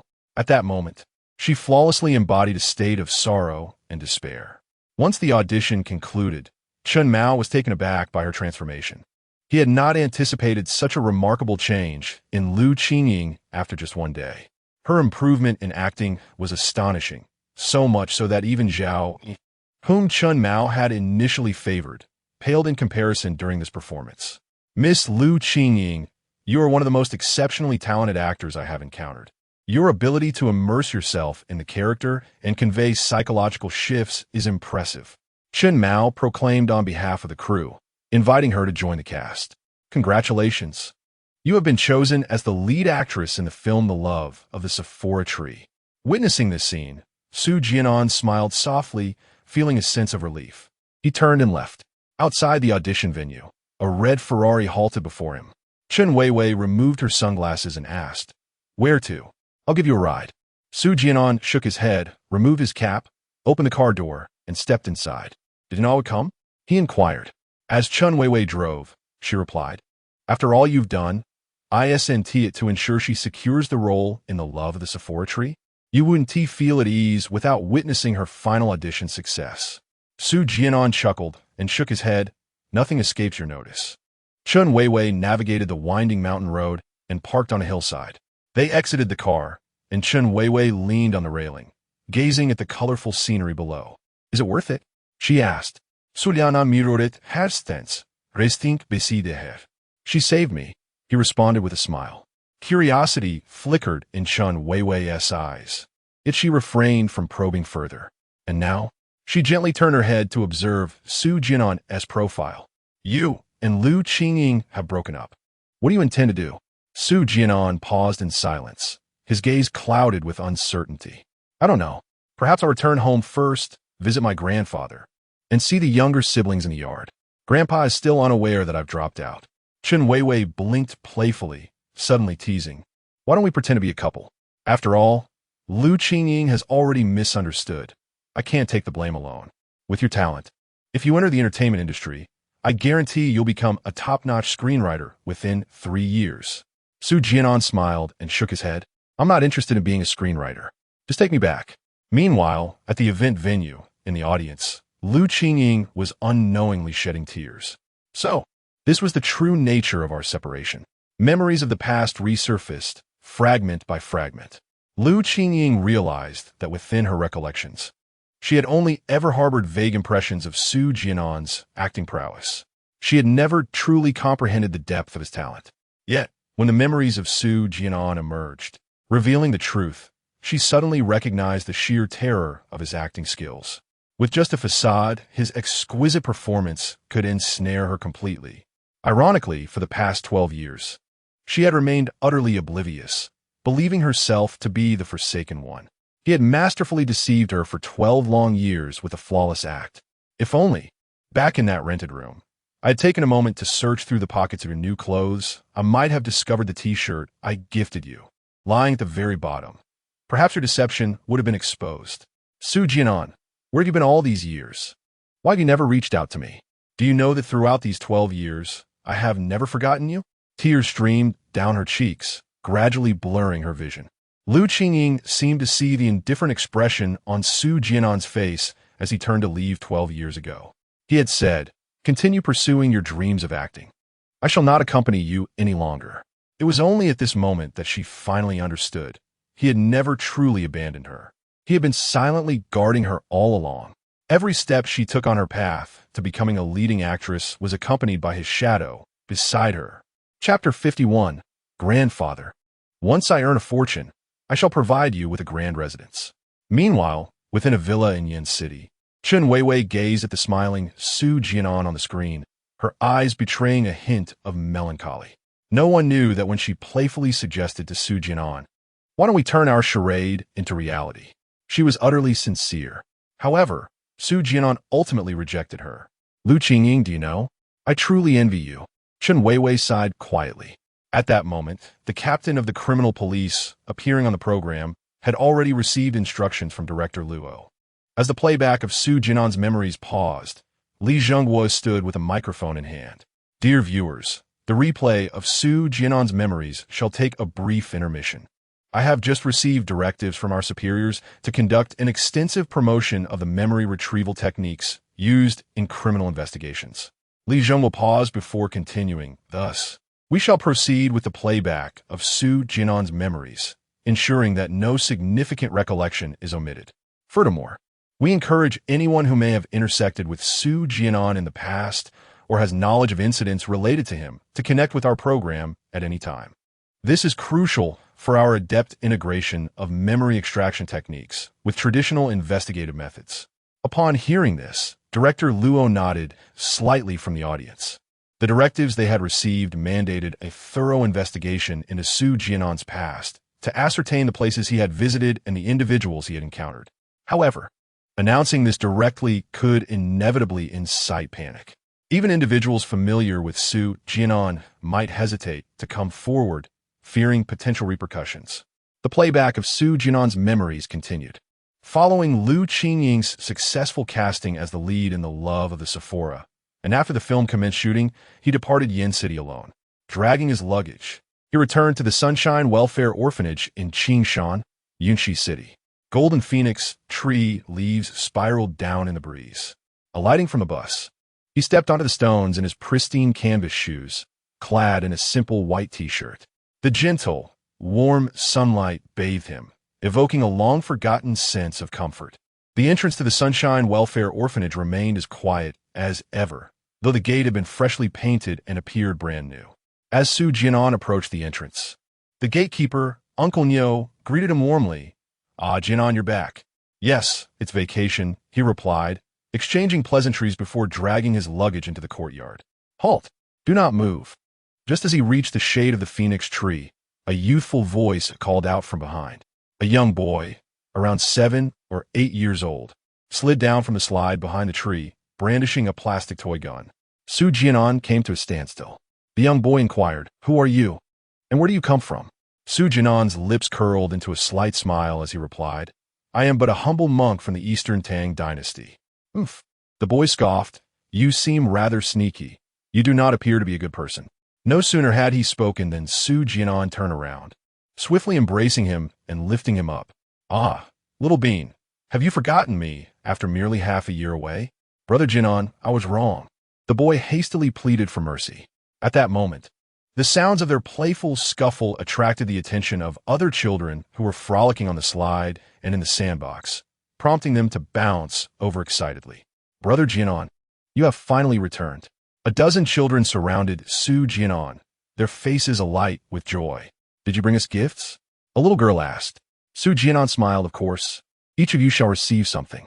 Suddenly, he noticed a scar on a little boy's nose and pulled him closer. "Xiao Wu, how did you acquire that injury? Were you in a fight?"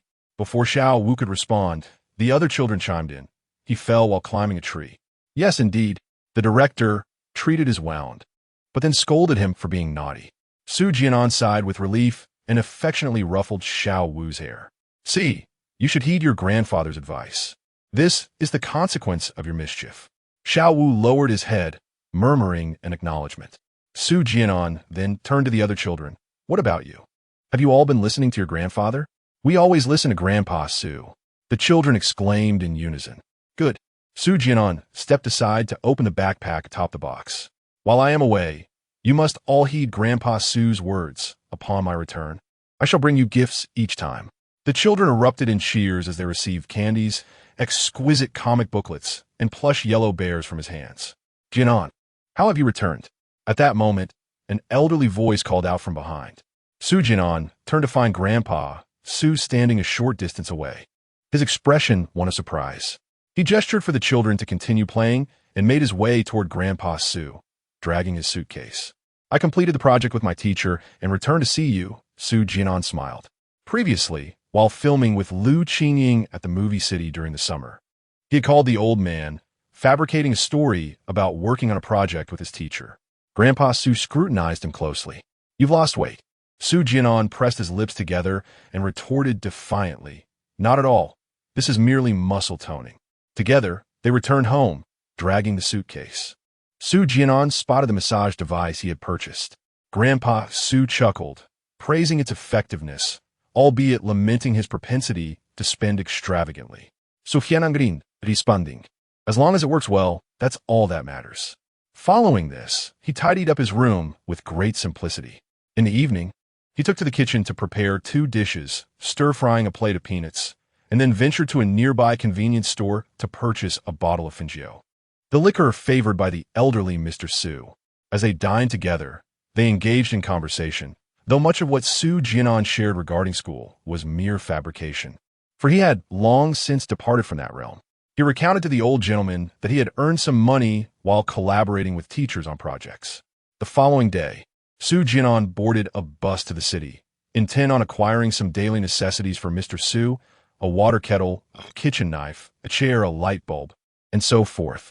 He then dedicated 3 days to replacing the old sensor light bulbs, repairing some broken furniture, and rejuvenating the room with a thorough cleaning. Look at you, returning and replacing all these things. It must have cost quite a fortune, Mr. Su remarked, his eyes filled with concern as he observed Su Jian'an's bustling efforts. You're still in school, and saving money is no easy feat if these items are broken. So be it. I hardly use them anyway. Amidst his flurry of activity, Su Jian'an confidently retorted, "Isn't money meant to be spent? If one earns without spending, they become a miser. Besides, these items do not cost much at all. When school resumes, I shall still receive my scholarship and continue my projects with the teachers. Once I earn a substantial income in the future, I will provide you with a grand house." After spending half a month in the company of Mr. Su, the time came for school to recommence. To prevent Mr.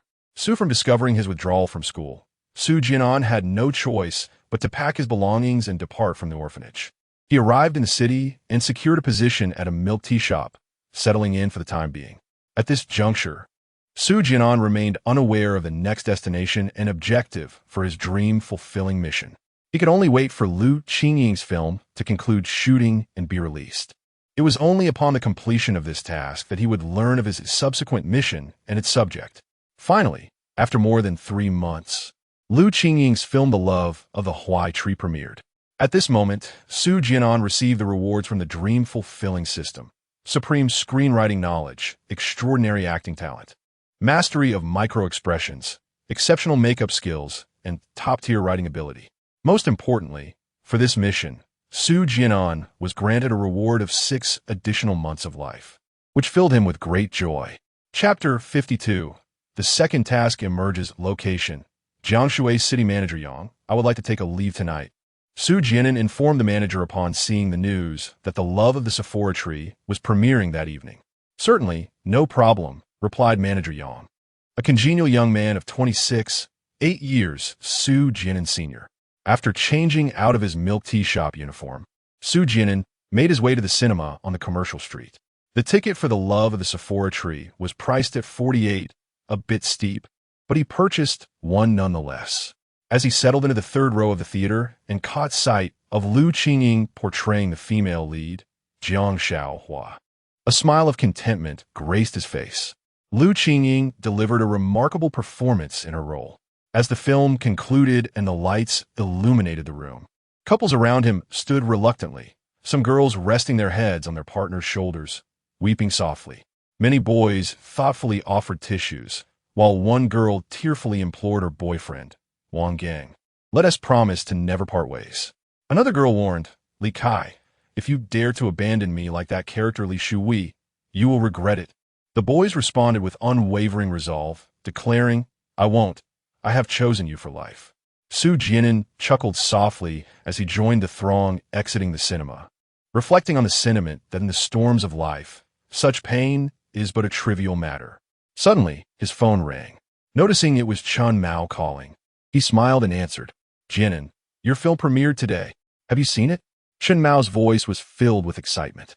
"I have. It's beautifully made and quite moving." Su Jian'an replied. Chun Mao continued, "Can you guess the pre-sale box office for The Love of the Sephora Tree?" Su Jian'an shook his head. "I don't know." 80 million. Chun Mao exclaimed, his enthusiasm evident. After a brief conversation, Chun Mao insisted that if Su Jian'an were to write another script, he should be the first to contact him. He also requested Su Jian'an's bank card number, promising to transfer his royalties in a few days. Additionally, he warmly invited Su Jian'an to partake in the upcoming interviews and promotional events for the film. However, Su Jian'an declined the invitation. Hanging up, he stood in the expansive plaza in front of the cinema, listening to the buzz of the crowd, discussing the love of the Sephora tree and its lead actress, Jiang Shaohua. A slight smile curled at the corners of his mouth as he gazed at the ticket he held, focusing on Lu Qingying's portrayal of Jiang Shaohua. I have imparted most of what I could teach you. From this point onward, the path is yours to tread, he mused. As the night breeze tousled the strands of hair on his forehead, a look of satisfaction illuminated Su Jian'an's face. The task of helping Lu Qingying fulfill her dream had been flawlessly accomplished.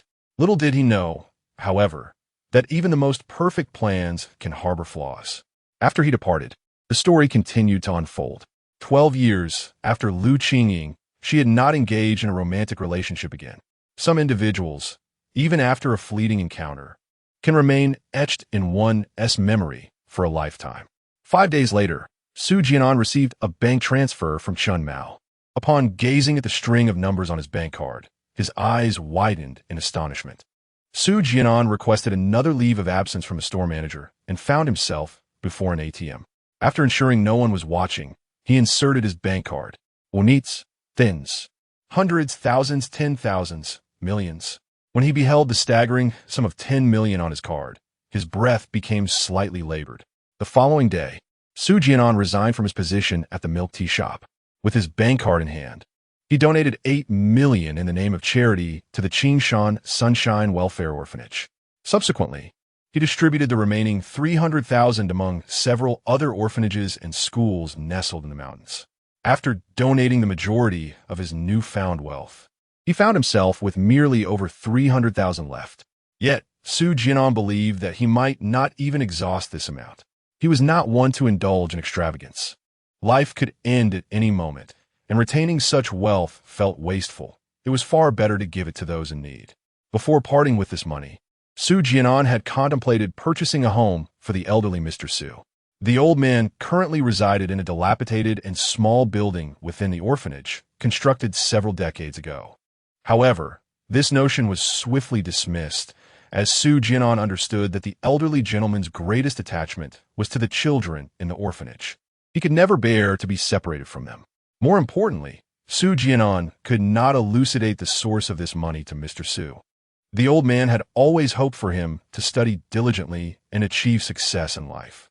If he were to discover that Su Jian'an had dropped out of Yinjing University, it might provoke a heart attack. Ultimately, Su Jian'an resolved to donate all the funds to the welfare orphanage established by the old man. This decision would enhance the scale of the orphanage, improve its facilities, and consequently elevate the living conditions of the children. The elderly gentleman's environment would improve as well. As for the prospect of buying Mr. Su a new home, Su Jian'an thought he could wait until a few years later when he had graduated from university to procure a larger place for him. Of course, whether he would still be alive by then remained uncertain. On this particular day, Su Jian'an stumbled upon a news article on his phone. Jian'an Pharmaceutical Company faces sudden financial collapse. President Lin Jun and his wife Qiao Yinshan unable to bear enormous debts. Both leaped from the rooftop of Jian'an Pharmaceutical Company. As Su Jian'an read this news, his second dream-fulfilling task finally materialized. Traveling to Jiangshui City in search of a young man named Lin Haoyang, Su Jian'an aimed to assist him in fulfilling his heartfelt wish to uncover the true culprit behind the murder of his parents. After a brief packing of his belongings, Su Jian'an boarded a high-speed train to Jiangshui City. Upon his arrival at the train station, an unexpected reaction occurred simultaneously on the program stage. As Li Zhenghua and director Luo widened their eyes in astonishment. Was this the Jiangshui City of 12 years ago? Director Luo was taken aback, realizing that Su Jian'an had ventured to Jiangshui City after leaving Yinchi City. What could be his purpose for coming here? In Jiangshui City, Su Jian'an hailed a taxi and made his way to a village within the city, as directed by his mission. Upon reaching the village, he wheeled his suitcase to Lin Haoyang's rental address and stopped at a nearby fast food restaurant for a meal. After dining, he descended to the ground floor, preparing to call the rental number posted on the door. Just then, the iron gate of the building swung open, revealing a disheveled young man clad in a white tank top. The moment Su Jian'an laid eyes on him, he was momentarily taken aback. For this youth was none other than Lin Haoyang, the very person he had come to help. "Excuse me, could you please make way?" Lin Haoyang said to Su Jian'an. Quickly, Su Jian'an moved aside with his suitcase. "Are you the tenant here?" he inquired with a smile. Lin Haoyang, sporting dark circles under his eyes and appearing groggy, lifted his gaze to meet Su Jian'an's. "Here to rent? The landlord's number is on the door. You can call yourself."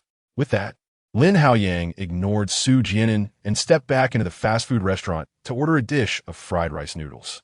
Meanwhile, as Lin Haoyang's image appeared on the large screen alongside Su Jian'an's memories, Director Luo was momentarily stunned, his face betraying his disbelief. This young man, was he the relative of a victim from the notorious cyber virus case 12 years ago? Lin Haoyang? Director Luo struggled to comprehend the sight before him. How could a family member of a victim from the widely publicized cyber virus incident reemerge in Su Jian'an's memories?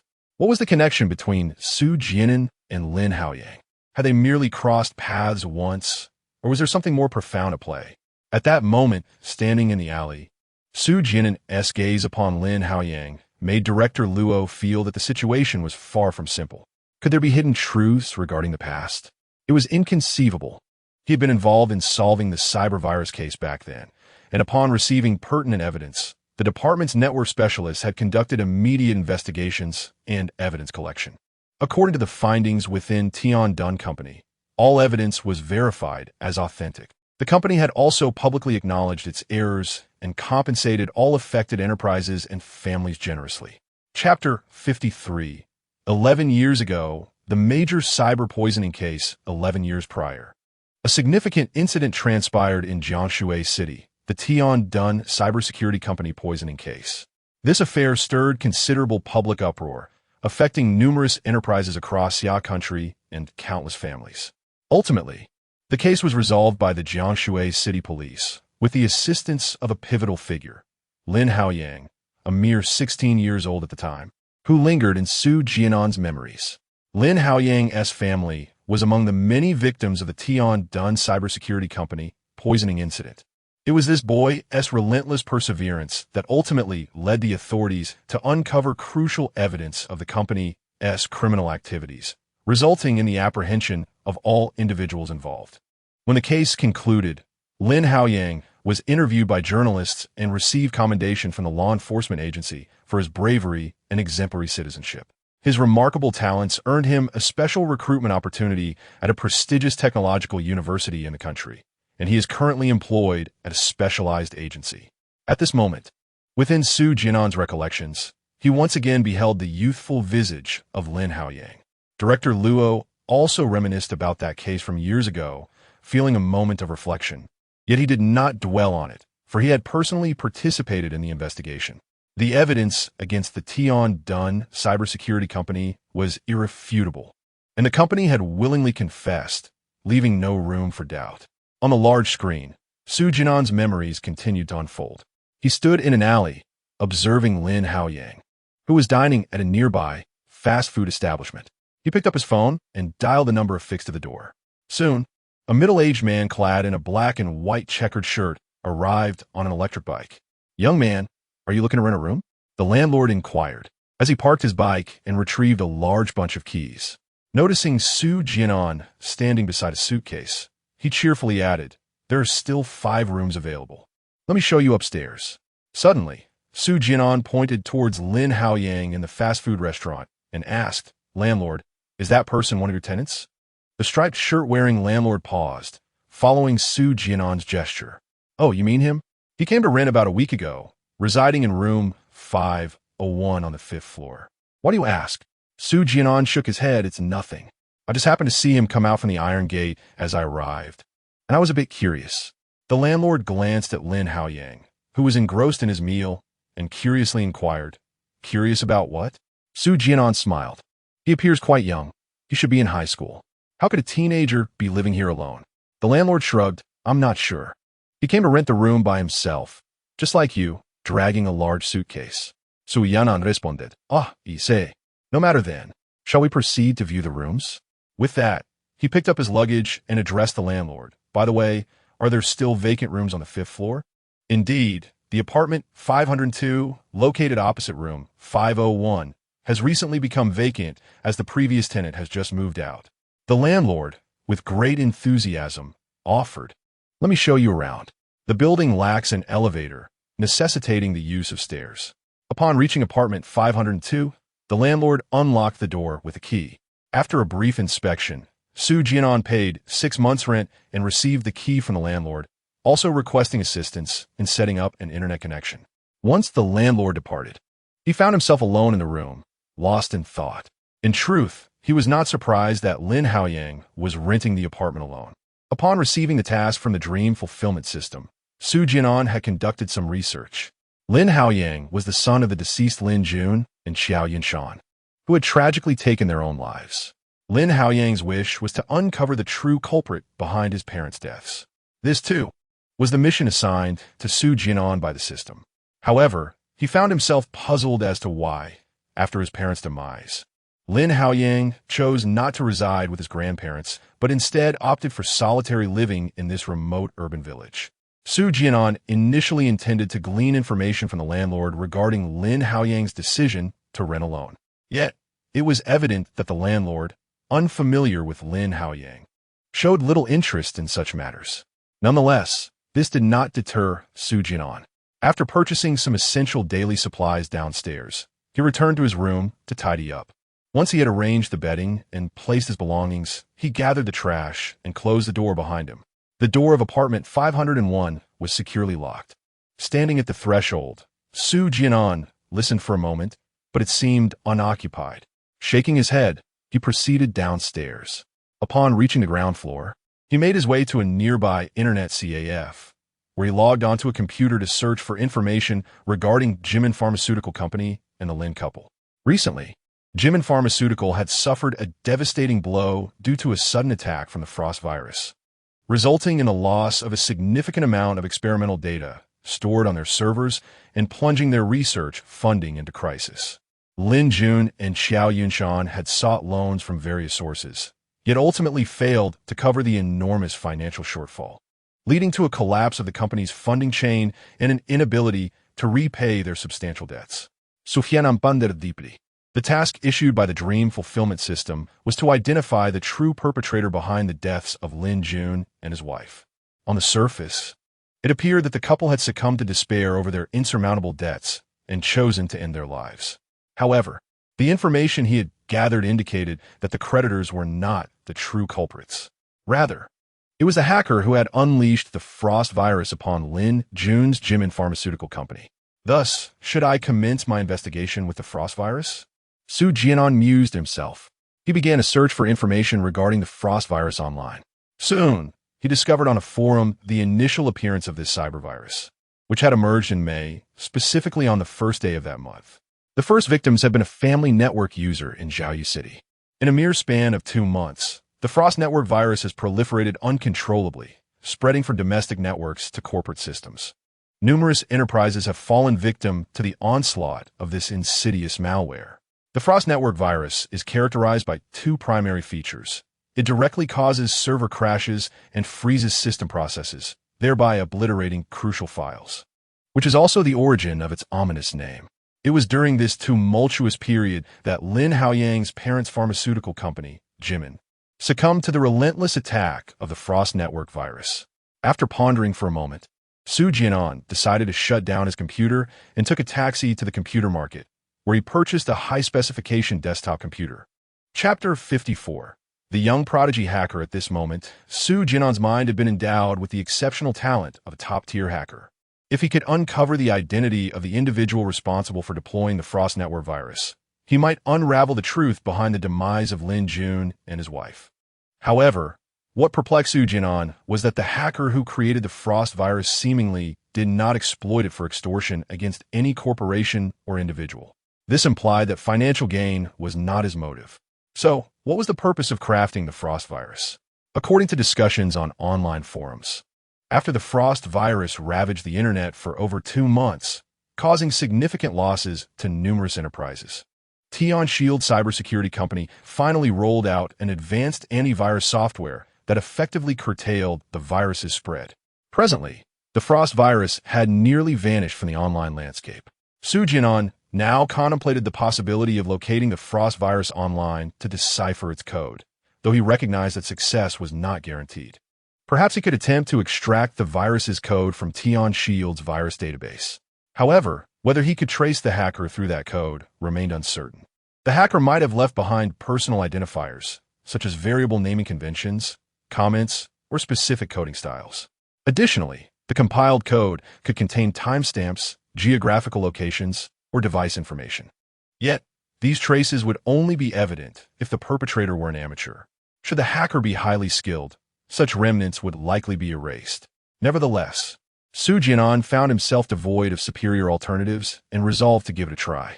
Unless the hacker reemerged, he might have the opportunity to track the individual IP address when the virus was released again. As the network connection was still being established, Su Jian'an felt no urgency. He was preoccupied with another question: why, after the death of his parents, did Lin Haoyang choose to live alone in rented accommodation instead of residing with his grandparents? At 11 o'clock that night, while lying in bed, Su Jian'an was startled by the sound of a door opening from the adjacent room. He quickly rose, pressed his ear against the door, and peered through the peephole. There, he observed Lin Haoyang donning a black hoodie, carrying a garbage bag as he descended the stairs. What could he possibly be doing at such a late hour? Su Jian'an's eyes narrowed in curiosity. He hastily put on a jacket and quietly opened his door, following Lin Haoyang down the stairs. Meanwhile, in a live streaming room, many viewers were equally perplexed by the unfolding scene. Su Jian'an was doing well at a milk tea shop in Yunqi City. Yet he suddenly comes to Jiangshui City just to follow Lin Haoyang. Su Jian'an even bought a computer. What could he possibly intend to do? I recall Su Jian'an previously coming across a news article about a couple who committed suicide. It seems Lin Haoyang is their son. I've seen the photographs. Comments streamed in, but many in the live chat overlooked this crucial detail amidst the plethora of memories that Su Jian'an had encountered. However, some attentive viewers have noticed this detail. Are you suggesting that Su Jian'an came to Jiangshui City to assist the youth named Lin Haoyang? It is possible, but why must he act so furtively? Many viewers found themselves increasingly perplexed. If Su Jian'an had come here out of sympathy for Lin Haoyang, it would have sufficed for him to offer help directly upon encountering him. Why then must he stealthily follow Lin Haoyang? At this moment, within the vivid memories, Su Jian'an had trailed Lin Haoyang to the entrance of an internet cafe. Upon witnessing Lin Haoyang enter, Su Jian'an hastily followed suit. The two, one after the other, initiated their computers. Lin Haoyang cautiously surveyed his surroundings, selecting a machine nestled in the corner of the cafe. Su Jian'an took a brief stroll before choosing a computer situated directly behind Lin Haoyang. Despite this, as soon as Su Jian'an powered on his machine, Lin Haoyang's expression shifted to one of wariness. It was only when he observed Su Jian'an engage in a game that the tension in his demeanor gradually dissipated. Meanwhile, the audience in the live stream began to sense something amiss. Not only is Su Jian'an acting suspiciously, but Lin Haoyang also seems to be up to something. It feels as though they are involved in some illicit activity, fearful of being discovered. These two are exceedingly strange. Noticing Su Jian'an engrossed in his game, Lin Haoyang's expression finally relaxed. He then produced a USB drive and connected it to the computer. Subsequently, Lin Haoyang entered a series of commands, causing lines of code to materialize on the screen. As the incomprehensible code appeared, the viewers in the live stream felt a shiver run down their spines. Goodness, is Lin Haoyang also a hacker? I recall that Su Jian'an employed similar hacking techniques during the previous incident with Tao Wanchuan's daughter. Lin Haoyang seems even more formidable. He appears to be only 15 or 16, younger than Su Jian'an. The internet cafe owner must be on the verge of fainting. With two hackers present in his establishment, what is Lin Haoyang doing? It seems he has access to company's internal login interface. He can't possibly be attempting to breach the company's system? Incredible, a 16-year-old hacker? But isn't this illegal? So did Su Jian'an uncover something earlier? Did he follow Lin Haoyang to the internet cafe to prevent him from going through with it? The barrage of comments continued. At this juncture, upon seeing the corporate webpage Lin Haoyang had opened, a few comments surfaced. Jian'an cybersecurity company? That name sounds somewhat familiar. I recall many years ago, a formidable cybersecurity company made headlines. Subsequently, a major scandal erupted, leading to the company's closure by the court. At this moment, Lin Haoyang had already activated his hacking program, attempting to connect to the internal network of the Jian'an cybersecurity company and log into its internal website. Observing the scene, Director Luo couldn't help but furrow his brow slightly. This was a recollection from Su Jian'an. The fact that he noticed Lin Haoyang employing hacking techniques to infiltrate the internal network of Jian'an indicated that Su Jian'an was not merely engaged in a game, but was discreetly monitoring Lin Haoyang's every move. In other words, Director Luo's earlier intuition was indeed correct. Su Jian'an was indeed targeting Lin Haoyang. Thus, it seemed that Su Jian'an had discerned something from the news about the Lin couple's tragic leap into the abyss, prompting his arrival in Jiangshui City to seek out Lin Haoyang. Director Luo silently inhaled sharply. If this were the case, Su Jian'an's observational skills, deductive reasoning, and judgment were exceedingly formidable. Merely from a news article, he was able to detect traces of criminal activity. Many professionals in the Law Enforcement Bureau lacked his astonishing acuity and analytical prowess. However, Lin Haoyang's current actions seemed impulsive. As he watched Lin Haoyang attempt to log into the internal website of Jian'an cybersecurity company, Director Luo shook his head. Although Lin Haoyang was a prodigious hacker, it was evident that he was still quite young. His current method of hacking was not only immature, but also reckless. Setting aside the fact that attacking a corporate server and website is illegal, Lin Haoyang's actions clearly demonstrated a lack of understanding regarding the capabilities of Jian'an cybersecurity company. Underestimating his opponent, Director Luo shook his head. Jian'an cybersecurity company was one of the major giants in the cybersecurity industry at the time. The company boasted over 20,000 employees, with half of them being network engineers, more than 10,000 in total. Even if the security engineers constituted only 40 of the total engineering staff, that would still amount to 4,000 security engineers. Lin Haoyang's blatant assault on their website disregarded the expertise of those 4,000 security engineers at Jian'an cybersecurity company. Chapter 55. Lin Haoyang, the evader of counter-tracking. And Su Jian'an takes action at this moment. Even Director Luo felt a surge of curiosity. How could Lin Haoyang, merely 16 years of age and so naive in his actions, even considering the consequences, have acquired a plethora of incriminating evidence against Jian'an cybersecurity company in the past? And now, this unseasoned youth audaciously launching an attack on the website of Jian'an.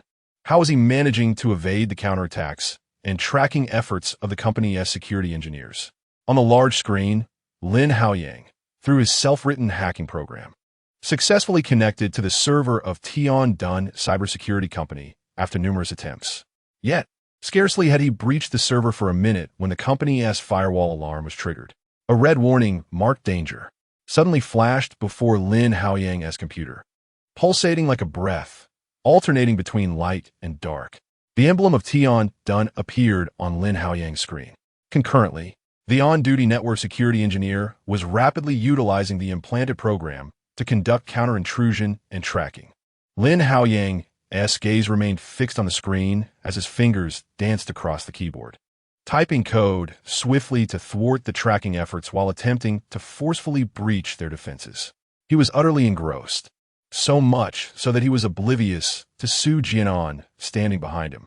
However, it soon became apparent to Lin Haoyang that the opponent's firewall was exceptionally robust. Even though his hacking skills surpassed those of the security engineer currently intercepting him, he could not find a single vulnerability to exploit. At that moment, it seemed the adversary had resolved to get serious. Suddenly, Lin Haoyang felt the intensity of the counterattack increase drastically. At least 3 security engineers had joined the fray, engaging in this battle of counter-intrusion. Before long, the program he had set up was systematically dismantled under the pressure of their counteroffensive. Beads of sweat began to form on Lin Haoyang's forehead as one of the security engineers embedded a tracking program into his intrusion attempt, aiming to pinpoint his real network IP address and physical location. Fortunately, Lin Haoyang had anticipated the possibility of failure and had simulated numerous scenarios on his computer in preparation. He had configured dozens of virtual IP addresses. Just as the adversary was closing in, having narrowed it down to the last 10 virtual IP addresses, Lin Haoyang decisively severed the connection of his intrusion program and shut down his computer. He unplugged the USB drive from his machine and stood up. As he turned, he nearly collided with someone.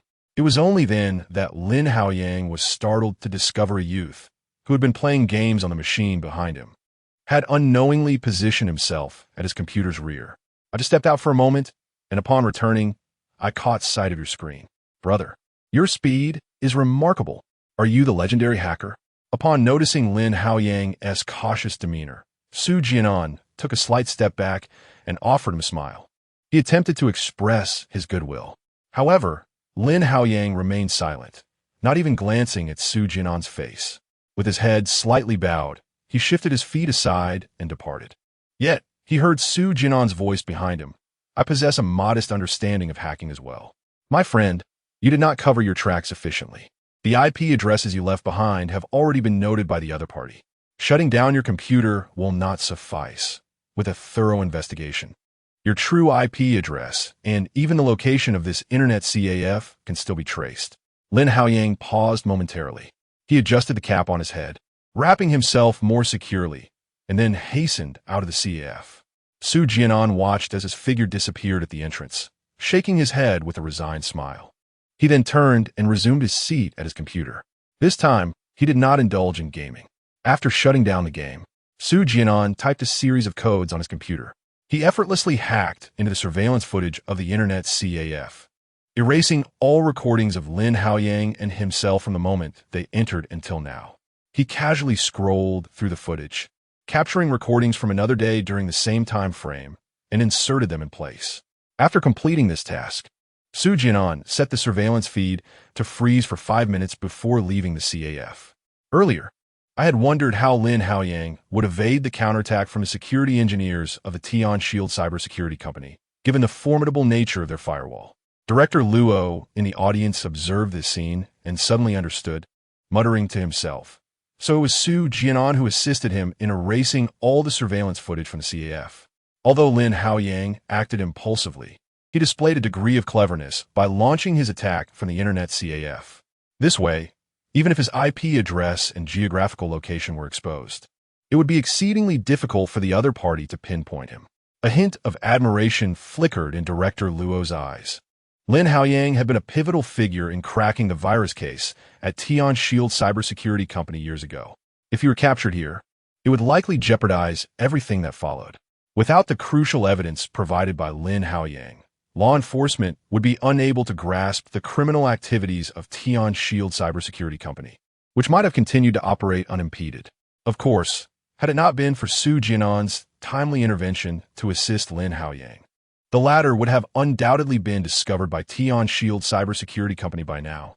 The likely outcome would have been a report from Tian Shield, leading to Lin Haoyang being invited for a tea session. Upon exiting the CAF, Lin Haoyang had vanished without a trace. Su Jian'an retraced his steps, noting that this internet CAF, tucked away in an alley, was in a rather secluded location with minimal surveillance nearby.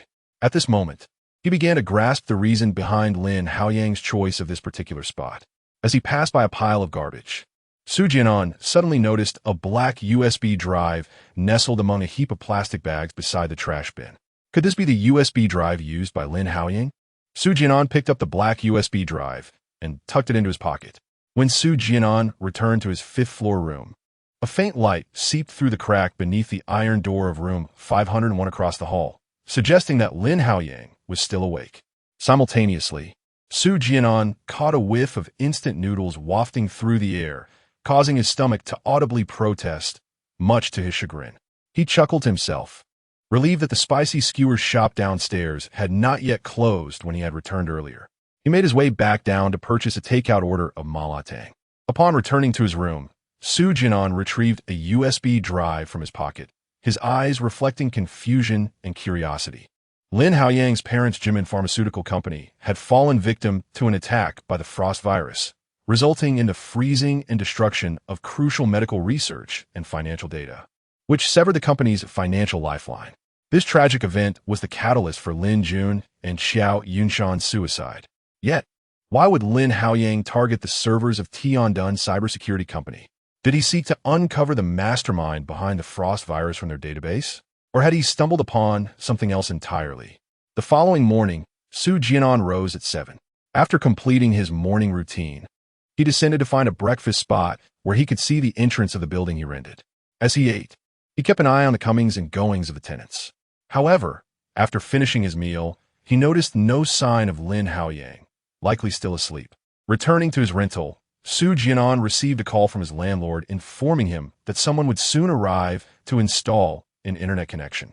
While waiting for the technician, he remained alert to any activity outside. Approximately half an hour later, he heard footsteps ascending the stairs, followed by a knock at his door. It was the technician from the internet company. After successfully installing the connection, Su Jian'an bid him farewell.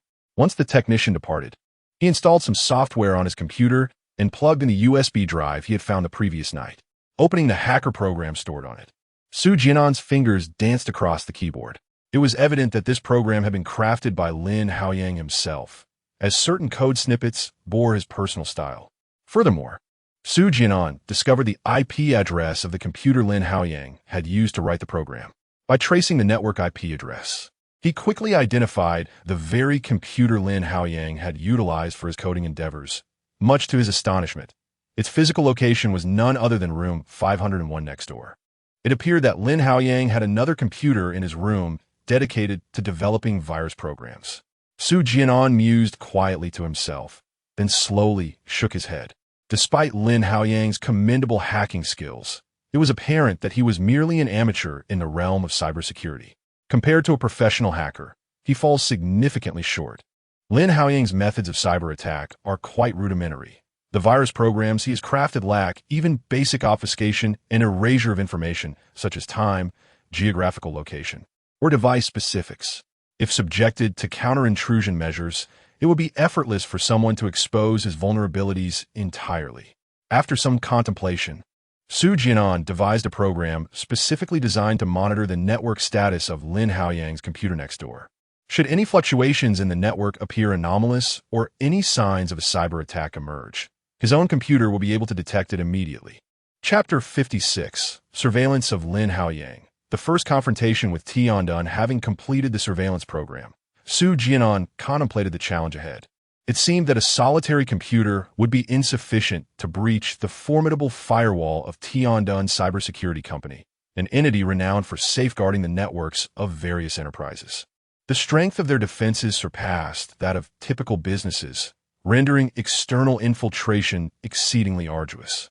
Even if one were to penetrate the firewall and gain access to the internal network, any attack would undoubtedly be thwarted by the company's security engineers. To engage in such a confrontation, a greater number of computers would be imperative to execute a simultaneous assault. Consequently, Su Jian'an reached out to the salesperson he had met at the computer market the previous day, dialing their contact number. He provided his rental address, requesting the delivery of 2 additional computers with identical specifications. Additionally, he ordered 2 computer desks. After concluding the call, he contacted his internet service provider to upgrade his room's bandwidth to 5,000 megabits. Having accomplished these tasks, Su Jian'an settled before his computer and began crafting a virus implantation program. At noon, while immersed in the intricacies of his hacking program, Su Jian'an heard the sound of the door across the hall opening. He paused, stretching his fingers from the keyboard, donned his jacket, and followed Lin Haoyang downstairs. The two entered the same fast food establishment. Lin Haoyang ordered a yellow braised chicken leg, while Su Jian'an opted for shredded pork with green peppers. They sat across from each other, dining together. Remarkably, Lin Haoyang appeared oblivious to the fact that Su Jian'an was the individual who had sat behind him the previous night. After their meal, they returned to room 501. Once back, Su Jian'an powered up his own computer. As Lin Haoyang booted up his device, Su Jian'an detected fluctuations in the network and promptly infiltrated Lin Haoyang's computer. By commandeering the camera, Su Jian'an observed the interior of Lin Haoyang's room, which bore a striking resemblance to his own room, 502. Scattered across Lin Haoyang's bed and desk were numerous books on computer technology, totaling over a dozen. At that moment, Lin Haoyang remained unaware that his computer was under surveillance. He sat before the screen, engrossed in developing a new hacking program. This routine continued for 3 days, with both individuals ensconced in their respective rooms, diligently crafting their hacking programs. During this time, Su Jian'an's additional computers were fully operational. It was not until midnight on the 3rd day that Su Jian'an detected unusual network activity emanating from Lin Haoyang's computer, indicating an impending attack on the firewall of Tiandun Cybersecurity Company. Was this fellow preparing to launch another assault? Su Jian'an activated the monitoring camera. He beheld Lin Haoyang seated at his desk, fingers dancing across the keyboard as he murmured to himself. How could such a coincidence occur? The Frost virus evades the antivirus software of numerous cybersecurity firms, yet only the Star Shield antivirus software launched by Tiandun Cybersecurity Company can provide a solution. Tiandun must be implicated in the Frost virus. They are responsible for my parents' demise.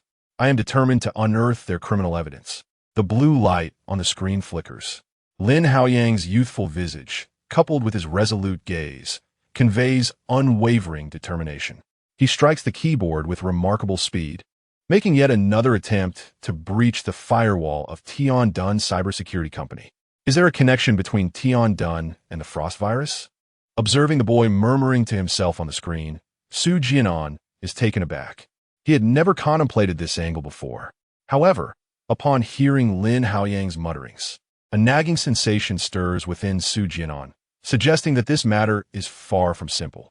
Has Lin Haoyang uncovered something?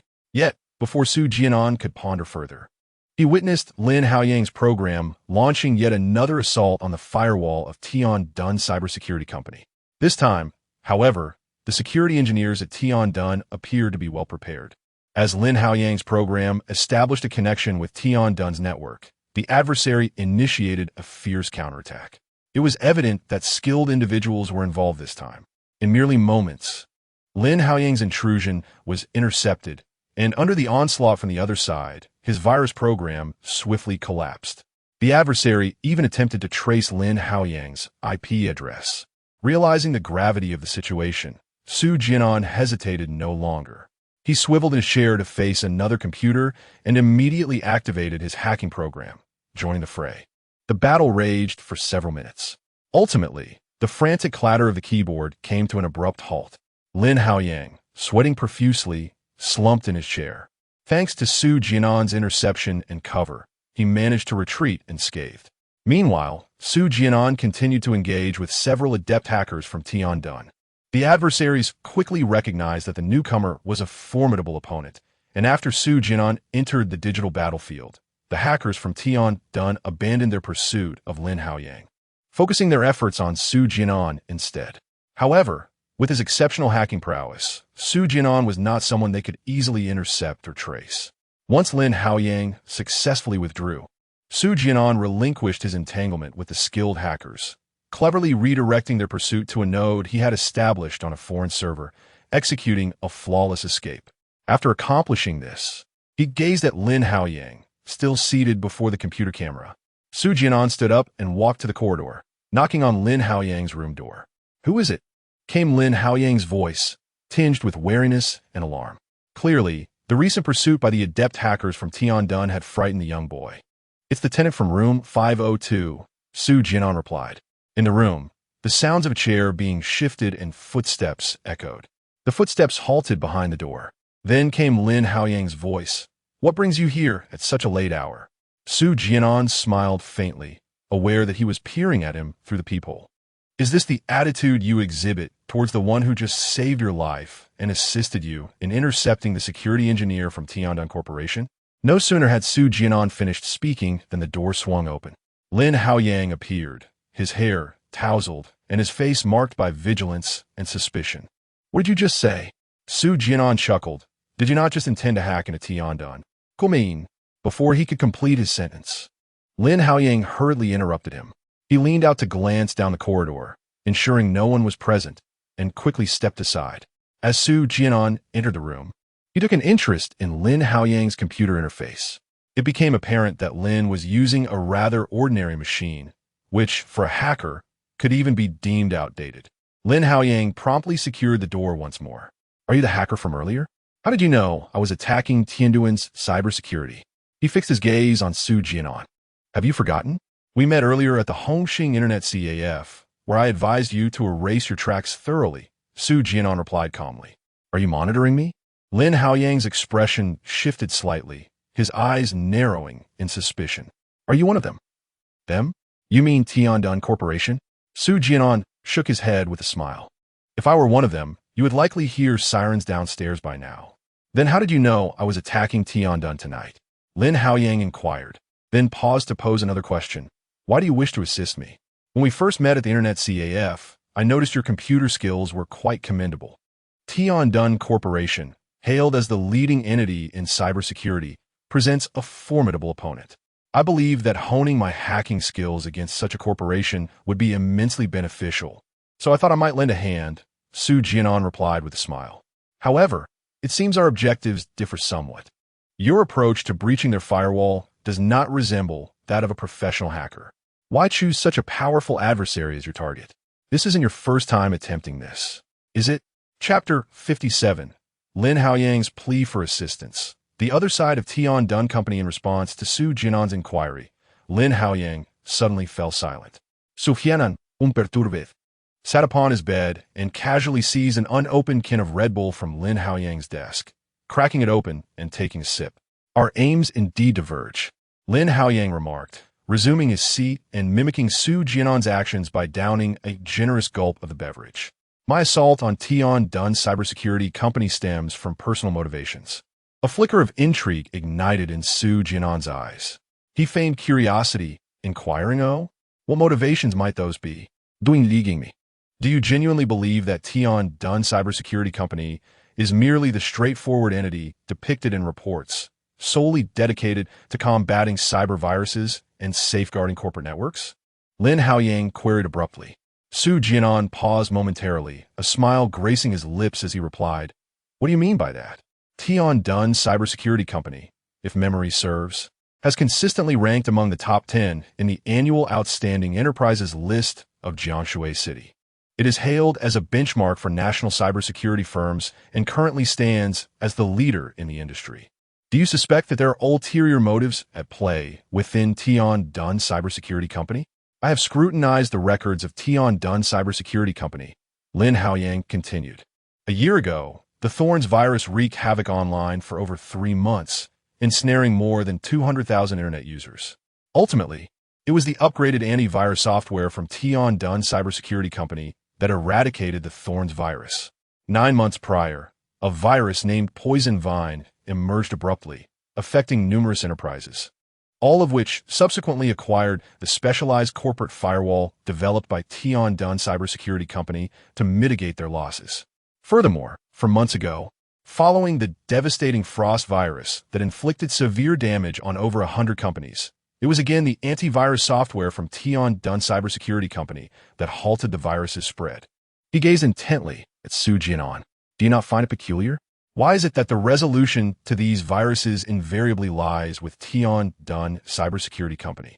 Lin Haoyang's investigation into Tianduan Cybersecurity Company was evidently far more extensive than Su Jian'an's knowledge. After a moment of contemplation, Su Jian'an responded, "So, you surmise that the origin of these viruses is, in fact, Tianduan Cybersecurity Company?" "Precisely," Lin Haoyang affirmed with a nod. He hesitated briefly, then abruptly stood and knelt before Su Jian'an. "Brother, I recognize your exceptional hacking skills. I discerned your prowess when you infiltrated Tianduan Cybersecurity Company.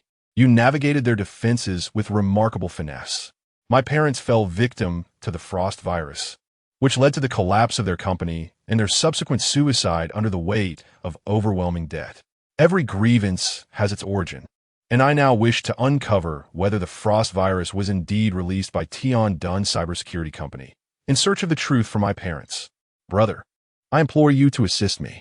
Startled, Su Jian'an quickly sat up and instinctively reached out to support Lin Haoyang as he bowed his head. Stand up, let's converse. Su Jian'an helped Lin Haoyang to his feet and said, I am aware of your parents' situation. To be frank, I learned about your parents' tragic leap from the building online, which prompted me to come to Jiangsu City in search of you. I am currently residing in room 502, right next door. Lin Haoyang was taken aback. Then his expression shifted to one of realization. So, you have agreed to assist me? He exclaimed with delight. Su Jian'an nodded. First, please elaborate on the findings you have gathered regarding Jian'an Cybersecurity Company. Lin Haoyang promptly recounted all the information he had uncovered. After listening, Su Jian'an appeared contemplative. Brother, take some time to rest tonight. It seems I have an idea, he said, standing up. Tomorrow morning, come to my room, and we shall devise a thorough plan. He glanced at Lin Haoyang's computer and added, also, refrain from using your computer for now. Come over tomorrow and use mine. I will teach you some things then. Upon returning to his room, Su Jian'an accessed the website of Jian'an Cybersecurity Company and perused its contents. He discovered a notice indicating that the company was seeking engineers, which elicited a faint smile from him before he turned off the lights and retired for the night. The following morning, Su Jian'an was awakened by a knock at the door.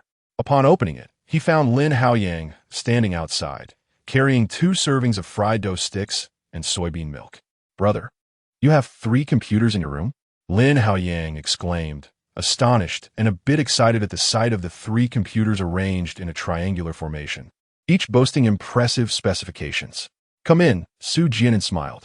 Lin Haoyang entered, bringing the breakfast with him, and after they had eaten, Su Jian'an powered on one of the computers and logged into a hacking website. He opened various resources on hacking operations and programming for Lin Haoyang to study at his leisure. Meanwhile, he settled down at another computer and began crafting a phishing program, his fingers dancing swiftly across the keyboard. For the next 5 days, Su Jian'an immersed himself in the development of various programs. Occasionally, he would pause to inquire about Lin Haoyang's progress. Each day, he dedicated an hour or 2 to mentoring Lin Haoyang's computer skills. Blessed with a natural aptitude for technology, Lin Haoyang made rapid advancements under Su Jian'an's careful guidance, evolving from an amateur hacker into a proficient one. By the morning of the 6th day, Su Jian'an installed several hacking programs onto Lin Haoyang's operating computer, meticulously instructing him on how and when to use them. Once Lin Haoyang had become familiar with these programs, Su Jian'an directly accessed a job recruitment website to find a resume for a network information engineer position. He made some minor modifications to the information and then attached his previously crafted phishing program to the resume, sending it to the recruitment email of Jian'an Cybersecurity Company. What lay ahead would surely be a formidable challenge. After all was said and done, Su Jian'an smiled as he patted Lin Haoyang on the shoulder, saying, Go down to the supermarket and buy some instant noodles and energizing drinks. Tonight, we shall prepare for an all-nighter. Sure, Brother Jian'an. Lin Haoyang replied as he opened the door and descended the stairs. At that moment, Director Luo's eyes widened in realization as he observed the scene on the large screen. It became clear that Su Jian'an had taught Lin Haoyang the computer skills he possessed back in the day, which explained a great deal. I had always found it peculiar that a mere 16-year-old could breach the defenses of the Jian'an Cybersecurity Company, infiltrating their core database to retrieve the virus code and the records of its deployment, especially amidst a battalion of thousands of cybersecurity engineers. It seems someone had been offering clandestine assistance. Director Luo shook his head, reflecting back then. Lin Haoyang adamantly claimed that he was the one who hacked into the internal website of the Jian'an Cybersecurity Company to steal their secrets, and we had failed to uncover Su Jian'an's involvement. In hindsight, it appears that Su Jian'an had helped Lin Haoyang and subsequently erased his traces. This fellow's mind remains as meticulous as ever, had it not been for the exposure of his memories. It is likely that no one would have known of his involvement in the Jian'an Cybersecurity Company's poisoning case. Chapter 58. The audience's shock. Is Su Jian'an the legendary hacker phantom?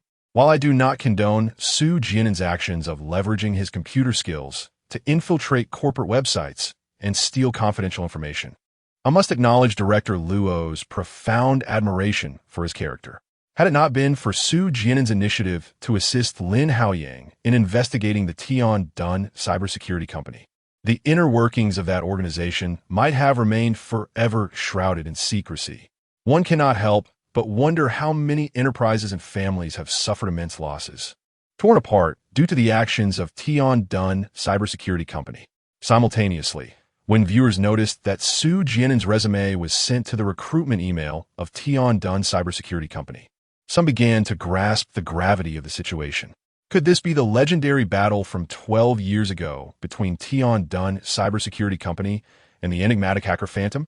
Is it possible that Su Jian'an is indeed the fabled hacker Phantom?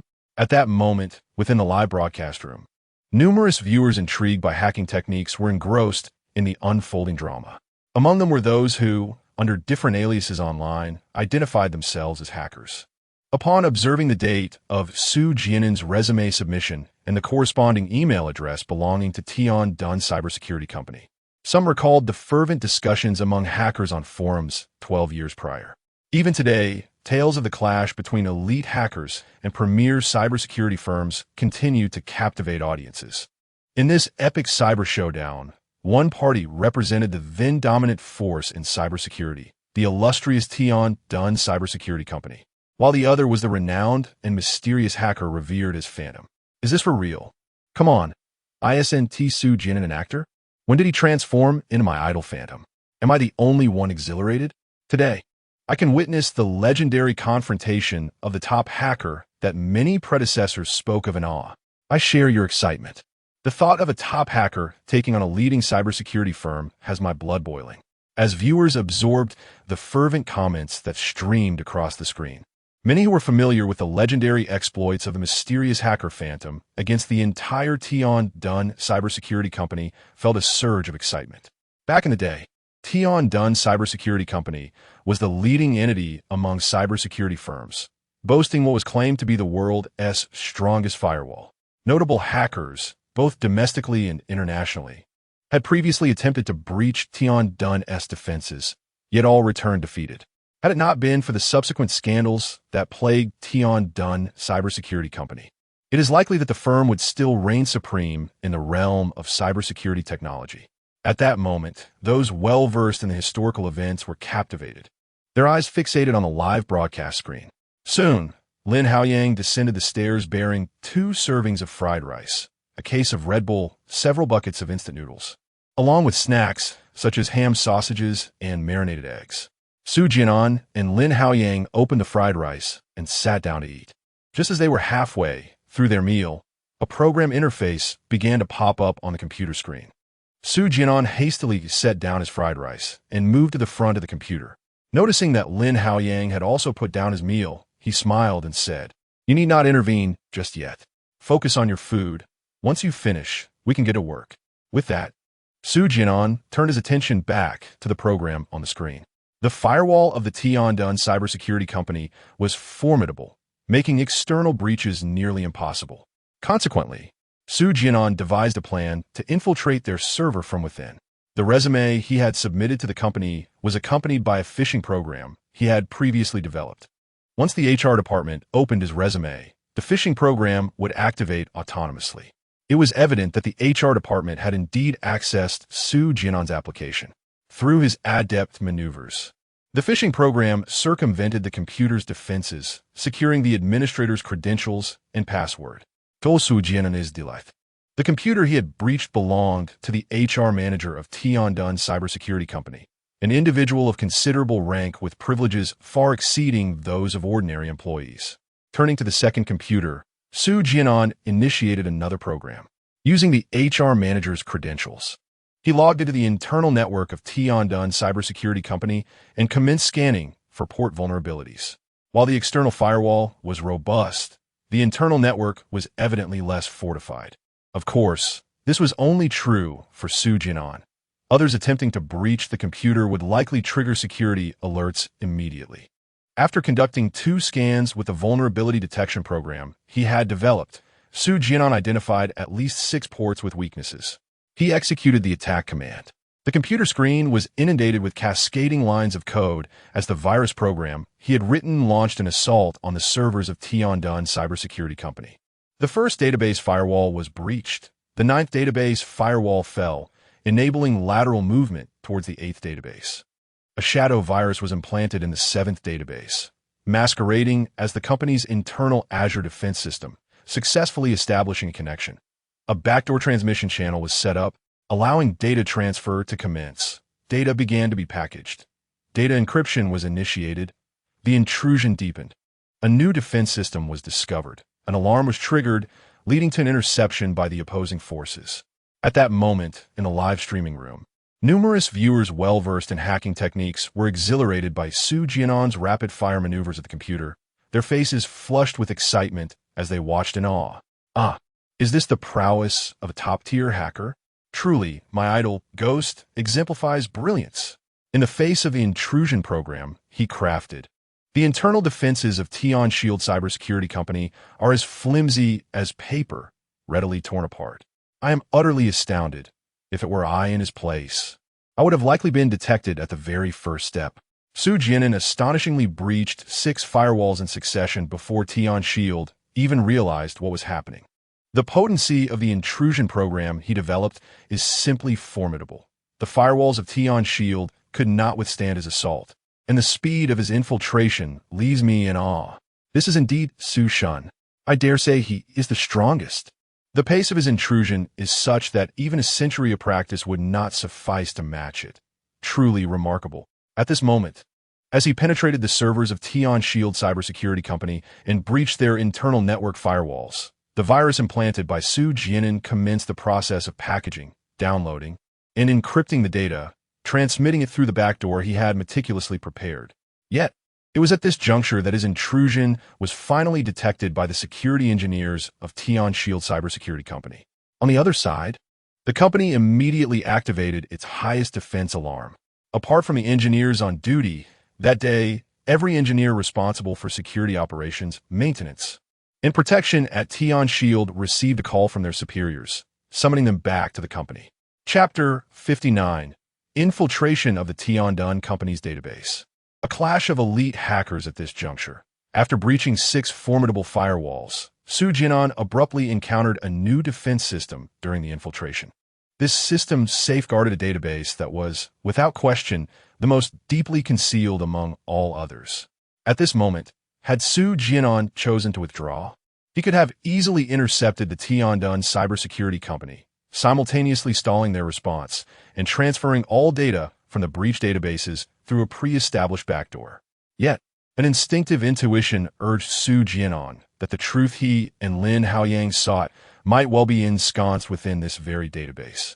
Haoyang, it's your turn. He decisively assigned the task of data packaging and transmission to Lin Haoyang. Meanwhile, he would dedicate himself to dismantling the defense system and extracting the data contained therein. Execute the program as I previously instructed, connect with their Azure firewall, masquerade as their firewall, and continuously establish backdoors for data transmission on their firewall, he directed. Seated before the third computer, Lin Haoyang diligently followed Su Jian'an's commands, inputting instructions with precision. Be cautious not to be isolated by their containment system, Su Jian'an warned. Establish an encrypted tunnel. Be advised they're attempting to dismantle our connection. Seek new ports as Su Jian'an issued command after command. Lin Haoyang's fingers flew across the keyboard. The sheer difficulty of this infiltration into Tianduan's servers was palpable, even to an audience entirely unversed in hacking techniques. Under the strain of intense operation, beads of sweat quickly formed on Lin Haoyang's brow.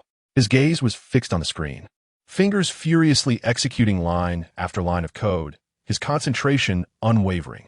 Many spectators instinctively pondered the implications of Lin Haoyang's struggle, realizing that he was merely a cog in Su Jian'an's broader scheme. The individual orchestrating the entire plan, tasked with attacking the newly emerged firewall, monitoring counteractions, and directing Lin Haoyang, must be facing an even greater challenge. As the audience observed Su Jian'an's demeanor, many were momentarily taken aback. Although his expression was grave, his movements were remarkably composed. As he guided Lin Haoyang through the implanted hacking program, engaging in a tactical duel with the engineers of Tiandun Cybersecurity. He simultaneously crafted directives and mobilized his viral programs, seeking vulnerabilities or weaknesses in the new firewall to facilitate the embedding of his virus. At that critical moment, Lin Haoyang suddenly shouted in distress, "Jian'an, our connection has been severed." Su Jian'an turned, witnessing the screens of the three computers flicker in unison, promptly displaying signals of disconnection. In that instant, all nodes of their connection had been obstructed. "Stay calm." Su Jian'an arched an eyebrow, recognizing that skilled adversaries had entered the fray. "Initiate the external server node as a springboard." Su Jian'an commanded with calm composure. The virus program he crafted had seamlessly connected to hundreds of external servers as a springboard during its implantation process. Even if they attempted to block each one individually, it would take them at least several hours to do so. A few hours were more than sufficient for him to gather all the data and depart. Lin Haoyang typed in the command for the node springboard. After a flicker on the screen, it returned to normal, with data continuing to transmit. Meanwhile, Su Jian'an's program had identified a new vulnerability in the defense system. With swift fingers, he embedded his shadow virus into this defense system. The shadow virus would not trigger a counteraction from a defense system, as it possessed no offensive capabilities. Its sole purpose was to disguise and simulate. By mimicking the operational patterns of the opponent's firewall, it could evade detection and counterattacks. Once successful in bypassing the firewall's scrutiny and integrating into the opponent's operational framework, the shadow virus transformed into a spy. It could create a passageway for Su Jian'an's intrusion program to enter. Upon breaching the database, Su Jian'an commenced packaging, encrypting, and transmitting all the data within. At that moment, personnel from Tiandun Network Security Company realized that their most crucial database had been compromised and activated a global lockdown mode. Brother Jian'an, the opponent's counterattacks intensified, and Lin Haoyang, struggling under immense pressure, called out to Su Jian'an once again. "You handle the data transmission. I will forge a new passage." Su Jian'an decisively exchanged positions with Lin Haoyang. Under the relentless pressure from countless security engineers at Tiandun, Su Jian'an carved out a passageway amidst the ocean of data. When all the data was successfully transmitted, Su Jian'an activated the self-destruct program to eradicate all traces of his intrusion. At that moment, the cyber warfare had persisted for over 4 hours. "Brother Jian'an, we succeeded." Lin Haoyang, drenched in sweat, twisted open a can of Red Bull and gulped it down, feeling utterly drained. Although Su Jian'an was also slick with perspiration, he did not pause. The opponent, clever as they were, realized they could not intercept the data and instead embedded a counter-tracking program within the transmitted data packets, aiming to trace our true IP and physical addresses. While typing vigorously, Su Jian'an remarked, "Give me 20 minutes to eliminate all their implanted counter-tracking programs." 20 minutes later, as the last counter-tracking program in the data packet was eradicated, Su Jian'an finally exhaled in relief. Done. He opened the Red Bull on the table and took a hearty swig. In the live broadcast studio, all the viewers were now utterly silent. Although before Su Jian'an and Lin Haoyang stood merely 3 computers, adorned with an array of codes and data upon their screens. The rhythmic clatter of their keystrokes resonated like the thunderous strikes of a war hammer, echoing within the hearts of all present. They could feel the intensity of the duel between these two youths and the Tiandun Cybersecurity Company over the span of 4 exhilarating hours, each second fraught with tension. My goodness, this is exhilarating. Is this the legendary prowess of the hacker known as Ghost? One person against an entire company. Incredible. Su Jian'an, even after being discovered, he did not retreat. Amidst overwhelming opposition, he successfully infiltrated the core database of Tiandun Cybersecurity and extracted all the data. Goodness. The chief security officer of Tiandun must be livid right now.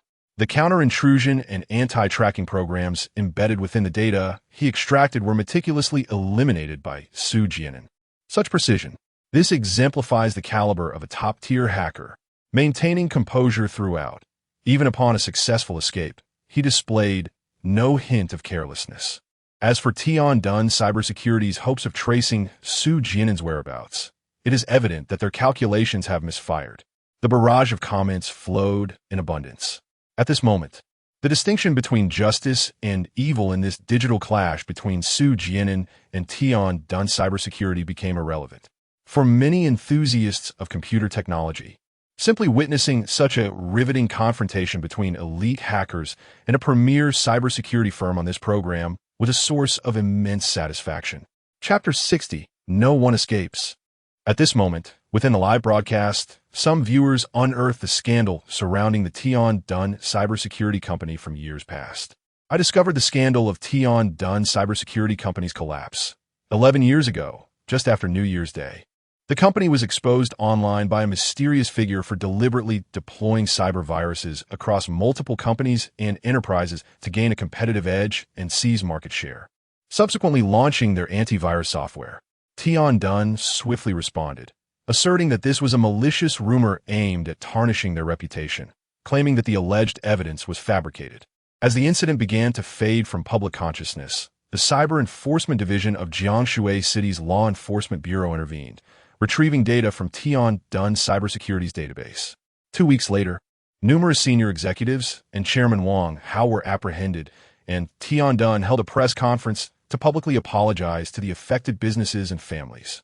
Interestingly, the family of one of the victims mentioned in the news appears to be Lin Haoyang. The emergence of this comment elicited a chorus of astonished reactions from many viewers in the live stream. No wonder Lin Haoyang repeatedly attacked the firewall of Tian Dun cybersecurity. His parents went bankrupt due to the Hanshuang virus and tragically committed suicide. So, the Hanshuang virus was indeed a creation of Tian Dun cybersecurity? Not only the Hanshuang virus. I remember reading that news article 11 years ago. The notorious Thorns virus, Black Mamba plague, and other cyber viruses were all deployed by Tian Dun cybersecurity to monopolize market resources and compel more businesses and families to purchase their cybersecurity software. An informed viewer remarked. Instantly, the live chat was flooded with vitriolic condemnations directed at Tian Dun cybersecurity from numerous viewers. For the sake of profit, they drove innocent businesses to bankruptcy. How many families like Lin Haoyang's have suffered under the onslaught of these cyber viruses? The conscience of those at Tian Dun cybersecurity must have been devoured by dogs. Ironically, this unscrupulous company had once been awarded as one of Jiangsu City's top 10 outstanding enterprises, lauded as a leader in the cybersecurity industry. It is indeed a cruel irony. Meanwhile, on the program's big screen, the two youths, Su Jian'an and Lin Haoyang, were seated before their computers, garnering applause and cheers from the audience. Su Jian'an, Lin Haoyang. Well done. Companies like Tian Dun cybersecurity deserve relentless attacks. Obliterate all their servers and poison their databases so they can experience the torment of cyber virus assaults. Absolutely. Such unscrupulous enterprises should be fully exposed and face stringent legal repercussions. Reveal the truth to all citizens. In the audience, Lu Xiaoxiao, watching the live comments on the big screen, couldn't help but clench her fists in response. Her eyes were filled with a fervent gaze directed at the young man at the center of the screen. I knew then that this was the true essence of you. Lu Xiaoxiao murmured, "This is the Su Jian'an I know, radiating an aura of righteousness, never yielding to darkness." He had never changed, just as he was when they first met. Over the years, Lu Xiaoxiao had traveled to various places, exposing many unscrupulous businesses and enterprises. At times, in her quest for the truth, she had even infiltrated companies alone. Was she afraid? Of course, she felt fear. But whenever that fear crept in, the thought that somewhere in the world, Su Jian'an was facing similar dangers, engaged in similar endeavors, quelled her anxiety. He exuded a passion, an uplifting and inspiring charm that was utterly captivating. After your departure, you had gone to Jiangsu City, hadn't you? Beside Lu Xiaoxiao, Lu Qingying gazed at the large screen with a complex expression tinged with guilt. For a long time after filming The Love of the Locust Tree, she believed that Su Jian'an had always been by Chen Weiwei's side. His absence from the production made her think that he had become reliant on the wealthy Chen Weiwei and no longer needed to act for a living. Now, Lu Qingying finally understood. She had misjudged Su Jian'an all along. Everything he did was never for monetary gain. He had dedicated nearly all his script fees to the orphanage, improving the lives of the children there. Even now, as he assisted the young Lin Haoyang. It was not for financial reward. What kind of person are you, Su Jian'an? Lu Qingying pondered aloud. She realized that she had never truly known the man she once loved until now. At last, she had the opportunity to understand him piece by piece through his past memories. The memory continued to unfold. Brother Jian'an, are we safe now? Lin Haoyang asked nervously as Su Jian'an paused his actions. Jis, Su Jian'an nadith. Observing Lin Haoyang's eagerness, he smiled. Let's take a break and have some food before we continue. Lin Haoyang went to fill the kettle with water, boiling it, and the two prepared instant noodles, adding 2 sausages and a marinated egg to each bowl. After finishing their meal, Su Jian'an wiped his mouth, and they returned to the computer. Satiated and refreshed, they resumed their work. Haoyang, this part is your responsibility. Su Jian'an assigned a portion of the data to Lin Haoyang.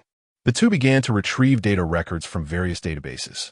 Brother Jian'an, I think I've discovered the virus code created by the Tiandun cybersecurity company, along with the deployment records.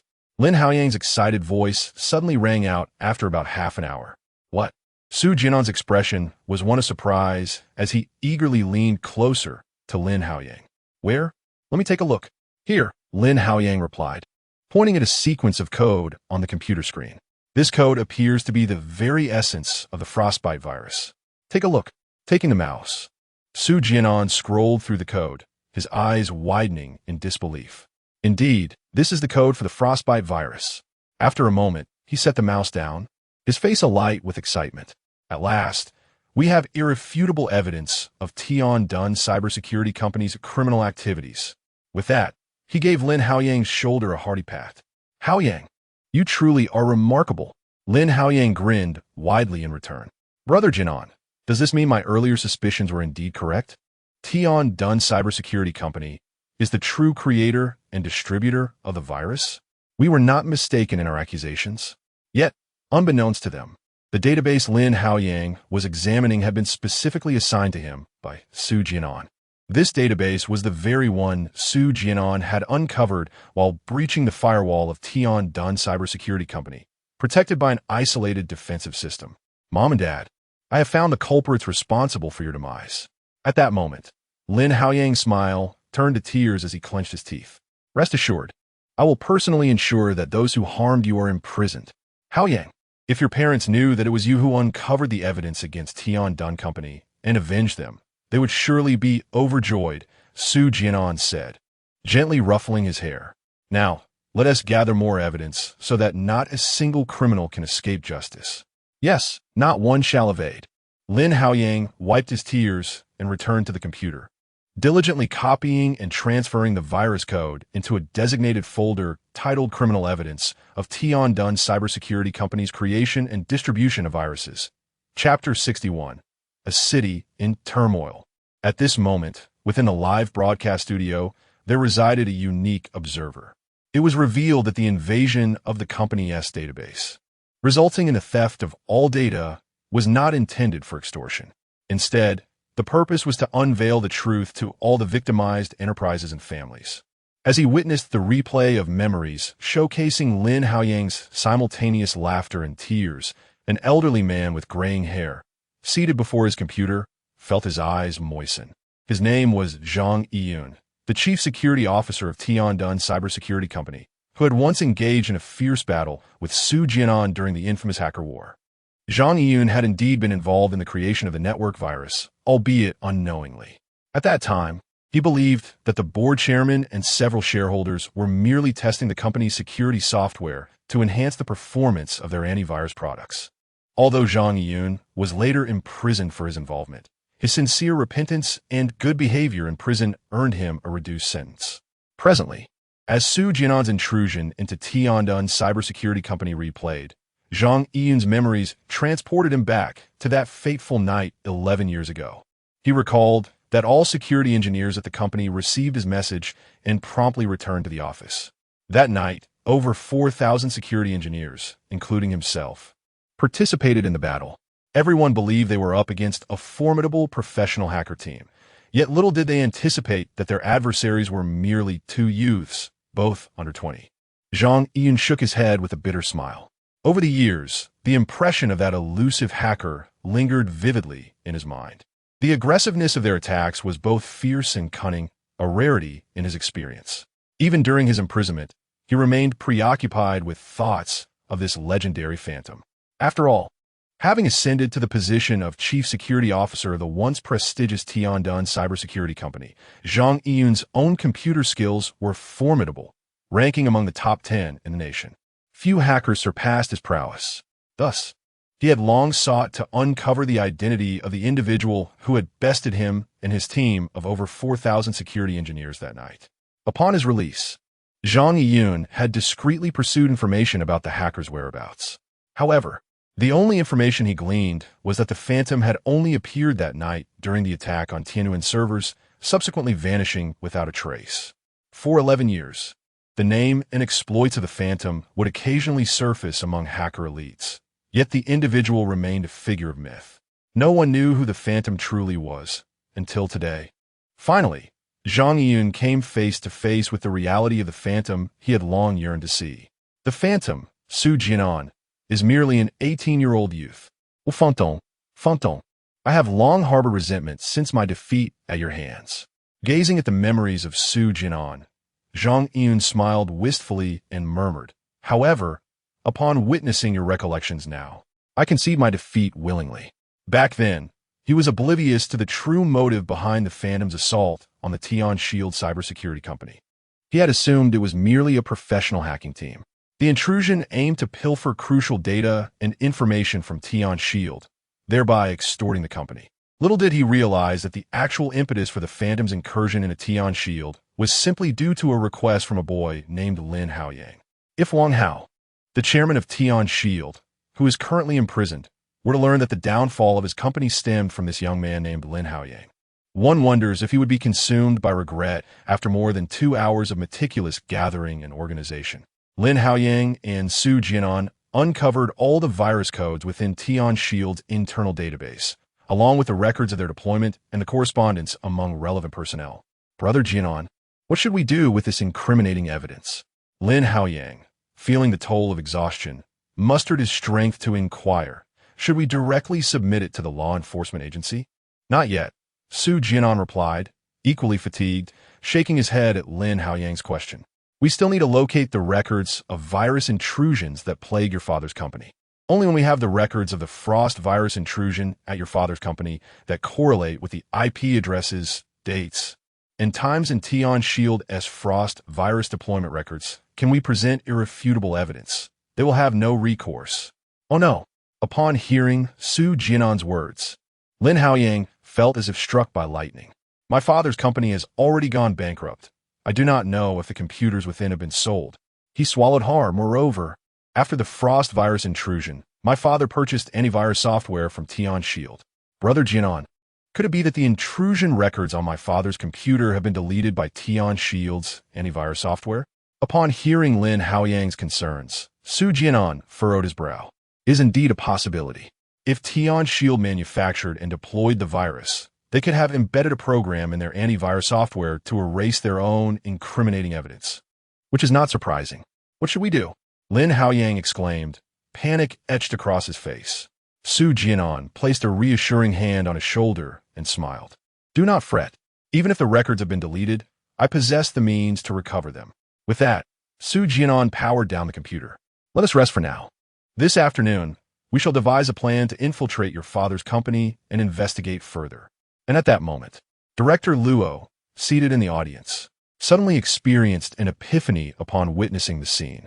It dawned on him why, concurrently with the receipt of criminal evidence by the Law Enforcement Bureau, a plethora of disparaging information regarding Tiandun Cybersecurity Company had emerged online, disseminated through various accounts.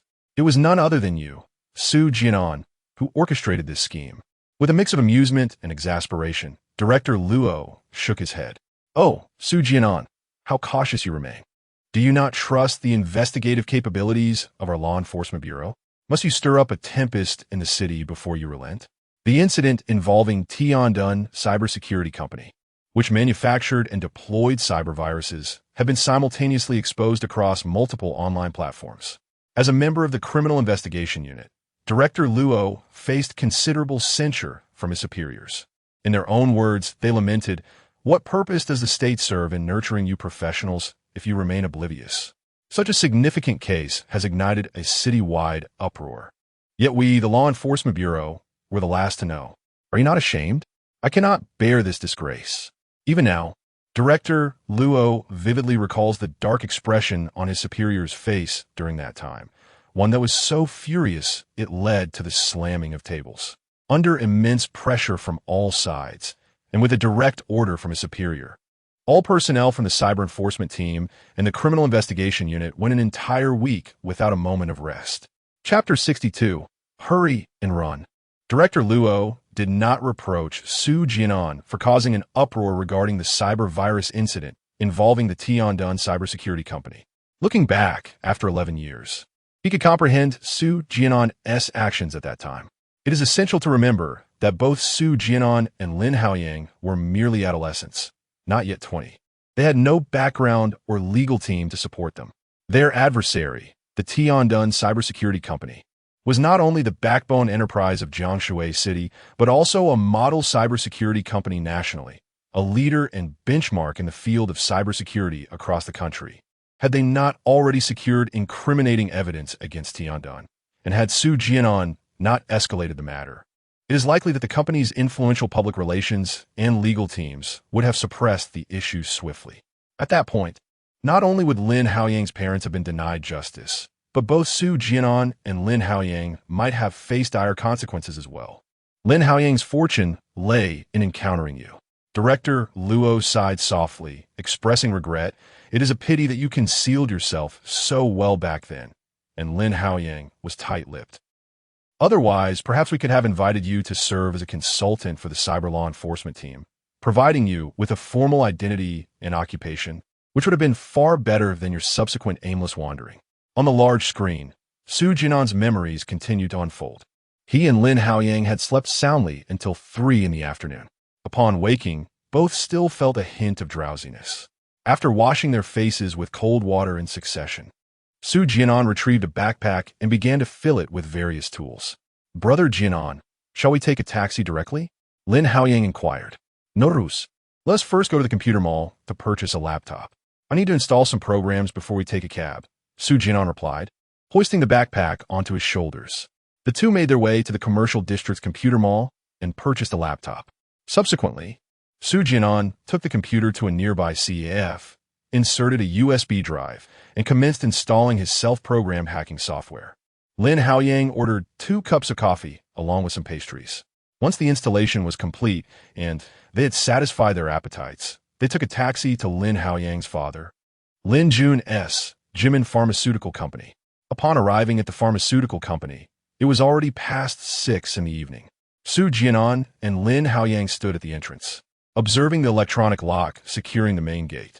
The door is locked, Lin Haoyang remarked, glancing at Su Jian'an.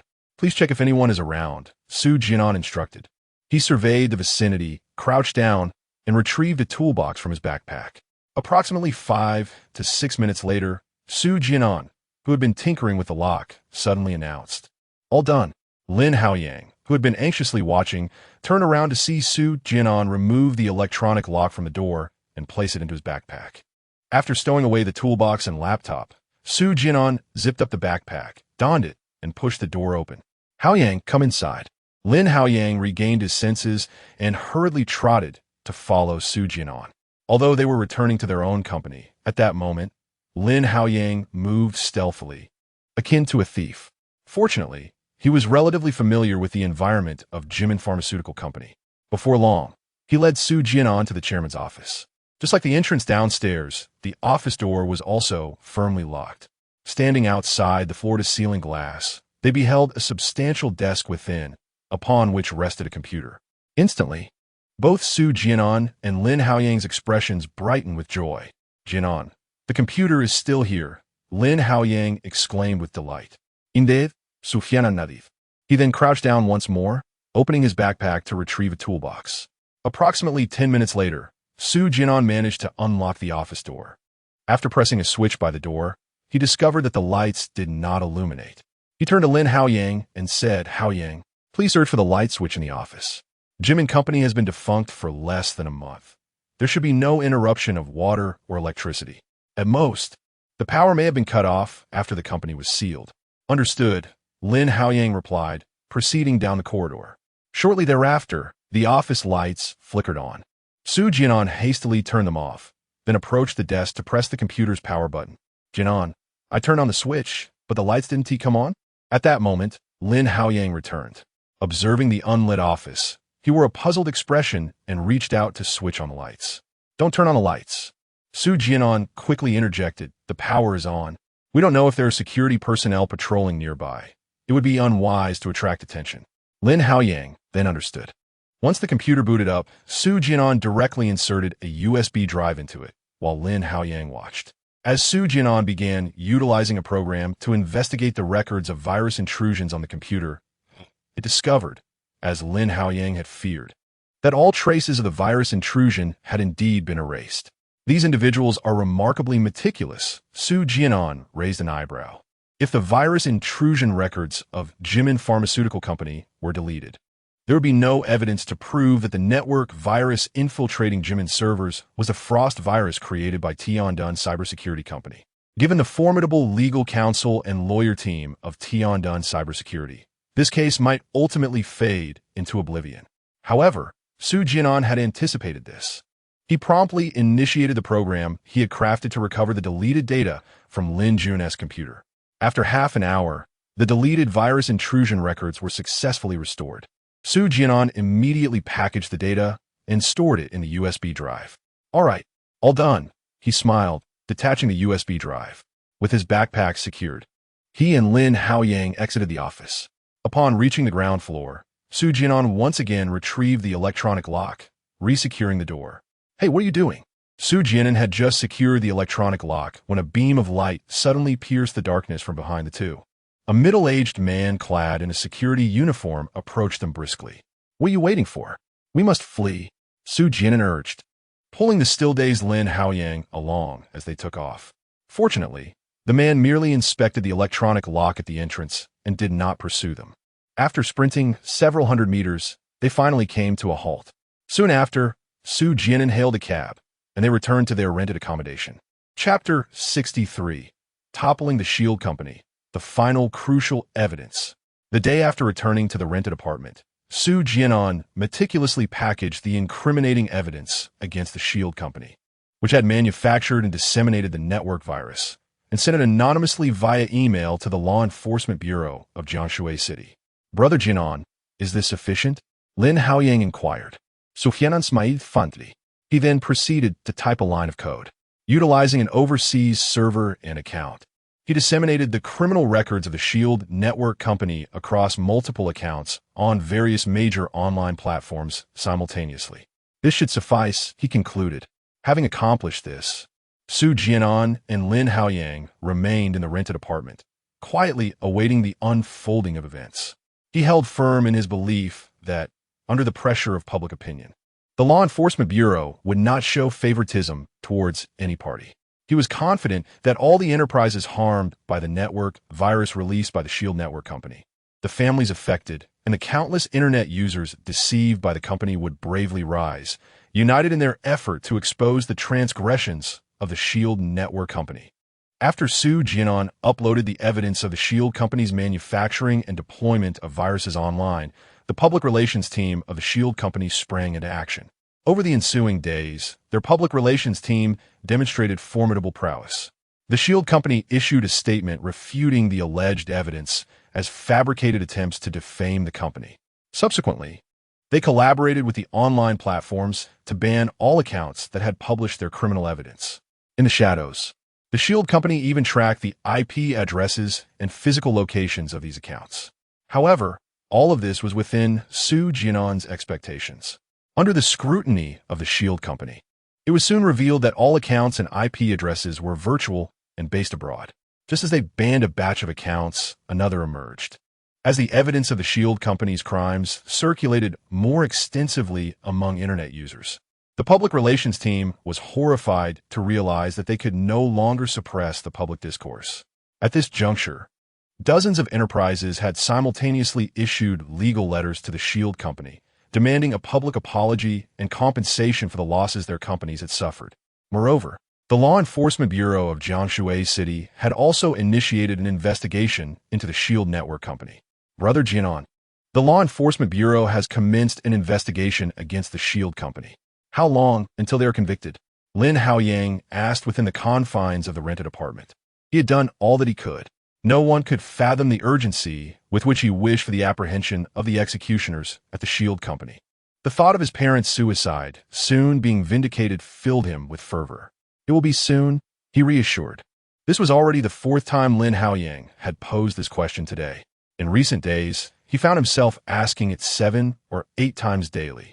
Su Jian'an could indeed empathize with Lin Haoyang's current sense of urgency and smiled reassuringly. By the way, Haoyang. Su Jian'an paused for a moment before suddenly inquiring. Now that the Tiandun Company has been apprehended and your parents' deaths have been vindicated, what do you intend to do next? Lin Haoyang was momentarily taken aback. Perhaps I will return to school, he replied uncertainly after some contemplation. Observing Su Jian'an, an idea struck him, and his tone grew resolute. Yes, indeed. I shall return to my studies and acquire advanced computer skills. In the future, I aspire to use my hacking abilities, much like you, Brother Jian'an, to apprehend these cybercriminals and aid all victims in their quest for justice. Upon hearing Lin Haoyang's response, Su Jian'an offered a slight smile. Are you quite passionate about computer technology? Lin Haoyang nodded affirmatively. Indeed, I have harbored an interest in computers since childhood, purchasing numerous books on the subject for self-study. When my father was alive, he even hired a computer expert to teach me. At the mention of his father, Lin Jun, Lin Haoyang's mood suddenly dimmed. Su Jian'an gently patted his shoulder. Would you like me to assist you? Lin Haoyang was taken aback. Then his face lit up with excitement. Are you, Brother Jian'an, preparing to teach me your hacking techniques? Su Jian'an shook his head, gesturing for Lin Haoyang to take a seat at the computer. He then moved the mouse and opened the file containing criminal records on the screen. The document I sent to the law enforcement agency regarding Tiandun Network Security Company contains only the virus codes they created and the data records of their virus deployments. I have yet to send them the internal communications during the virus deployment and the data logs from your father's computer that was compromised. Su Jian'an smiled as he continued. This morning's news reported that law enforcement vehicles appeared outside Tiandun Company, and the chairman, Wang Hao, along with several high-ranking executives, were taken away for investigation. Multiple media outlets captured this operation, and we can now ascertain that the law enforcement agency adopts a zero-tolerance stance towards the crimes committed by Tiandun Company. Lin Haoyang nodded in agreement. Indeed, if they were not intent on severely punishing Tiandun Company, they would not have been so conspicuous in apprehending the chairman and several shareholders in front of numerous media outlets. The evidence of Tiandun's criminal activities that we provided, along with the public outcry, has garnered the attention of the Jianshui City Law Enforcement Agency. Su Jian'an nodded in approval. Although Lin Haoyang was 2 years his junior, the boy's intellect was remarkably sharp. Do you think Wang Hao, the chairman of Tiandun Network Security Company, and those shareholders will readily confess all their crimes to the law enforcement agency? Lin Haoyang pondered for a moment, then shook his head. If these individuals had any sense of conscience, they would not have unleashed such a multitude of cyberviruses online. Their consciences have long been devoured, and they would not easily admit guilt. Based on the records of the virus code compiled by the two, they continued their discussion. The virus codes were initially crafted 3 years ago. Over this span, numerous enterprises have suffered severe losses due to cyber attacks perpetrated by the network viruses manufactured by Tiandun Company. Furthermore, 2 venerable cybersecurity firms, which once held a significant share of the network security market, have subsequently collapsed or been acquired. The market share vacated by these companies has largely been seized by Tiandun Cybersecurity Company. This clearly indicates that the actions of Tiandun Cybersecurity Company were premeditated. Su Jian'an nodded, asserting that the chairman of Tiandun and their shareholders would undoubtedly seek assistance from their legal team, employing every possible means to mitigate their culpability. Even if it meant confessing, they would likely refrain from disclosing any information until their lawyers arrived. Observing Lin Haoyang's increasingly anxious demeanor, Su Jian'an continued, stating that the evidence he had gathered would prove invaluable at this juncture. Haoyang, Su Jian'an instructed, I need you to use your computer and email to send another message to the Law Enforcement Bureau of Jiangsu City, providing them with this crucial evidence. Present yourself as a member of the victims' families and offer your testimony in court. During this time, you have also learned some hacking techniques alongside me, and the Law Enforcement Bureau will trust your capabilities. Lin Haoyang's hacking skills were already commendable, and having studied closely under Su Jian'an, his computer expertise had significantly improved. The Law Enforcement Bureau would not harbor doubts regarding his credibility, should he provide pivotal evidence and assist in cracking the case, leading to the conviction of those responsible at Jian'an Company. His inherent talent in computing might earn him recognition and favor from pertinent authorities.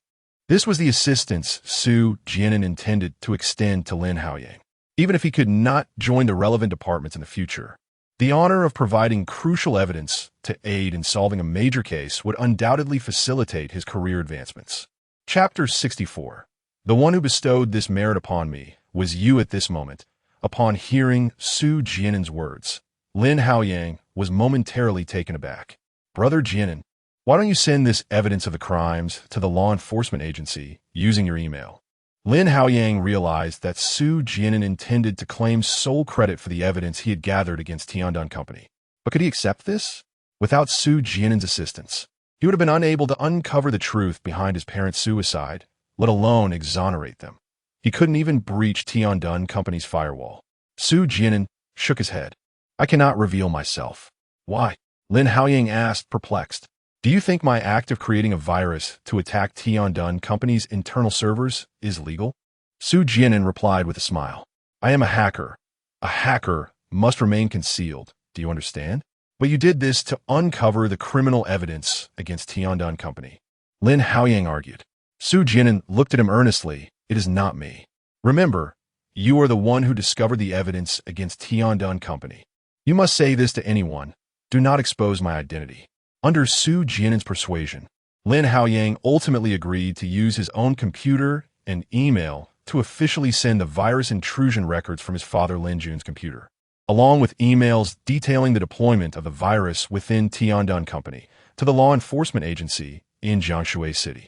As Lin Haoyang transmitted the remaining evidence, Su Jian'an began to erase his digital footprints online. This meticulousness later earned him the moniker Ghost among hackers and forums. For apart from that fateful night of breaching Tianduan's network security, he left no trace elsewhere on the internet. He was akin to a phantom in the ensuing years. Some hackers even questioned whether this legendary ghost truly existed. Meanwhile, in the audience, as they witnessed Su Jian'an meticulously erasing his online traces, Director Luo's expression grew complex, and he sighed. So you anticipated that Wang Hao would refuse to plead guilty and deliberately left this contingency. As Lin Haoyang returned to his room to send the email, Director Luo's thoughts drifted back 11 years. At that time, he was merely the captain of the criminal investigation team. After bringing in Wang Hao, the chairman of Tian'an Network Security Company, along with several shareholders and numerous implicated executives, to the police station, the criminal investigation team commenced their interrogations. Director Luo himself participated in Wang Hao's questioning, believing that with the crucial evidence of the virus code and deployment records in his possession, the higher-ups at Tian'an, led by Wang Hao, would promptly confess. However, he underestimated them. It appeared that Wang Hao and several shareholders had anticipated this turn of events before their arrest. Their testimonies were eerily consistent, as if they had been coordinated in advance, firmly asserting that Tian'an Company manufactured these viruses not for dissemination, but rather to enhance and update their cybersecurity defense technologies. Wang Hao and several shareholders maintained their ignorance regarding the viral deployment records presented by the criminal investigation team. Some even adamantly claimed that these records were meticulously fabricated by someone. They suggested that if the law enforcement agency had doubts, they could directly investigate the computers of the companies involved to verify the matter. Should evidence of Tian'an Company's viral deployment exist within these enterprises, they urged its presentation. Otherwise, they would remain silent until their legal team arrived. Director Luo vividly recalled the arrogance and confidence displayed by Wang Hao and the shareholders during his interrogation, which had incensed him greatly. Over the course of nearly 2 weeks, how could the law enforcement agency not have examined the affected companies. Yet, the virus intrusion records on those corporate computers had long been obliterated by the antivirus software installed by Jian'an Company. Even the agency's most skilled computer experts were unable to recover them. Wang Hao and his associates clearly believed that the law enforcement agency could not produce evidence. Director Luo remembered that fateful afternoon when Jian'an Company's legal team arrived, leaving him furious and at a loss. Suddenly, an email arrived in his managed inbox. Upon reading its contents, hope surged within him. While colleagues from the computer technology department were verifying the sender and the authenticity of the email, he hurried to the interrogation room, presenting the evidence before Wang Hao and his associates. When internal communication emails regarding the viral deployment at Jian'an Company, along with the dates and codes of the virus intrusion records on Lin Jun's computer, were laid before them, Wang Hao and the others stared in disbelief, ultimately slumping helplessly in their chairs. Confronted with irrefutable evidence, Wang Hao, the chairman of Jian'an Cybersecurity Company, alongside several implicated shareholders and executives, confessed to their wrongdoing. The press conference originally scheduled for Saturday intended to clarify and assert that the so-called evidence was fabricated and a slanderous attack on Jian'an Company, which sought accountability from the accounts disseminating such information, ultimately transformed into a public apology and compensation announcement from Jian'an Company. Unexpectedly, the monumental achievement that had been bestowed upon him was, in fact, due to you. At that moment, Director Luo gazed at Su Jian'an, who lay quietly within the memory extractor, and sighed gently. It could be said that his swift ascent to the position of director of the law enforcement agency was inextricably linked to Su Jian'an. Without the evidence provided by Su Jian'an years ago, the agency would not have solved the case so swiftly, leading to the conviction of Wang Hao and his associates. Without substantial evidence, should the lawsuit proceed, it is likely that Jian'an Cybersecurity Company would only face minor fines and be required to compensate the affected victims. It is improbable that he would achieve any significant acclaim in the case of the Jian'an Cybersecurity Company poisoning incident, nor would he occupy this position today. Chapter 65. She knew what she ought to do in the live broadcast room. Many viewers reacted upon witnessing Su Jian'an erase his digital traces. I just realized. Could Su Jian'an's actions be considered crime? I'm uncertain. What do you think? Logically speaking, it should, perhaps, be deemed so. No wonder he is trying to eliminate his online footprint. However, a significant number of comments oppose this perspective. Companies like Jian'an Cybersecurity are malevolent. Don't you agree that their existence is a menace?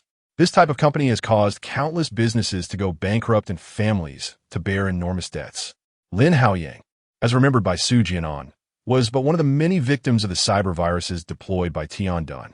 If Su Jian'an hadn't gathered evidence of Jian'an's criminal activities, who knows how many more businesses and families would suffer at their hands. Even if Su Jian'an's current actions are technically criminal, they are crimes of justice. At this moment, numerous comments rallied in support of Su Jian'an's actions. I stand with Su Jian'an. Even if his actions breach the law, I believe that once the full context is understood, the law will grant him a fair trial. Without Su Jian'an, my company would have been deceived by Jian'an Cybersecurity for an indeterminate time, pouring in more funds to purchase their security systems. Companies like Jian'an must be exposed. If the law cannot provide justice, I will hire the finest legal team for him until we win this case. In the live room, dozens of comments flooded in. The speakers were CEOs from major corporations, several of whom boasted fortunes exceeding billions. They were all victims of the cyber virus incident involving Jian'an Cybersecurity. During a time when their corporate servers were frequently attacked, these executives were compelled to spend vast sums annually on the cybersecurity systems offered by Jian'an. The financial outlay for their companies ranged from a few million to tens of millions each year. Some businesses, unable to afford the security systems, were forced to shut down. Had it not been for Su Jian'an exposing Jian'an's dark dealings online, these enterprises would likely have continued to be deceived. Over the past 11 years, they would have expended untold resources on Jian'an's products. Meanwhile, in the audience, Lu Qingying suddenly recalled something while observing the barrage of comments in the live room. She abruptly stood and approached Director Luo. Noticing this, Lu Xiaoxiao seated beside Lu Qingying, shifted slightly and also rose, positioning herself about 2 meters behind Lu Qingying. Director Luo, may I inquire whether Su Jian'an's exposed memories and past actions will face legal scrutiny? Lu Qingying's expression was tinged with concern. As for his intrusion into the Tian Shield Company's network, it should not be considered a crime, right? After all, you have seen his memories. He breached their servers to expose the company's criminal underbelly. 12 years have passed, and Lu Qingying could not fathom what kind of person Su Jian'an had become. Once a prodigious talent, how had he fallen to reside in a cramped rental unit? She was unaware of the tribulations he had endured since their separation. Yet, she knew she must do something for Su Jian'an. Director Luo retracted his complex gaze from the large screen. Looking at Lu Qingying before him, he sighed and said, Ms. Lu, I understand your concerns. However, as the head of the Law Enforcement Bureau, I do not have the authority to determine the charges against Su Jian'an. That is a matter for the law to adjudicate. After a pause, Director Luo continued, In this matter, my thoughts align with yours. Please trust me. I will not allow a courageous individual who dares to expose evil to suffer an unjust trial or treatment. Therefore, when the time comes to submit the relevant materials, I will convey Su Jian'an's circumstances to the presiding judge and strive to mitigate his charges. Seeing the resolute determination in Director Luo's eyes, both Lu Qingying and Lu Xiaoxiao, who stood behind her, felt a slight sense of relief. After a moment of contemplation, Lu Qingying added, There is one more thing I would like to ask of you. Director Luo nodded slightly. Lu Qingying continued, The truth behind the case of Tao Wanchuan kneeling to save her daughter has already been revealed.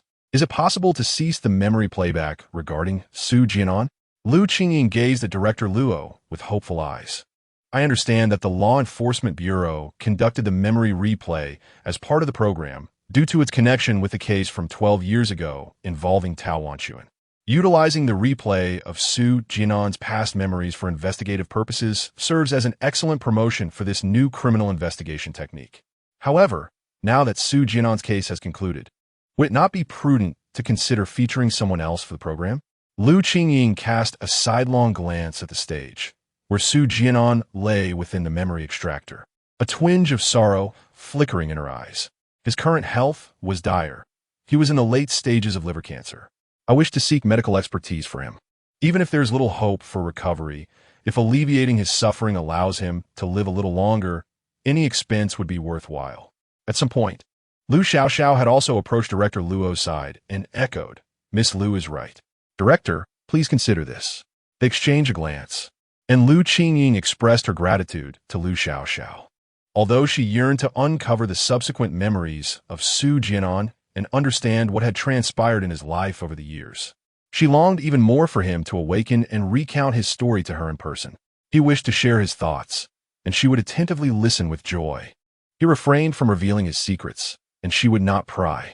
At that moment, Lu Xiaoxiao turned to gaze at Su Jian'an within the memory extractor. A complex emotion reflected in her eyes. She too yearned to know where Su Jian'an had gone after departing from her life. Yet, much like Lu Qingying, she did not wish for Su Jian'an to remain in a state of oblivion within the memory extractor. The mere prospect of his awakening was more precious than anything else. I regret to inform you that this matter is beyond my control, Director Luo stated, shaking his head in response to their hopeful gazes. This is an order from above. Su Jian'an's memories must be played out. With a serious demeanor, Director Luo continued, The situation surrounding him is quite intricate. This is all I can disclose. However, he paused. I can promise you that during the intermission of the program, I will allocate time for medical experts to attend to Su Jian'an. Chapter 66. The youngest medical expert of the Summer Nation after Director Luo finished speaking. His gaze turned towards Lu Xiaoxiao. Although he was aware that this most beautiful reporter was renowned for her commitment to authenticity and would not hastily report anything without understanding the truth, he nonetheless advised her solemnly, Reporter Lu, what I just mentioned is a private disclosure. I hope you can keep this confidential and refrain from making it widely known. Lu Xiaoxiao nodded in acknowledgement, responding, Thank you for the reminder, Director Luo. I understand. Director Luo nodded in return. Lu Xiaoxiao had previously collaborated with the Jiang Shui Municipal Law Enforcement Bureau. This charming reporter had even garnered the admiration of a prominent figure in Yen City. His advice was a matter of goodwill, extending a favor to Lu Qingying and Lu Xiaoxiao within the bounds of his responsibilities. After expressing her gratitude to Director Luo, Lu Qingying did not return to her seat, but instead exited the program hall to call a renowned oncology expert she was acquainted with. "Hello, is this academician Zhang?" Upon the call connecting, Lu Qingying spoke respectfully and cautiously. "I am Lu Qingying, the president of the Qingying Charity Foundation." "Academician Zhang, the situation is as follows. A dear friend of mine has been diagnosed with liver cancer, and I would like to request your assistance in examining him." Late-stage liver cancer. I understand. She continued, "I simply wish for you to help alleviate his suffering. Every day of life is precious." Meanwhile, in the office of the Rongqing Expert Hospital, Academician Zhang, upon hearing the condition described by Lu Qingying, displayed a troubled expression. "Miss Lu, as it happens, I just received a call before yours. It was from Chun Weiwei, the daughter of Chun Mao. She also requested my assistance for a patient whose symptoms are quite similar to what you just described, late-stage liver cancer." Regretfully, Academician Zhang declined, stating, "I have already promised her that I would first attend to the patient in Jiangshui City, so would you like me to recommend another expert?"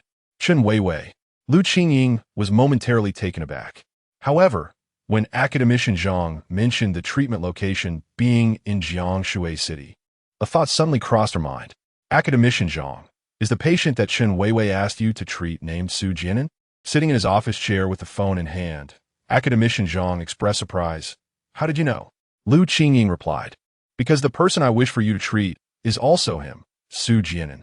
Since both of you are seeking treatment for the same individual, that simplifies matters.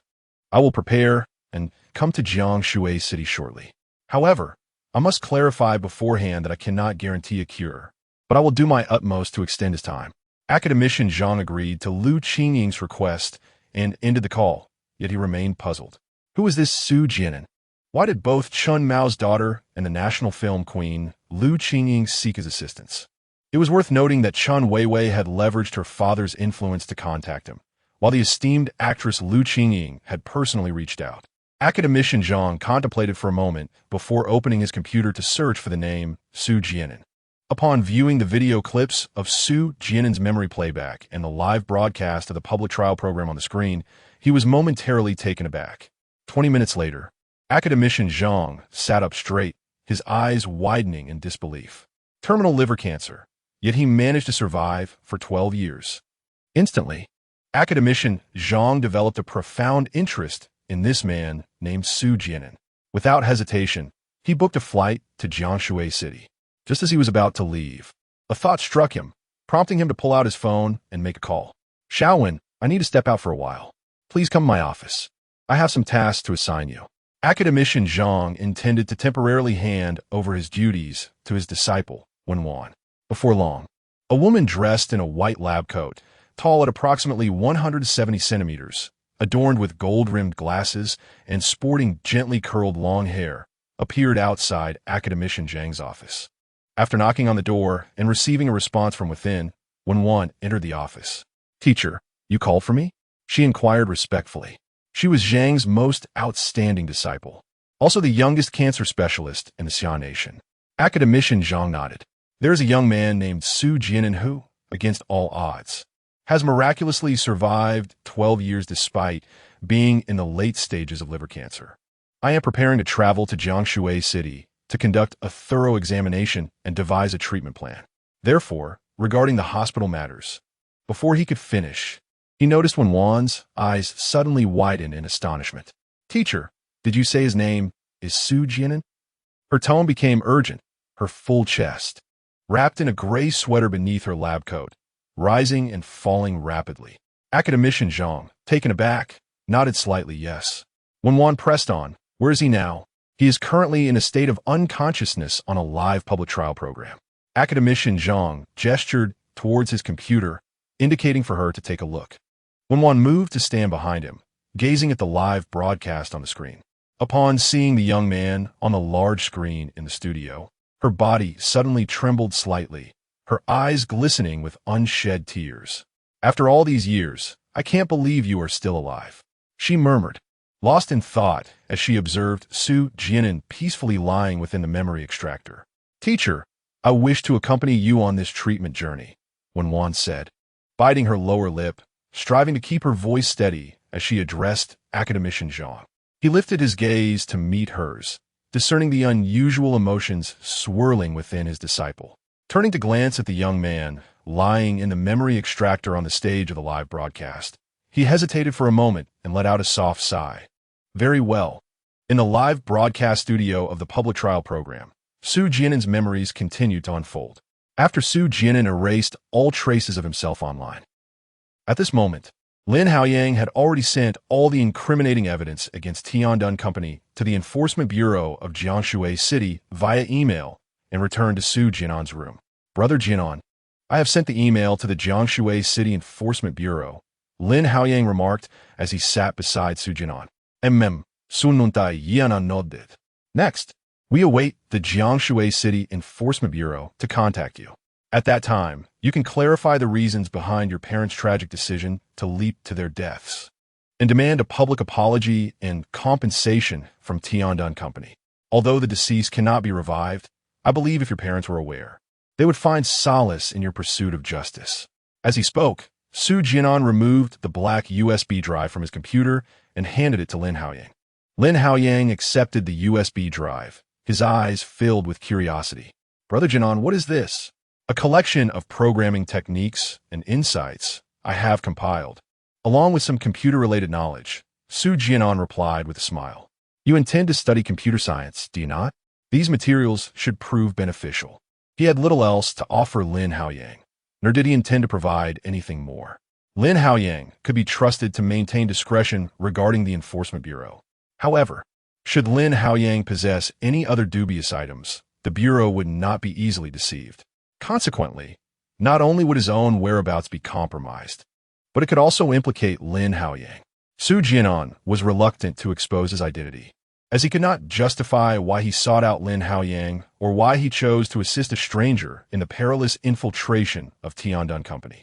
Furthermore, he could not account for the origins of his exceptional hacking skills. Su Jian'an was acutely aware of the ramifications should his identity be revealed.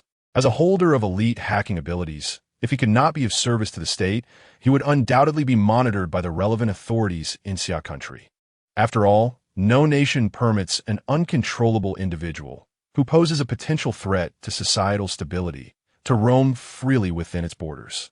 Thus, he feared that he would be unable to continue executing and fulfilling his aspirations. Chapter 67. I shall proclaim to all what you have done for the nation. Handing the USB drive to Lin Haoyang, Su Jian paused momentarily before advising, "Ensure you keep this USB drive well hidden. In your spare time, delve into the knowledge contained within. It will prove immensely beneficial. However, do not disclose to anyone that it was I who provided it to you. If anyone discovers this USB drive, simply state that the materials inside were compiled by you." "Brother Jian, are you preparing to leave?" At this moment, Lin Haoyang discerned Su Jian's intent, his expression dimming slightly as he inquired. With a gentle smile, Su Jian replied, "Indeed. What would you like to eat tonight? It's on me. There are no feasts that do not come to an end, whether it be Lu Qingying or Lin Haoyang." From a moment, Su Jian became a dream weaver. He understood clearly that he and they belonged to different worlds. This path he must tread alone. There could be no lingering. Yet, at the tender age of 19, Su Jian harbored a distant dream within his heart to continuously fulfill the system's dream tasks, in the hope that one day he could accumulate enough life force, perhaps in 10 years or even several decades. By that time, he would no longer need to roam, but could remain at the orphanage to care for old Master Su and the children. Once he had amassed considerable wealth, he envisioned driving with the old master to travel to the snowy mountains in the west. Old Master Su had once remarked that the sky there was a brilliant blue, the closest place to paradise. Su Jian packed his belongings, taking only his laptop with him. The remaining 3 desktop computers intended for infiltrating the Tiandun Corporation were not left for Lin Haoyang. Instead, he contacted a seller of second-hand computers and sold them all. Just as Su Jian had changed in a fresh attire and was preparing to dine out with Lin Haoyang, the latter's phone suddenly rang. "Hello, is this Lin Haoyang?" We are law enforcement personnel from Jiangsu City. At 2:10 p.m., we received a report email from you. Upon connecting, the voice of a law enforcement officer resonated on the other end. Lin Haoyang glanced at Su Jian'an, who nodded in encouragement. Yes, Lin Haoyang replied. The officer continued. Could you kindly provide us with your current location? Our personnel are en route and will soon arrive to escort you to the precinct for further inquiry, including verification of the evidence's authenticity.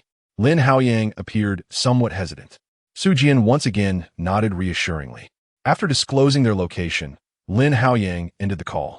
Brother Jian, the law enforcement officials stated they are coming, Lin Haoyang informed Su Jian. With an encouraging smile, Su Jian replied, Go ahead. As for dinner, Lin Haoyang hesitated. Su Jian chuckled softly. There will be opportunities in the future. I shall treat you then.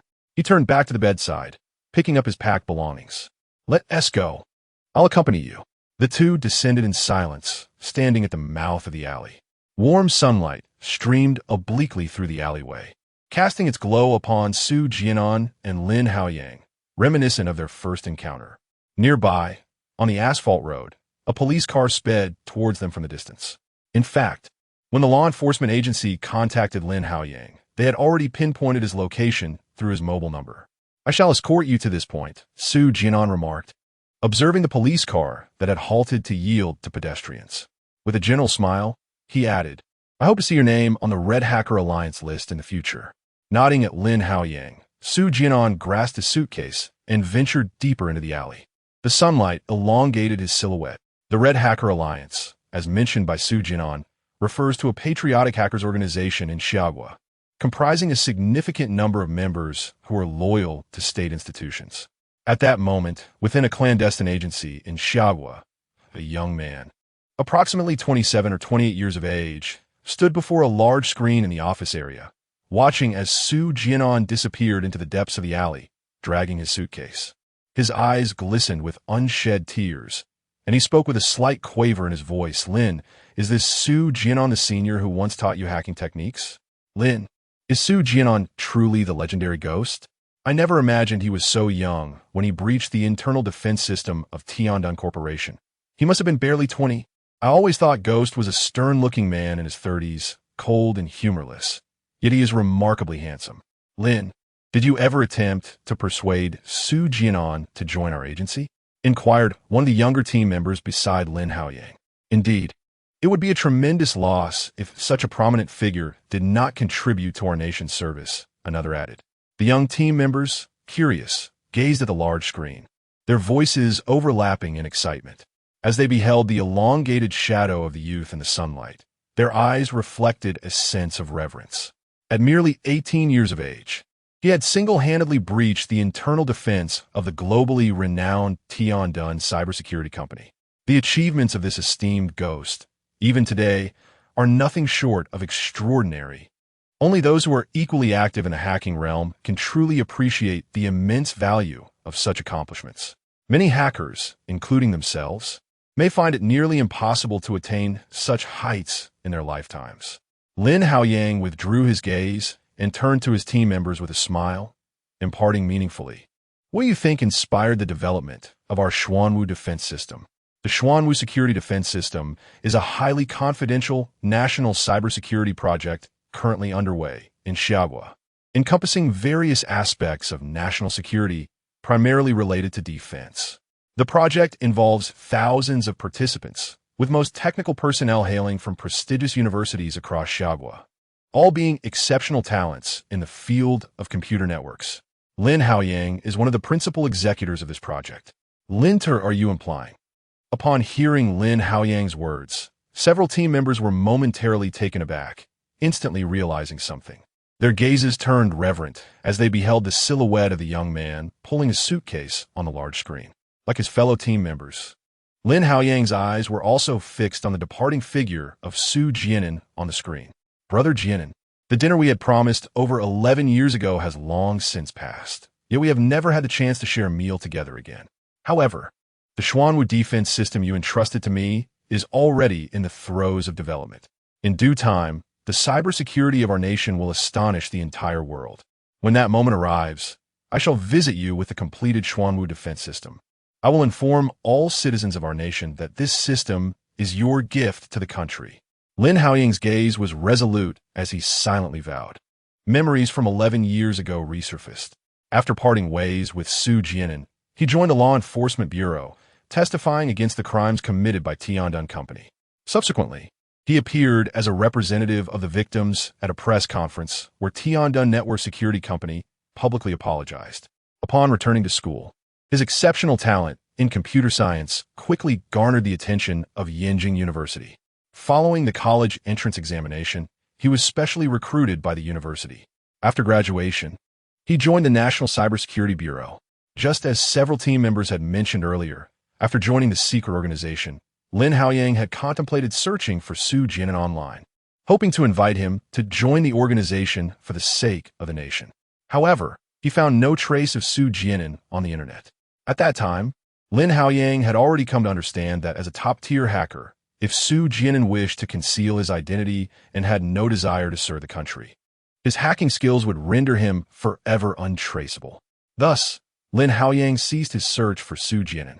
Each person has their own aspirations, and he respected Su Jian'an's choice. Yet, 2 years after Lin Haoyang joined the nation's clandestine organization, his team was assigned a secret project, which is now the Xuanwu project he is currently developing. A week after receiving this project, one day, Lin Haoyang suddenly discovered an email in his inbox. The attachment of the email contained the initial code and underlying logic of the Xuanwu defense system. Although the email was anonymous and Lin Haoyang could not trace its true origin within the computer code included in the attachment, he recognized the familiar coding style he had long missed.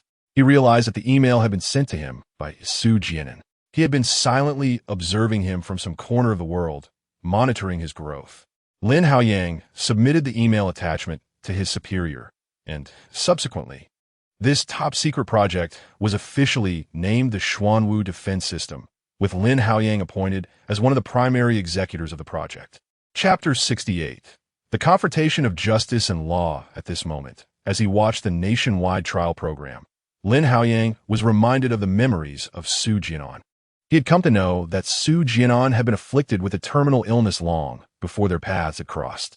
However, he felt no inclination to delve into the circumstances that allowed Su Jian'an, suffering from advanced liver cancer, to endure thus far. Every individual harbors their own secrets, and he was no exception.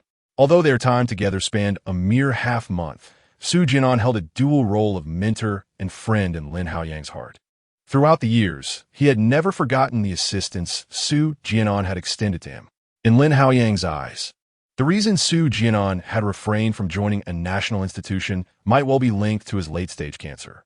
At the program's venue, after concluding a phone call, Lu Qingying returned to the main hall and took a seat in the last row, her gaze fixed upon the large screen displaying Su Jian'an's silhouette, elongated by the sunlight as he dragged his suitcase. A sense of confusion enveloped her. Chen Weiwei had also called upon academician Zhang to come to Jiangshui City to treat Jian'an. What was her true intention? After Jian'an and I severed all ties, did he remain in contact with her? At that moment, a wave of unease washed over Lu Qingying. Over the years, she and Chen Weiwei had harbored mutual disdain for one another, the true reasons known solely to them. Like herself, Chen Weiwei was never devoid of admirable suitors. Yet, whether they were high-ranking officials or affluent individuals, Chen Weiwei seemed perpetually unimpressed. She had remained single up until now. An instinct told Lu Qingying that Chen Weiwei's feelings for Su Jian'an were likely more profound than mere friendship. "Qingying, what are you thinking about?" Just as Lu Qingying was lost in thought, Lu Xiaoxiao suddenly materialized beside her like a specter, offering a smile. Lu Qingying snapped back to reality, her expression returning to its usual aloofness. "Reporter Lu." Lu Xiaoxiao smiled faintly, then turned her gaze to the screen displaying the youthful figure of Su Jian'an, speaking to herself. "I have a secret. I wonder if Sister Qingying would like to know?" Before Lu Qingying could respond, Lu Xiaoxiao tucked a loose strand of hair behind her ear and continued, "In truth, like Sister Qingying, I also received his assistance, which set me on the path to becoming a journalist." Lu Qingying gazed at Lu Xiaoxiao's delicate profile, momentarily transfixed. Simultaneously, snippets of Su Jian'an's third memory, depicting his confrontation with the Tiandun cybersecurity company, were being edited and disseminated across various online platforms, such as Inlang, Shou, Weibo, and Tieba. The fervor surrounding Su Jian'an's name soared to the top of trending searches on major platforms. This memory once again ignited disputes among netizens regarding the content. The debates centered on two main questions: whether Su Jian'an's actions constituted a crime, and how he should be sentenced if found guilty. This represented a clash between justice and law. Beneath every video featuring Su Jian'an's memory fragments, netizens voiced their opinions. Naturally, the majority sided with Su Jian'an. The essence of legal principles is inherently linked to human sentiment. Although Su Jian'an's actions in the incidents involving Tao Wanchuan's plea for her daughter's rescue and the viral outbreak propagated by Tiandun Company have transgressed legal boundaries, it is essential to acknowledge that his intentions were noble. If those who seek justice are to face imprisonment, who would dare to champion righteousness in the future? Nonetheless, a considerable segment of the audience contends that violating the law warrants legal repercussions. Importantly, this perspective is not directed solely at Su Jian'an, but applies equally to everyone. After all, not all individuals possess the virtuous qualities of Su Jian'an. In the realm of reality, are there not instances where good intentions lead to detrimental outcomes? Therefore, despite Su Jian'an's benevolent intentions, one cannot overlook the legal infractions he committed. Furthermore, amidst the myriad of legal violations, how can one discern whether the offender acted out of goodwill or with malice? The existence of law and the imperative for all to adhere to it stem from its formidable capacity for constraint. Even when one aims to perform good deeds, adherence to legal frameworks is paramount. Otherwise, the very existence of law becomes meaningless. Moreover, in the eyes of discerning experts, the ramifications of Su Jian'an's actions extend far beyond the immediate incidents. Take, for instance, the case of Tao Wanchuan's desperate plea. This situation raises significant questions regarding societal trust. In essence, Su Jian'an exploited the compassion of countless netizens to orchestrate a deception that ultimately aided Tao Wanchuan in securing medical treatment for her daughter. However, such actions may result in a more cautious attitude among netizens towards future online appeals for assistance, leaving those who genuinely require help at a disadvantage. After all, how can one ascertain the authenticity of these online pleas? Are they genuine, or are they orchestrated by unseen forces? Perhaps this is why Su Jian'an initially urged Tao Wanchuan to keep their secret. An expert, adorned with spectacles and silver hair, sighed and remarked that 12 years have elapsed since the incident involving Tao Wanchuan's plea. She has safeguarded this secret for 12 years. Had it not been for Tao Wanchuan's eventual decision to disclose this secret to journalist Liu Xiaoxiao, leading to the exposure of Su Jian'an's memories, the issue of societal trust might never have arisen. Note, many readers may recognize that this narrative draws inspiration from real events. The author refrains from further commentary, encouraging those interested to explore the source material for enjoyment. Additionally, some elements of the story are based on real-life prototypes, as inspiration often stems from lived experiences. Readers are invited to enjoy the novel without delving into excessive interpretation. For those who have reached this point and have yet to add this book to their shelf, a simple click to do so would be greatly appreciated, as data is significant for the author. Thank you. A new chapter is about to unfold. The excitement continues. Chapter 69, Diyue County, Yinshan Village. Live event observing the barrage of comments from the audience on screen. And the sight of Su Jian'an departing with his suitcase on the stage's large display. Director Luo shook his head in lamentation. Su Jian'an is indeed a remarkable talent. What a pity. Su Jian'an had previously studied computer science at Yenjing University.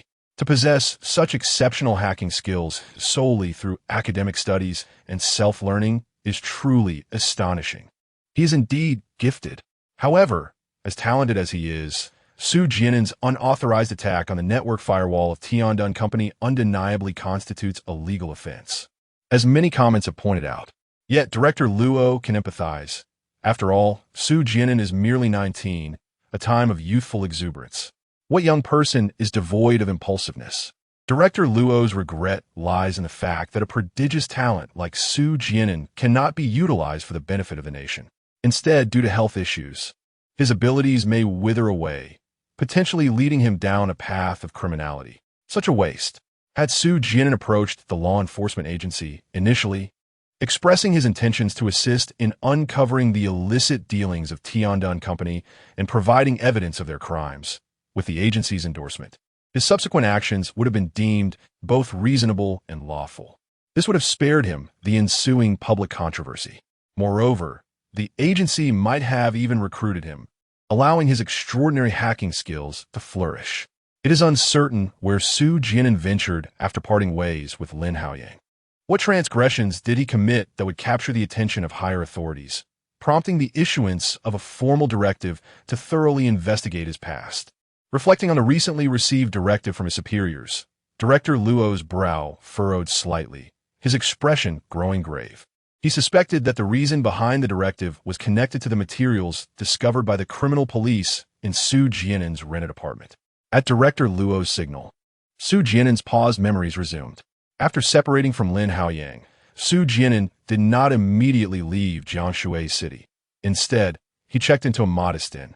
It was not until 5 days later that Jian'an Company held a press conference, publicly acknowledging its wrongdoings and offering apologies and compensation to all affected enterprises and families.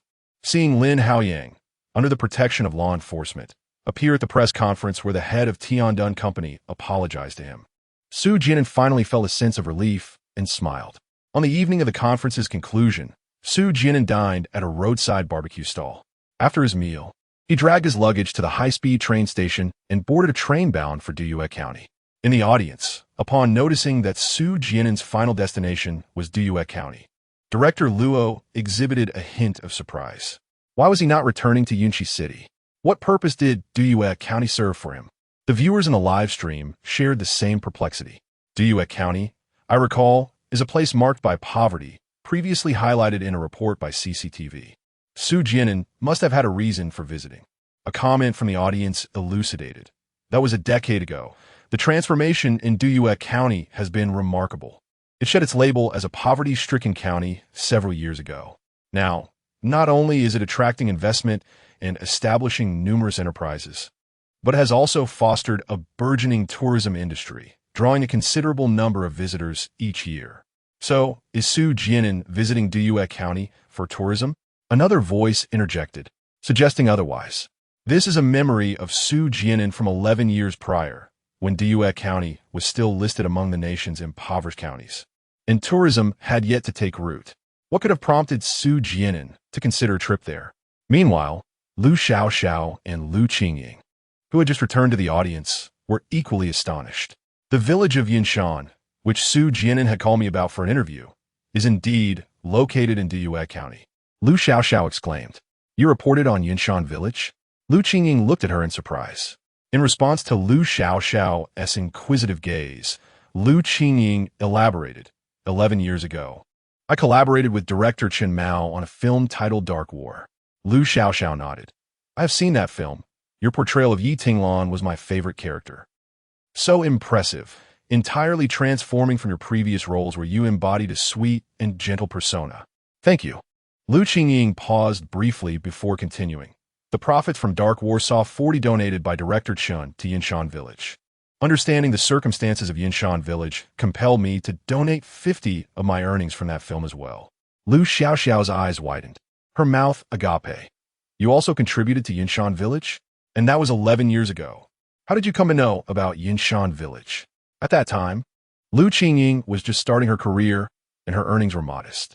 The fact that she chose to donate half of her income to Yinshan Village evoked admiration in Lu Xiaoxiao, deepening her understanding of this esteemed actress.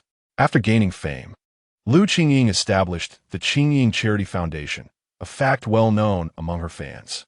Yet, over the years, her charitable endeavors have faced skepticism, with some accusing her of seeking to amplify her fame through philanthropy. Others have questioned the sincerity of her actions, suggesting they were mere publicity stunts aimed at winning over more fans. Lu Qingying has seldom addressed these criticisms personally. Her public relations team has generally handled such matters. Nevertheless, Her commitment to charity has never wavered. The mention of her support for Yunshan Village predates the establishment of her charity foundation, and this aspect of her history remains undocumented. If she hadn't spoken of it, few would have been aware.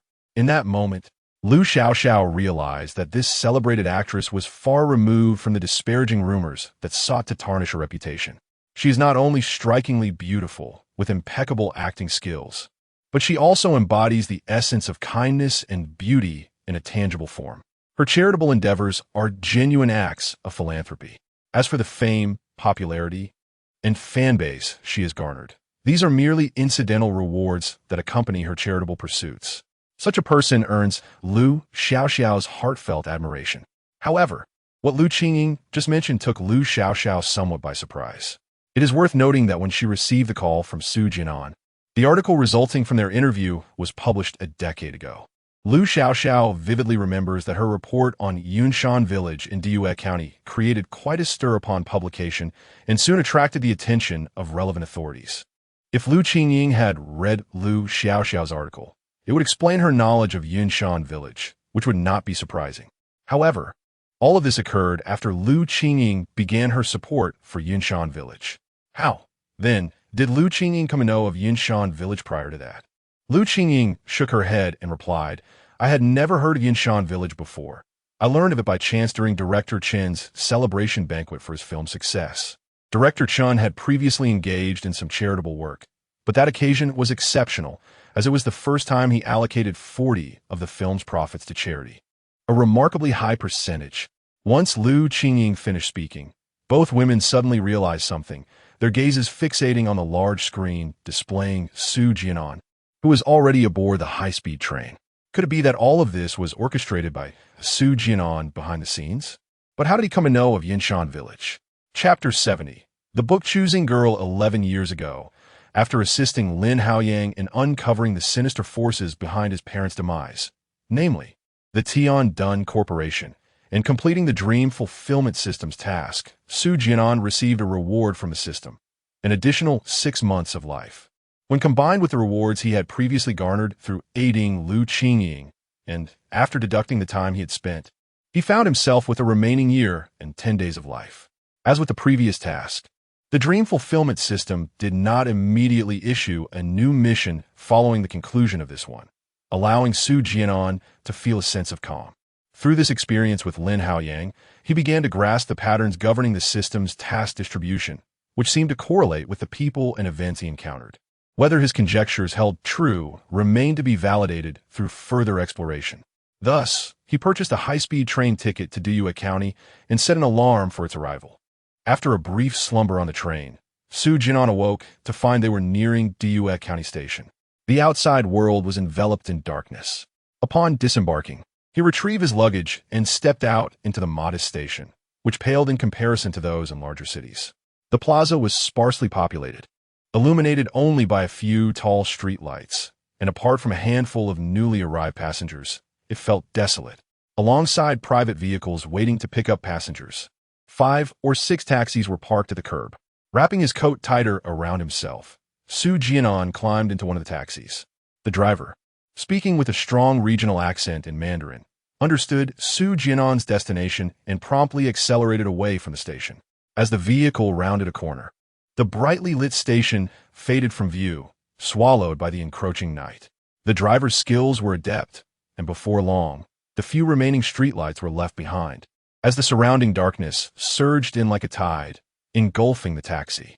Only the headlights illuminated the road ahead, as the vehicle forged on through the night.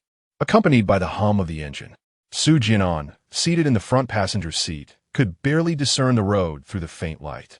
The asphalt was in disrepair, with numerous cracks and potholes marring the surface, causing the vehicle to jolt intermittently. After roughly 10 minutes of travel, streetlights reappeared at the roadside, indicating their arrival at the county. Su Jian'an settled the fare with the driver and stepped out of the taxi. Glancing at his phone, he noted the time, 5:30. With approximately an hour remaining until dawn, he decided against resting and began to roam the empty streets, his luggage in tow, surveying the county. Even the sidewalks were in poor condition, with many bricks cracked or missing.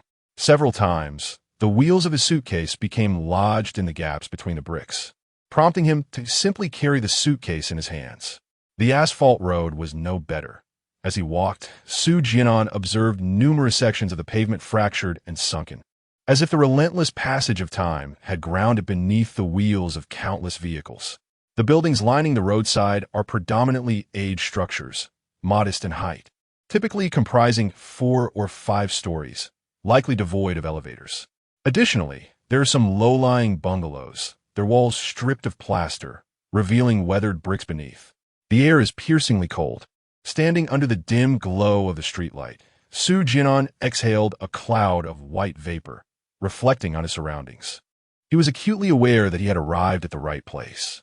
Duyue County is one of the few impoverished counties in the Summer Nation today. During his time in school, Su Jian'an had watched a report on this county aired by the national broadcaster. When he received the Dream Realization System, he pondered earnestly about the individuals most in need of assistance and whom he ought to help.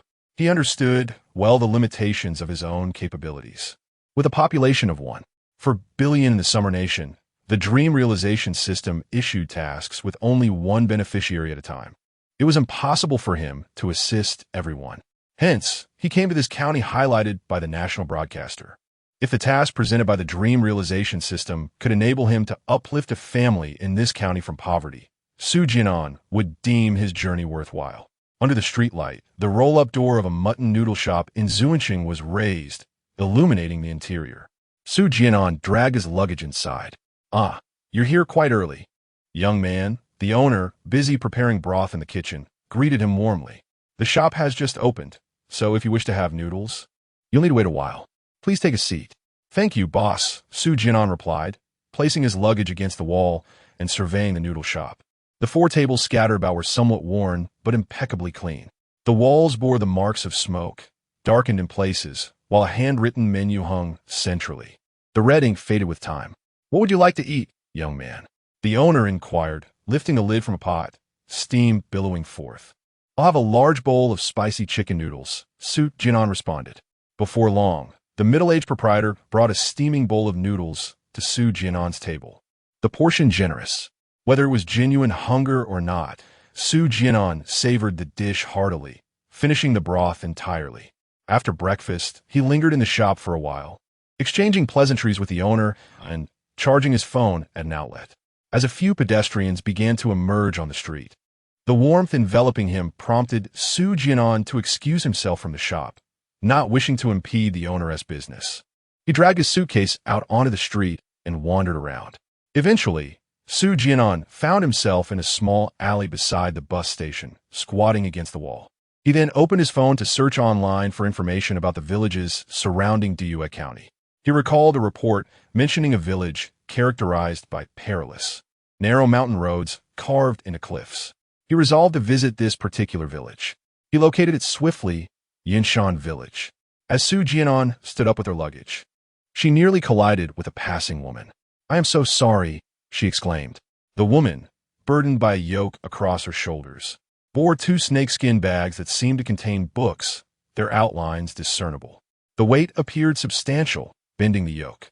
When Su Jian'an bumped into her, the woman staggered back 2 steps, nearly losing her balance. "It's quite all right," Su Jian'an responded, quickly stepping forward to stabilize the yoke. Upon taking the yoke from the woman, Su Jian'an's expression shifted slightly, and she inhaled deeply before carefully placing it down. "It is heavy." "Thank you," the woman said, leaning against the wall to rest. Wiping the sweat from her brow, Su Jian'an regarded the woman more closely, only to discover that she was a young girl, likely in her early 20s. Dressed in a pink down jacket, her long hair was styled into a braid, though it appeared unwashed for some time, lacking luster and looking quite dull.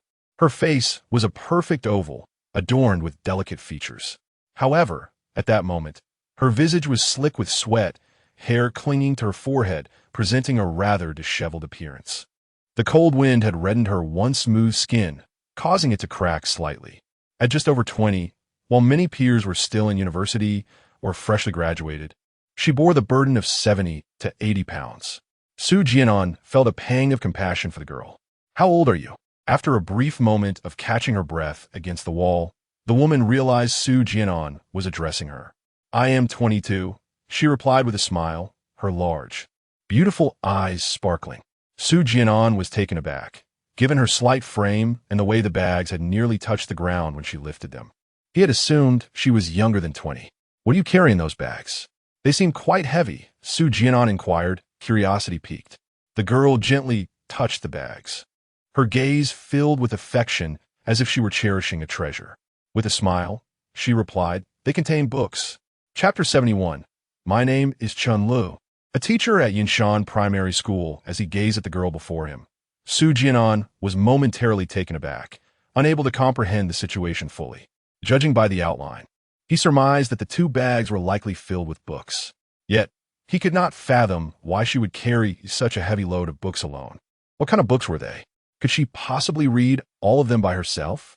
Furthermore, why had she not sought the assistance of a tricycle to transport them?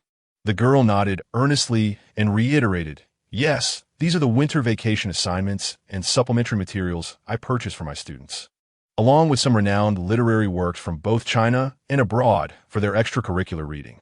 Students? Su Jian'an exclaimed in surprise. You are a teacher? Doesn't it seem like it? The girl replied, lifting her chin with a proud smile. I have indeed passed the teacher qualification examination. I am a bona fide teacher at Yinshan Primary School. A teacher, indeed.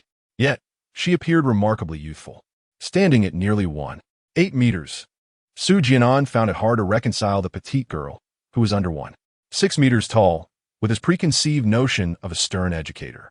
Moreover, the very school she represented was the Yinshan Village Primary School, the same institution he had aspired to attend, prompting Su Jian'an to marvel at the serendipity of fate. Just as she finished speaking, her stomach audibly protested, causing her to blush and lower her gaze in embarrassment. It was around 11 o'clock in the morning. Su Jian'an glanced around and pointed toward a fast food restaurant across the street. I see you're hungry as well. How about we have a meal over there first and then sit down for a proper conversation? I happen to be heading to Yinshan Village myself. You can assist me with my luggage, and I will help you with your books. As Su Jian'an stepped forward to relieve her of the burdensome load, the girl unexpectedly pressed her hand against the yoke and shook her head. I have no money for food. Surprised, Su Jian'an asked, You have no money? The girl nodded, her voice barely above a whisper. The money I brought is insufficient. I spent it all on books. What will you do when you return? Su Jian'an instinctively blurted out. The girl smiled gently. I will carry them back. She bent her arms slightly. Su Jian'an frowned as he looked at her. The distance to Yinshan Village was no trivial matter. He had just checked the location on his phone.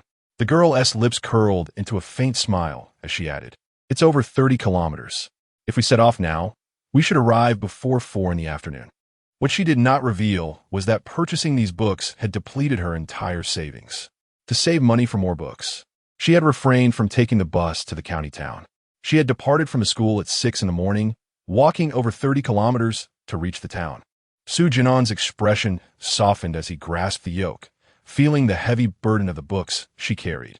It is difficult to fathom that her delicate shoulders must bear such a heavy load of books while traversing over 30 kilometers. She is merely 22, just at the dawn of her post-graduation journey. He instinctively glanced at the girl's feet, clad in slightly yellowed sneakers, their soles and the cuffs of her trousers dusted with a layer of yellow earth. Bending down, he hoisted 2 bags of books onto his shoulder and said, If you assist me with my luggage, I shall treat you to a meal. With resolute determination, he strode toward the restaurant across the street. The girl promptly grasped the handle of Su Jian'an's suitcase and followed closely behind. Thank you, she said sincerely. Boss, I would like an order of twice-cooked pork and a stir-fry of shredded pork with dried tofu, Su Jian'an declared as he set his burden against the wall, allowing the proprietor to prepare 2 meat dishes. He gestured for the girl to take a seat, and then rose to fetch 2 cups of hot water. By the way, I still do not know your name, he inquired, placing a cup of water before her. My name is Chun Lu, she replied. And you? Su Jian'an, he responded. Are you a local from Duyue County? Chun Lu shook her head. No, I am from Liqing. Su Jian'an expressed his curiosity. The lifestyle in Liqing is quite different from that of Duyue County. Have you been able to adapt to living here? It's manageable. One gradually becomes accustomed to it. Shen smiled. Earlier, you mentioned you were heading to Yinshan Village. From your accent, You do not seem to be a local. What brings you to Yinshan village? Su Jian'an adjusted himself and replied, Actually, there is nothing of particular importance. I am simply wandering about. I heard there is a unicorn cliff in Yinshan village and wish to see it. Understanding dawned on Chun Lu as she smiled. You must prepare yourself mentally. Why is that? The roads there are rather treacherous, and the unicorn cliff lies deep within the mountains, quite a distance from the village. Once you reach Bailu Stream, vehicles cannot go any further, and you must walk. Chun Lu elaborated, the area is mountainous. If you plan to travel, this approach won't suffice. You must bring your own food and water, and be cautious of your footing. I actually do not recommend visiting Yinshan village at this time. The weather is quite cold, and the conditions in the mountains are particularly harsh. With a moment's carelessness, one could easily tumble down a cliff. Traveling alone is perilous. If you genuinely wish to go, I suggest waiting until spring when the snow melts, or during the summer. In spring, the mountains are adorned with blooming flowers, a sight to behold. Su Jian'an chuckled awkwardly. Hearing you say that, I shall reconsider and ponder further. Chun Lu nodded and then curiously asked, How old are you? Uncertain of her intent with the question, Su Jian'an replied vaguely, Guess. By your appearance, you must be around 18 or 19, younger than I. Chun Lu remarked, puzzled. What brings you to travel here at this time? Aren't you still studying?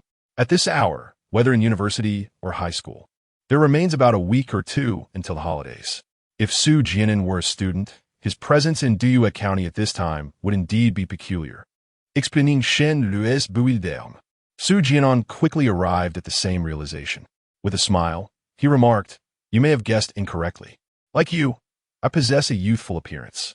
I am the same age as you, 22, and I have only just graduated from university 6 months ago. Chun Lu scrutinized him with a hint of skepticism, her gaze reflecting uncertainty about whether to believe him. Su Jian'an continued, What about you? Why did you come to Yinshan village to teach? Did you graduate from a teacher training college to offer your services here? Chun Lu seemed to contemplate something, her expression dimming slightly. I suppose that's correct, she replied. Noticing her apparent reluctance to disclose further details, Su Jian'an tactfully chose not to press the matter. At that moment, their 2 dishes were ready, and Su Jian'an stood up to serve them. Chun Lu also rose to fetch 2 bowls of rice from the container. Su Jian'an, though not particularly hungry, could discern that she was genuinely starving. Within a few minutes, her bowl was nearly empty. After finishing her meal, Chun Lu set down her chopsticks, and Su Jian'an guessed that she still felt unsatisfied. Perhaps it was due to the fact that he was treating her, and the young lady seemed too modest to eat more. With a chuckle, Su Jian'an said, There is still so much food left. I cannot possibly finish it all by myself, and it would be a shame to waste it. Please, go ahead and serve yourself some more rice. Let's endeavor to finish all these dishes together. Despite the modest economy of the small county, it was evident that the locals were quite sincere. The restaurant owner had generously portioned the 2 dishes, and there remained a substantial amount. Chun Lu lifted her gaze to Su Jian'an, observing the faint distress in his eyes as he pondered how to manage the remaining food alone. She felt a sense of relief. Then I shall have a bit more, she said, rising to serve herself again, unaware of the slight smile that graced Su Jian'an's lips behind her. Chapter 72. The connection with Chun Li's father, my daughter, has become this way all because of Su Jian'an. As the live broadcast of Su Jian'an's memories unfolded, within the teacher's office of the First Hope Primary School in Duyue County, 2 young female teachers, just returned from class, sat side by side at a desk, engrossed in a live stream on their phones. Upon catching sight of Chun Lu on screen, their eyes widened in astonishment. Isn't that Director Chun? It must be. She looks exactly like her. Both teachers simultaneously raised their heads and removed their headphones, directing their attention to Chun Lu, who was diligently working at the director's desk. Lu Jia, one of the teachers sporting a bun hairstyle called softly. Chun Lu adjusted her black-framed glasses and looked up. At 33 years of age, she possessed a petite stature and youthful features, resembling a woman in her mid-20s, appearing only a couple of years older than the 2 teachers. The glasses obscured her delicate countenance, lending her an air of composure and seriousness, yet without aging her. Xiaohe, what is it? Chun Lu inquired with a smile. Lu Jia, "It seems you're on television," Song Qinghe remarked, rising from her seat and waving her phone, which displayed the live broadcast, as she approached Chun Lu's desk. Beside her, Su Jian'an chimed in, "It's a legal-themed live broadcast called National Judgment." Though Chun Lu was their superior, she bore no semblance of authority, being quite amiable. Occasionally, they would venture out shopping together, their relationship akin to that of close sisters. "I'm on television?" Chun Lu expressed her bewilderment and surprise at Song Qinghe's words. "When did this happen? How come I was unaware?" As she spoke, Song Qinghe had already reached Chun Lu's side, placing her phone on the desk. "Lu Jia, is this person to broadcast you?" Chun Li's gaze fell upon the screen, and upon recognizing the familiar face, she gasped, "Su Jian'an?" Simultaneously, Song Qinghe and Su Jian'an's eyes widened in disbelief. "Lu Jia, it really is you." They exchanged curious glances, their intrigue ignited. "Lu Jia, who exactly is this Su Jian'an?" Song Qinghe inquired. "Today, I scrolled through various videos on Inlang, Weibo, and others. Almost all topics revolve around him. Indeed, all major platforms are buzzing with Su Jian'an's name at the top of the trending charts. It seems he has committed some offense, and this national judgment program is dedicated to him, showcasing his past memories. Many netizens are debating matters of justice and legality, questioning whether he should be sentenced and for how long." Song Qinghe and Su Jian'an exchanged animated chatter, having stumbled upon discussions about Su Jian'an on short video platforms, which piqued their curiosity and led them to the live broadcast, though they remained oblivious to the full context of the events unfolding. Upon hearing the words of Song Qinghe and Su Jian'an, Chun Li's face turned pale in an instant. "Sentenced? How could he possibly be sentenced? Impossible." Her gaze momentarily lost its focus, and suddenly recalling something, she hastily rose to her feet. "Xiaohe, I have urgent matters to attend to." After instructing, "If the leader inquires, please explain that I had to take leave on short notice," she left the office in a flurry. How could this be? He is such a good person. How could he commit a crime? As she descended the stairs, Chun Lu frantically fumbled for her phone and opened the trending platform. Browsing through the contentious comments from netizens, her heart sank further. Taking a deep breath, she murmured to herself, "Chun Lu, stay calm. Su Jian'an will be fine. Even if he has erred, his contributions to Yunshan village remain." Grandma Meng, Uncle Luo and his wife, Aunt Hiyun, the students who once studied at Yunshan Primary School. All the villagers of Yunshan will not forget everything he has done for them, as long as these matters are reported and clearly communicated to the authorities. They will consider leniency in his sentencing. I must remain composed and contemplate my next steps. As she reached the staircase of the teacher's dormitory, an idea struck her. Yes, I should seek out the villagers of Yunshan and connect with the students from Yunshan Primary School, Luo Yunsheng, Luo Qi. If everyone signs and attests to the contributions Su Jian'an made to Yunshan Village, I can present this to the Enforcement Bureau. The authorities will surely believe it. Having climbed halfway up the stairs, Chun Lu turned back and hurried down towards the parking lot. Meanwhile, in the program's live broadcast studio, the screen displayed the moment Su Jian'an and Chun Lu met while dining at a restaurant. At that moment, the production team received a request to connect with an audience member. Xiao Xiao paused the memory footage of Su Jian'an. "We have a viewer who wishes to connect. Let us pause the show for a moment to hear what they have to say," Xiao Xiao announced with a smile. This was a matter previously discussed by director Luo with Xiao Xiao during the pauses in Su Jian'an's memory footage. The connection channel for the program remained open. If a viewer wished to connect, the backstage staff would first screen the requests. If the individual merely intended to express opinions about events from Su Jian'an's memories, the connection would not be transferred to the live broadcast. However, if the discussion pertained to the events themselves or the individual had a direct connection to them, it would be directed to Xiao Xiao. This was to gain a more comprehensive understanding of the events in Su Jian'an's memories. After all, Director Luo had received directives from superiors to thoroughly investigate Su Jian'an's past memories. The materials discovered in Su Jian'an's residence, including the self-repairing metal, were classified at a high level. Even Director Luo, given his rank, lacked the authority to know the specifics of what the superiors were seeking within Su Jian'an's memories. What he was tasked with The endeavor is to restore everything that transpired in Su Jian'an's past memories. It is not solely about delving into Su Jian'an's recollections. One must also seek insights from those who intersected with him during that time. At this moment, as Xiao Xiao establishes the connection, an account bearing the username Chunjiang enters the live broadcast. "Hello, Chunjiang. I'm the host, Xiao Xiao," she announces. The memory currently being displayed is from when Su Jian'an arrived in Diyue County. Therefore, are you aware of what Su Jian'an was engaged in during his time in Diyue County?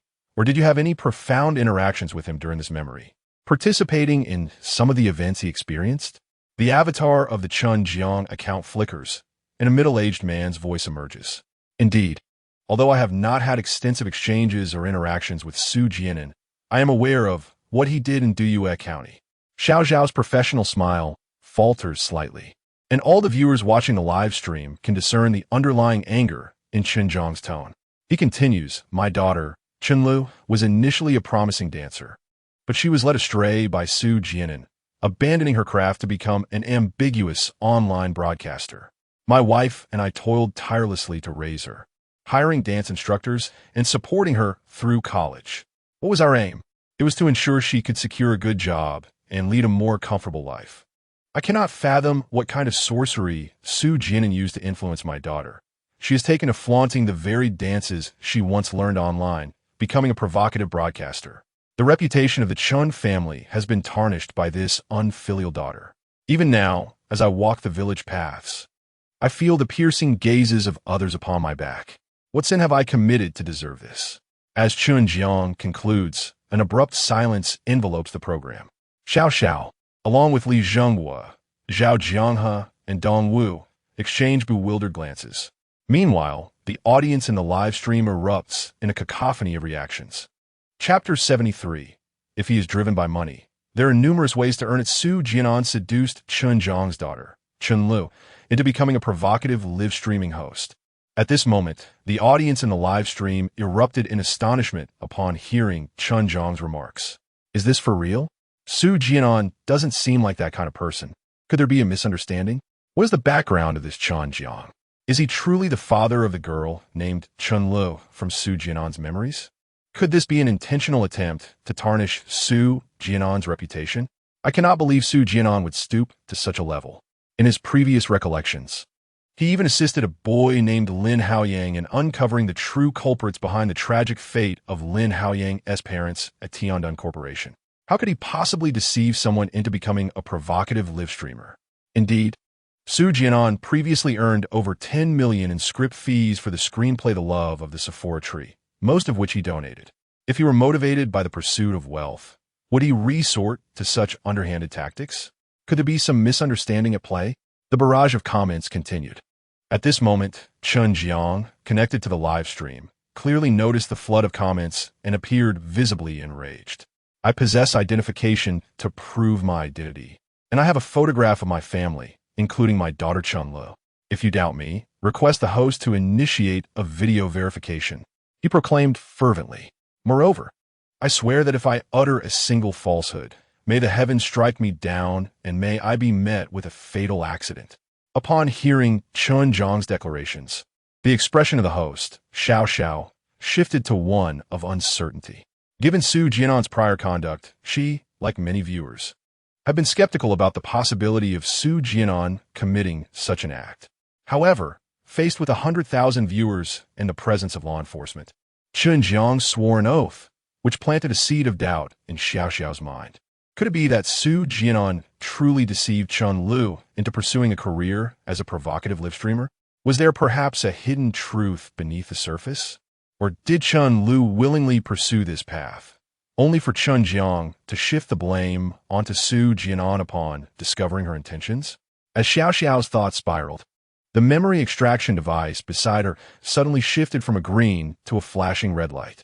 The two experts managing the apparatus swiftly took action, opening the capsule of the memory extractor. The time for memory extraction had concluded, and the patient's brain required rest. Dressed in a white lab coat, an expert addressed the camera. "We will resume memory retrieval tomorrow." He gestured to the audience, prompting the doctors and nurses responsible for overseeing Su Jian'an to bring the stretcher onto the stage and gently place him back on the bed. This sudden turn of events caught Xiao off guard. She glanced at the live stream viewer count, which had surged to 1.08 million, despite her reluctance.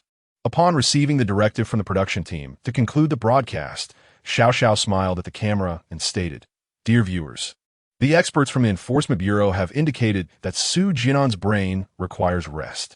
It is with a heavy heart that I must inform everyone that today's live broadcast will conclude here. Tomorrow morning at 8 o'clock, our studio will resume its transmission. At that time, interested viewers can delve further into the past of Su Jian'an." Xiao then addressed Mr. Chen Jiang, who was currently on the line. "I sincerely apologize, Mr. Chen Jiang. It is unfortunate that we encountered such an unexpected incident right after connecting. If it is convenient for you, I would like to reschedule our discussion for tomorrow morning. This evening, you could prepare some documentation to verify your identity, as well as organize the details regarding your claim that Su Jian'an deceived your daughter into becoming a Risku live streamer. I believe many viewers in the studio would be quite intrigued by this matter. Having hosted programs for many years, Xiao's reputation is clearly not solely founded on her beauty. Her quick wit is evident. The director had merely suggested that she wrap up the segment, yet she instinctively timed the conclusion to coincide with Chen Jiang's imminent revelation of the past events. She did not afford him the opportunity to narrate the situation, for she understood that this approach would evoke the curiosity of the live audience. Indeed, as Xiao anticipated, the abrupt cessation of the program left many viewers yearning for more. Fragments of Su Jian'an's memories continued to circulate online, sparking increasingly fervent discussions among netizens. Many of those who had watched the live broadcast that day found themselves restless throughout the night, eagerly seeking to comprehend what had transpired in Diyue County years ago, and why Chen Jiang accused Su Jian'an of misleading his daughter into becoming a Risku live streamer. It is worth noting that Chen Lu is a teacher dedicated to providing education. She bore the weight of responsibilities that even a man would find burdensome, all to purchase books for her students, while traversing over 30 kilometers on foot. Particularly memorable were Chen Li's bright, expressive eyes, which left a lasting impression on many. This young girl, though kind-hearted, did not strike one as easily deceived. Could it truly be that Su Jian'an could persuade her to become a Risku live streamer? If she genuinely desired to earn money through such a means, why would she venture away from leeching to a destitute place like Diyue County to teach? Moreover, having witnessed Su Jian'an's previous memories, numerous viewers found it hard to believe that he was capable of such deceit. A person who disregarded a $1 million manuscript fee to dedicate everything to charity could hardly be heartless enough to trick a virtuous girl into becoming a Risku live streamer. Let us not forget that Su Jian'an is also a top-tier hacker. If he sought to earn money, there were countless avenues available to him, far removed from the crassness of a Risku live streaming career. At 8 o'clock the following morning, the program National Judgment resumed its broadcast on schedule. As the studio opened, a multitude of viewers flooded in. Within a mere 3 minutes, attendance soared beyond 30,000, including many who had stumbled upon edited clips of the previous day's broadcast online and sought to find their way to the live studio. Memory Replay. This is the first program of its kind focusing on legal matters in Xia country. By replaying the memories of the perpetrator, we aim to unveil the truth behind the events. This program is a novel experience for many, akin to witnessing a film depicting one's past. Viewers can glean insights into the individual's past misadventures and peer into the concealed secrets of his heart. Such an opportunity is indeed rare. It serves as an entertaining diversion during moments of ennui. On stage, Xiao stands before the camera, greeting the audience who have just entered the live broadcast. Greetings, dear friends. The National Judgment Program is commencing on schedule today. It's delightful to see you all again. Please bear with us for a moment. Xiao gracefully steps aside, and the camera shifts to reveal two distinguished figures behind her, employing instruments to examine Su Jian'an, who lies in a hospital bed. The esteemed individuals behind me are the titans of the medical field in our nation. Academician Zhang, an expert in oncology, and his protege, the youngest oncologist in the country, Ms. Wan. Academician Zhang is a renowned oncologist, pathologist, and biological oncologist, having dedicated over 2 decades to cancer pharmacology. His student, Ms. Wan, made significant discoveries and breakthroughs in cancer research 3 years ago, gracing the cover of an international medical journal. Once they complete their examination of Su Jian'an, we shall commence our program. Chapter 74. This scar left by her surgical blade beside the hospital bed. Academician Zhang and Wan had completed a thorough examination of Su Jian'an's entire body. They had arrived at the hospital just past 5 in the morning. After reviewing the hospital's examination report, they followed the medical transport to the program group. At this moment, as she gazed at Su Jian'an, who lay quietly on the bed, Wan's eyes fell upon his left arm. On his left forearm, there was a scar approximately 10 centimeters long. Her fingers lightly brushed against the scar, and a myriad of emotions flickered across Wan's face. This scar was a remnant of her actions. She had once urged Su Jian'an to surrender, yet he ultimately chose to flee. It was on that fateful night that she had used her own surgical knife to leave this mark upon him. Su Jian'an, what purpose does this serve now? She pondered. You must understand, your cancer is beyond cure. It is far too late. Having reviewed Su Jian'an's examination report and personally assessed his condition, the results aligned closely with her expectations. Despite his previous reckless actions, his cancer remained unremedied. Opening a nearby medical kit, Wan retrieved the latest research on cancer cell suppression agents and drew a precise dosage into a syringe. She administered the injection into Su Jian'an's arm. Subsequently, 2 nurses carefully lifted Su Jian'an's body into the adjacent memory extraction chamber and laid him flat. An expert responsible for operating the apparatus approached to connect it to Su Jian'an's head. The green light illuminated. Meanwhile, at the program's venue, in addition to Academician Zhang and Wan, an additional spectator had arrived, Chen Weiwei. Upon seeing Zhang and when descending from the stage, both Chen Weiwei and Lu Qingying rose to greet them. Academician Zhang, Dr. Wan, how is Su Jian'an's condition? Chen Weiwei inquired. Dr. Wan, I have read your internationally published cancer research report, and Academician Zhang has praised your unparalleled contributions to the field of oncology. Is there still hope for Su Jian'an's recovery? Chen Weiwei and Lu Qingying spoke in succession. Academician Zhang exchanged a glance with Wan. Miss Qingying, your praise is unwarranted. My research in oncology is still in its exploratory phase, with only minor advancements, he replied. Wan shook her head gently, her tone warm yet somber. To be frank, given Su Jian'an's current condition, a cure is nearly impossible. His liver has been extensively invaded by cancer cells. I have just administered the latest cancer suppression agent developed by our research institute. The best outcome we can hope for is to halt the further spread of the cancer. As you know, his liver cancer is already in the advanced stages, and even the suppression agent may not yield results. Wan paused, her expression earnest. Like you, I do not wish for him to perish. Therefore, I will exert every effort to prolong his life. You can rest assured. Academician Zhang nodded and then spoke. While at the hospital, Director Luo also approached me, requesting that we stabilize Su Jian'an's condition and prevent any further deterioration. I have just conferred with Dr. When on this matter, during the broadcast of the program national trial, we remained in the hospital, conducting regular examinations on Su Jian'an, and in the next couple of days, we aim to devise a treatment plan. You can rest assured, we entrust this to Academician Zhang and Dr. Wan. Chen Weiwei and Lu Qingying said in unison. At that moment, the 2 women exchanged surprised glances, suddenly feeling that the other was not as disagreeable as before. On stage, after Su Jian'an's body was placed into the memory extractor, Xiao picked up the microphone. Is Mr. Chen Jiang present? If you are available at this moment, you may apply to connect with the program team. Chen Jiang's account came online. Xiao inquired, is it convenient for a video connection? In the next instant, the video link was established, revealing a middle-aged man, approximately in his 50s, standing before the camera, holding up an identification card. Chen Jiang presented his ID to the camera, stating, "This is my identification card, Chen Jiang. My ID number is displayed here. Your law enforcement bureau can contact the local police for verification." In fact, after the program concluded last night, the Law Enforcement Bureau of Jiangsu City had already contacted the Li City Bureau to verify Chen Jiang's identity. confirming there were no issues. After displaying his ID, Su Jian'an produced an album, placing photographs in front of the camera. The images depicted his family of 3, featuring his daughter from the ages of 2 or 3 up to 22. Starting from a photograph of his daughter at 16, one could discern her features mirrored those of Chun-Lu from Su Jian'an's memory, remarkably identical. The girl in the photographs was Chun Jiang's daughter, the very same Chun-Lu that Su Jian'an had met in Diyue County.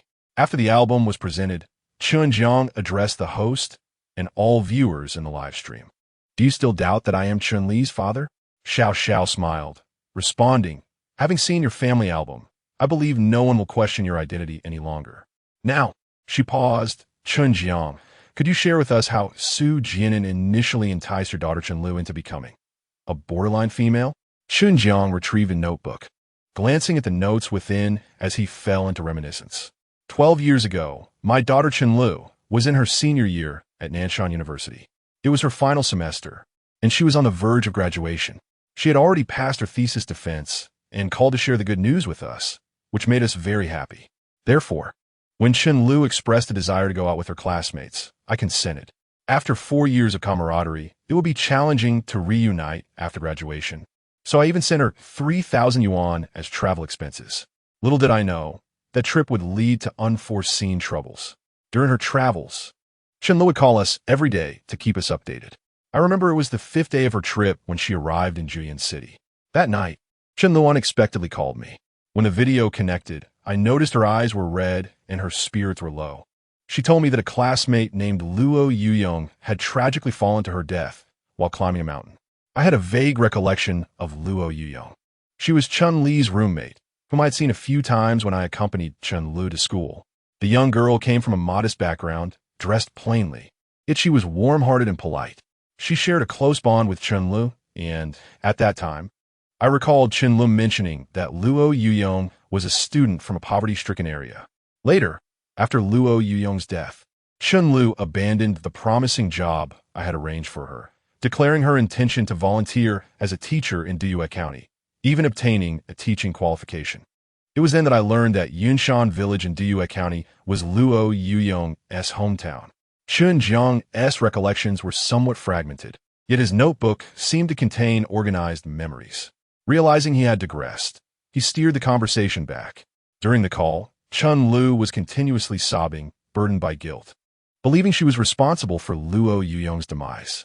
She tearfully recounted that if it had not been for her desire to pick an orchid growing on a cliff, Luo Yuyong would still be alive. It was while attempting to retrieve that orchid for her that Luo Yuyong had slipped and fallen. I understood that during their 4 years in college, their friendship had been strong, yet this was an accident beyond anyone's control. I attempted to console her over the phone, but it seemed my words fell on deaf ears. Concerned for her well-being, I traveled to Juyuan City the following day and spent 4 days there resolving matters. Afterward, Chun-Lu returned to school, where her counselor arranged for a conversation and provided psychological support. Chun Jiang's voice quivered as he spoke. From childhood, Chun-Lu had always been a kind-hearted girl. When she was 7, I took her to the park, where she spotted a filthy stray cat and implored me to bring it home. No matter how I tried to dissuade her, she remained convinced that Luo Yuyong's death was her fault. After graduation, she forsook the job I had secured for her, determined to teach in Luo Yuyong's hometown. I had visited Yunshan Village, a place steeped in poverty with over 100 households and merely 20 children.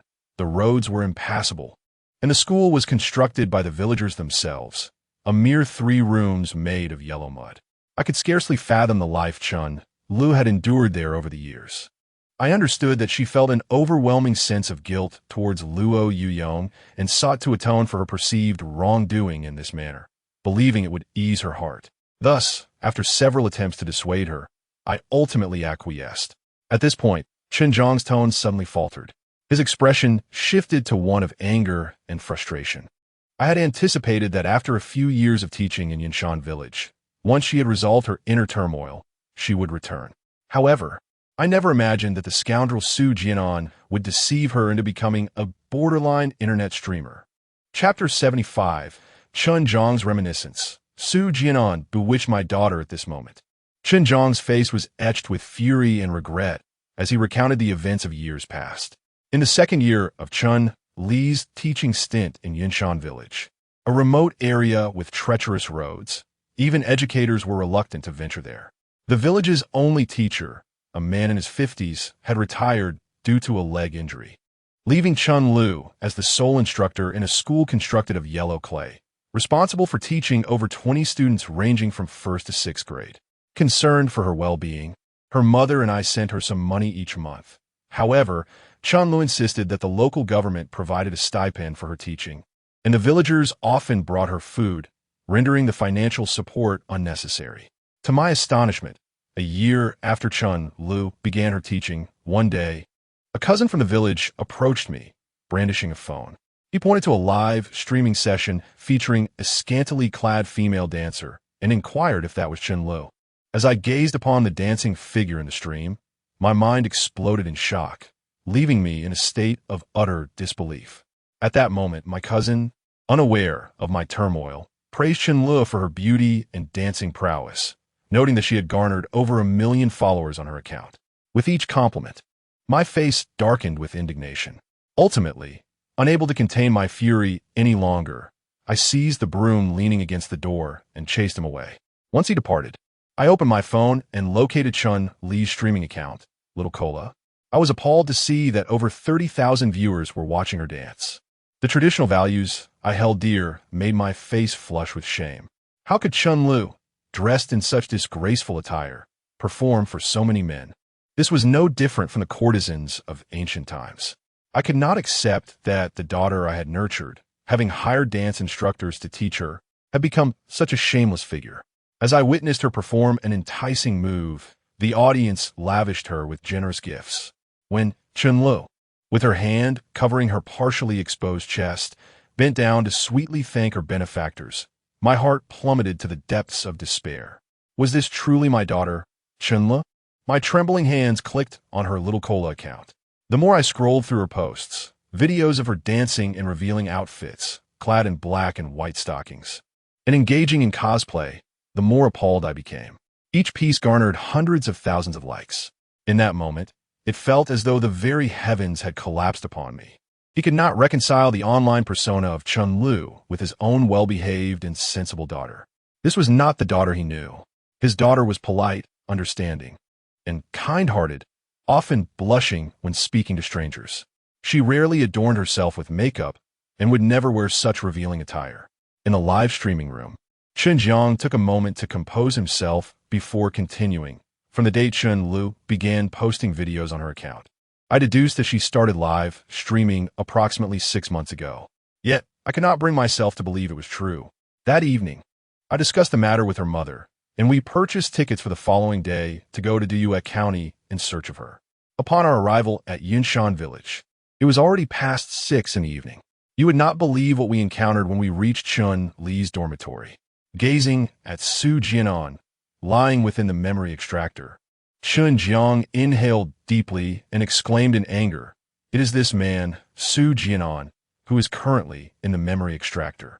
He had set up the live streaming and filming equipment in Chun Li's room, filming videos with her. He even directed my daughter, Chun Lu, on how to pose in front of the camera while filming. I could not fathom how my daughter, who has always received an excellent education and is a traditional and conservative woman, could behave so shamelessly and dance provocatively online. It turns out he was the one teaching her all of this from behind the scenes. I was overwhelmed with fury and rushed to destroy his equipment, landing a solid punch on him. That rascal had the audacity to admit, under the pressure from me and Chun Li's mother, that he filmed and directed all those videos. My daughter Chun Li's videos and her online performances were all instigated by him, forcing the virtuous into vice. Would you not agree he is a beast? Su Jian'an's agitation grew as he spoke. Had he been present at the scene, many spectators would suspect he might leap forward to strike Su Jian'an, lying in the memory extractor. And what happened afterward? Did Chun Lu delete those videos once he discovered them? Did she assure you she would never live stream her dancing again? Xiao Xiao suddenly interjected with a smile.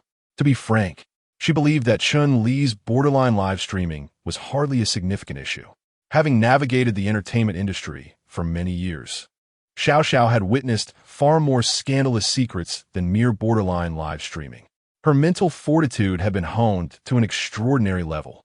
However, perspectives vary. Many of Chun Li's contemporaries, including her father Chun Zhang's generation, held rather conservative views deep within their bones. Indeed, many younger individuals shared similar sentiments. In reality, few would dare to don revealing attire and dance openly on the streets, as this would transgress the boundaries of what is generally acceptable.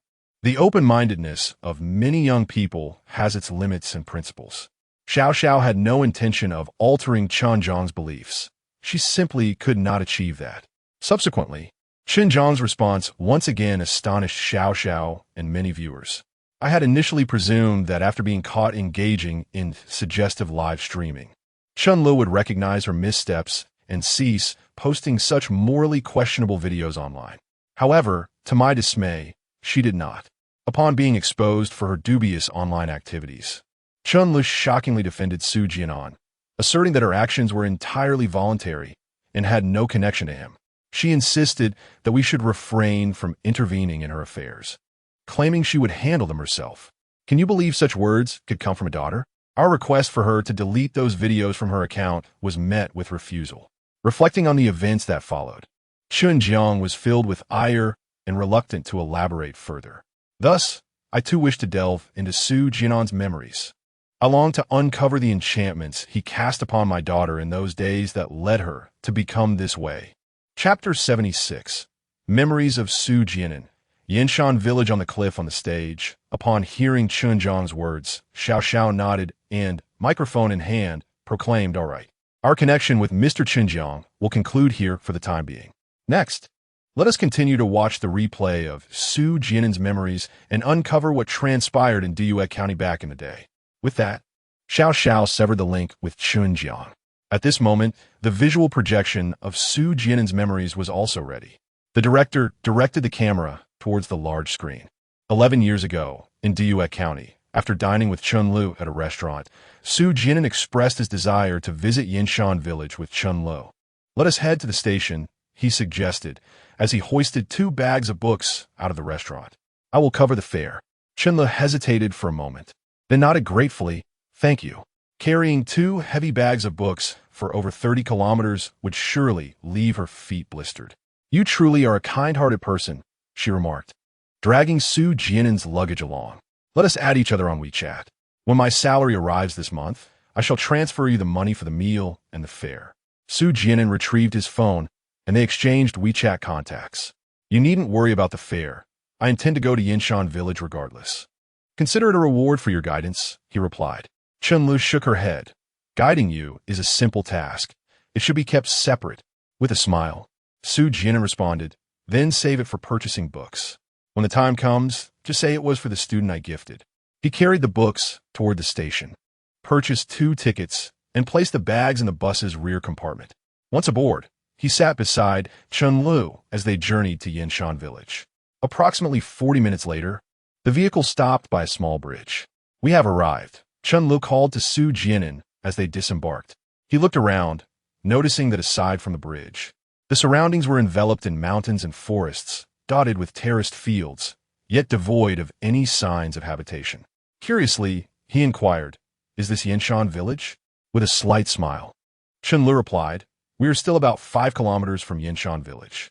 She gestured toward the mountainous path leading into the woods. "If we take this road, it will take nearly 2 hours to reach the village." Su Jian'an remarked, "In this day and age, there are still villages without proper roads. Yanshan village must be quite remote." Understanding his thoughts, Chun Li chuckled and said, "Are you regretting coming with me?" She continued, "You could have simply dropped me off here. I am very familiar with this path. If you wish to return to the county, you can wait here. We have just missed the noon bus. There are 2 more buses at 2 and 4 in the afternoon heading to the county." Su Jian'an shook his head, smiling. "How could I? Having come this far, it is not in my nature to leave without seeing anything. The scenery here is already quite splendid. I can only imagine that Yanshan village is even more beautiful and the air even fresher." He wrapped the rope from the bag around the shoulder pole, bent down to lift the burden, and said, "Let us go to Yanshan village." In the bitter chill of winter, many trees in the mountains stood bare, devoid of scenery. The desolate landscape was rather dreary. Chun Li's eyes curved slightly with a smile as she followed Su Jian'an, pulling her suitcase behind her. The mountain path led upward, but fortunately, Su Jian'an possessed reasonable strength. Even on the uphill trek, he maintained a steady pace with the load. The two soon ventured into the forested area. However, it wasn't long before Su Jian'an's footsteps slowed, and he quickly found himself gasping for breath. He set the burden down at his feet and paused by the roadside to rest. Having never traversed such mountainous terrain before, he was struck by the arduousness of the path. Noticing Su Jian'an's hold, Chen le simdan fast.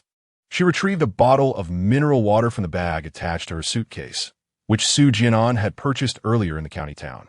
Handing the water to him, she said, "You must be tired. Take a break and have a sip."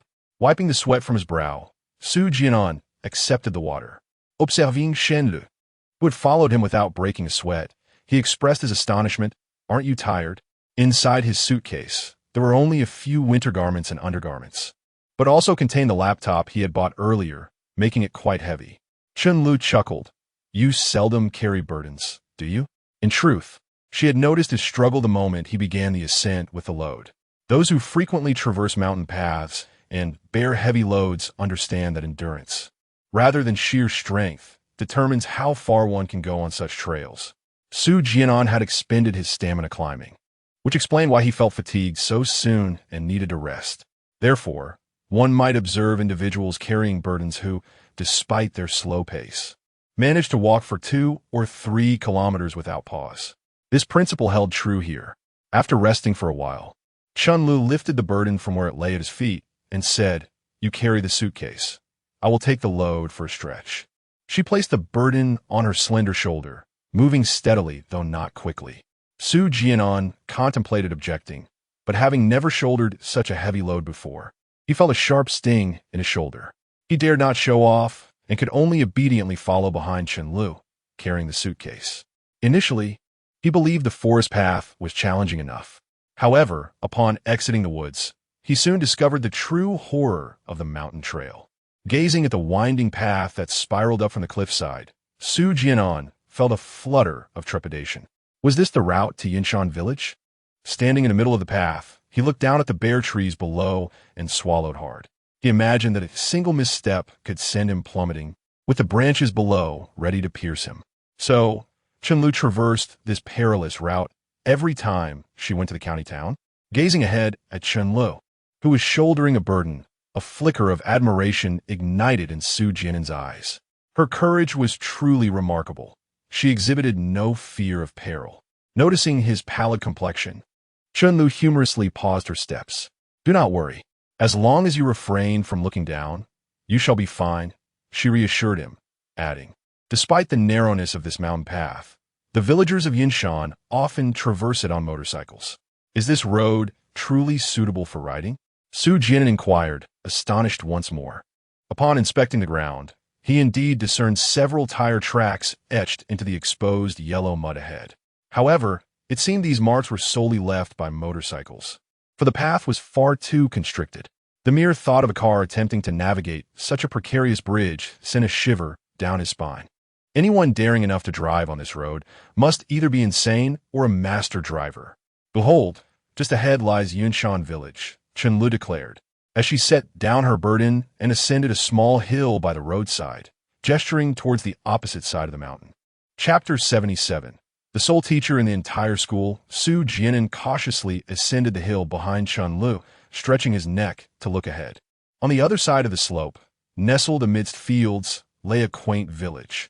At a glance, the village was predominantly composed of wooden houses, with approximately 60 to 70 households. Su Jian'an did not see any structure that resembled a school and inquired, "Is the school located within the village?" "Indeed, c'est le noded," reassuringly stating, "Just a little further, and we shall arrive at the school."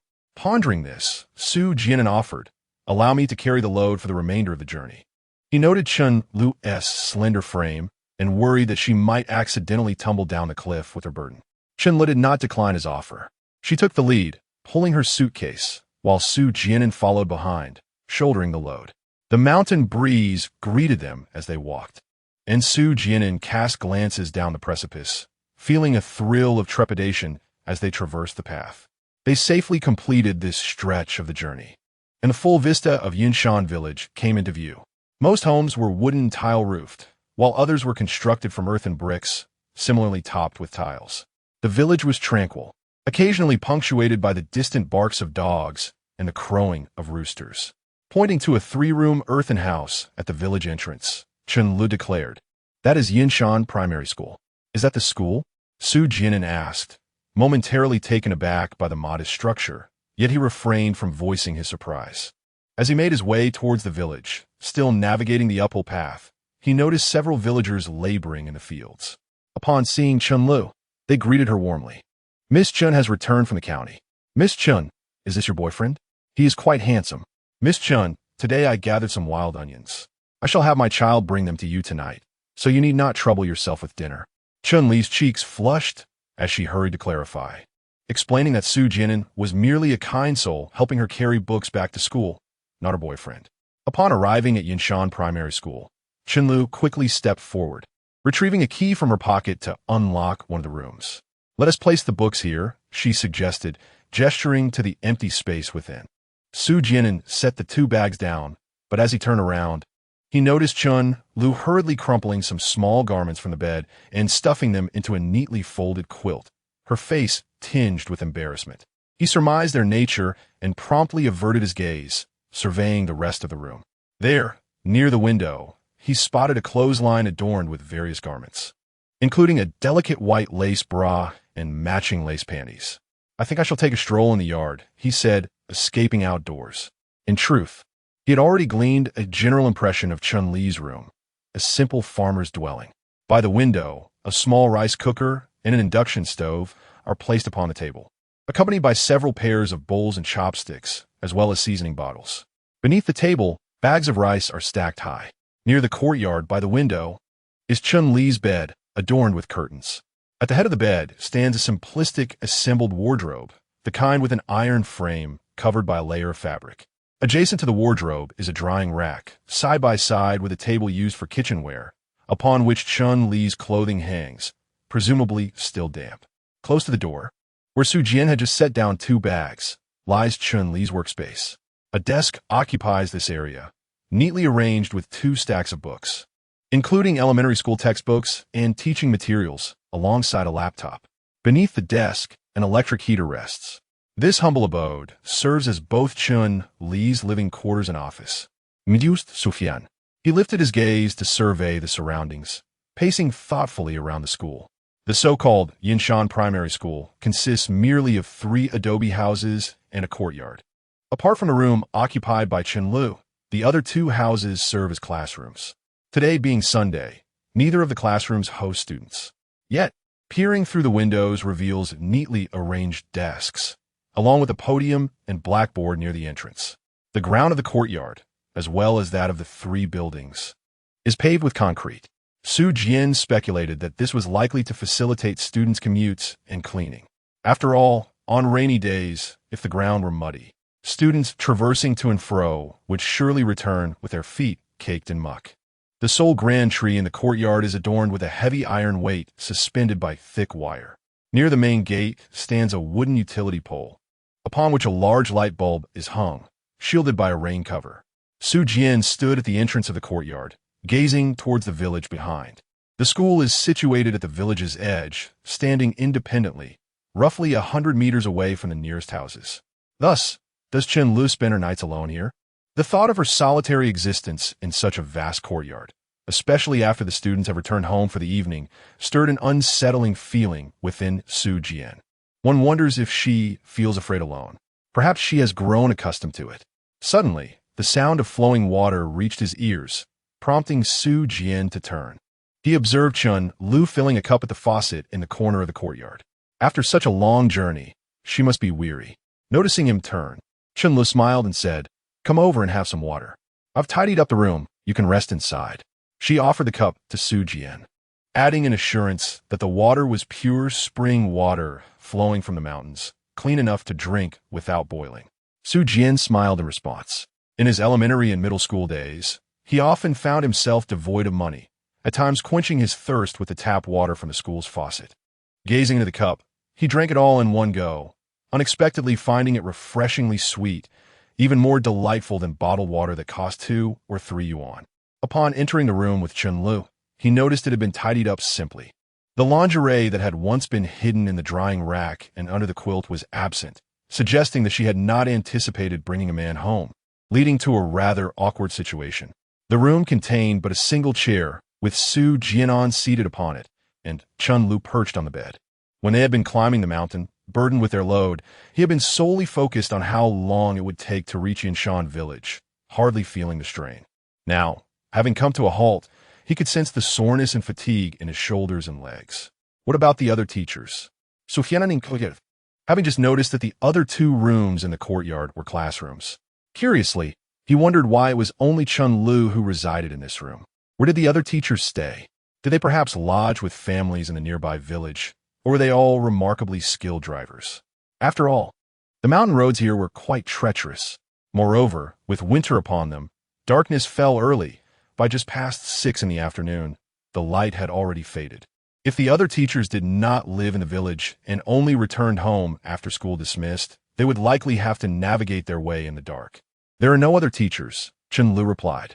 I am the sole instructor at this school, teaching grades 1 through 5, all by myself. Chapter 78. It is not that they wish to remain here, but rather that they have no alternative. Observing the astonished expression on Su Jian'an's face, Chun-Lu elucidated. Originally, there was a teacher Luo at our school. However, 3 months ago, he failed the county's teacher qualification assessment. As Chun-Lu spoke of teacher Luo, his eyes reflected both admiration and sorrow. He was the sole educator at Yinshan Primary School before me, a local from Yinshan Village, residing in the village above. In his twilight years, over 50, he struggled even to operate a computer mouse. Having failed the qualification exam, he was deprived of the monthly salary of 1,500 yuan provided by the Ministry of Education, leaving him without any source of livelihood. Yet, despite this, he returned to the school, steadfastly teaching alongside me. While conducting lessons, he labored in the fields. Often, when he was plowing and the time for class approached, he would hastily shut off the machine and rush back, trousers still muddied from the field. Last month, while working in the fields, he sustained an injury from the plowing machine, and since then, he has been recuperating at home and unable to attend school. With a sigh, Chun-Lu continued, in truth, I do not wish for him to return to teaching. He has agricultural duties to attend to, and without passing the teacher qualification, he receives no allowance for his classes. He has devoted the better part of his life to the children of Yinshan Village, and it is time for him to retire and rest. Therefore, I am currently the only teacher at Yinshan Primary School. Upon hearing Chun-Li's account, a sense of respect for the unacquainted teacher Luo welled up within Su Jian'an. He felt an impulsive desire to meet this teacher, although not immediately.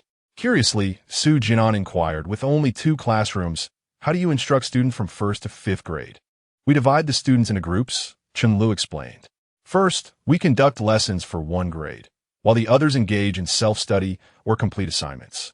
Naturally, students with stronger learning abilities can attend lessons for the next grade in advance. Chun-Lu added, if you are not in a hurry to leave, you may observe my class tomorrow, and you will see for yourself. Su Jian'an began to grasp the concept. He was astonished by the manner in which classes could be conducted. At the same time, he lamented the deplorable teaching conditions at Yinshan Primary School. During his own elementary and middle school years, Su Jian'an, as an orphan, had endured ridicule and bullying from some classmates.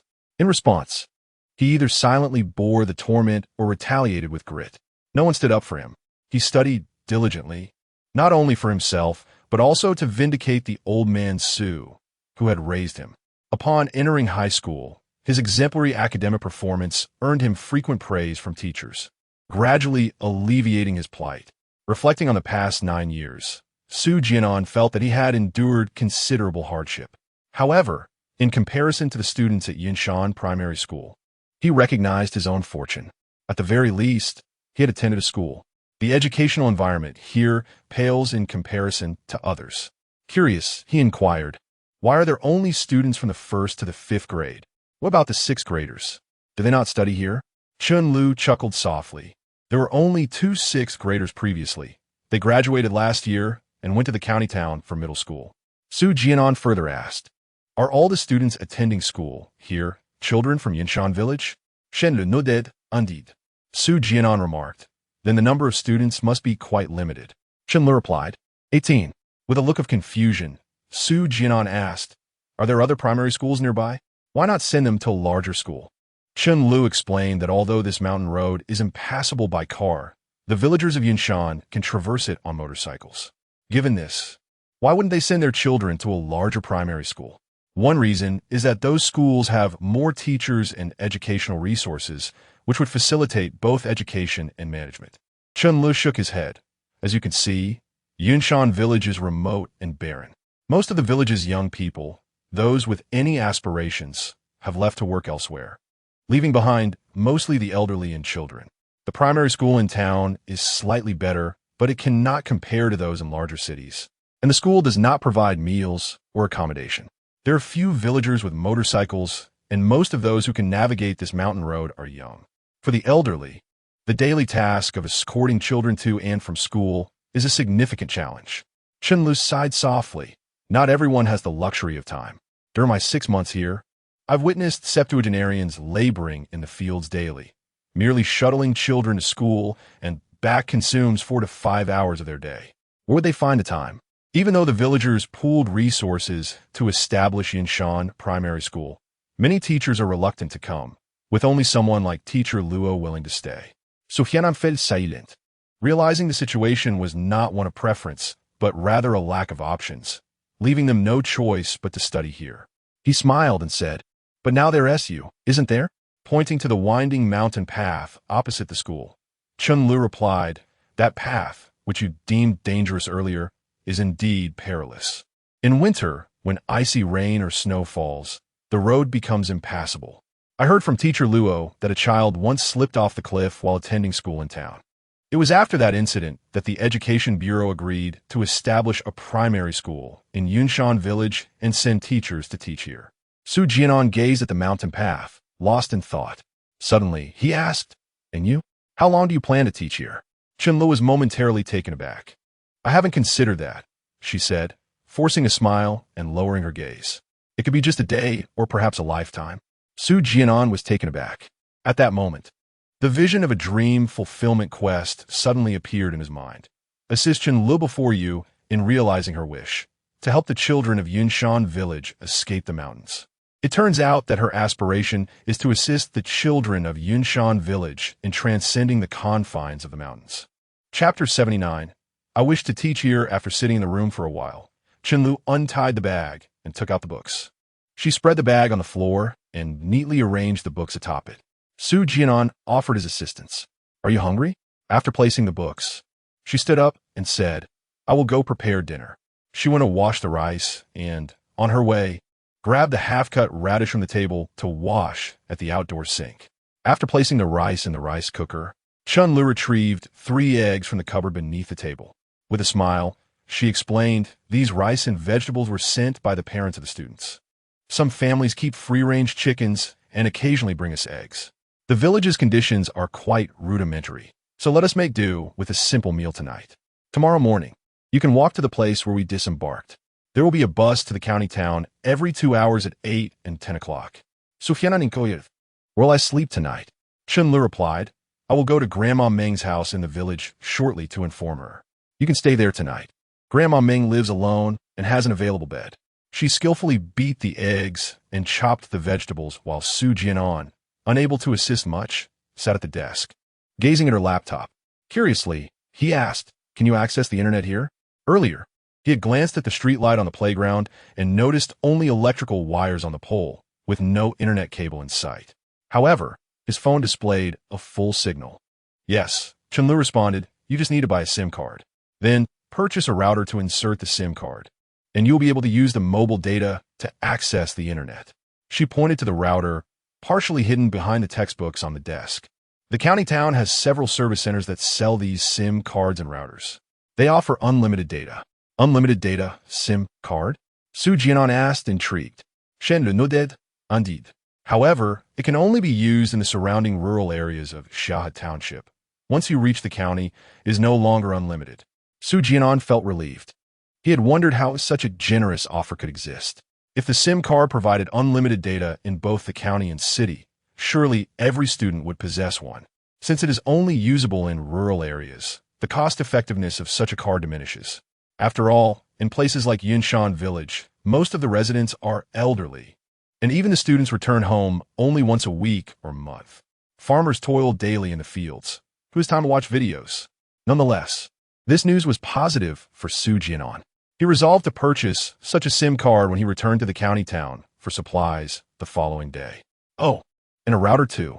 Do you need to go online? Chunlu remarked. You can simply turn it on. There is no password set on the computer. Su Jian'an smiled and said, I also brought a laptop with me. It's in my suitcase.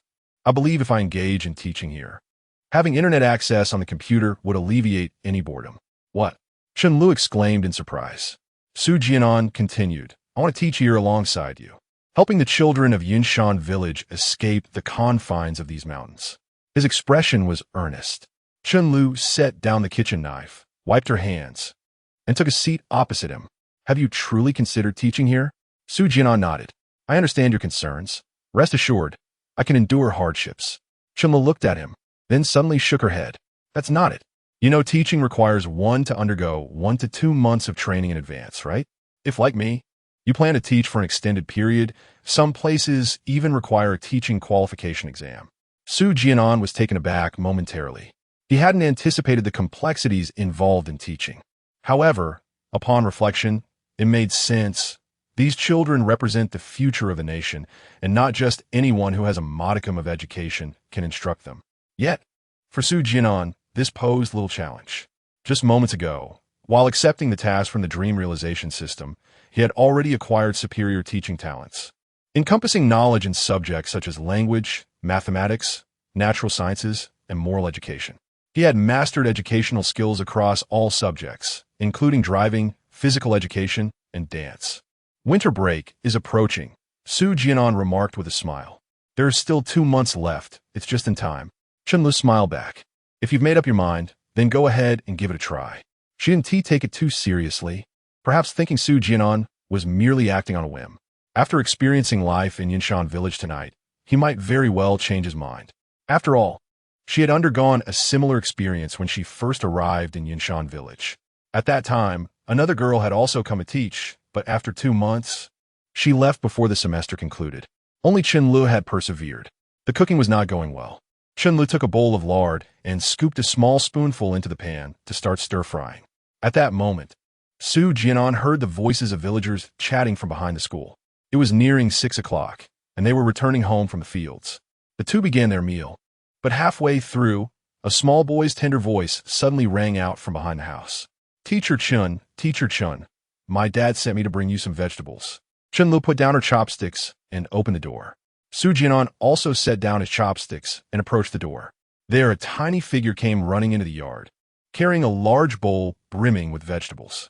The little boy was quite small, only a bit taller than a winter melon, his clothes somewhat dirty, and his shoes caked with mud. Upon seeing Chunlu, his face lit up with joy. With both hands, he presented the bowl to Chunlu, saying, My father mentioned that you have a guest today, so he prepared some extra dishes for you. Teacher Chun, who is the guest? The young boy stood at the courtyard entrance, peering curiously inside. Is it your friend? Upon spotting Su Jian'an at the door, he averted his gaze, shyly lowering his head. Teacher Chun, I've delivered the food. I must return now. My parents are waiting for me to have dinner. With that, he turned and dashed away, his footsteps echoing as he ran. Chunlu watched the boy's figure disappear around the corner of the school wall, her gaze softening, a gentle smile gracing her lips. She turned, carrying the bowl back to her room. What was that little boy's name? Su Jian inquired. Liu Yunsheng, Shen le replied. He is quite polite and very considerate, always helping with household chores from a young age. You can often see him working in the fields with the adults on weekends. She placed the bowl on the table. Inside was a serving of stir-fried bacon with wild shallots, still warm. The mingling aromas of the bacon and wild shallots wafted enticingly. Chunlu rose and took another bowl from the table, transferring half of the bacon into it. With a smile, she explained, We've already prepared some dishes for tonight, and with Uncle Luo sending over this bowl, we may not finish it all. I'll set aside a portion to take to Grandma Meng later. After preparing the serving, She placed a bowl of bacon and wild shallots in front of Su Jian'an. It's still hot. Do enjoy it while it lasts. You might not have the chance to taste stir-fried wild shallots with bacon in the city, so give it a try. Chapter 80. A girl as exceptional as she is rare after dinner. Chen-Lu tidied up the dishes and reheated the half-bowl of preserved meat in the pot. Holding the bowl, she turned to Su Jian'an and said, "Let's go. Pick up your suitcase. We are heading to Grandma Meng's house to inform her that you will be spending the night there." The sound of barking dogs echoed through the tranquil mountain village, resonating particularly loudly in the stillness. Carrying his suitcase, Su Jian'an followed Chen-Lu to the village behind the school.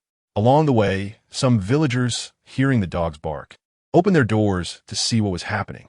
Upon spotting Chen-Lu, they greeted her warmly, calling her teacher Chen with genuine affection. A few villagers, holding bowls, urged Chen-Lu to join them for a meal. It seemed that the young lady had become well integrated with the community after more than half a year of teaching there. After explaining that she had already dined, the villagers finally relented. Upon reaching the eastern side of the village, Chen-Lu suddenly halted, pointing to a house illuminated by a dim yellow light. "This is Grandma Meng's house," she announced to Su Jian'an. "Let us go inside." She approached the door and knocked. Calling out, "Grandma Meng, it's Chen-Lu." An aged voice responded from within, "Ah, it's Chen-Lu. Come in." The door is unlocked. Su Jian'an followed Chen-Lu into the house. Inside, an elderly woman, around 70 years of age, sat at a small table enjoying her meal, with pumpkin stew simmering in a pot. Upon seeing Chen-Lu, Grandma Meng quickly set down her bowl and, with a tone of delight, grasped Chen-Li's hand warmly, exclaiming, "Chen-Lu, have you eaten? Come, join Grandma for dinner." Noticing Su Jian'an behind Chen-Lu, she inquired, "And who is this young man?" "Grandma, this is a friend of mine," Chen-Lu introduced. "His name is Su Jian'an. He has nowhere to stay tonight, so I brought him here to see if he could spend the night with you." "You are a friend of Chen-Li's?" Grandma Meng scrutinized Su Jian'an, her wrinkled eyes narrowing slightly, a gentle smile gracing her kind face. "What a handsome young man you are. Have you both eaten? Please sit down and enjoy the meal. You can stay here for the night. I have a spare room." As Grandma Meng began to rise to fetch bowls and chopsticks, Chen-Lu interjected, "Grandma, we've already eaten." She placed a half bowl of stir-fried preserved meat with wild onions on the table. "This is the preserved meat Uncle Luo sent over. I brought some for you to taste. I just reheated it." Grandma Meng resumed her seat, saying, "Well then, you two sit down. I will finish my meal and then prepare a bed for your friend." She picked up a piece of marbled preserved meat, took a bite, and contentedly praised delicious. Su Jian'an sat down, surveying the wooden cabin. The walls were adorned with a faded calendar and a few oil paintings, their colors long since dulled. The ceiling beams were darkened from frequent cooking. The room lacked a television, containing only a cupboard and a stack of neatly chopped firewood beside it. After Grandma Meng finished her meal, Chen-Lu and Su Jian'an assisted in clearing the table. Chen-Lu took the bowls to wash. Grandma Meng led Su Jian'an to another room next door, turning on the light. To Su Jian'an's surprise, the room was unexpectedly tidy. There were no dark walls and hardly any spiderwebs. A bed occupied the space, accompanied by a small cabinet neatly arranged with a dozen books. "This was my granddaughter's room. You shall stay here tonight." Grandma Meng smiled. "I'll fetch you some blankets." She stepped forward, lifting the lid of a large, dark red-painted cabinet with effort. Su Jian'an hurriedly set down his suitcase to help her raise the lid. Grandma Meng retrieved 2 thick quilts and a fresh bedsheet from within. "The nights in the mountains can be quite cold. You should use 2 blankets." Seeing her about to make the bed, Su Jian'an quickly interjected, "Grandma, I can manage the bedding myself." He brushed away some dust from the bed and spread the new sheet over it. Once the bed was made, Su Jian'an and Grandma Meng returned to the front room. Chen-Lu had also finished washing the dishes. The three gathered around the hearth, chatting with Grandma Meng under the soft glow of the lamp. "Young man, what is your name?" she inquired. "Su Jian'an et Jian'an, as in health and safety." "Oh," Grandma Meng exclaimed, "and where are you from?" "I hail from Yunxi City in Mountain City Province." "Yunxi City, is that far from here?" "Approximately over 1,000 kilometers." "That is quite distant," she remarked, looking Su Jian'an up and down, nodding approvingly. "You are a good lad, coming all this way to see Chen-Lu. That shows your sincerity." For the third or fourth time that day, Su Jian'an was mistakenly assumed to be Chun Li's boyfriend. Chun Li cast a furtive glance at Su Jian'an. Her cheeks flushed and clarified, "Grandma, it's not as you think. We are merely friends. Today is the first time we met." Grandma Ming seemed to have wandered off in her thoughts. However, she was not entirely mistaken. Su Jian'an truly was a fine young man. At that moment, Su Jian'an felt a hint of embarrassment. Yet, Grandma Ming wore an expression of knowing, unmistakably implying, "I understand. Jian'an, Chun Li is a wonderful girl. I've been watching her teach in Yunshan Village for the past 6 months. Let me tell you, in this day and age, a girl like her is hard to find, even when using a lantern to search. If you two end up together, you must never mistreat her." It seemed that Grandma Ming had not engaged in a conversation for quite some time. Su Jian'an and Chun Li accompanied her for over 2 hours of delightful discourse, lasting until 9:30 in the evening. As fatigue set in, Grandma Ming soaked her feet in warm water, preparing for bed. "Su Jian'an, you should also retire early tonight. I may not be able to see you off in the morning." As Chun Li departed, she added, "Tomorrow is Monday. I need to teach my students. If you're heading back, please do let me know when you pass by the school. Retrace the mountain path we took, and proceed until you reach the bridge at the end, where you may wait for the bus back to the county town. The temperature is set to drop tomorrow, so be sure to wear additional layers to avoid catching a cold." Moreover, she glanced at Su Jian'an and smiled inexplicably. "It's nothing." Chun Li initially intended to reassure Su Jian'an that he would transfer the money for her meal and transportation via WeChat once she received her salary this month. However, Su Jian'an had previously stated that those funds were to be considered as his donation for the children's books. Should she bring up the matter again, it would imply a lack of regard for him. She recalled the books she had stored in her room and contemplated that once the students had completed their examinations in a few days, she would distribute these books to the children and record a video to send to Su Jian'an. Chapter 81. She arrived at Yunshan Village. Yet he was unaware of where he had gone after Chun Li left. Su Jian'an returned to his room. Inside, there was a power strip adorned with a delightful pink Hello Kitty face. Gazing at the charming feline visage and the neatly arranged stack of books on the cabinet, Su Jian'an smiled, retrieving his charger from the suitcase to power his phone. He then turned off the lights and succumbed to slumber. Meanwhile, in a live broadcast studio, the barrage of comments was filled with astonishment. "I visited the scenic spot of a unicorn cliff in Yunshan Village just last month. I never imagined that 11 years ago, Yunshan Village was so impoverished that there were no roads, and all the homes were wooden tile houses. The mountain road along the cliff looks truly terrifying. Even if I were compelled to walk it, I would hesitate, let alone ride a motorcycle. One misstep, and I might plummet down the cliff along with my vehicle." The villagers of Yunshan are indeed bold and skilled. That must be born out of necessity. Who would willingly traverse such perilous paths on a motorcycle? It feels akin to playing with one's own life. Following Su Jian'an's memories, I unexpectedly enjoyed a free trip to Yunshan Village. This is quite a steal. To be honest, the air and environment in the remote Yunshan Village must be splendid, with mountain spring water drinkable straight from the source.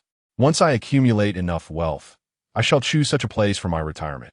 However, the mountain roads in Yunshan Village present a significant dilemma. Living there would make even a trip to the nearest town arduous. To the individual upstairs who mentioned visiting Yunshan Village recently, how does the current state of Yunshan Village compare to Su Jian'an's recollections from 11 years ago? Are the roads still the same? The changes in Yunshan Village compared to 11 years ago are monumental. Every household now has flat-roofed homes. Not a single tiled house remains.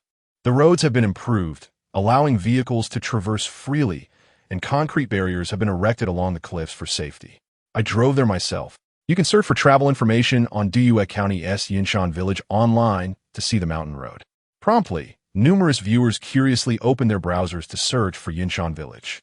Aerial travel videos revealed Yunshan Village nestled amidst verdant mountains. The village was enveloped in a delicate mist, surrounded by lush, towering greenery and vibrant blossoms.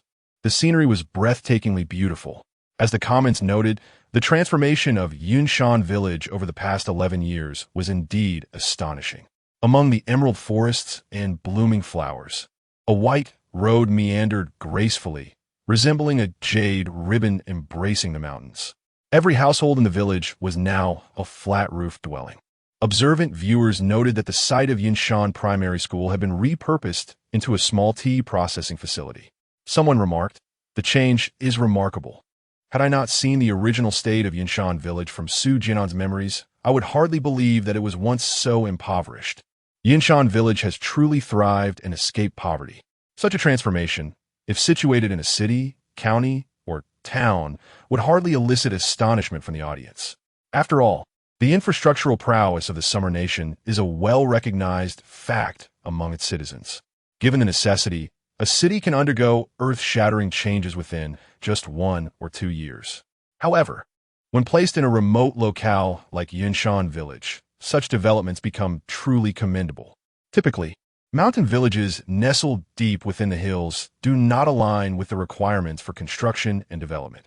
Many spectators believe that while the transformation of Yinshan Village is undoubtedly supported by the government, it is predominantly the result of the industrious efforts of its residents. Indeed, 11 years ago, even the county town of Duyue, with its high-speed rail station, appeared quite dilapidated. The local government was likely overwhelmed just managing the redevelopment and planning of the county town, leaving little to no resources to assist Yinshan Village. The journey toward poverty alleviation is not merely rhetoric. The winding mountain roads of Yinshan Village could not have been developed without substantial financial backing. At this juncture, some viewers expressed curiosity about whether Su Jian'an would engage in teaching at Yinshan Village. The comments read, "Do you think Su Jian'an will teach in Yinshan Village?" When he mentioned to Chen Lu about teaching there, I sensed he was serious. It's not a matter of seriousness. I mean, he hasn't graduated from university. His education level is merely high school, and he lied to Chen Lu about his age. He's actually only 19. Can someone with just a high school diploma obtain the qualifications to teach through the Education Bureau? This reminds me, if Su Jian'an were to approach the Education Bureau directly, they might not even allow him to teach. His educational background is too limited and he lacks relevant experience. If he were still a university student, it might be different, but he has already dropped out. The audience does not doubt Su Jian'an's resolve to teach, but rather worries about his ability to secure the necessary qualifications. Of course, in a remote area like Yinshan Village, there is only one teacher, Chen Lu. If Su Jian'an wishes to teach there, the Education Bureau would have little oversight. However, this would mean he would forfeit the salary and allowances provided by the Bureau. Many recognize Su Jian'an's good intentions. His concern does not stem from the teaching credentials or the meager salary. Yet, without training, can he truly educate the students effectively? What if his shortcomings are exposed? How would he explain this to Chen Lu? Would Chen Lu agree to allow him to remain in Yinshan Village without the requisite qualifications? With these uncertainties, the audience remained keenly engaged. Meanwhile, at the program venue, in the audience, upon witnessing this scene, Lu Qingying and Lu Xiaoxiao exchanged glances. "Sister Qingying, did Su Jian'an actually go to teach in Yinshan Village?" "I'm uncertain about that." Lu Qingying replied with a wry smile and a shake of her head. "Had I known he was in Yinshan Village back then, perhaps encountering him would have resolved our misunderstandings." As she gazed tenderly at Su Jian'an, who lay quietly within the memory extractor, Lu Qingying's eyes were filled with warmth and remorse. After completing the film Dark War, she had selflessly donated 50 of her earnings to support Yinshan Village and had personally visited the village. There, she witnessed the quaint wooden and tiled houses nestled among the mountains and the 3 modest classrooms constructed from yellow clay. She also encountered Chen Lu, the girl from Su Jian'an's memories. A striking beauty, Chen Lu bore the marks of time, exhibiting a maturity that contrasted with the youthful innocence held in Su Jian'an's recollections. The roughness of her hand during their handshake left a profound impression on Lu Qingying.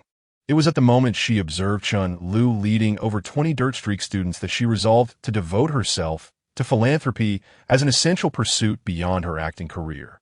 "Su Jian'an, I visited Yinshan Village a decade ago. But where were you at that time?" Lu Qingying sighed softly, lamenting the whims of fate. At the celebratory banquet following the release of Dark War, she learned from Chun Mao of the crew's contributions to Yinshan Village. After donating a portion of her earnings, she soon embarked on a journey to the village. Upon her arrival, She met Chen Lu and the children and villagers of Yanshan, yet Su Jian'an was conspicuously absent. In that moment, Lu Qingying couldn't help but ponder. Had she encountered Su Jian'an then, might their misunderstandings have been resolved, and could they have reconciled? Would Su Jian'an now find himself residing in a dilapidated neighborhood? Chapter 82. If she is a flower, he is the fertile soil nurturing her at this moment. Unable to discern the answer from Lu Qingying's lips, Lu Xiaoxiao could not help but display a look of regret. It appeared that the answer could only be sought in Su Jian'an's forthcoming memories. Meanwhile, from the corner of her eye, Lu Qingying caught sight of Chen Weiwei, seated in the second row of the audience. Perhaps I should inquire with her.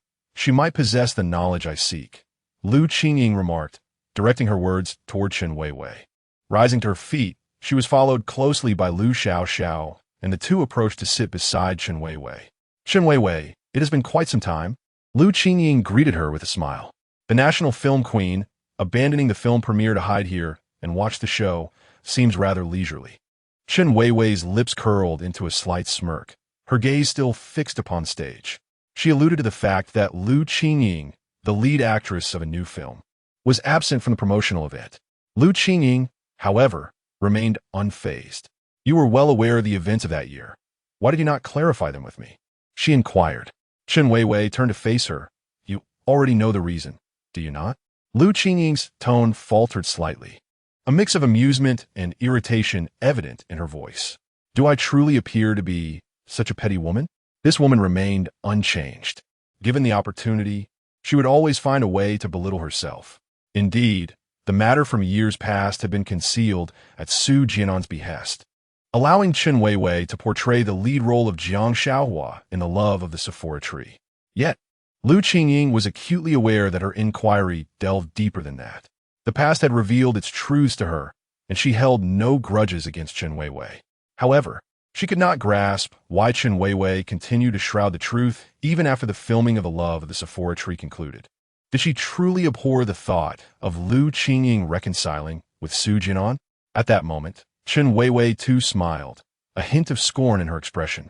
Her gaze towards Lu Qingying bore a mixture of pity and jealousy. You are not petty, you are simply foolish. This foolish woman, after spending so much time with Su Jian'an, did you not notice his differences, the merits he possessed? I truly wonder why Su Jian'an chose you to play the lead in The Love of the Sephora Tree. In my eyes, you, the national film queen, are not worthy of the title. The true national film emperor should be him. Only those who have perused the scripts penned by Su Jian'an can fathom the brilliance of his talent. Such a person ought to shine brightly in the realms of film and screenwriting. Yet, for the sake of Lu Qingying, he willingly became the backdrop supporting her bloom. No, it would be more accurate to say he became the fertile soil nurturing this flower. 12 years, a silent dedication. 12 years. How many 12-year spans can one experience in a lifetime? 12 years, during which Lu Qingying ascended to the heights of fame, becoming a household name, laden with awards and countless honors. And what a Su Jian'an! For 12 years, he transformed from an 18-year-old youth into a 30-year-old man, stepping into middle age. In the film industry, Lu Qingying's millions of fans had never heard of his name. He did not even possess his own home, residing instead in a dilapidated old neighborhood. Furthermore, he suffered from severe liver cancer, unaware of when he might succumb. These realities were entirely unknown to the lofty Lu Qingying. In Chen Weiwei's perspective, had it not been for Su Jian'an imparting acting skills and knowledge to Lu Qingying, the latter might still be languishing in minor roles. If fortune had smiled upon him slightly, he might have become a third-rate or second-rate star at best. The screenplays penned by Su Jian'an, even if not featuring Lu Qingying as the lead, would have propelled any other actor to great success in the entertainment industry. Well, think as you will. Lu Qingying shook his head. I did not come here to quarrel with you. I wish to ask you, do you remember the movie Dark War that we collaborated on 11 years ago? Wasn't the screenplay for Dark War written by Su Jian'an? The corners of Chen Weiwei's mouth lifted slightly. It seems you have become a tad wiser since then. Indeed, it was written by Su Jian'an. Lu Qingying's expression turned fervent. So, the Dark War cruise donation to Yunshan Village was also requested by Su Jian'an? Chen Weiwei replied coolly. You will find out as you continue watching. On the big screen, Su Jian'an's memories lingered. At Grandma Ming's home, Su Jian'an turned off the lights and lay down in bed. The two blankets felt somewhat heavy, but provided warmth, completely shielding him from the outside cold. Yet, sleep eluded him. The mountain road on the cliff, the villagers toiling by the roadside, the bright-eyed boy who looked timid upon seeing him, and the pumpkins simmering in the pot, alongside the warmly wrinkled face of Grandma. Scenes flashed through Su Jian'an's mind. That evening, Grandma Ming had shared many stories with him and Chun Lo. Having received little formal education, her advice was rooted in her own life experiences as a survivor. As one ages, reminiscing can be unbearable. When recalling past events, tears escaped the elderly woman's eyes. Grandma Ming had also endured hardships. She had a son who, many years ago, met with misfortune while working in a coal mine. He was lost forever, leaving behind only his wife and a granddaughter. Yunshan village was impoverished, and the young daughter-in-law could hardly bear the hardship. Before long, she too left in search of work, running away and leaving behind a lonely granddaughter. The room in which Su Jian'an now slept belonged to Grandma Ming's granddaughter. However, Grandma Ming only mentioned that her granddaughter was diligent and had gained admission to university. She did not disclose her granddaughter's whereabouts. When speaking of her granddaughter, tears flowed uncontrollably down her cheeks. Moreover, Su Jian'an noticed that whenever Grandma Ming mentioned her granddaughter, Chun Lu, sitting beside him, suddenly appeared somewhat despondent, hardly uttering a word. With his head bowed, he was lost in thought. Chun Lu might know something about Grandma Ming's granddaughter. Perhaps he could seize an opportunity later to inquire about the name of Grandma Ming's granddaughter and her current whereabouts. Su Jian'an contemplative. The following morning, Su Jian'an rose to wash his face. He shared a breakfast of rice porridge with Grandma Ming. Upon arriving at the village entrance, he was greeted by the melodious sounds of reading emanating from two classrooms. Chapter 83. How to assist her. Let's begin with volunteer teaching. Su Jian'an stood by the window, gazing inside. Seated at the table were small figures, the oldest perhaps 11 or 12, and the youngest merely 7 or 8. The winter's chill enveloped the mountain village, rendering it particularly cold and quiet. Yet, the children's tender and vibrant voices resonated with fervor, breathing life into the stillness of the village. Su Jian'an stood mesmerized, captivated by the rosy faces, each adorned with clear, bright eyes. What exquisite eyes they possessed! On the podium, Chun Lu quickly noticed him standing silently by the window. She signaled for the children to continue their morning reading.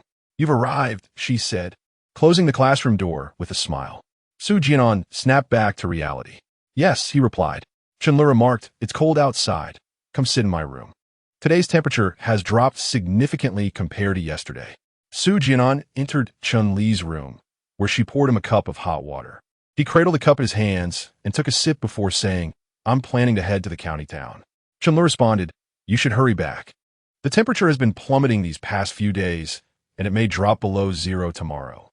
If the roads freeze, you might find it difficult to leave."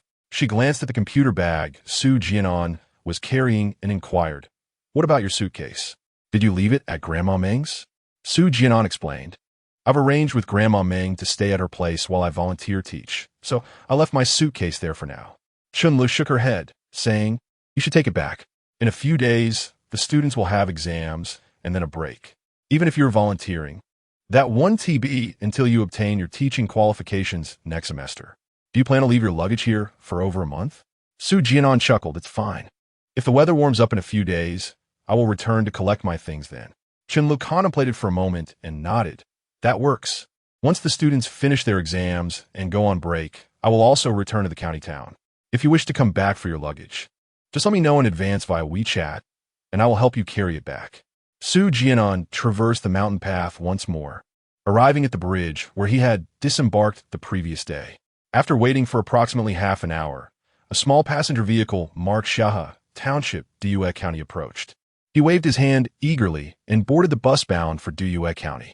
Upon reaching the county town, he found a lodging, took a shower, and then lay down on the bed.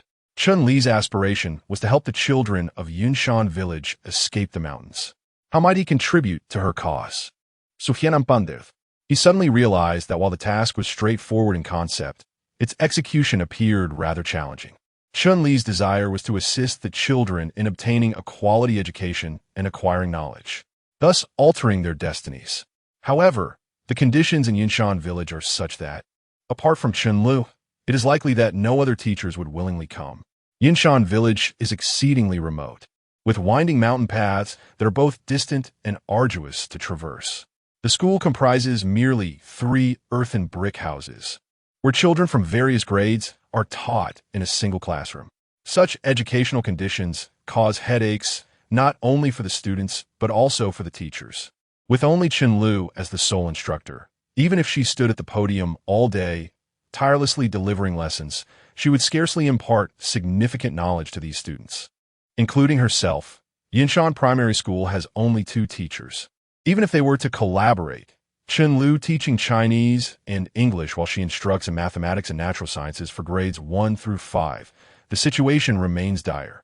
To enhance the educational environment for the students of Yinshan Village and ensure they receive quality education, the focus cannot solely rest on the school.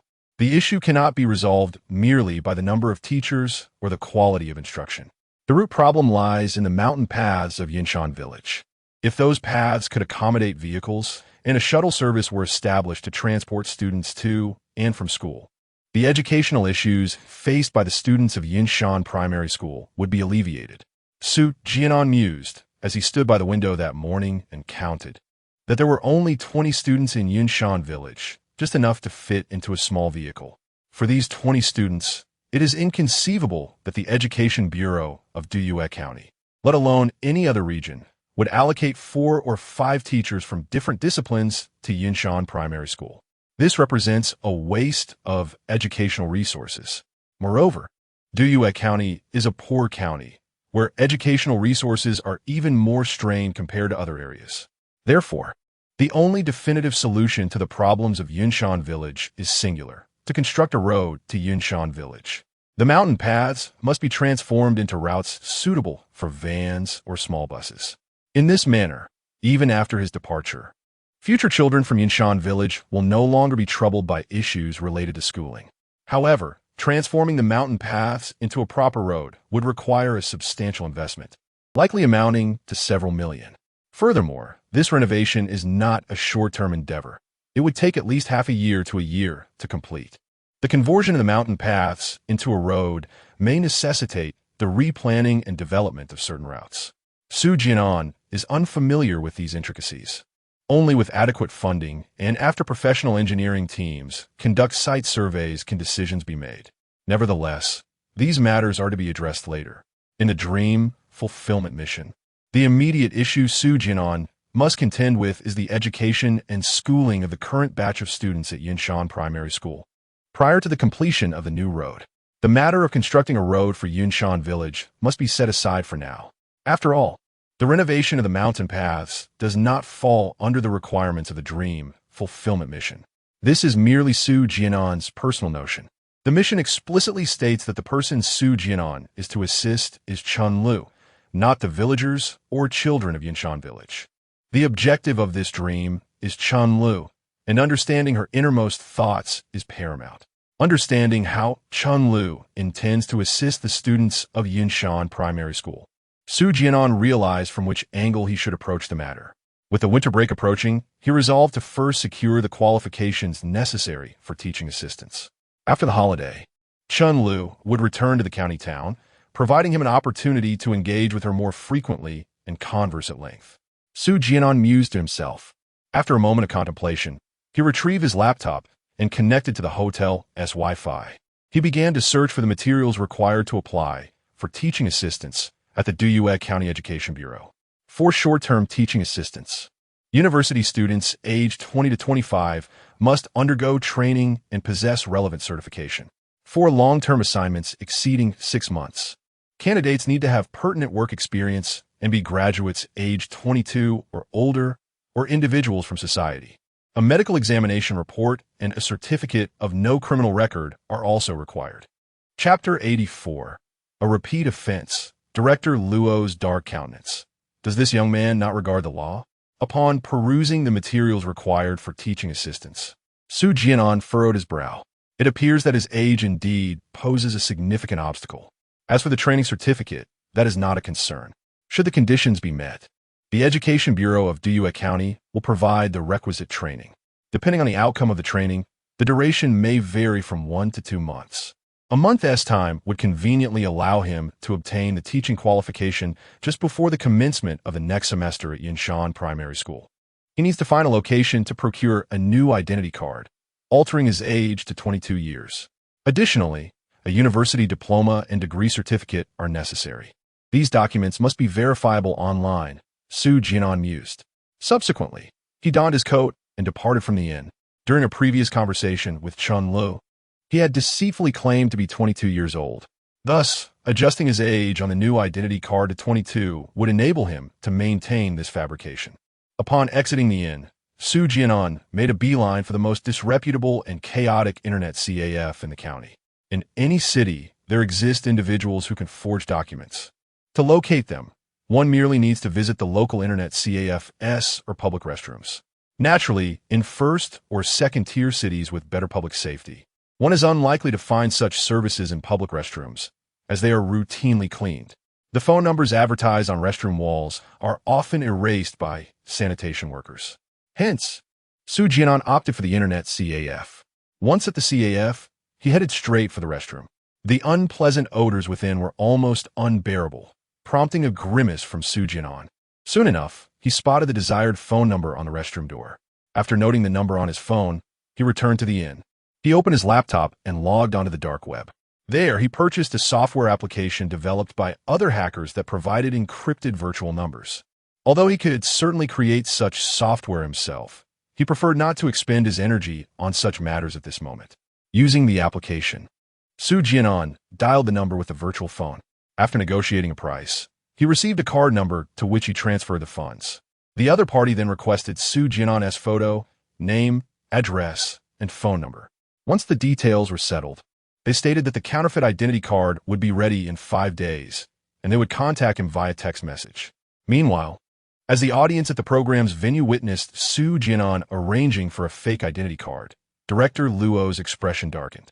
This young man, Su Jian'an's previous illicit actions, whether orchestrating a scheme to solicit aid for Tao Wanxin's daughter or breaching the servers of the Tiandun cybersecurity company, had all been motivated by a positive intent. Yilding favorable. He could even advocate on Su Jian'an's behalf. However, this time, the act of procuring a counterfeit identity card crossed the line.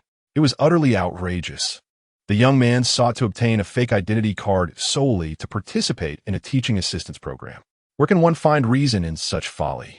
It is truly absurd, lamented Director Luo, who was exasperated by the situation.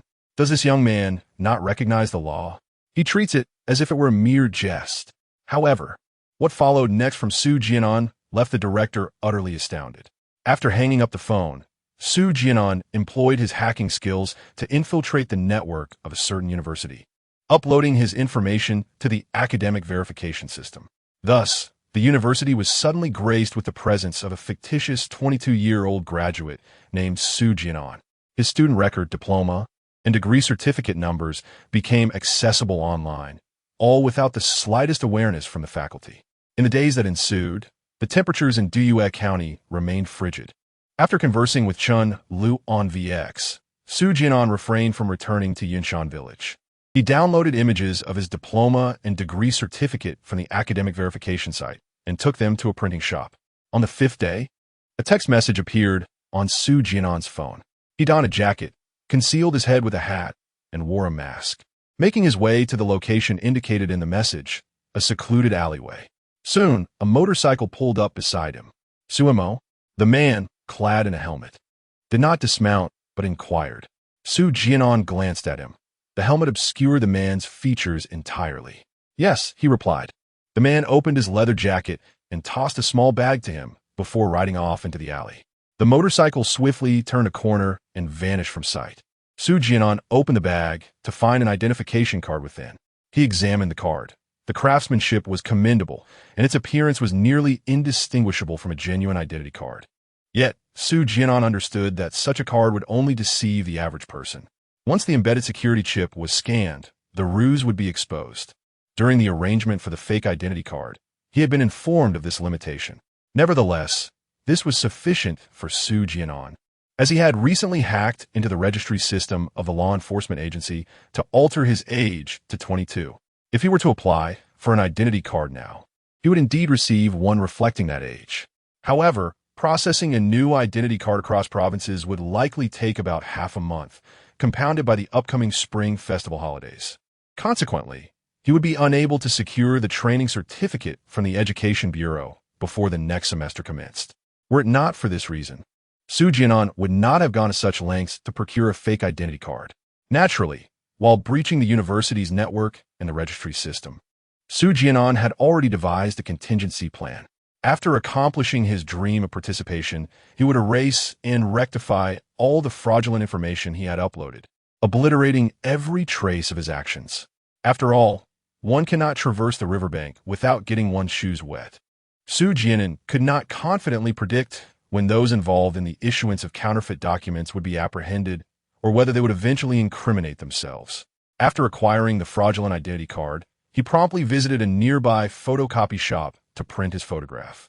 Subsequently, he returned to his lodging, meticulously placing all the printed documents into a file. He then hailed a taxi to the Education Bureau of Due County. Upon understanding the purpose of Su Jian'an's visit, the relevant official at the bureau expressed both surprise and delight, even personally pouring a cup of tea for him. "Have you brought all your documents?" the official inquired after a brief exchange. Su Jian'an nodded and placed the prepared materials from his file onto the table. The official picked them up for examination and nodded slightly in acknowledgement. He then stood and said, "Please wait here for a moment while I make a copy of your documents. We need to maintain a backup and record at the bureau." Su Jian'an replied with a smile, "All right." Even teachers engaged in volunteer education are required to be registered in the bureau's archival records, as the recipients of education are children.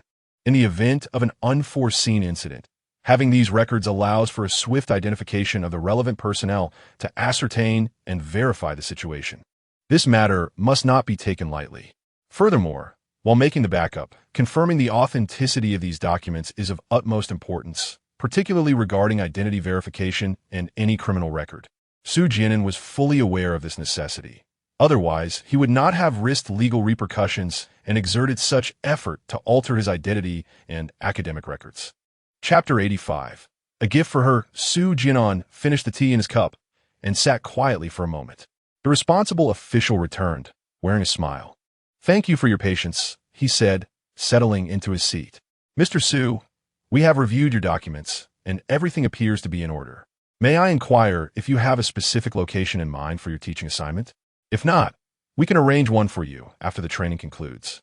"I wish to teach at Yinshan Primary School," Su Jian'an replied. "Yinshan Primary School." The official momentarily faltered, his expression tinged with disbelief. "Mr. Su, are you certain? You may not be fully aware of the circumstances surrounding Yinshan Primary. I would recommend that you visit Yinshan Village before making your decision. The training commences in 2 days. There is ample time for contemplation." His advice was not rooted in prejudice against Yinshan Village. In truth, the Education Bureau was well informed about the village's conditions due to a prior incident. Previously, there had been teachers who volunteered to teach in Due County. Aware of the challenges in Yinshan Village, the Education Bureau had dispatched more than one educator there, offering relatively generous stipends. However, many of these teachers left within 3 months, with some departing in less than 2 months.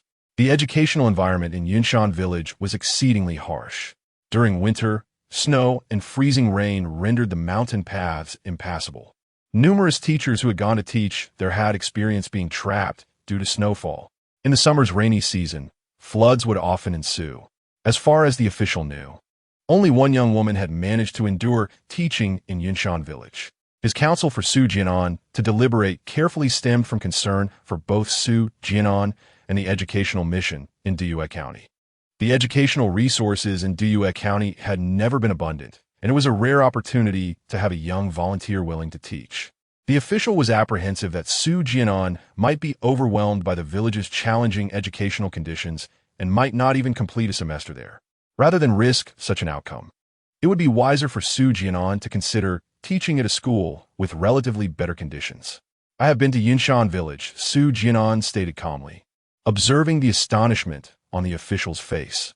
I have visited Yinshan Primary School and met the students there. It is precisely for this reason that I have applied to teach at Yinshan Primary. Upon returning from the Education Bureau, Su Jian'an informed Chun Lu of his teaching application. Chun Lu shared that the students had completed their final examination that morning. The weather was expected to warm up tomorrow. After distributing the winter break assignments to her students, she planned to return to the county town. Su Jian'an mentioned that he would return to Yunshan village the next day to retrieve his belongings. Initially, he intended to buy blankets and other necessities to bring back to Grandma Meng's home in Yinshan village. However, after some consideration, next semester, I will be going to Yinshan Primary School, with just over a month left. I must undergo training at the Education Bureau's classroom and pass the assessment to obtain my teaching qualification. There is no need to rush to take everything over just yet. Early the next morning, Su Jian'an boarded the bus to Yinshan village. The same winding mountain road awaited him.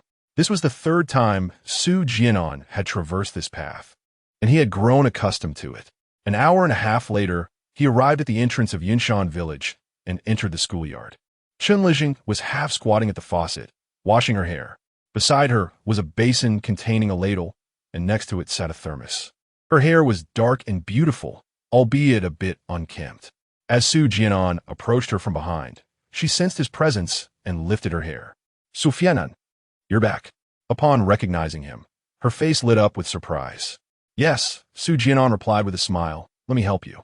He took some cool water, tested the temperature in the basin, then opened the thermos to pour in some hot water. Chun Lu scrubbed her hair to create some lather. All right, rinse it for me. Okay. After washing her hair, Chun Lu, while drying it with a towel, beckoned Su Jian'an, come in and sit. She turned on the hairdryer, drying her locks, as Su Jian'an watched from the chair. I think your hair looks better tied up than in braids, he said sincerely.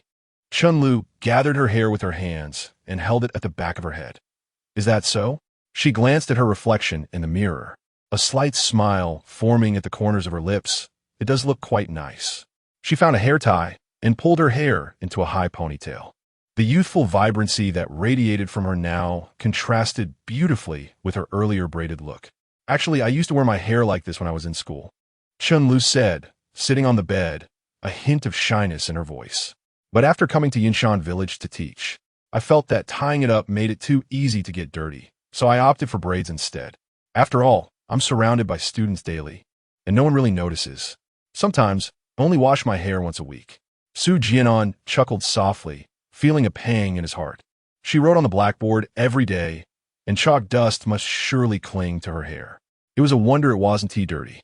Less washing is good, he teased. It means less hair loss. Of course. My hair is still quite thick, Chun Lu replied proudly, grinning. Then, Chun Lu began tidying up the room. She would be returning to the county tomorrow, and her room needed to be spotless. All the trash from the corners had to be swept out, and any leftover rice and vegetables had to be sent to Grandma Meng. With no one in the room and the electric heater turned off, leaving food in the corners could lead to spoilage. Su Jian'an assisted her. Are you truly determined to come to Yinshan village to teach? Chun Lu inquired while organizing her belongings. Absolutely. I've submitted my documents, Su Jian'an responded. The people at the Education Bureau told me to come for training the day after tomorrow. Then I'll congratulate myself in advance, Chun Lu said, winking and smiling. What are you congratulating yourself for? Certainly, someone is there to share half of the teaching responsibilities with me. She paused, adding, moreover, I will have someone to converse with in this mountain village. Su Jian'an shook his head with a smile. Suddenly recalling something, he opened the bag he had brought. During my trip to the county, I picked up a little gift for you. He pulled out a white scarf and handed it to Chun Lu. While strolling through the market, I saw someone selling these and decided to buy one. I thought it might come in handy for you in the mountains, especially during class, to keep you a bit warmer. The scarf, woven from soft yarn, felt gentle to the touch. A warmth spread through Chun Li's heart, and she remarked with a hint of regret, You really needn't spend your money. I can knit myself. I could just buy some yarn and make one. Su Jian'an then retrieved a jar of snake oil ointment and offered it to her. These are merely small tokens, not costly at all. The winds in the mountains can be harsh. After washing your face in the morning, apply this snake oil ointment. No matter how cold winter gets, your face and hands will remain uncracked. He remembered the day he first encountered her, when her cheeks were flushed from the cold, her skin chapped and cracked. Chun-Lu accepted the ointment and set it on the bed. She unfurled the scarf and wrapped it around her neck.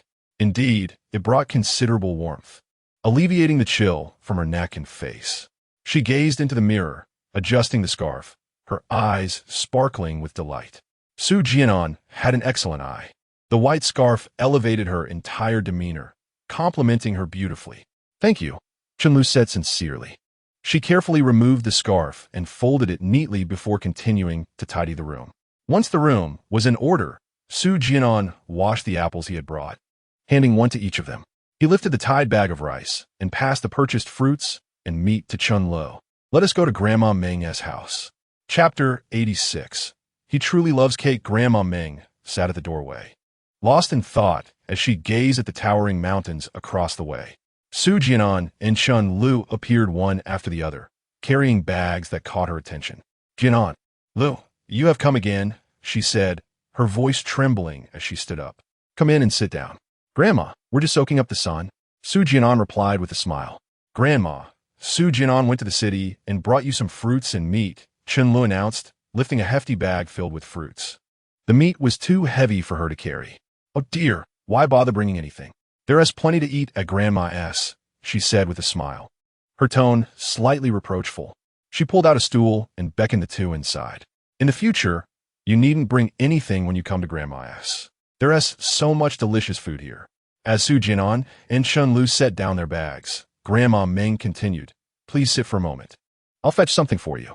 "Grandma, there is no need. We're not hungry," Su Jian'an and Chun-Lu quickly replied. Grandma Meng turned and entered the back room.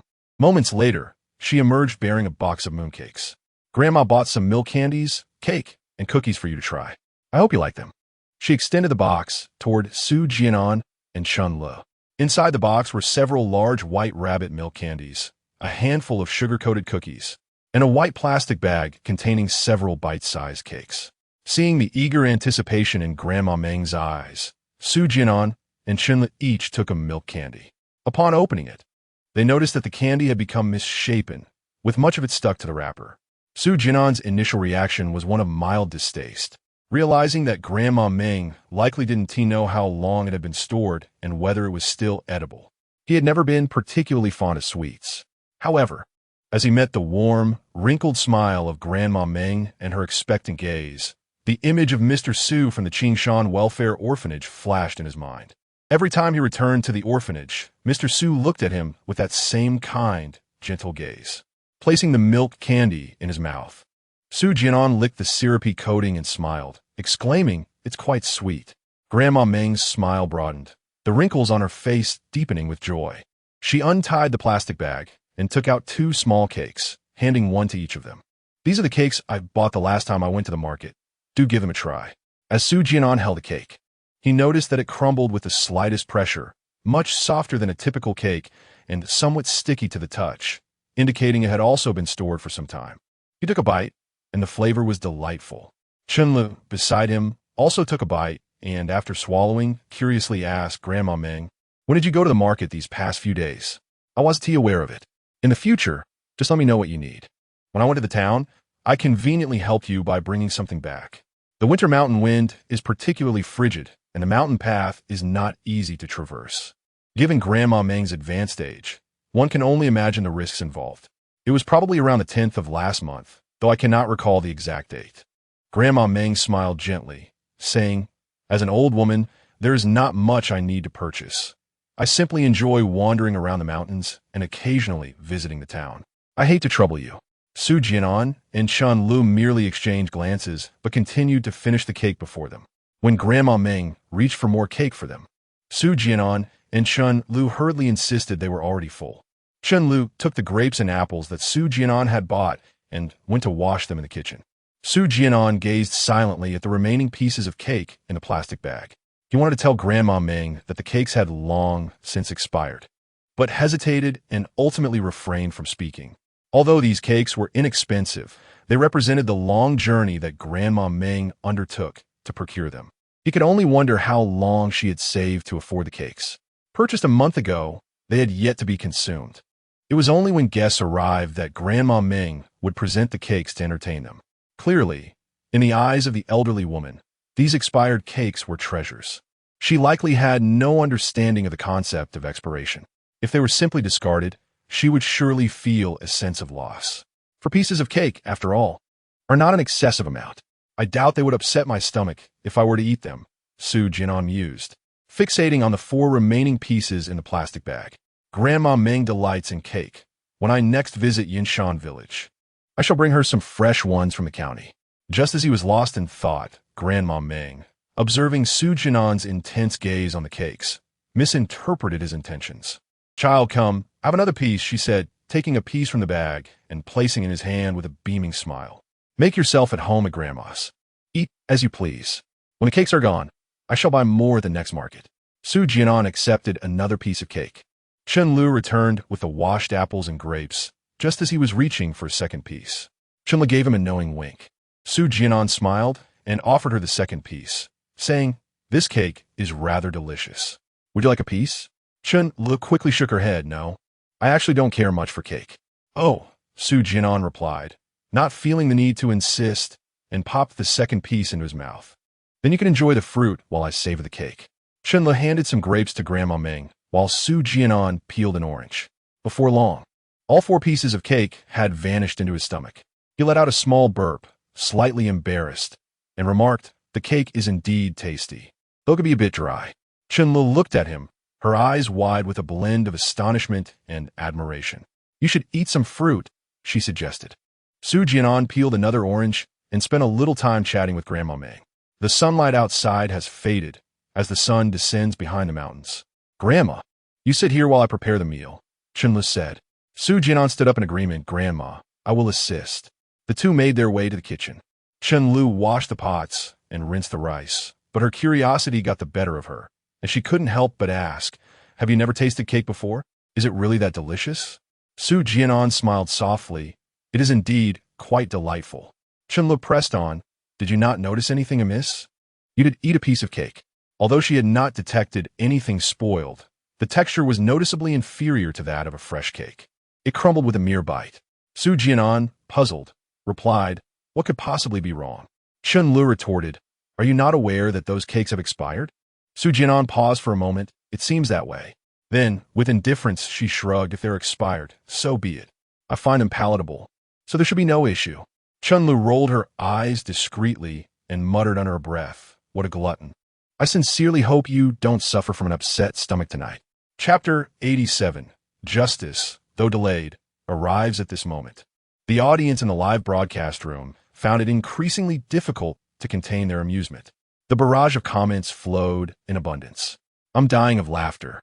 It's clear now that Su Jian'an is quite the foodie. I initially thought he realized that the cake brought out by Grandma Meng had expired.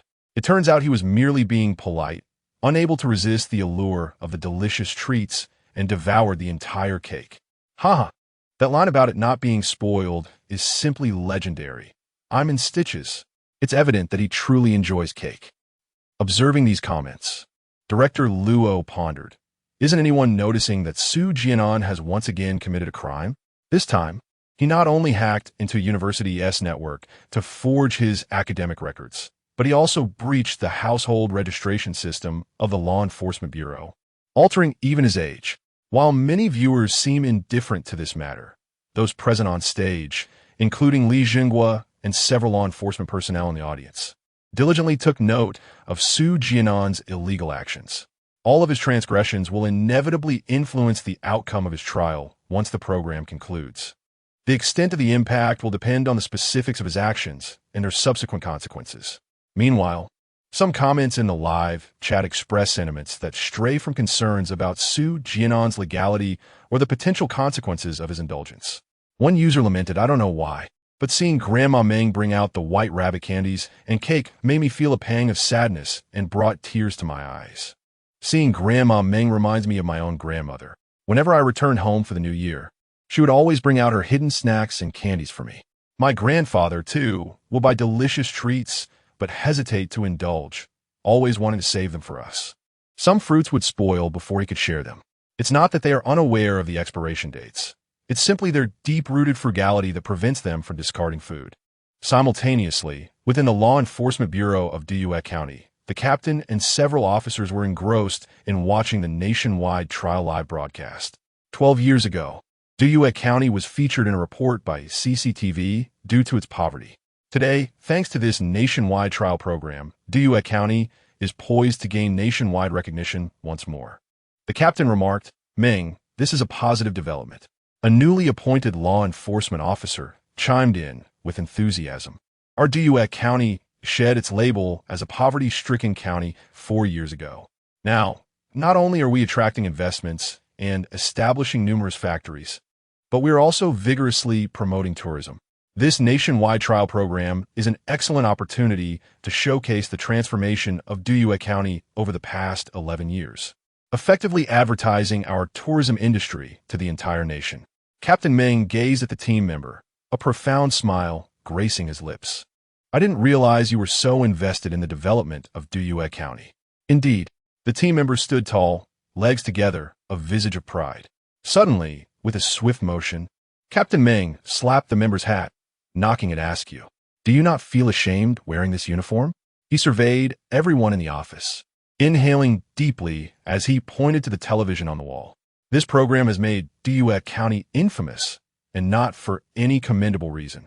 That individual who assisted Su Jian'an in forging documents, 11 years have passed, and I ask you, has he been apprehended?"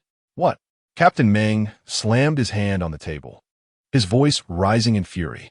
"Tell me, has he been caught?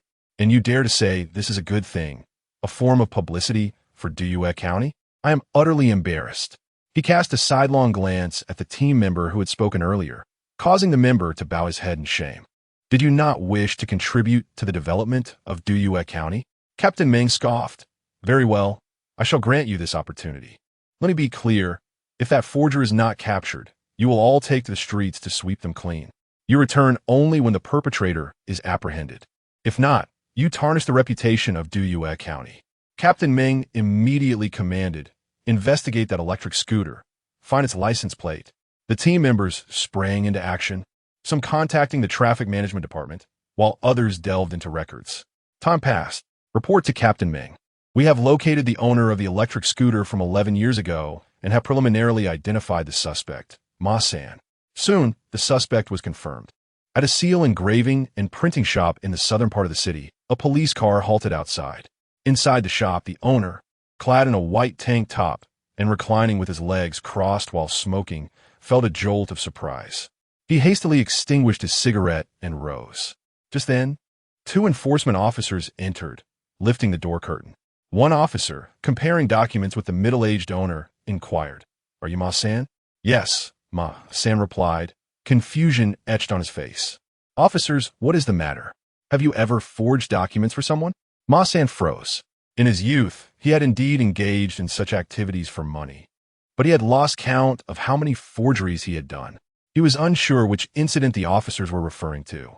However, since Su County's development, he had invested his money into a shop and had long since retired from such activities, over 4 years, in fact. "Officers, I have not," Ma San adamantly denied. "I am an honest man, running a small business to support my family." "Surely, you have mistaken me for someone else?" "Mistaken you?" The other officer scoffed. "Let me tell you, the crime you committed 11 years ago has not been forgotten." Ma San. The 2 officers wasted no time, directly escorting him to the police vehicle. "The Bureau has spoken." As Ma San sat in the car, he found himself utterly perplexed, unable to fathom what transgression he had committed 11 years prior. Why had he managed to live in peace for all these years, only to be suddenly discovered by the enforcement agency today? Meanwhile, in the public trial livestream, Su Jian'an, lying within the memory extractor, could scarcely believe that Ma San, who had assisted him in obtaining a counterfeit identification, had evaded capture by the authorities for so long.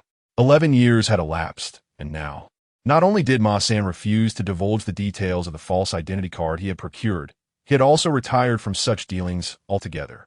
Ironically, it was his own arrest that led to the exposure of his past, unveiling him to the enforcement agency of Su County. This situation echoed the age-old adage, "Justice may be delayed, but it is never absent." Chapter 88. The teacher's name is Su Jian'an. The audience in the live broadcast was unaware of the Law Enforcement Bureau's capture of Ma San in Su County. At this moment, the memories of Su Jian'an continued to unfold in the National Trial Program's live stream. After having dinner at Grandma Meng's house, Su Jian'an felt an unexpected rumbling in his stomach, possibly a consequence of Chun Li's ominous words earlier that day. "Grandma, where's your toilet?" Su Jian'an inquired, pulling out a few sheets of paper. "Just turn right when you go out. It's a small building near the vegetable patch," Grandma Meng replied. As Su Jian'an stepped outside and switched on his phone's flashlight, he hurried towards the toilet.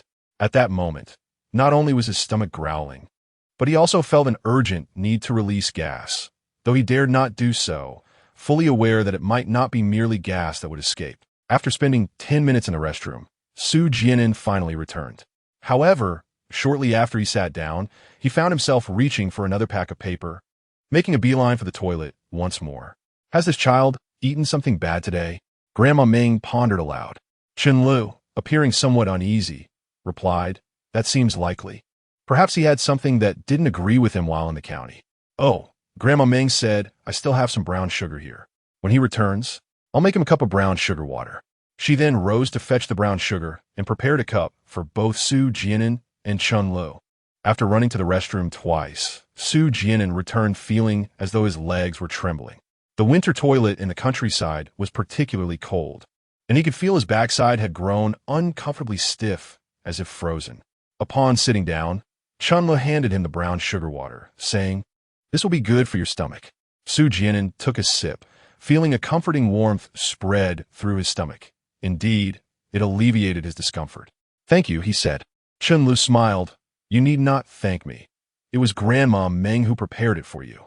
Su Jian'an's expression stiffened momentarily. However, it seemed that the brown sugar water prepared by Grandma Meng was effective, as after a few sips, he no longer felt the urgency to rush to the toilet. After resting for a night at Grandma Meng's home, the following day, Su Jian'an packed his suitcase and bid farewell to her. He arrived at the village's small school, where Chen Lu was already up, having packed his belongings.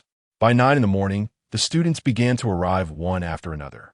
Su Jian'an and Chen Lu moved the winter vacation assignments into the classroom and commenced taking attendance while distributing the assignments. Luo Yinsheng, the young boy who had previously delivered dinner to Chen Lu, stood up and approached the podium. Chen Lu placed the second-grade Chinese and mathematics winter assignments into his hands. Next, Luo Yujuan. Before long, the winter assignments for over 20 students had been distributed. Chen Lu then picked up a storybook, announcing, "I also have some fairy tales and extracurricular reading materials to share with you. I will distribute them now, and you can share and read them during the holiday. However, please take great care of the books. Do not tear them or scribble on them, and cherish them, as I will collect them back at the start of the term. If someone damages a book, they must compensate for it. The cost of ruining a book is 5 yuan. After stating this, Chen Lu began to call out names, starting with the oldest students, who took turns coming to the front. Each student was entrusted with the care of one book. In the end, a number of storybooks were distributed, leaving only a few students without one. Noticing the disappointed expressions of those children who had not received a book, Chen Lu smiled and reiterated, "For those who have received books, your responsibility is to safeguard them, not to hoard them for personal enjoyment. It is essential to understand the importance of sharing. As the teacher has previously indicated, when two individuals read together, both acquire the knowledge contained within the book. Do you understand?" The students responded in unison with a resounding yes. Chen Lu nodded and asked if there were any further questions. Upon receiving none, he informed them that he would be leaving. When their exam results were ready, he would return to announce their scores. 5 days later, at 10 in the morning, they were to return to school to collect their report cards and certificates. He added that if it snowed or if there was freezing rain causing icy roads, the event would be postponed, and Luo Yunxing's parents would notify everyone of the new time.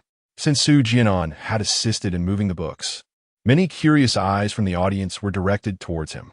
A fourth-grade boy raised his hand and asked, "Teacher Chun, who is that handsome older brother? Is he your boyfriend?" The boy's name was Luo Yun, and Chen Lu had mentioned him when distributing the books, so Su Jian'an recognized him. Chen Lu's face flushed slightly. Before she could respond, Su Jian'an smiled and said, "Little friend, your name is Luo Yun, correct? I am not Teacher Chen's boyfriend. I will be the teacher coming here next semester to teach you all. My name is..." He picked up a piece of chalk from the podium and turned to write his name on the blackboard. Su Jian'an. Teacher Su? The boy's eyes widened in astonishment. His gaze towards Su Jian'an now filled with awe. Su Jian'an continued with a smile. I'm a friend of your teacher Chun, but we are not romantically involved. We are simply close friends. In the future, if you encounter similar situations, ensure you understand the facts before making assumptions, as it can negatively affect your teacher Chun. Chun-Lu then asked, do you have any more questions? Receiving a collective no from the 20 students, she announced the end of the session. The students, clutching their books, excitedly left the school. After the students departed, Su Jian'an entered Chun-Li's room, tying his suitcase and hers to either end of a carrying pole, with the belongings balanced. They left Yinshan village. Have you found a good place to stay in the county?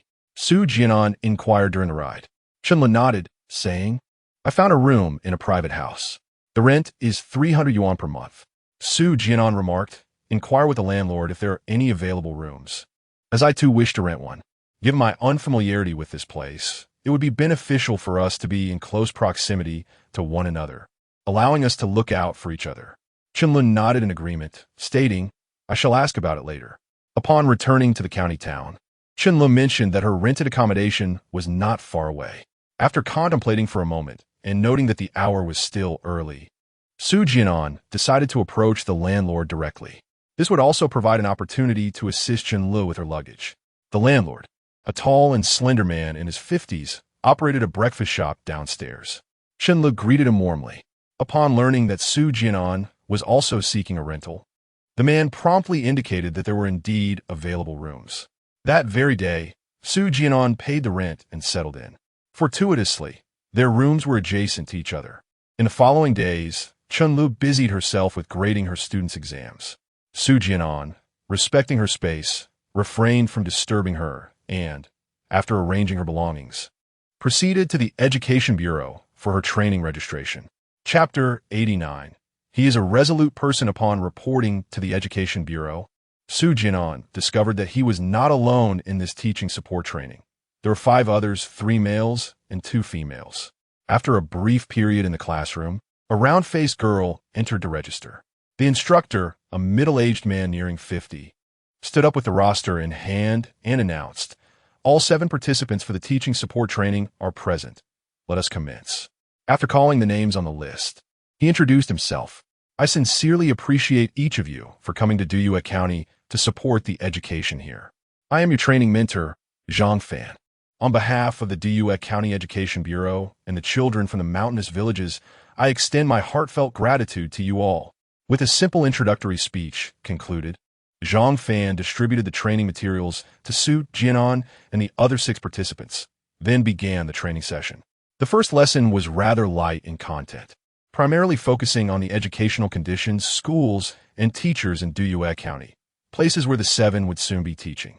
After approximately 40 minutes, Zhang Fan concluded his introduction and instructed Su Jian'an and the others to open their training materials, explaining the concepts of lesson preparation and curriculum design. The class lasted for 2 hours, with a 20-minute break in between. Su Jian'an and 2 of the boys went to the restroom. Upon their return, they found the other 4 engaged in conversation. Hey, brother, which school are you planning to teach at? Have you made your choice? One of the boys inquired. I've chosen the primary school in Xia Township, came the reply. I'll be at Yuanyo Town, another boy added. That's quite a distance apart. What about you? Lu, where do you intend to go? I'm heading to the primary school in Huasher Town. I haven't made a decision yet. I'll wait for the bureau to assign me based on their needs. The 2 boys joined the conversation, and one girl noticed Su Jian'an, asking Su Jian'an, have you chosen your school? The others turned their attention to him, particularly the 2 girls, their eyes filled with curiosity and a hint of anticipation. Among the 5 male participants, Su Jian'an was undoubtedly the most handsome. Teaching support work could be arduous, but the prospect of working alongside such a charming individual made the hardship seem more bearable. Naturally, if a romantic connection could blossom, then even the toughest tasks would be worthwhile. I've chosen Yinshan Primary School, Su Jian'an replied. Instantly, 6 pairs of eyes widened in surprise. The 3 girls exchanged glances, their expressions tinged with a hint of sympathy. Yinshan Primary School? Su Jian'an, didn't you check the information on these schools beforehand? One girl couldn't help but interject. While you still have the chance, you should quickly speak with the Education Bureau's head to discuss a change of schools. Indeed, Yinshan Primary School is far too remote, and the educational environment is exceptionally poor. One of the boys who had gone to the restroom with Su Jian'an added, "Are you certain you can endure it? Perhaps it would be wise to consider a different school." The individuals participating in the teaching assistance program had naturally prepared themselves for the hardships that awaited them. However, the educational environment at Yinshan Primary School was extraordinarily poor. When Zhang Fan presented the school and classroom photographs during his introduction, the sight of such a place made their hearts quail with uncertainty about their ability to endure. Some even harbored doubts about whether the 3 earthen houses could truly be classified as a school. In contrast, other schools in Duyue County, despite their own deficiencies, were significantly better than Yinshan Primary School. Regardless of where they would engage in teaching, they merely needed to contribute their efforts. There was no need to endure such hardships in this particular location. Observing the wide-eyed expressions of his peers, Su Jian'an smiled. "I have actually visited Yinshan Primary School, met the students there, and have made the decision to teach there." The others looked at Su Jian'an in astonishment. Their sympathetic gazes gradually transformed into admiration. Having experienced the challenging educational environment of Yinshan Primary School and still choosing to teach there, this brother truly was formidable. Several boys silently praised him. Meanwhile, the 3 girls were slightly disheartened. Su Jian'an's steadfast commitment to teaching at Yinshan Primary School shattered their hopes of collaborating with the handsome young man. After all, even in the pursuit of a charming individual, one must consider their own limitations. In an environment as challenging as Yinshan Village, they fear they might not last even a month. "Classmates, have you all had a good rest? Let us continue with our lesson." Zhang Fan stepped outside for a smoke before returning to the classroom. In the days that followed, Chun Lu completed the grading of the test papers, organized the scores into a table, and printed them out. After reporting the results, she returned to Yinshan Village to distribute the report cards to the students. Meanwhile, Su Jian'an consistently checked in at the Education Bureau each day. With the teaching techniques and knowledge he had acquired, he certainly did not require further training. Thus, during the following week, when Zhang Fan announced that he would conduct a teaching assessment for the participants before the new year to facilitate the training sessions after the Spring Festival, Su Jian'an felt elated. He had previously inquired with Zhang Fan about the assessment and learned that if he passed, Zhang Fan would issue the teaching assistant's qualification certificate early. Those who successfully passed the assessment would not be required to continue attending training after the holiday. In fact, in such remote and impoverished areas, the criteria for teaching assistant's qualifications were quite lenient.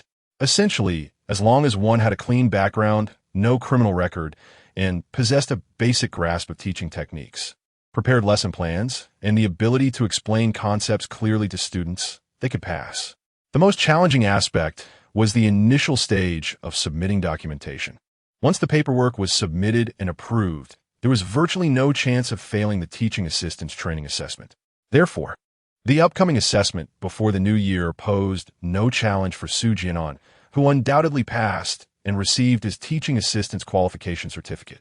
With the qualification in hand, he felt a sense of accomplishment. Next, it is time to converse with Chun Lu and delve in her thoughts. Seeking to comprehend her intentions regarding how to assist the children of Yinshan Village. With the teaching qualification certificate issued by the Education Bureau of Duyue County in hand, Su Jian'an mused to himself about the educational challenges faced by Yinshan Primary School. To him, the root of the issue fundamentally lies in the inaccessibility of the roads. If the mountain paths leading to Yinshan Village could be transformed into proper highways, the educational dilemmas of Yinshan Primary School would be effortlessly resolved. This, perhaps, is the ultimate aspiration of Chun Lu as well, to ensure that the students of Yinshan Village receive an education comparable to that of Shanghe Township and the county seat of Duyue, so that these children are not left behind at the starting line of life. However, the construction of the road is merely Su Jian'an's notion. It is not Chun Li's plan. After all, as a recent university graduate, she lacks the capability to undertake the construction of a road for Yinshan Village. At this moment, Su Jian'an is also curious about Chun Li's thoughts. How does she, on her own, envision aiding these children. Chapter 90. The Transformation of the Orphanage. Chun-Lu. Are you there? Upon returning to his rented accommodation, holding the freshly acquired teaching qualification certificate, Su Jian'an knocked on Chun-Li's door. Just a moment, came Chun-Li's voice from inside. Shortly after, the door opened, revealing Chun-Lu standing behind it with a smile. Did the training end early today? Come in and take a seat. Su Jian'an stepped into the room and produced the teaching qualification certificate from behind him. Look, what is this? He waved the certificate in the air. Chun-Li's mouth fell slightly open in surprise. A teaching qualification certificate? Your training has concluded? She took the certificate from Su Jian'an's hands and began to peruse it. With the new year approaching, Teacher Zhang from the Education Bureau mentioned conducting a training assessment before the holiday. Su Jian'an chuckled. I excelled in this assessment. Thus, Teacher Zhang awarded me the qualification certificate, stating that I need not continue my training after the holiday. When the new semester begins, I'll report to the countryside and head straight to Yunshan Primary School. His grasp of knowledge surpassed even that of many distinguished teachers, making it a mere formality to excel in such a modest assessment. During the simulated teaching evaluation, he had left Zhang Fan utterly astonished. Zhang Fan had even inquired if Su Jian'an was interested in remaining in Duyue County as a teacher, promising to recommend him to the finest primary school in the county. What is this? While speaking, Su Jian'an's gaze fell upon a half-knitted scarf draped over a chair, accompanied by a plethora of yarn in hues of blue, white, and red. Is this a scarf you're knitting for me? He asked curiously, noticing the abundance of yarn. With so much yarn, you could knit not just a scarf, but an entire sweater. No, Chun-Lu replied, a hint of shyness in her voice. The scarf you bought me last time is quite warm. With the Spring Festival just around the corner, I thought I would knit some scarves to gift to my students. She added, since I have some spare time, why not? If you wish, I can give you this first scarf once I finish it, she offered. Knitting these scarves, Su Jian'an began, then hesitated, swallowing his words. He had intended to suggest that knitting was a cumbersome task and that purchasing them online would be far easier. However, he suddenly realized that Chun-Lu did not have much money. Previously, she had been frugal even with transportation, so how could she afford to buy 20 finished scarves? Since you plan to gift the children's scarf for the Spring Festival, I, as a prospective teacher at Yinshan Primary School, should not fall behind. Su Jian'an amended his statement. I intend to gift each of them a pair of gloves. What do you think? Huh? Chun-Lu was taken aback, her face lighting up with joy. That sounds wonderful. I had also wished to buy gloves for them, but I don't have much money left. She paused. However, you just graduated university. You can't have much money either, right? Perhaps I should purchase the gloves, she remarked. I've been job hunting these past few days and noticed that the county's cultural troupe is recruiting dancers for the Spring Festival performance. I intend to go for an audition tomorrow. Su Jian'an looked astonished. You can dance? Of course, Chun-Lu replied with confidence. I majored in dance at university. Before I came to Yinshan Village, I had planned to pursue a career as a dancer or a dance instructor. Su Jian'an pondered this revelation, and upon regaining his composure, he said, I still have some savings. Let me buy the gloves. It won't cost much. Upon returning to his room, Su Jian'an unexpectedly received a call from Old Master Su. The elder inquired whether he was on holiday and when he would return. It was then that Su Jian'an realized the school had already closed for the break. He fabricated a story about working on a project with his teacher, which the elder accepted without suspicion. He did not press further about his return, but instead cautioned him to take care of himself while away, reminding him to dress warmly in the cold weather. After the lengthy conversation, Su Jian'an contemplated his next steps and purchased a ticket back to Yunshi City, intending to spend the Spring Festival at the orphanage and visit with the elder for a few days before returning. As he prepared to leave, he bid farewell to Chun-Lu, informing her of his brief trip home and that he would return after the new year. Shen-Lu, busy knitting at Toed, smiled and replied, Go ahead. Su Jian'an arrived at the Qingshan Sunshine Welfare Orphanage in Yunshi City. His previous donations had long since been utilized for the orphanage's development. After alighting from the bus, he beheld the newly adorned entrance of the orphanage, which was now grander than before. The iron gates bore the name Sunshine Welfare Orphanage in fresh lettering. Furthermore, the surrounding walls had been extended into the adjacent vacant lot, increasing the orphanage's area significantly. Inside, He could see new buildings under construction, with trucks and workers bustling about. A smile of satisfaction spread across Su Jian'an's face. On this visit to the orphanage, he continued his tradition of bringing gifts for the children, noticing several new faces among them. After distributing the presents, he proceeded to Old Master Su's room, which had been temporarily converted from a previously vacant storeroom. The small building where the elder had resided had been demolished by the construction crew for a new structure. Seeing Su Jian'an return, Old Master Su was elated and personally prepared 3 dishes for their meal. As they dined, the elder opened a bottle of erguo, sipping slowly while animatedly recounting the changes that had transpired at the orphanage over the past few months.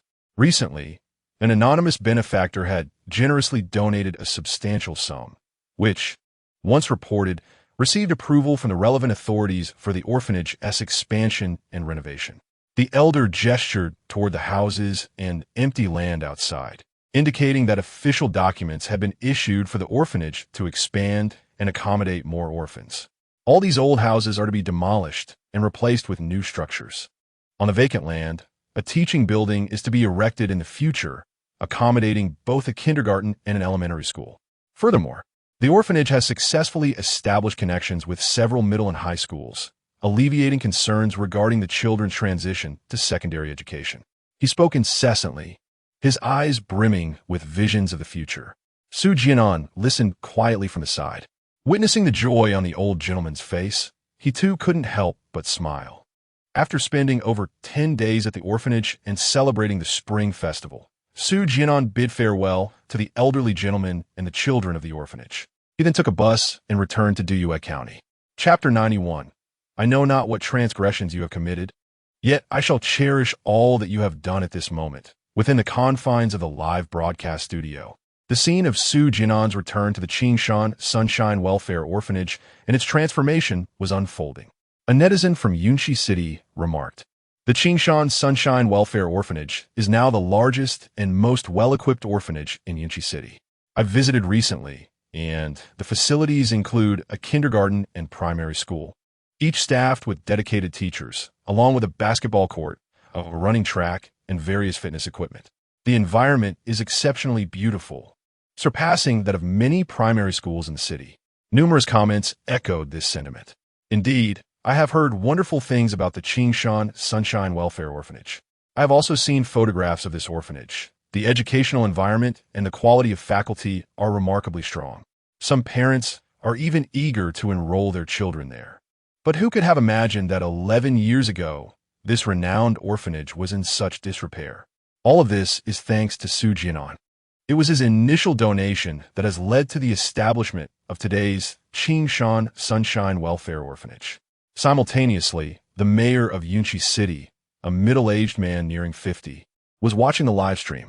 As he witnessed the transformation of the orphanage and the comments from viewers, Mayor Zhao felt a profound sense of emotion.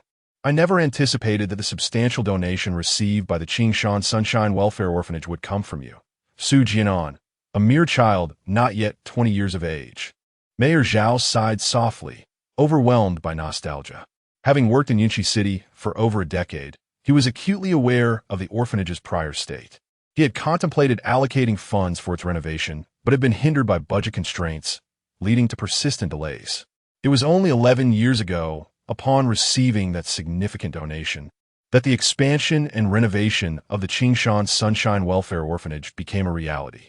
This led to the flourishing institution we see today.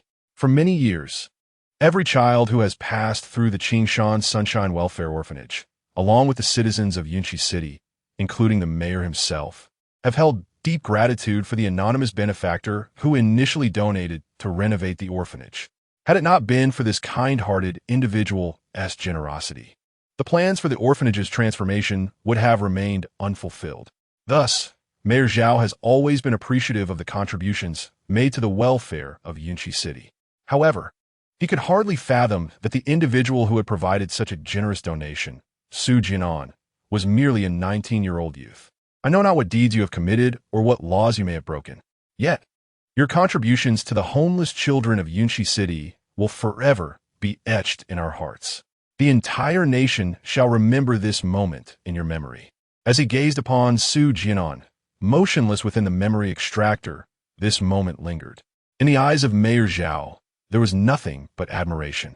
On the large screen, Su Jian'an's memories continued to unfold. After returning to the rented house in Diyue County, Su Jian'an knocked on Chun Li's door, but she was not inside. He had gone out for a meal. After sending a message to Chun Lu via WeChat, she replied that she was currently performing in the county and would return only later in the evening. At 9 o'clock, Su Jian'an received a message from Chun Lu, stating that the performance had concluded and she was on her way back. Not long after, he heard footsteps ascending the stairs. Upon opening the door and stepping into the corridor, he beheld Chun Lu, her face adorned with stage makeup, wearied yet radiant. She carried 2 containers of fried rice in her hands. Upon seeing Su Jian'an, a faint smile graced her fatigued features. "You returned so early. Why not stay at home a few more days? School hasn't started yet," she remarked, lifting the fried rice containers. "I wasn't sure if you had eaten, so I brought you a portion." Su Jian'an had indeed not dined yet, having intended to wait for Chun Lu to return so they could eat together. He had not anticipated her late return, nor that she would bring food along.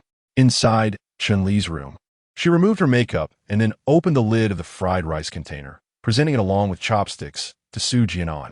The fried rice was still warm, likely purchased from a nearby eatery. As he savored the meal, he inquired, "You didn't return home for the new year.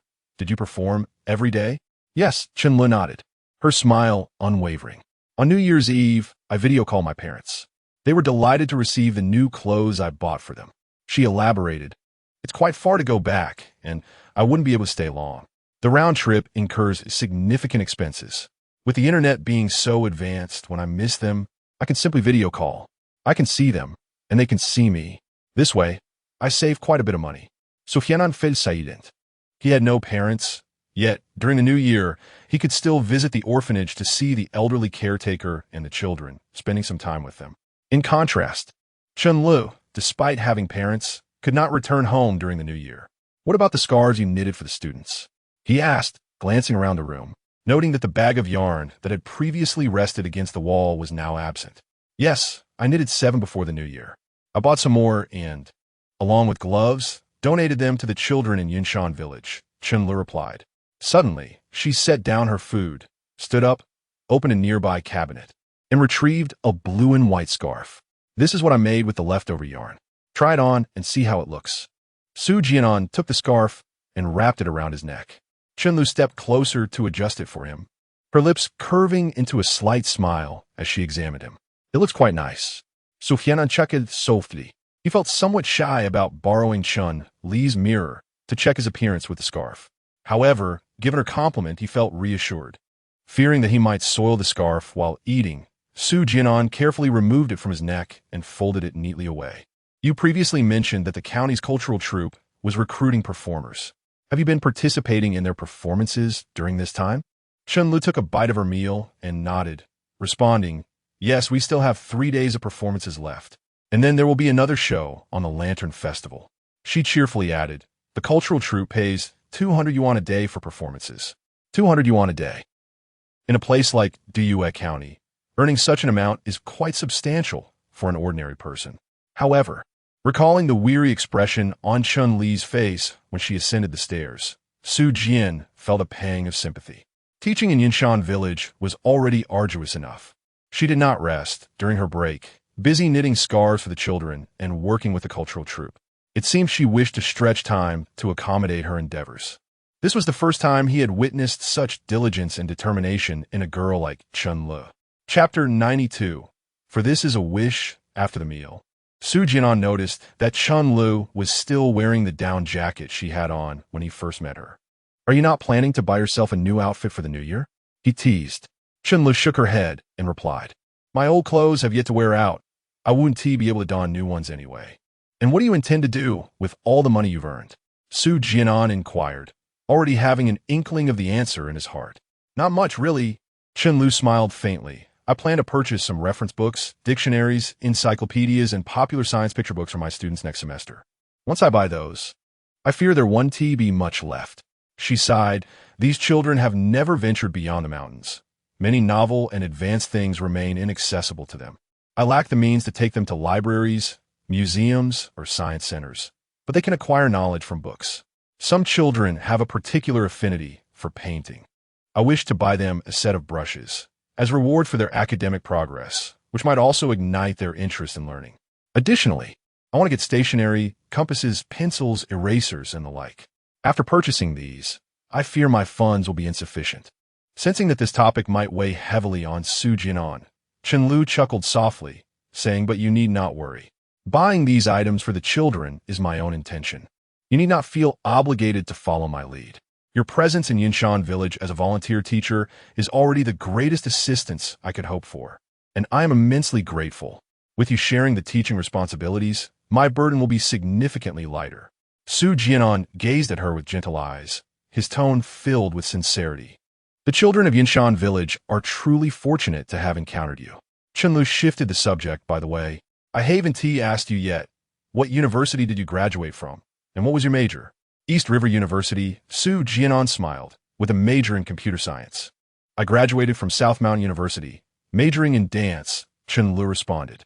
She reflected, "Fate is indeed wondrous. Before graduation, I believed I would become a dance teacher.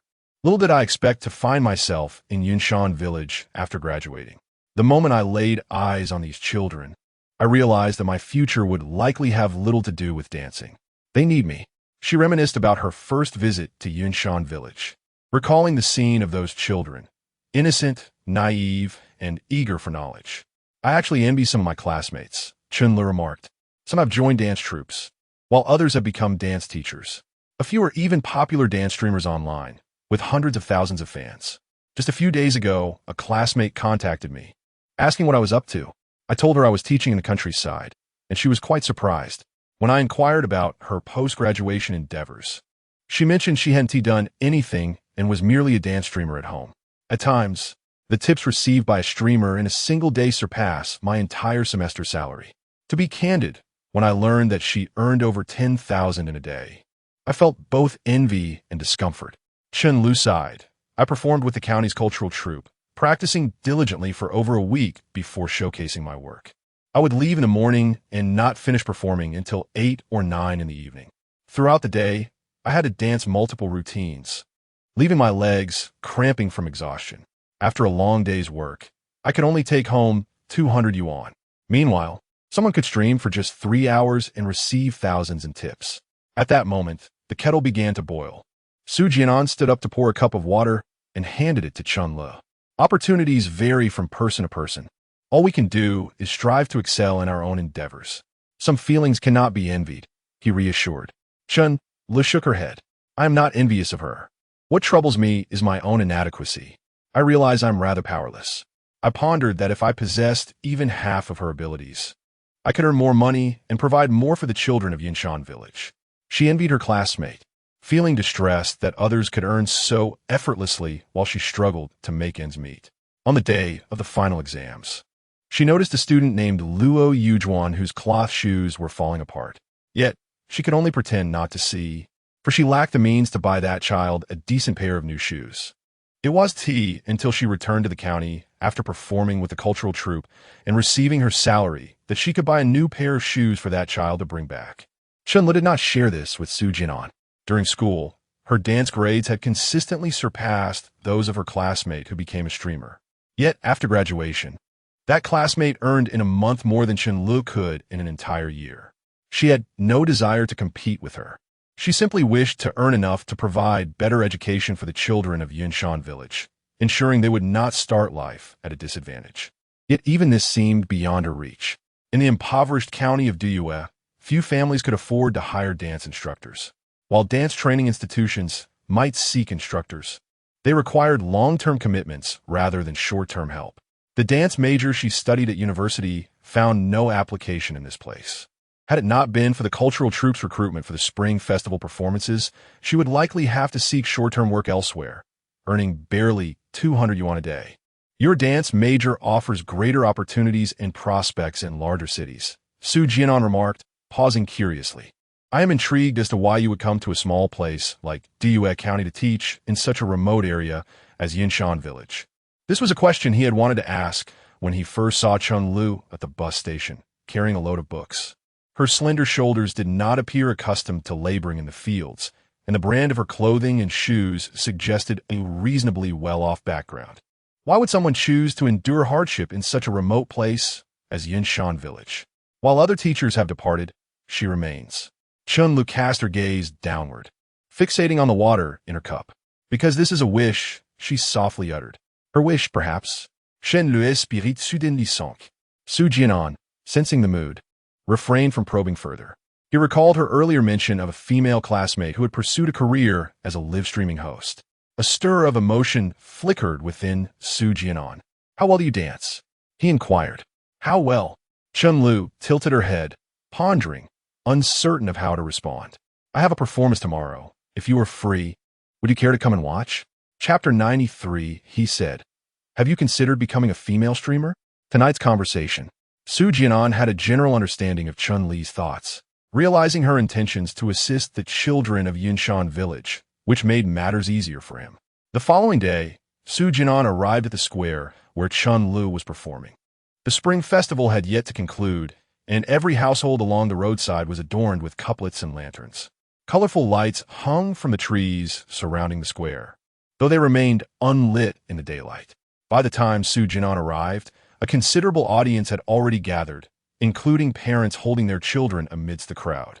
Su Jian'an maneuvered his way to the front, waving to Chun-Lu within the performance troupe. At that moment, Chun-Lu had changed into her performance attire.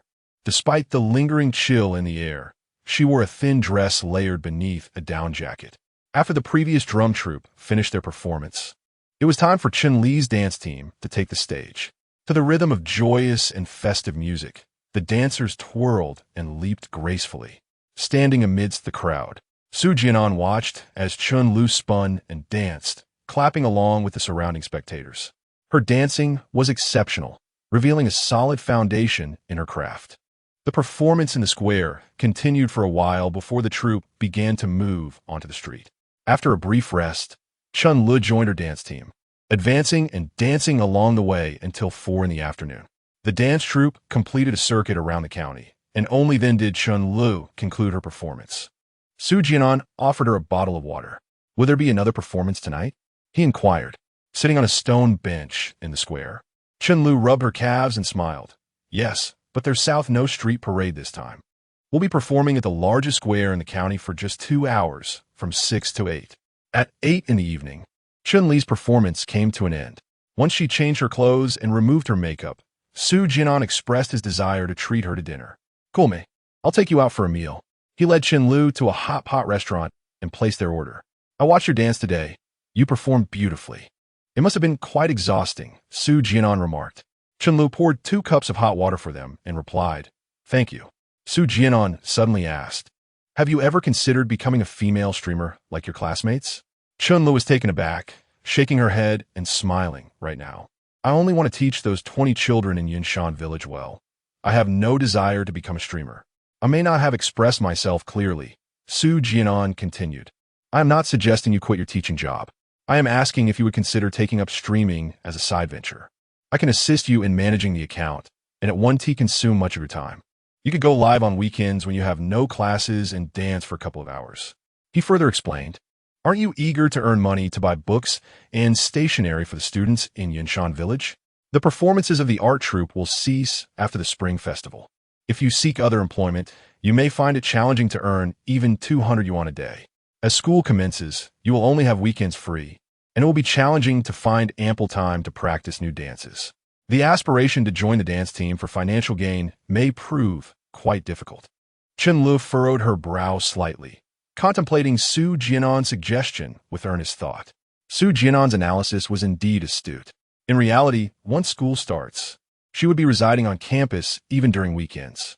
After all, her finances were limited and she could not afford to rent a place in the county town. Moreover, the transportation from Yinshan Village to the county town was not convenient. Therefore, after the school term begins, she would be unable to take on any work. Her intentions to purchase reference books and stationery for the students in Yinshan Village would necessitate squeezing funds from her own salary. If she were to adopt Su Jian'an's proposal, she could create an additional source of income while educating the students of Yinshan Village. This would enable her to afford books and clothing for the children, alleviating her financial constraints. However, she hesitated, expressing her concerns. I have never been a female streamer, and I fear I might not excel at it. I am not adept at conversing with people, nor can I ask for gifts. I lack the audacity to do so. She had heard from Shasha that being a female streamer was not as easy as it seemed. It required skill in charming viewers and encouraging them to part with their money. These are minor details. I will teach you gradually, Su Jian'an reassured her with a smile. Just focus on dancing. No one is proficient at everything from the outset. These skills can be acquired over time. There are various types of female streamers. Some excel at chatting, others at singing, and some at suggestive content. Your strong foundation in dance is a significant advantage if you choose to become a dance streamer. However, Su Jian'an paused and added, but I wonder if you might feel some reluctance toward being a female streamer. After all, it may require you to wear revealing and alluring clothing while performing on camera. That is an unavoidable aspect. Although Qinlu was quite beautiful in reality, the online platform often employed beauty filters, diminishing the distinctiveness of her looks. If she danced in overly modest attire, no matter how adept Su Jian'an was at promoting her, it would be challenging to achieve rapid popularity. Only by pushing the boundaries could one attract a substantial following, which was a concern for Su Jian'an. Shen le remained silent. She had indeed viewed videos posted by her classmate Shasha on her account, which were rather suggestive. Having been raised within a traditional educational framework, her perspectives were relatively conservative. It would be disingenuous to claim she had no reservations about such matters. It's all right. When we practice dance and engage in physical training, we often wear light and breathable clothing. Chun Lu smiled, adding, sometimes for performances, we might don bolder outfits according to the requirements. It's not a big deal. She reassured herself internally. As long as she could earn money to provide better education for the children of Yinshan village and transform their lives, what was the harm in being a little suggestive? Furthermore, even if she ventured into suggestiveness, as long as her dance was exquisite, others would regard her performance with admiration. That would suffice. Upon hearing Chun Li's response, Su Jian'an let out a sigh of relief. With the conclusion of this meal, Chun Li's aspiration to become a female host was solidified. Subsequently, Su Jian'an began procuring various equipment for live streaming and filming. Having acquired knowledge in both filming and live broadcasting, he found himself adept at handling the equipment with ease. When he undertook the task of helping Chun Lu realize her dream, he had already amassed a wealth of knowledge across various fields, along with the skills to impart that knowledge.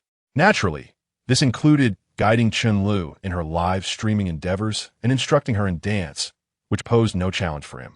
Chapter 94. Father was wrong. You are the pride of the Chun family. Meanwhile, in a live broadcast room of the National Judgment Program, many viewers fell into silence as they witnessed Su Jian'an persuading Chun Lu to become a female streamer. Who would have thought that what Xinjiang said was indeed true? Chun Li's decision to become a streamer was genuinely a suggestion from Su Jian'an. However, Chun Li's choice to step into this profession was also to earn money to buy educational supplies for the children of Yinshan village, wasn't it? I used to look down upon women in the gray areas of streaming, questioning what kind of person would choose such a path, fearing the judgment of their families and communities. Yet now, seeing Chun Li's determination to become a streamer, I feel nothing but admiration. I just searched for Chun Li's account, Xiao Kale, and it seems to have been deleted. Alas, had I known of Chun Li's admirable deeds sooner, I would have gladly supported her with a few rewards during the festival to contribute to the education of Yinshan village. I usually watch live streams purely for entertainment and never reward anyone. But if it were Chun Li's stream, I would grit my teeth and send her a rocket. In this era that laughs at poverty while scornfully regarding prostitution, any profession that can generate income finds its practitioners. Yet, certain unique professions often face disdain and skepticism, such as that of female streamers, who are frequently seen through a biased lens. However, in this moment, as they observed Chun Li's willingness to venture into streaming for financial reasons, no one looked down upon her. Instead, admiration filled the hearts of all viewers. At the same time, in a neighborhood in Rongqing, over 50-year-old Xinjiang and Wang Hong sat in silence as they watched the scene unfold on television. They recalled the year when Xiao Lu sent them new clothes, saying they were gifts for the new year. You smiled and praised her, saying she had grown up and became more considerate. Yet, they were unaware that while she celebrated the new year thousands of miles away in a small county, she couldn't even bear to buy herself a new outfit. As Wang Hong spoke, her voice choked with emotion, tears streaming down her cheeks. She envisioned Qianlu in that remote village of Yinshan, spending countless days and nights alone with a group of 8 or 9-year-old children. The thought of her solitary nights in such a dilapidated school filled her heart with sorrow. At that moment, the anger on Chen Zhang's face dissipated, replaced by a profound sense of guilt. He should have realized it earlier. His daughter had always been so filial and obedient. How could she so easily be swayed to become a streamer in the gray area? Such a significant decision. How could she not discuss it with him and her mother? It was because she knew that if she revealed her plans, he would certainly try to dissuade her. Given his temperament at that time, he might have even insisted on forcibly bringing her home from Yinshan village. Xiaolu, I misjudged you, Chen Jiang muttered. He then took out his phone and dialed Chen Li's number. Duyue County. Qianlu spent the night in Yinshan village. Upon her return, she brought back a document bearing the signatures and thumbprints of all the villagers. Back at school, she began to call each of the 20 students from Yinshan Primary School. Now, 11 years later, many of these children had gone on to university. After finishing a conversation with one student, her phone suddenly rang. She picked it up and was momentarily taken aback by the caller ID, which displayed Dad. A flicker of tension crossed her face as she pressed the answer button. On the other end, Chen Jiang opened the conversation with Xiaolu. I was wrong. Dad? Shen le replied, bewildered. Unable to comprehend why Chen Jiang would suddenly call her and utter such words. In truth, after their quarrel 11 years ago, the relationship between Qianlu and her father had soured over the years. Often, when she called home, her mother would barely have a chance to speak before Chen Jiang impatiently hung up. And on occasions when she called him, he would answer with an irritable tone, sometimes even uttering hurtful remarks. Xiaolu, I saw you as a host on television 11 years ago, Chen Jiang continued. Now I finally understand why you chose that path. I have wronged you all these years. I am proud of everything you have done for the children of Yinshan village. Television?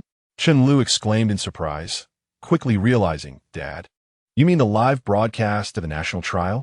On the other end, Chen Jiang nodded. Yes, daughter, I previously did not understand you and said many unkind things. But now I want to say that you are the pride of our Chen family. At this moment, Wang Hong interjected, Daughter, your father and I have already bought train tickets to see you tomorrow. Your father is a bit of an old fossil and speaks harshly, but he cares for you. There was a year when we returned to our hometown, and someone in the village gossiped. Your father even got into a fight over it. He never let me tell you. Chen Jiang interjected, displeased. That's in the past. Why are you bringing it up with Xiaolu? After hanging up, Chen laissait the instant de silence. Suddenly, she remembered something and quickly opened her computer, locating the live broadcast of the national trial. On the large screen, it displayed a scene of her and Su Jian'an and enjoying hot pot at a restaurant. Qianlu glanced down at the note paper beside her, which recorded all that Su Jian'an had done for Yinshan village, adorned with the villagers' numerous handprints and signatures. Clenching her teeth, she resolved, no matter what you have done, I will bring this evidence to find you. On the large screen, Su Jian'an's memories continued to unfold. 3 days later, the photography and filming equipment that Su Jian'an had purchased online began to arrive one after another. The prices of these devices are, in fact, not inexpensive. If converted into currency and given directly to Qianlu, she could purchase the items she wishes to acquire for her students. However, Su Jian'an is aware that if he were to provide Qianlu with this money, she would undoubtedly refuse it. She is a fiercely independent young woman.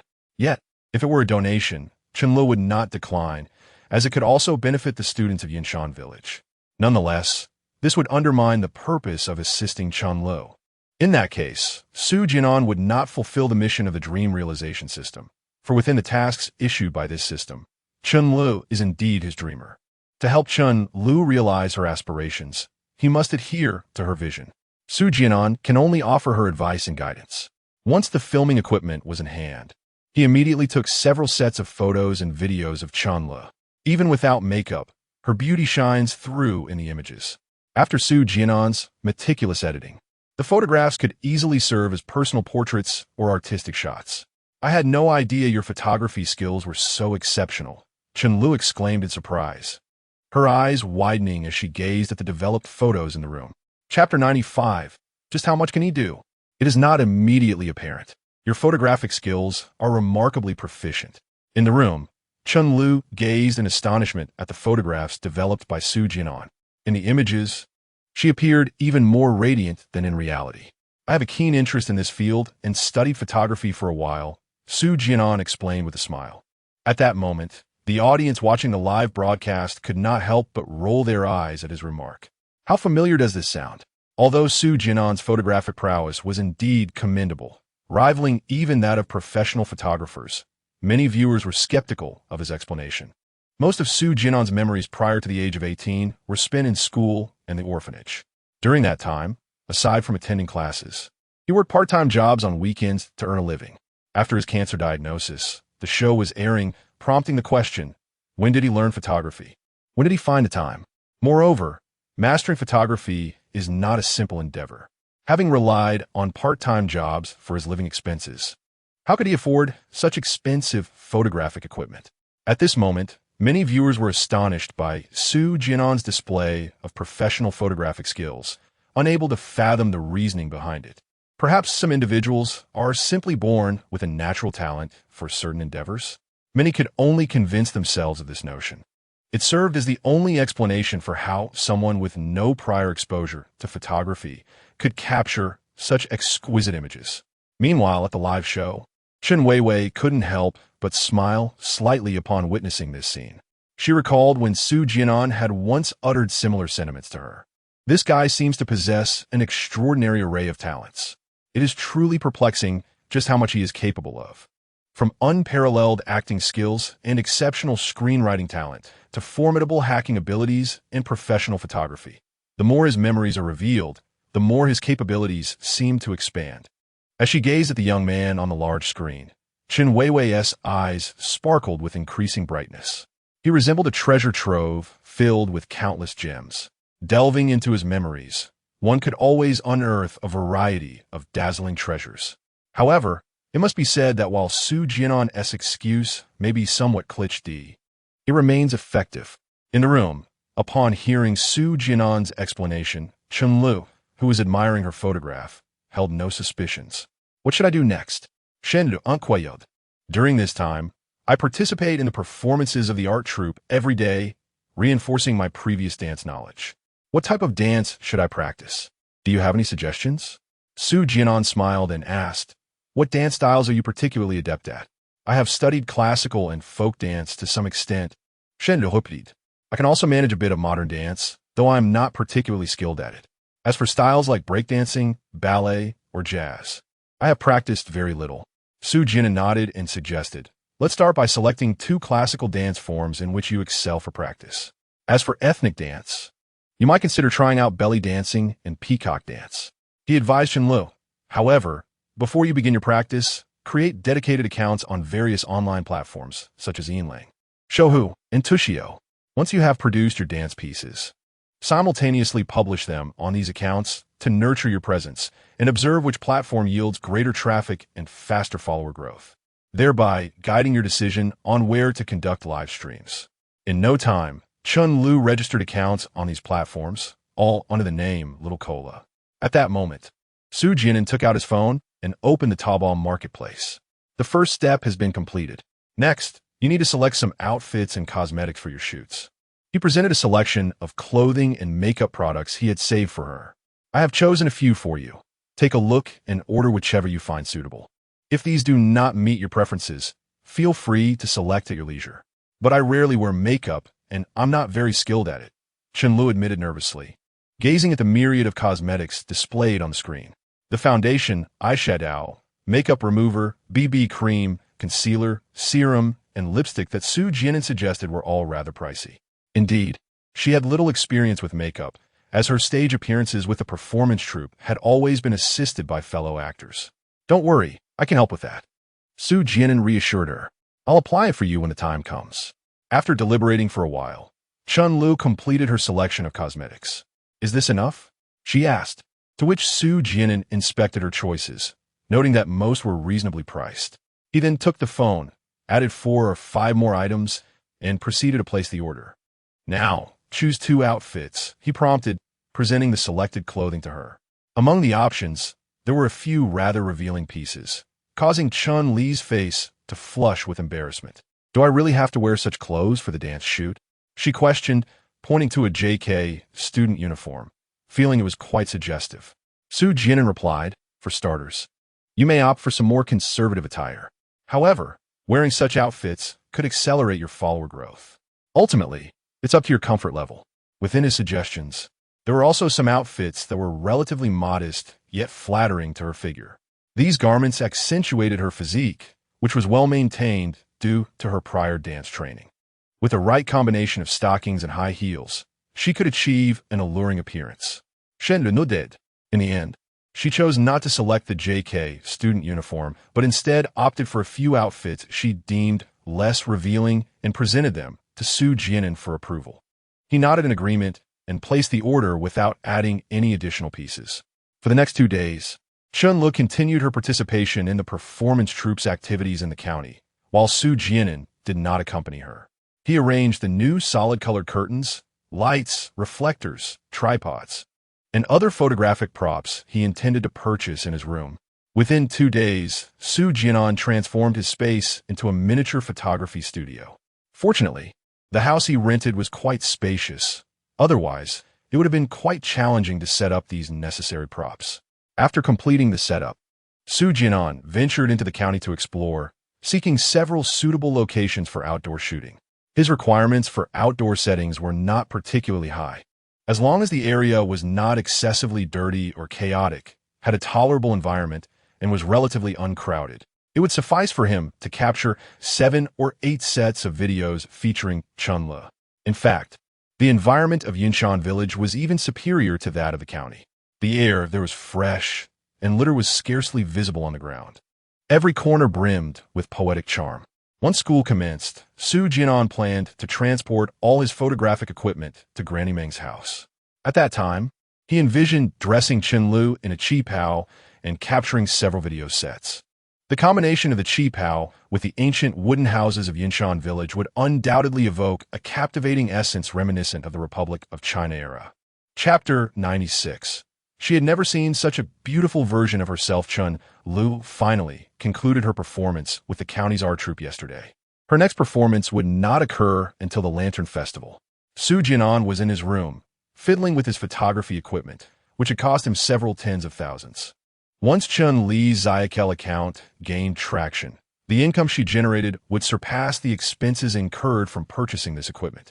As he adjusted the camera's aperture, Su Jian'an mused to himself, "Perhaps I should consider imparting some knowledge of photography, editing, and makeup to Chun Li while assisting her in shooting.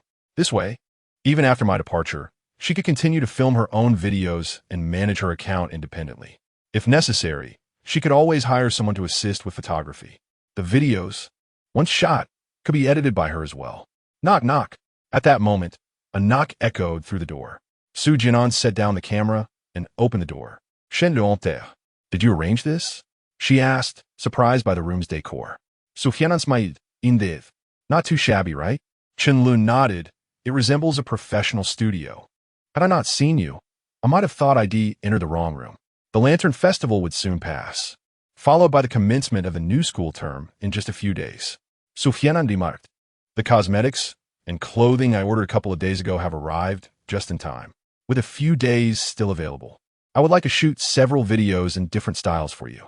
This way, even when school starts, you will have a stock of videos to maintain regular updates on your account, ensuring its operation remains unaffected, allowing you to focus on teaching your students.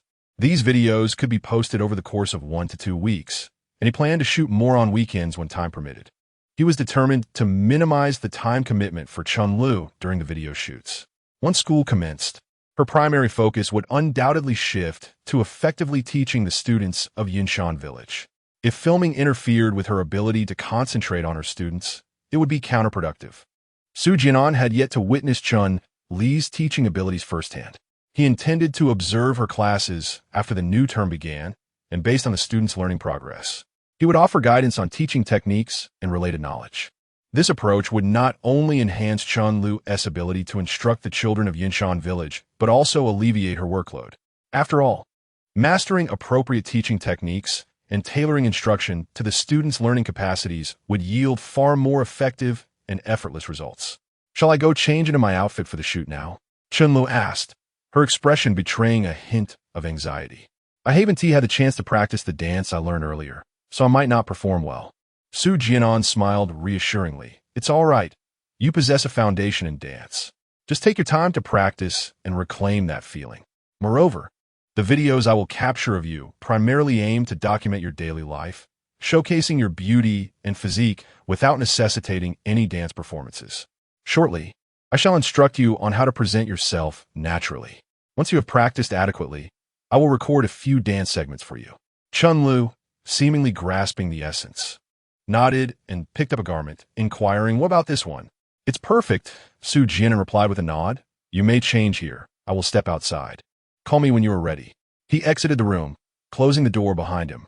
After a brief interlude of approximately 10 minutes, Chunlu's voice resonated from within. "I'm ready." She opened the door, revealing herself clad in a form-fitting pink dress that accentuated her figure splendidly. Su Jian'an's eyes sparkled momentarily. While he had previously recognized her well-maintained physique during her performance, he was unprepared for just how stunning she would appear. At that moment, Chunlu epitomized the essence of alluring curves. The pink dress magnificently showcased its attributes, and paired with her red-soled heels, she exuded an undeniable sensuality.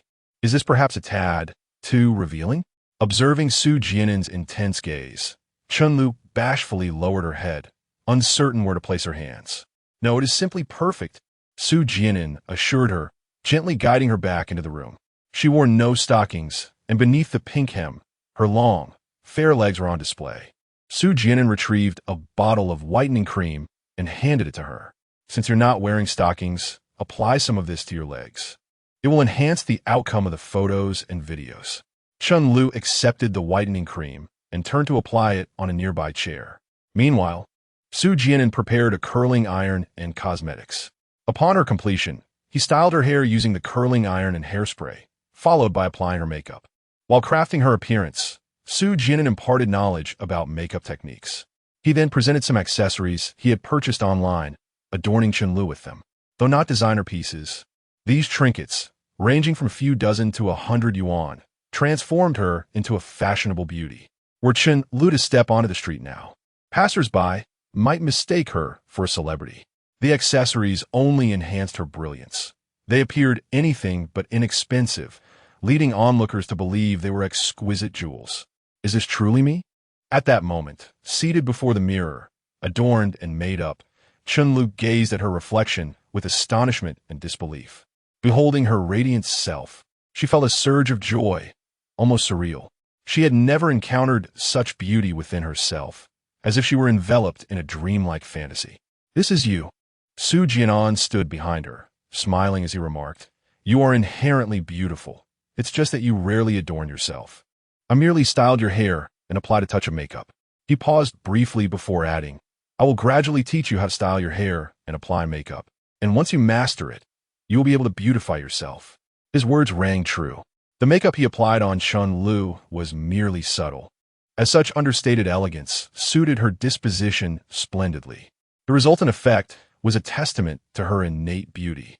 However, Chunlu remained oblivious to this truth, attributing the transformation solely to Su Jian'an's remarkable makeup skills.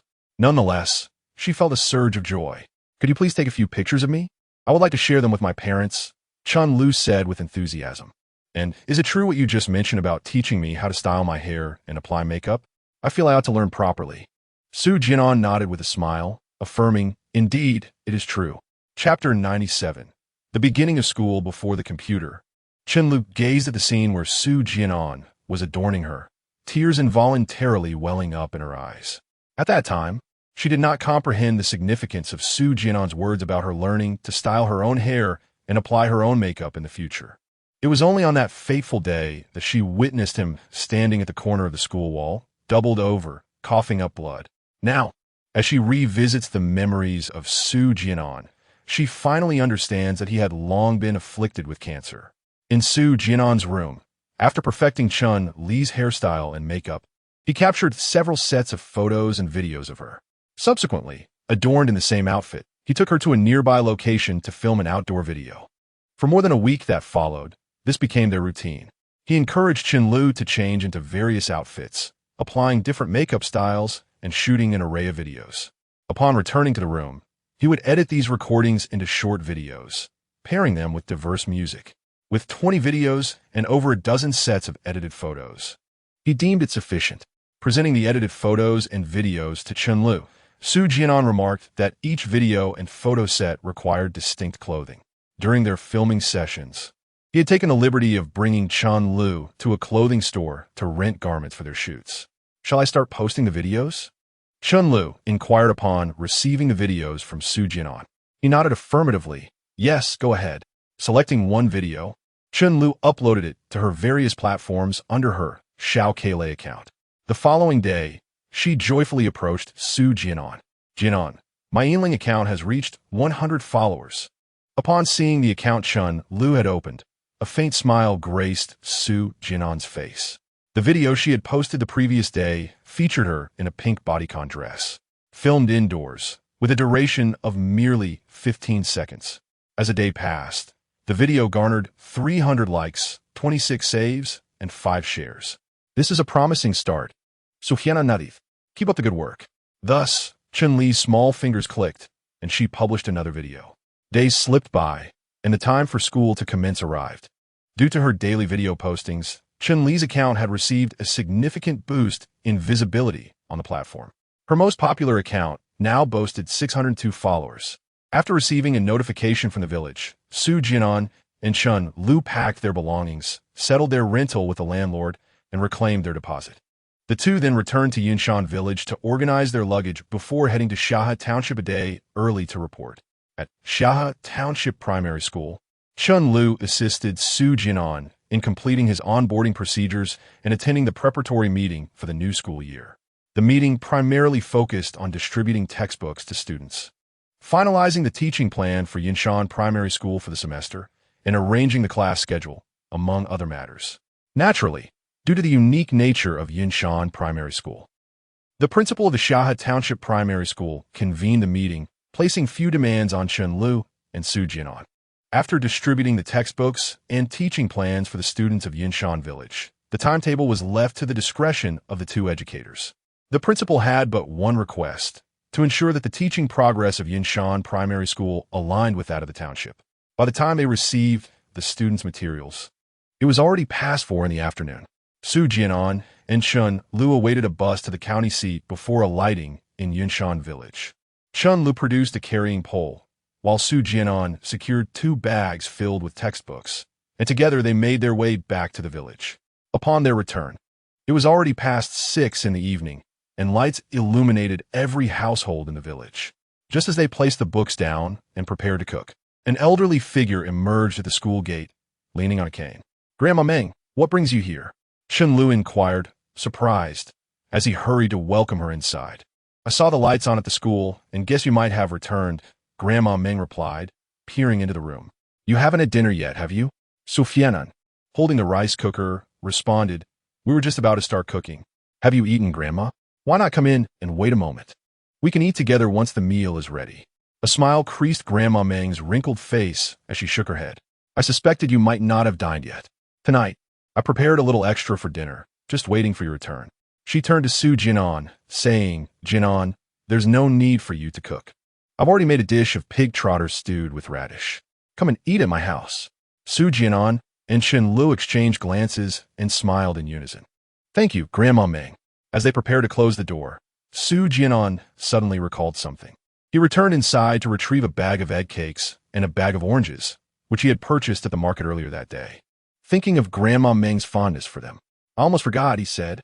That evening, the aroma of the stewed pig trotters filled the air as they enjoyed their dinner together. After the meal, Su Jian'an retired to his previous room, while Chun-Lu returned to her school residence. As he lay in bed, charging his phone, a thought struck Su Jian'an. Doesn't Grandma Meng have a granddaughter? Won't she be coming home for the new year? With this question lingering in his mind, he drifted into a deep slumber. The following day marked the beginning of the school term. Before 8 in the morning, Su Jian'an completed his morning routine. After having a simple bowl of noodles at Grandma Meng's home, he headed to the school. By 8:30, all 20 students of Yinshan Primary School had arrived in the classroom. Su Jian'an and Chun Lu arranged the textbooks on the podium in the middle classroom, then directed the students from both classes to line up in the playground. Chun Lu began calling out names, and the students approached the stage one by one to collect their textbooks.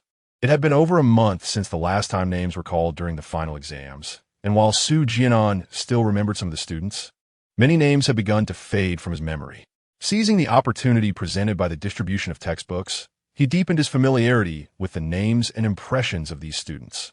Have you all completed the winter vacation homework that was handed out during the break? Chun Lu inquired after the textbooks had been distributed. Yes. Many students raised their hands in response. Have you all brought it with you? He continued. Those who have not, please return home to retrieve it, along with the extracurricular books previously assigned by the teacher, as I will be collecting them.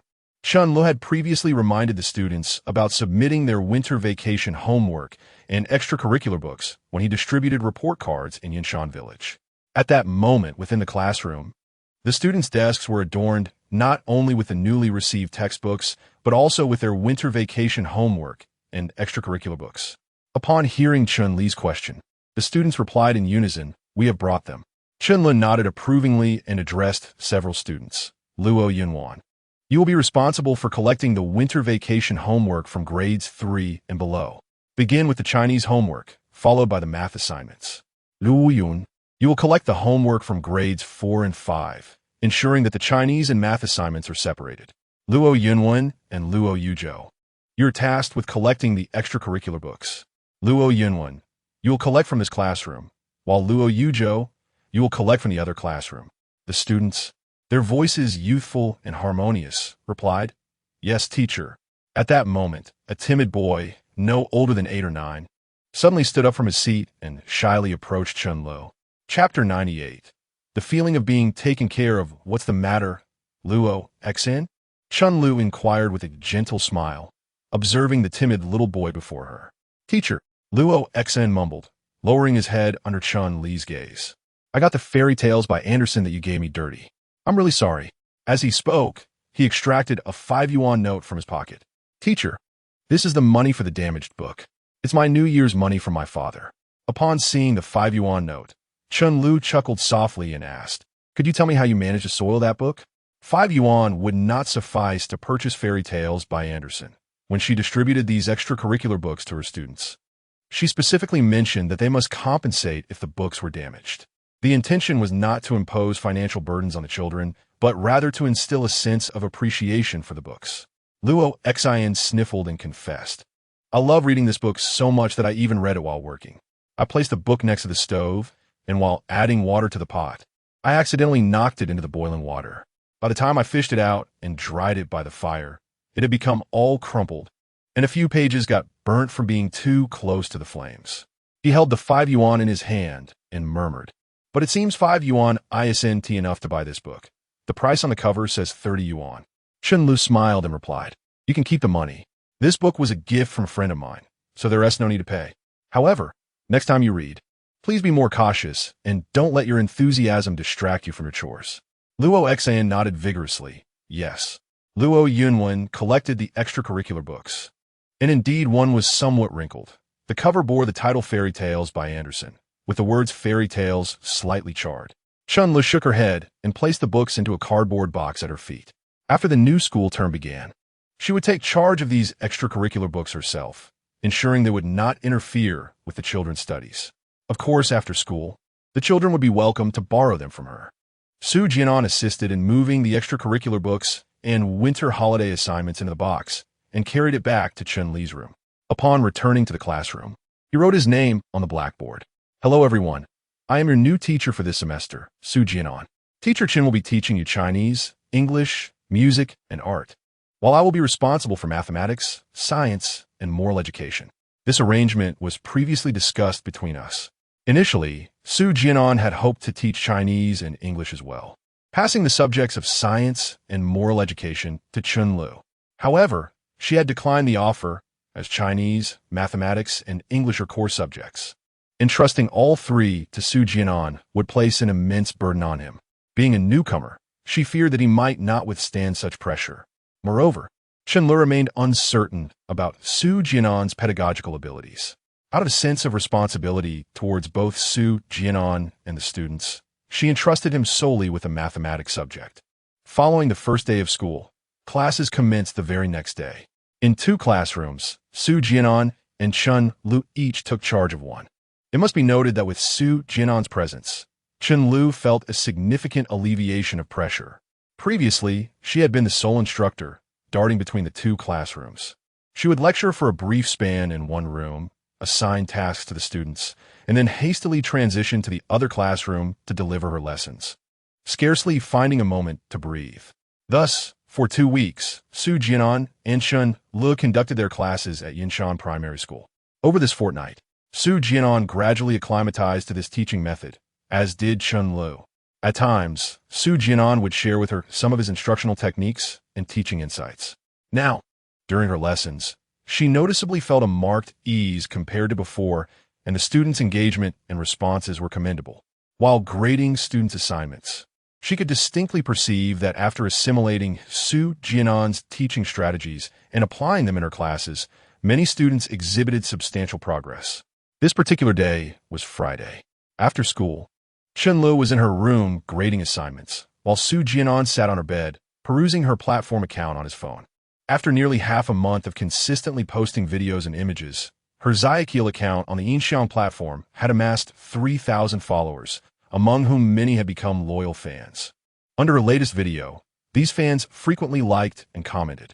Su Jian'an noted that Chun Li's regular follower count seemed to have reached 400 or 500. Consequently, he felt it was time for her to prepare for a live broadcast, especially as her stock of pre-recorded videos was dwindling.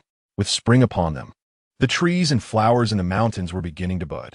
Seizing the opportunity over the weekend, Su Jian'an planned to retrieve the filming equipment he had left at Grandma Meng's house to capture several sets of photos and videos of Chun Lu. Finally, after completing her work, Chun Lu stretched languidly on her chair, her nose catching the delightful aroma of food. She turned slightly to see Su Jian'an preparing rice in a rice cooker and sought vegetables. "It feels wonderful to have someone taking care of you," she mused. In that moment, watching Su Jian'an's earnest demeanor as he cooked by the window, Chun Lu felt her cheeks warm and her heart quicken. She suddenly thought that having Su Jian'an as her boyfriend would not be such a bad idea. Firstly, like herself, Su Jian'an possessed a kind heart. Having visited Yinshan village only once, he had already resolved to volunteer there, striving to help the children escape the mountains. Secondly, through their interactions and conversations over time, Chun Lu felt that Su Jian'an's values and beliefs resonated harmoniously with her own. The challenges and troubles she encountered became remarkably easier to discuss with Su Jian'an, as their conversations were always comfortable. The two shared an almost seamless connection, devoid of generational gaps. Su Jian'an comprehended and supported her thoughts wholeheartedly. Of course, there were instances when he would offer differing suggestions, yet Chun Lu found no offense in this. She would earnestly contemplate his propositions.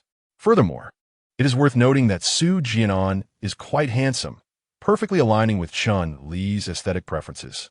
Raised in a strict household, influenced by her father Qin Jiang and mother Wang Hong, she embodies the traits of a traditional young woman. Despite her beauty and the numerous admirers at school, Chun Lu has never engaged in a romantic relationship. However, at this moment, as she gazes at Su Jian'an, who is busy cooking, a long-suppressed yearning for love suddenly stirs within her heart. The desire to embark on a romantic journey begins to blossom. Chapter 99. Chun Li's first live broadcast. "Were you cooking?" Chun Lu inquired as she rose and approached Su Jian'an. "Stir-fried tofu skin with radish and sliced meat." Su Jian'an replied, sprinkling a handful of chopped green onions over the cooked radish. "There are many dishes, I just threw something together." With winter recently passed, Yinshan village had limited vegetables available, though there were still 2 large cabbages gifted by Uncle Luo beneath the table, sufficient for 3 or 4 days' meals for the 2 of them. After serving 2 bowls of rice, they began their meal. "How is your dance practice progressing?" he asked. "It's going quite well," Chunlu responded. "With the new semester starting, I have been quite busy." Both of them have been focusing on their teaching, particularly Su Jian'an, as this was his inaugural experience instructing students. In addition to developing a teaching plan, he needed to observe the students' learning conditions and continuously refine his teaching techniques. Simultaneously, he had to monitor Chun Li's teaching and offer suggestions to enhance her pedagogical skills. Fortunately, he had previously filmed and edited numerous videos for Chun Li, allowing her account to maintain a steady stream of updates and attract a considerable number of followers. Recently, Chun Li had also dedicated an hour each evening to practice her dance. "Your video inventory is running low. I plan to shoot some additional videos and photos for you tomorrow," Su Jian'an stated. Chun Li nodded in agreement. "That sounds good." Su Jian'an continued. "Some equipment I ordered online has arrived. I contacted Uncle Luo, and tomorrow I'll ride to the countryside to fetch it. Additionally, I will teach you some live streaming techniques. After school next Friday, we can take some time to arrange your room, and you can begin your broadcast." On Saturday, Su Jian'an filmed several sets of videos and photos for Chun Li. While editing the videos, he also imparted some video editing knowledge to her, encouraging her to try editing a video herself. Chun Li learned quickly. Although her edited video lacked the polish of Su Jian'an's, her achievement was commendable for a first-time effort. Her makeup skills had also improved significantly after several practices. By the time he filmed the last 2 sets of videos, she had done her own makeup. As time passed swiftly, another week flew by. On Friday, after the students had finished their classes, Su Jian'an began to arrange Chun Li's room. He laid foam boards on the floor and hung solid-colored curtains as the backdrop for the live streaming. Finally, he set up the lighting and gaming chair. Once everything was in place, he asked Chun Li to initiate her personal live stream for a test run, nodding in satisfaction at the result. Once Chun Li's live streaming room was prepared, it bore a striking resemblance to those of other female streamers. As long as the camera remained stationary, no one could discern that her broadcast originated from a simple earthen house in the countryside. Following this, it took nearly another hour to do Chun Li's makeup and style her hair. At 8 o'clock in the evening, her live stream finally commenced. Initially, there were few viewers present. However, for Chun Li, this turned out to be a fortuitous occurrence. The desolate live streaming room alleviated the tension that had initially gripped her heart. With the thought that there were hardly any viewers, she felt more at ease. Sitting before the camera, Chun Li took out her phone and began to converse with Su Jian'an. This was a stipulation set by Su Jian'an.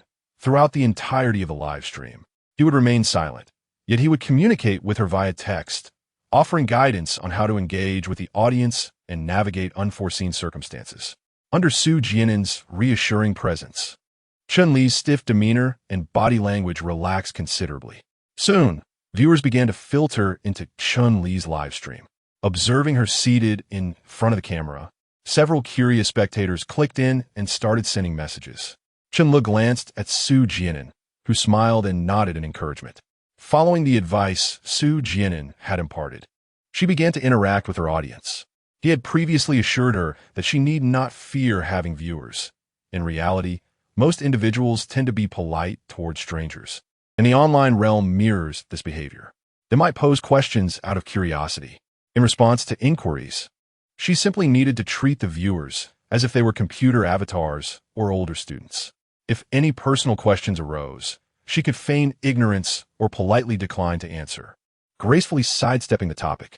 Embracing this mindset, Chun Li swiftly immersed herself in the live streaming experience. Additionally, to retain the attention of her audience, she informed the newcomers that if the viewership reached 50 or if the clock struck 8:30, she would perform a dance for them. This arrangement was thoughtfully orchestrated by Su Jian'an. As the number of viewers grew, the barrage of messages could become overwhelming, and, as a novice, Chun Li was still honing her ability to manage the atmosphere of the stream. It would be impossible for her to address every viewer's question, and she had yet to master the art of energizing the live chat. Should any inquiries arise that stumped her, it could lead to an awkward silence. Thus, performing a dance would serve as the most effective remedy, a skill in which Chun Li excelled. Su Jian'an's expectations for her were modest. The primary goal of her inaugural live stream was to acclimate her to the environment and alleviate her apprehension. Once she conquered this initial hurdle, subsequent streams would become easier. As for mastering crowd control, enhancing the ambience, and attracting followers, those skills could be gradually imparted to her by Su Jian'an in due course. To be candid, at that moment, Chen Lu was not particularly adept at enlivening the atmosphere, and her exchanges with the viewers were somewhat awkward. However, her beauty is undeniable.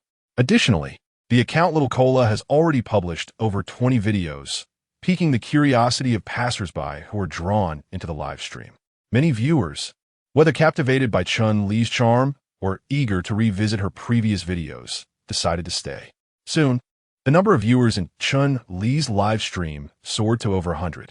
Of course, Chen Lu, seated before the camera, was oblivious to the current count of her audience. To alleviate any potential anxiety, Su Jian'an had cleverly obscured the viewer count on the computer screen with a note. The numbers were sufficient. It was time to dance. At that moment, upon noticing a message from Su Jian'an on her phone, Chen Lu smiled gently at the camera and rose to her feet. Thank you all for joining my live stream. The time has come. Now, I shall present a dance for everyone. Chapter 100. A perfect conclusion, a promising beginning. Before the camera, Chen Lu danced gracefully. She donned a purple qipao and performed a traditional classical dance. Her elegant movements swiftly captivated numerous viewers in the live stream. As Chen Lu concluded her performance, the audience count surpassed 200. Furthermore, many viewers followed her account Little Cola, and a number of them illuminated fan light boards, showering her with hearts. Upon receiving gifts, Chen Lu expressed her gratitude to the audience, employing the phrases taught by Su Jian'an. Although the words were scripted, her appreciation was genuine. After her dance, Chen Lu returned to the camera, informing the audience that she would perform 3 more dances and continue the live stream until midnight. Viewers came and went, and before long, the clock struck 12. At this point, Chen Lu appeared significantly more relaxed than at the beginning. While her banter with the comments remained slightly awkward, her responses flowed more naturally, creating a lively atmosphere in the stream. Ultimately, she announced to the viewers that she would resume her live broadcast at 5 o'clock the following afternoon, closing the stream amidst the audience's lingering desire for more. After shutting down the stream, Su Jian'an approached Chen Lu with a cup of warm water and handed it to her. How was it? The live stream wasn't as daunting as you imagined, was it? Chen Lu smiled and nodded. At first, I was quite nervous, but I gradually adapted. It's just chatting with a group of people, and they were all very polite. As you suggested, I imagined them as students from Yanshan Primary School, and it indeed alleviated the pressure. Su Jian'an chuckled lightly. On the internet, you'll encounter all sorts of people. Some viewers made crude remarks during your live stream. However, I banned those few rascals and removed them from the session. Take your time, you reassured her. No matter what happens during your live broadcast, I will be right here watching over you. By the way, many viewers sent gifts while you were dancing tonight. You can check the backend now to see how much you've earned from this evening stream. Chen Lu accessed her account's backend. The earnings displayed, after deducting the platform's share, amounted to 165.7 yuan. I received so much money from the gifts tonight, Chen Lu exclaimed in astonishment. Throughout the evening, viewers continuously illuminated light boards and sent hearts, flowers, beers, sunglasses, and other small gifts. Initially, she believed these tokens held little value, but to her surprise, the total reached an impressive 165 yuan, the highest income she had earned apart from the wages from performances during the Spring Festival. Su Jian'an smiled and remarked, "This is just the beginning. As your account garners more followers, the gifts you receive during your live stream will far surpass tonight's earnings." Chen Lu nodded emphatically, her eyes brimming with anticipation. Then I must also live up to the expectations of my audience. When I find the time, I'll practice a couple of dances to showcase during my next live stream. This evening, she had streamed for 4 hours. Yet at this moment, upon seeing the generous rewards from tonight's broadcast, Chen Lu felt no fatigue whatsoever. Compared to the rigorous rehearsals and performances she endured at the art troupe during the Spring Festival, tonight's live stream felt remarkably effortless. Over the course of 4 hours, the total time spent dancing was barely 2 hours. Moreover, when tired, she could sit and chat with her viewers. With over 100 yuan earned, She could soon save enough to purchase stationery for the children of Yinshan village. Go wash up and get some rest, Su Jian'an said as he picked up his phone. I'm heading to Grandma Ming's. It was late. Grandma Ming must have already gone to bed. Chenle hesitated momentarily and suggested, "Why don't you stay here tonight?" She pointed to her bed. "You can sleep on the bed while I take the chair."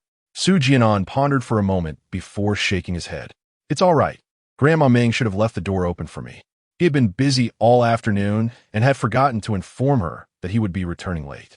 However, given that he had been staying at Grandma Ming's every night recently, he believed she would indeed have left the door ajar for him.